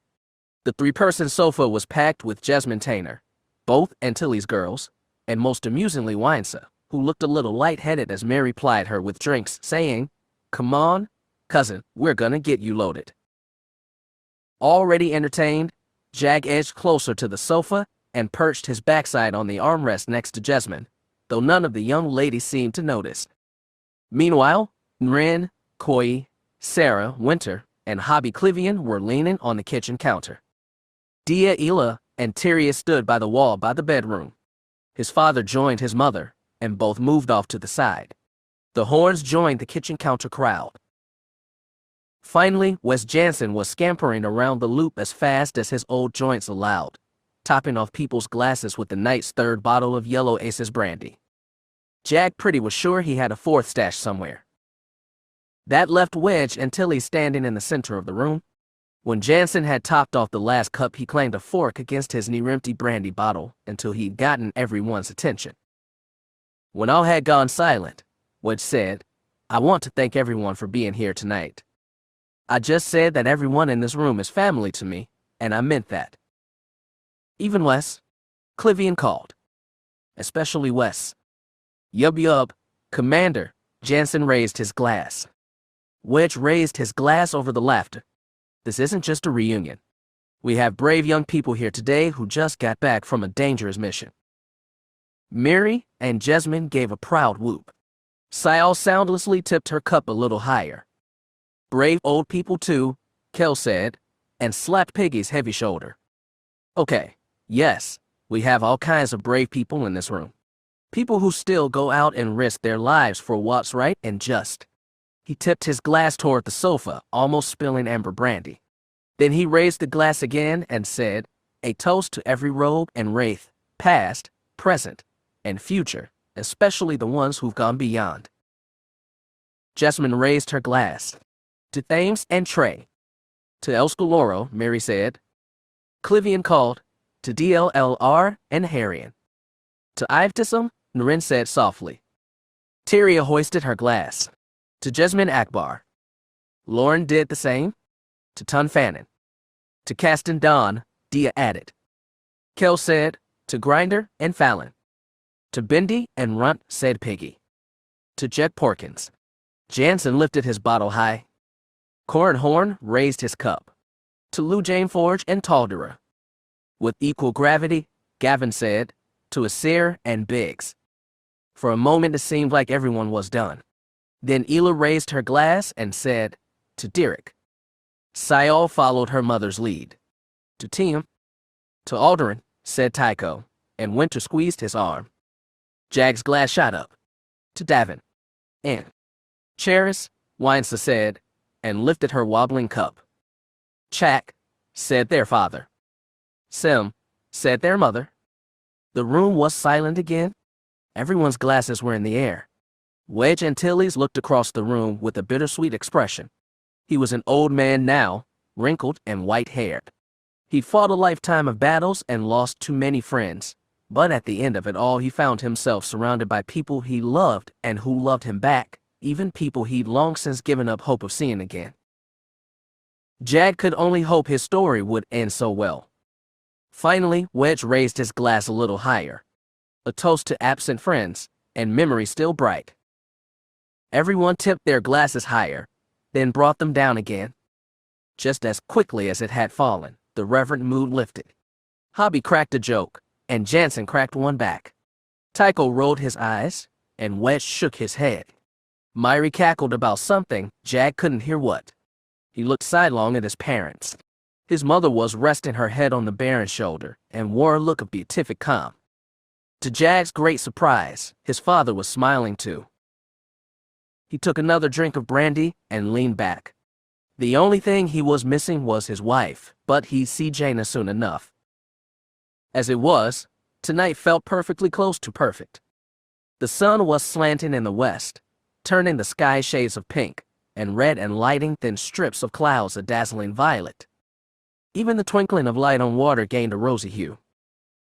Jaina Solo walked slowly along the beach, far enough away from the tide so that sand was white and dry. Her feet were bare and the ground tickled every step. A cool wind blew, carrying the first chill of evening and the taste of salt spray. Further down the beach, her parents were playing with Alana in the surf. Their granddaughter had much more energy than they did, but Han and Leia were doing their best to keep up. By now, wave after wave had soaked them up to the knees, and their loose windbreakers flapped in the wind. Alana kept on trying to swim out into the ocean, and Leia kept on calling her back. Jaina watched them with a soft smile on her face. Softly, she said, "I wish Jason could have seen this." Zek and Tenno Ka was walking alongside her. Through the Force, she felt from them a reflection of her own feelings, a curious mixture of relief and lingering sadness. "I'm glad you came to tell us this," Zek said. "It's good to know what happened firsthand." "It's not something we're going to let get around," Jaina said. "What Sekit did, what Jason did, even Uncle Luke has never heard of anything like it. If I hadn't seen it with my own eyes, I'd have never believed it. We're not even going to tell the Jedi Council. But you deserve to know." "I felt him when he came back," Tenno Ka said slowly. "Alana did as well. I was very confused. And Alana was scared." Jaina nodded grimly. Jason's daughter only remembered her father as Ketis, and that memory had left a scar that would be with her the rest of her life. She wished more than anything that she could share with Alana the man her father had been before, and managed to be in the end understanding and wise, thoughtful, and ever searching for a greater way to help others, not hurt them. "We could only feel him vaguely," Tenno Ka continued. "I knew he was alive, somehow. I guessed it had something to do with your mission to find Zanima Sekit. I was frustrated, though, because all I could feel of him were small hints. I couldn't even tell if I was feeling Jason again or Darth Ketis." "It was Jason," Jaina said firmly. "In the end, it was him?" "I know," she continued. "Right before he disappeared again, he reached out to us both. I felt so much regret.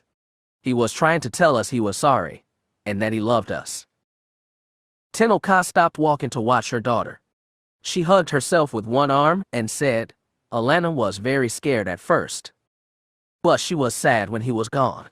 I think she understands now, as best as she ever will." She paused, then added, "As much as any of us ever can." "I'm glad." Jaina felt something well in her throat.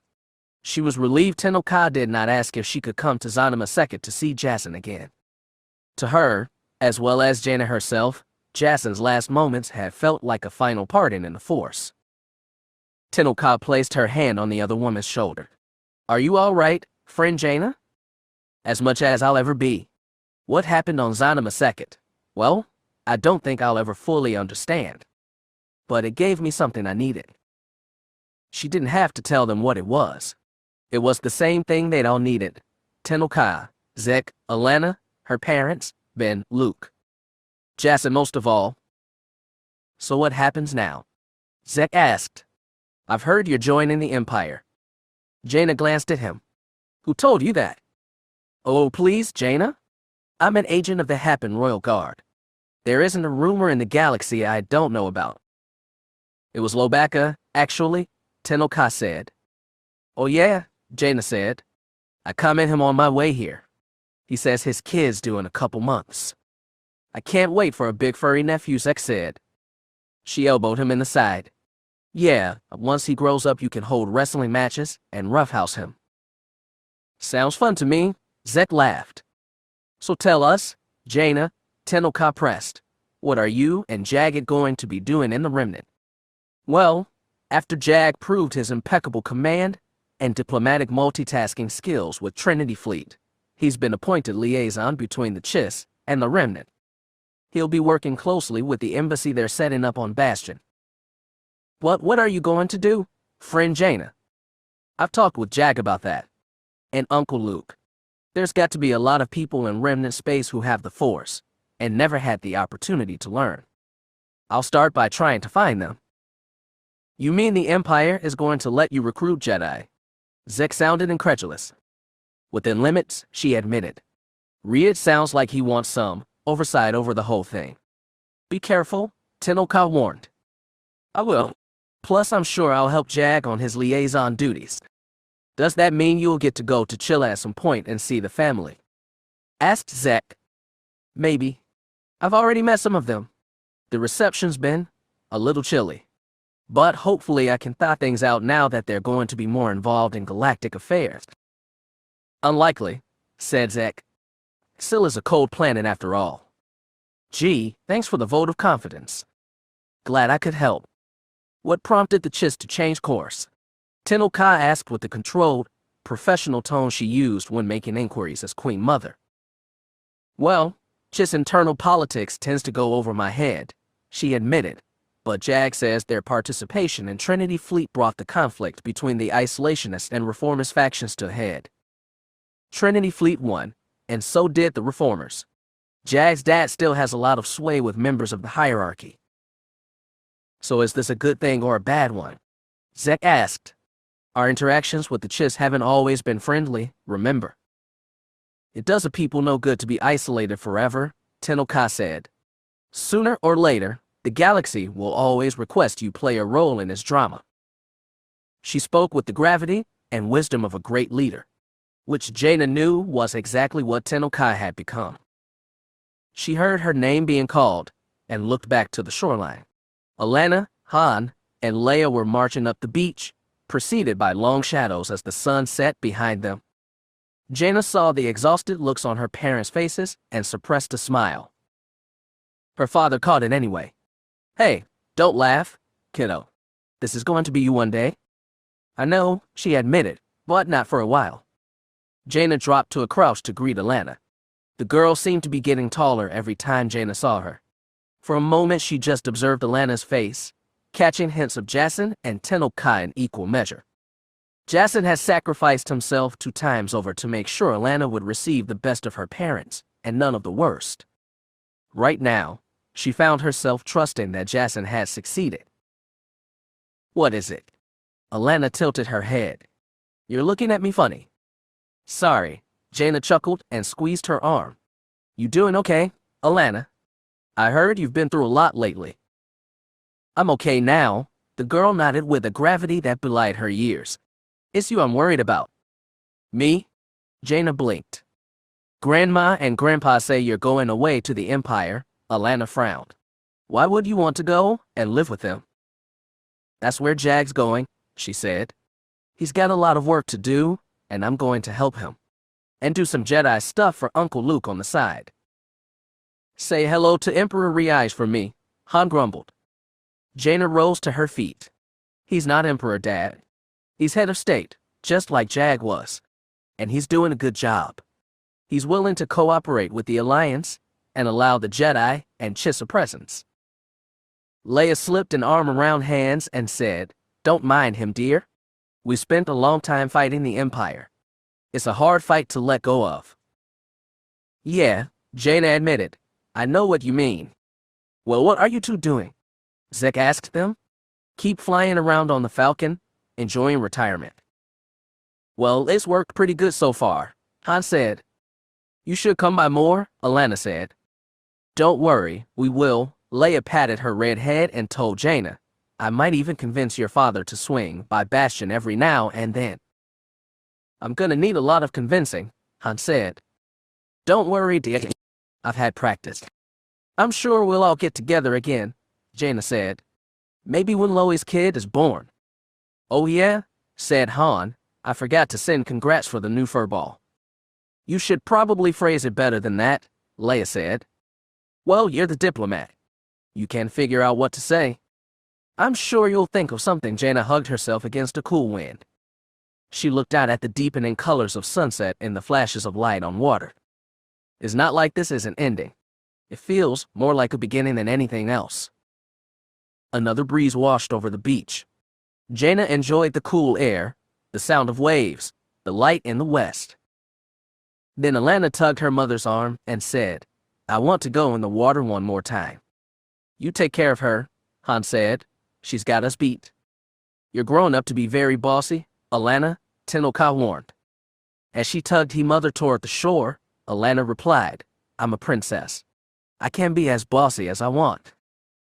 Zek chuckled and went after them, leaving Jaina to watch with her mother and father. As Alana splashed water at her mother, Han said, "You know, if you'd married Zek, you could be here all the time." "Dad," she protested. "Just saying," he shrugged. "If I married Zek, we'd be off someplace doing Jedi stuff, and Tenoka would be alone with Alana. I'm glad how it worked out, for all of them. And I'm glad I married Jag. Thank you very much." "Just saying," Han muttered again. Leia asked, "When are you leaving for Bastion? Are you going to meet Jag there?"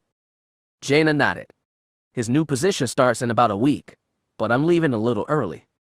"Going someplace else first?" Han asked. "I've got one more thing to take care of," she said in a tone that warned against further questions. Her parents seemed to respect that and turned their attention to the child frolicking in the surf. She was glad, because she wouldn't have known how to answer them if they'd asked.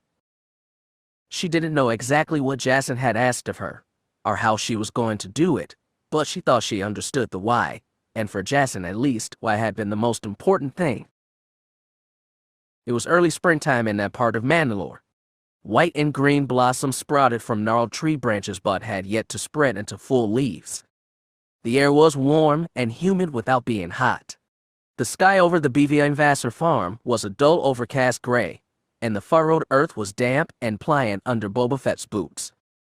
A bit of misty rain had tinned on the roof of his helmet before, but now it had stopped.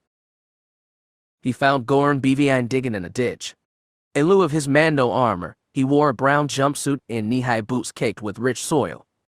Frankly, Fett thought he looked naked without his Beskar, but BVN didn't seem to mind. He was shoveling hard and didn't seem to notice Fett as he came up behind him. He might have looked like a dirty farmer from any of 100 worlds, but BVN was a lot more than that. So when he finally stopped working and shoved the spade of his shovel into the ground, he said, "Welcome back, Babika," without even turning around. Fett rankled a little at the diminutive. BVN was the only person besides his father who ever called him that regularly. To most other beings he was Fett or Mandalore. He found he'd gotten used to the second title lately, which was surprising. He'd come to ask BVN a very specific question, but he supposed he owed the man a little small talk. It had been a long time since they'd met face to face, and BVN had been acting as his proxy during his time of exile, holding the nascent Mandalorian revival together. Anybody else probably would have tried to oust the distant Mandalore and make himself leader, but not BVN. Through some strange twist of personality, he was content to serve and dig ditches. "It's bigger than I remember," Fett said, and waved a hand at the barns and farmhouses. "We've been making good profits, Babika. We've had the money to expand our facilities and even hire new workers." "You're not skimming from the state budget, are you?" BVN shook his head. "Mandoid are still moving back home, and a lot of them are settling around Keldabe. Naturally, they need food, and if it's grown right outside town, so much the better. Supply and demand, Babika. Simple economics." Fett's father had done farming too, during his youth on Conquer Dawn.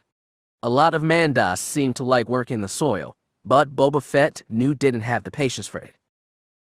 "You should go into town, if you haven't already," BVN said.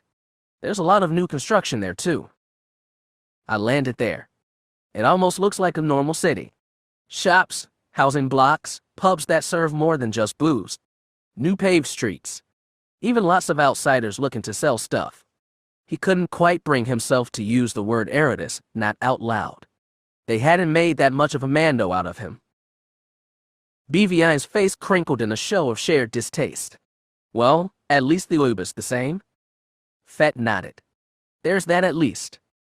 BVN pulled himself out of the ditch, leaving the shovel sticking out of the earth. He began walking to the farmhouse, and Fett followed. Any news on the Skiratas? Fett asked. Heard they've gone back to Kiramort. Any of them swing by Keldabe? Not that I know of. Vivian glanced over his shoulder. Why? Any friends you want to catch up with? Hardly, Fett snorted inside his helmet. It can't have been that bad, Vivian said. You both got what you wanted, didn't you? I guess so, he admitted. Anything from Venku? Just that he joined the other Skiratas at Kiramort. Why? You know his boor died. The old Jedi got up. I heard that. Apparently Vivian heard most everything, but that wasn't surprising. Does he blame you, or something? I was far away when it happened, so I don't think so. I just wonder what he's going to do now. The dickhead likes to prattle about Mando unity, and he's probably going to do more of it now that he's back home. I know. He was right in my shebs all the time when we sent people to help Daala's Jedi problem. Kept saying we shouldn't get dragged into Erudic Osik. He looked over his shoulder again. Sorry about her, by the way. Fett was too, even though you could say he'd had a small part in her death. He tried to remind himself that she'd gone out in battle, taking a whole ship full of crab boys with her. As deaths go, it had certainly been appropriate. She was never going to settle down and enjoy old age with her loving family. Unlike Boba Fett, perhaps. When they went into the farmhouse, Vivian made him take off his dirty boots. Fett hated having to do it, partly because he felt a little naked without them, and also because it was a sign he'd be staying indoors for a while, which wasn't his plan. Vivian led him into the kitchen, where Medred Vassar was firing the oven and Dinua Jebin was dicing some kind of red meat. Dinua's two kids, Shulk and Brilla, were getting the table ready. Both of them had grown a lot since he'd last seen them. Shulk must have been in his early teens and was probably getting trained to fight by Vivian and his mom. Right now, though, everybody except was wearing simple brown cloth tunics without bit of Beskar in sight. Fett noticed 7 chairs at the table. One of those was probably for him, but that still left one extra. Is Jinter home? He asked, naming Dinua's husband. Dinua jerked in surprise and turned around. Mandalore, how did you get so stealthy? Fett stared at her through his helmet's black visor and said nothing. Boor's off planet, Shulk supplied. Are you really him? The boy stared up at his Mandalore with all white eyes. Fett had to admit it felt good. Yeah, I'm genuine, Fett said. Who's the other guest? Or 8? Guesses with Jintar, Vassar said. He leaned against the counter and crossed his arms over his chest. Vivian and Dinua watched Fett but didn't add anything. They were going to make him say it. Is Mirda here? He asked. She took a walk, Vassar said. Probably went south to that ridge by the river. She'll need to know that dinner's ready, Dinua said with a tight smile. They watched him and waited, even the kids. Fett was glad they couldn't see his face. Okay, he said finally. I'll go get her. He went back to the door, slid his boots back on, and went outside. They'd added new buildings in the years he'd been gone, and dug new ditches and planted new fields, but the basic geography of Vivian's farm was the same as he remembered. He wound his way around one planting field, walked along a line of trees separating it from some irrigation ditches, then went into the forest that marked the edge of the farm. It took Fett about 10 minutes to traipse through the woods. Some of the bushes had thorns that scratched against his leg armor, and it was vaguely satisfactory to crush them underfoot. Walking on uneven ground made his lower back ache. Since taking the shot during the escape from Phoenix, his old body had been hurting more than it used to. Yes, he wouldn't mind a little retirement. If Venku wanted to keep the Mandoate at home and not fight Erudic wars, Fett couldn't think up a counter-argument right now.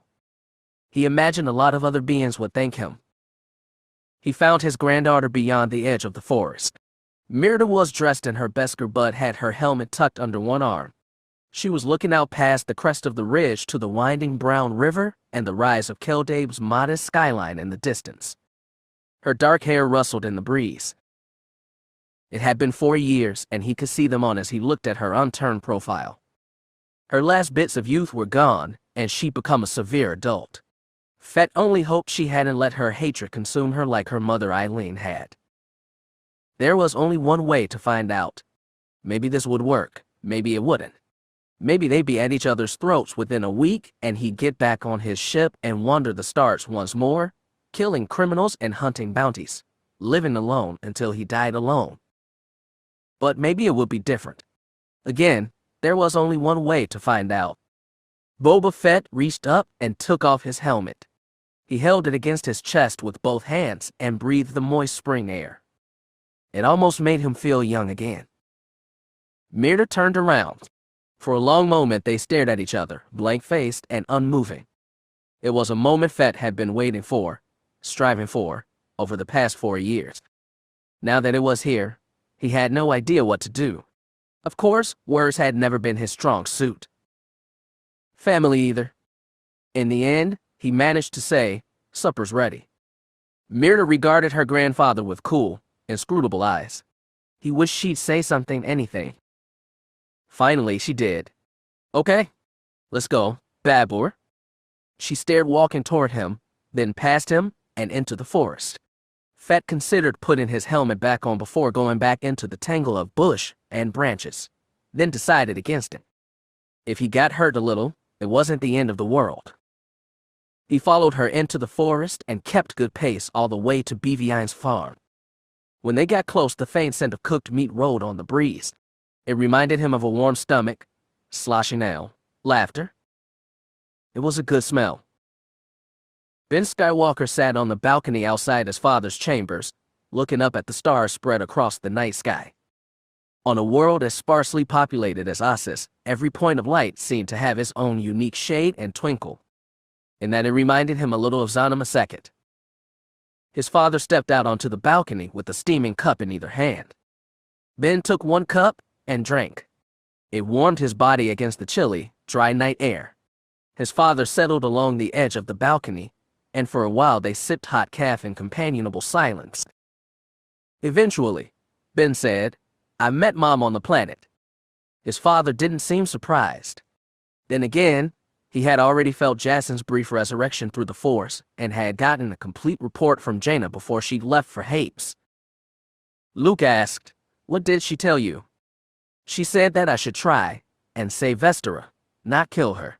He looked into the black surface of his calf. "I guess I did. Kind of." "She died for you, Ben," Luke said. "That's more than I ever thought she was capable of." "I don't like people dying for me," Ben muttered. It had been hard enough going day after day with the burden of his mother's death weighing on him. Luke reached out and put an arm around his son's shoulders. "It's never easy. You just have to be worthy of their sacrifice. And you will. You're young and you have plenty of accomplishments ahead of you." "I don't feel young." Ben sighed. "I wish I did. It's funny. When I was little, I wanted to be a grown-up all the time. I think that happens to everybody. It did to me. I know it did to me. Dad, I'm not sure if Jaina told you, but apparently Jacyn was protecting me when he fought Darth Krayt. I guess they've both been having visions about another Skywalker, a Skywalker from the future." "Sounds good. I always wanted grandkids." "Come on, Dad," Ben rolled his eyes. "What does that mean, though? Is Krayt really dead? Or is he going to come back and mess around with my great-grandson in 100 years' time?" Luke grew serious. Yoda said the future is always in motion, and we can't forget that. Otherwise, we try too hard to control the future, and look where that got Jacyn. When we were gone, did anything happen? I know you went out, looking for signs of Sith. You were the only ones who found anything. I went to Corbin with Corrin, Valen, and Gisela. We found empty tombs and some newer structures, but they'd been stripped and abandoned. Octaramus and Siha Dorvald went to Ambria. Saba and Teaser went to Onderon, and Jaden Core led a whole team to Zyas. We even sent a group into the Deep Core, to Prakith and Tython, but Kype and Kyle couldn't find anything. Any sign of the Marath monolith? The Quest Knights are still searching, but I've been rethinking their mission.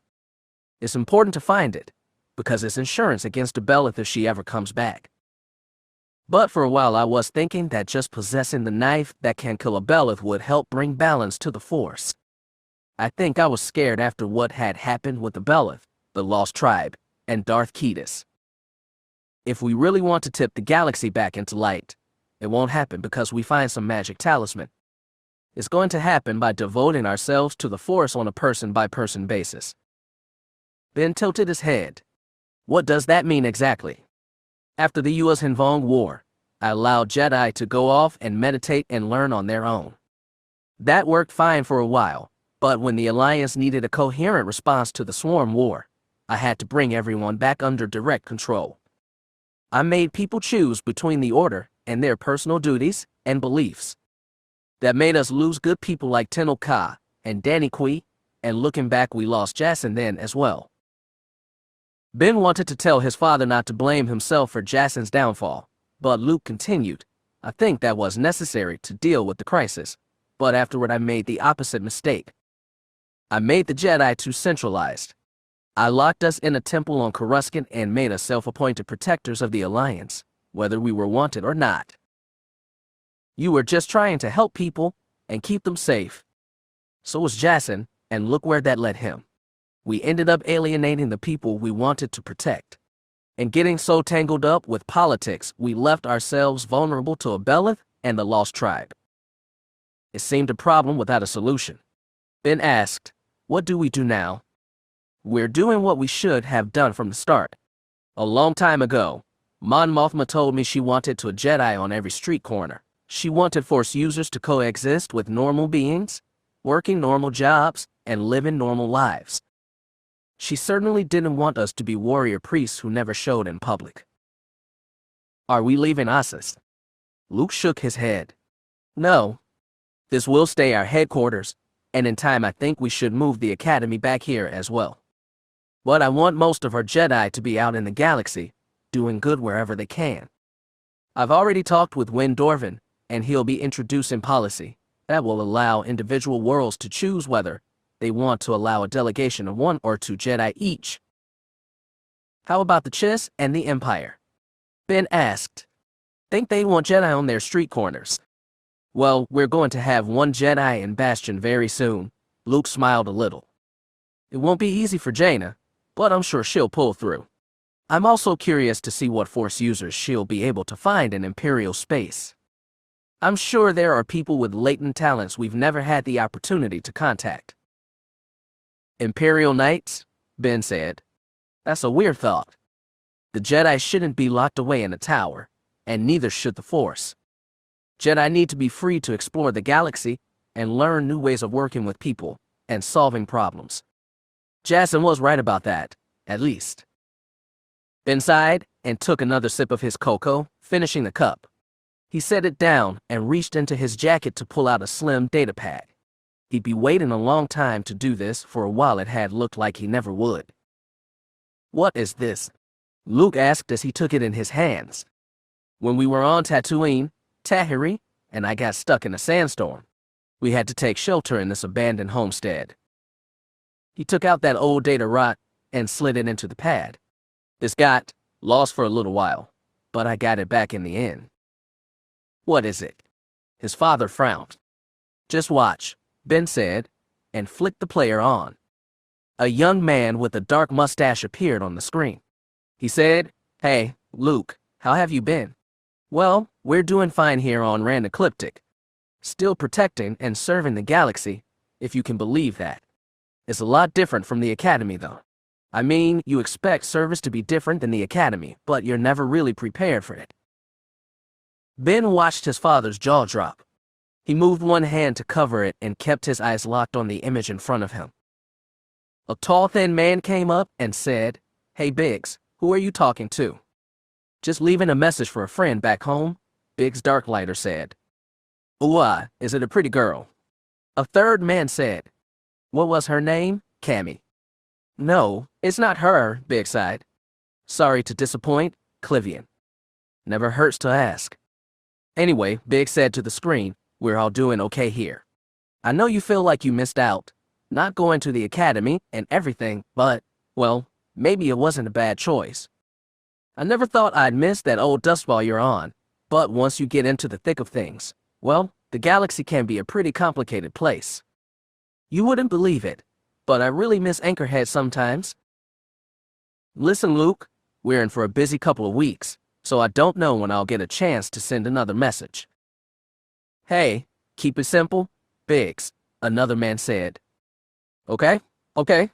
Anyway, I really think you should take some time, think about whether you really want to go to the academy. Either way, I wish you good luck, Luke. I'm sure you'll make the right call. Ben looked at his father's face and saw two wet trails gleaming in the starlight. Anyway, Biggs said, Luke, tell Fixer and Cammy I miss them but all's well. Ooh-ah, Kaimi, Clivian teased. Hey, cut it out. Everyone laughed. Someone asked, what about your friend Luke? Does he have a girl back home? I don't know, do you, Luke? Biggs asked. Well, I hope you do. I hope you settle down and... Well, no, I won't say that. I hope you do what you think's best. That's what we're gonna do, Luke. We're gonna do what we think's best. Hey, Darklighter. Right, Biggs waved a hand. Just remember that. I did what I thought was best, and so should you. I'm not sure when I'll see you again, Luke, but I'm sure I will someday. Until then, keep flying straight. Biggs out. The recording went dead. Luke put the datapad down with a shaking hand and wiped the tears from his face. Hey, Dad, Ben said softly. Are you okay? I'm okay, son, his father sniffed. It's just been a long road. Father and son stayed together for a while after that. They sat in silence and watched the stars. Nighttime in the desert. It was a deeper dark than anything except the blackness of space.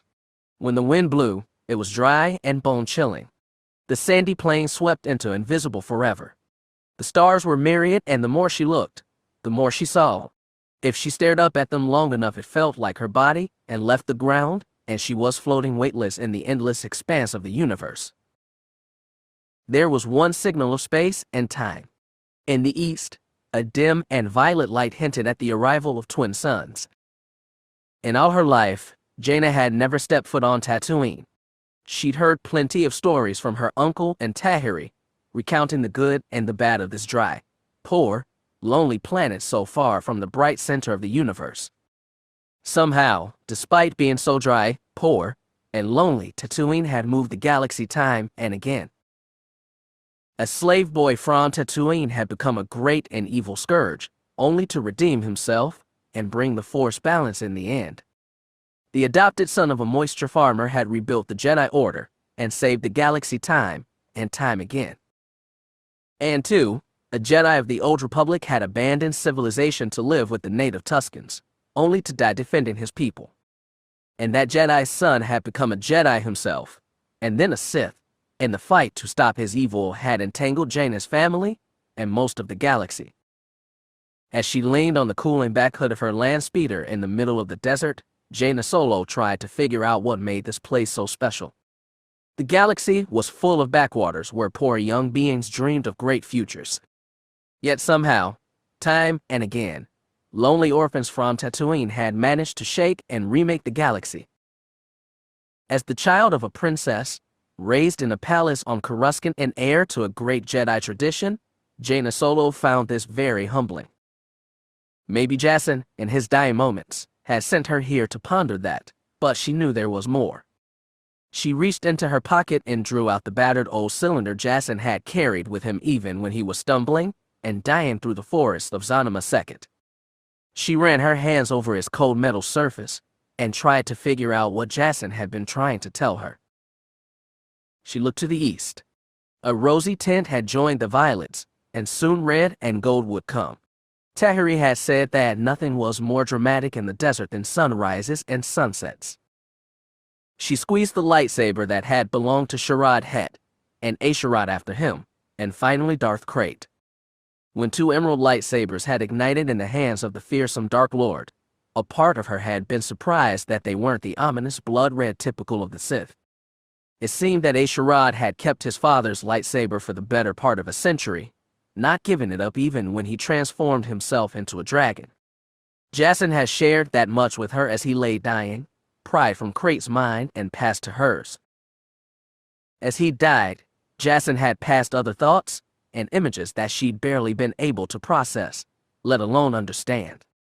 She closed her eyes against the starlight in approaching dawn and remembered a figure in a vacuum suit floating in orbit over a blazing star. She remembered another figure standing in the desert like she was now, waiting for twin suns to dawn. And she remembered, most vividly of all, a scared teenage boy sitting on the sand, watching the sun set and swearing that nobody would ever take what he loved again. Jaina opened her eyes. Sunrise was approaching fast.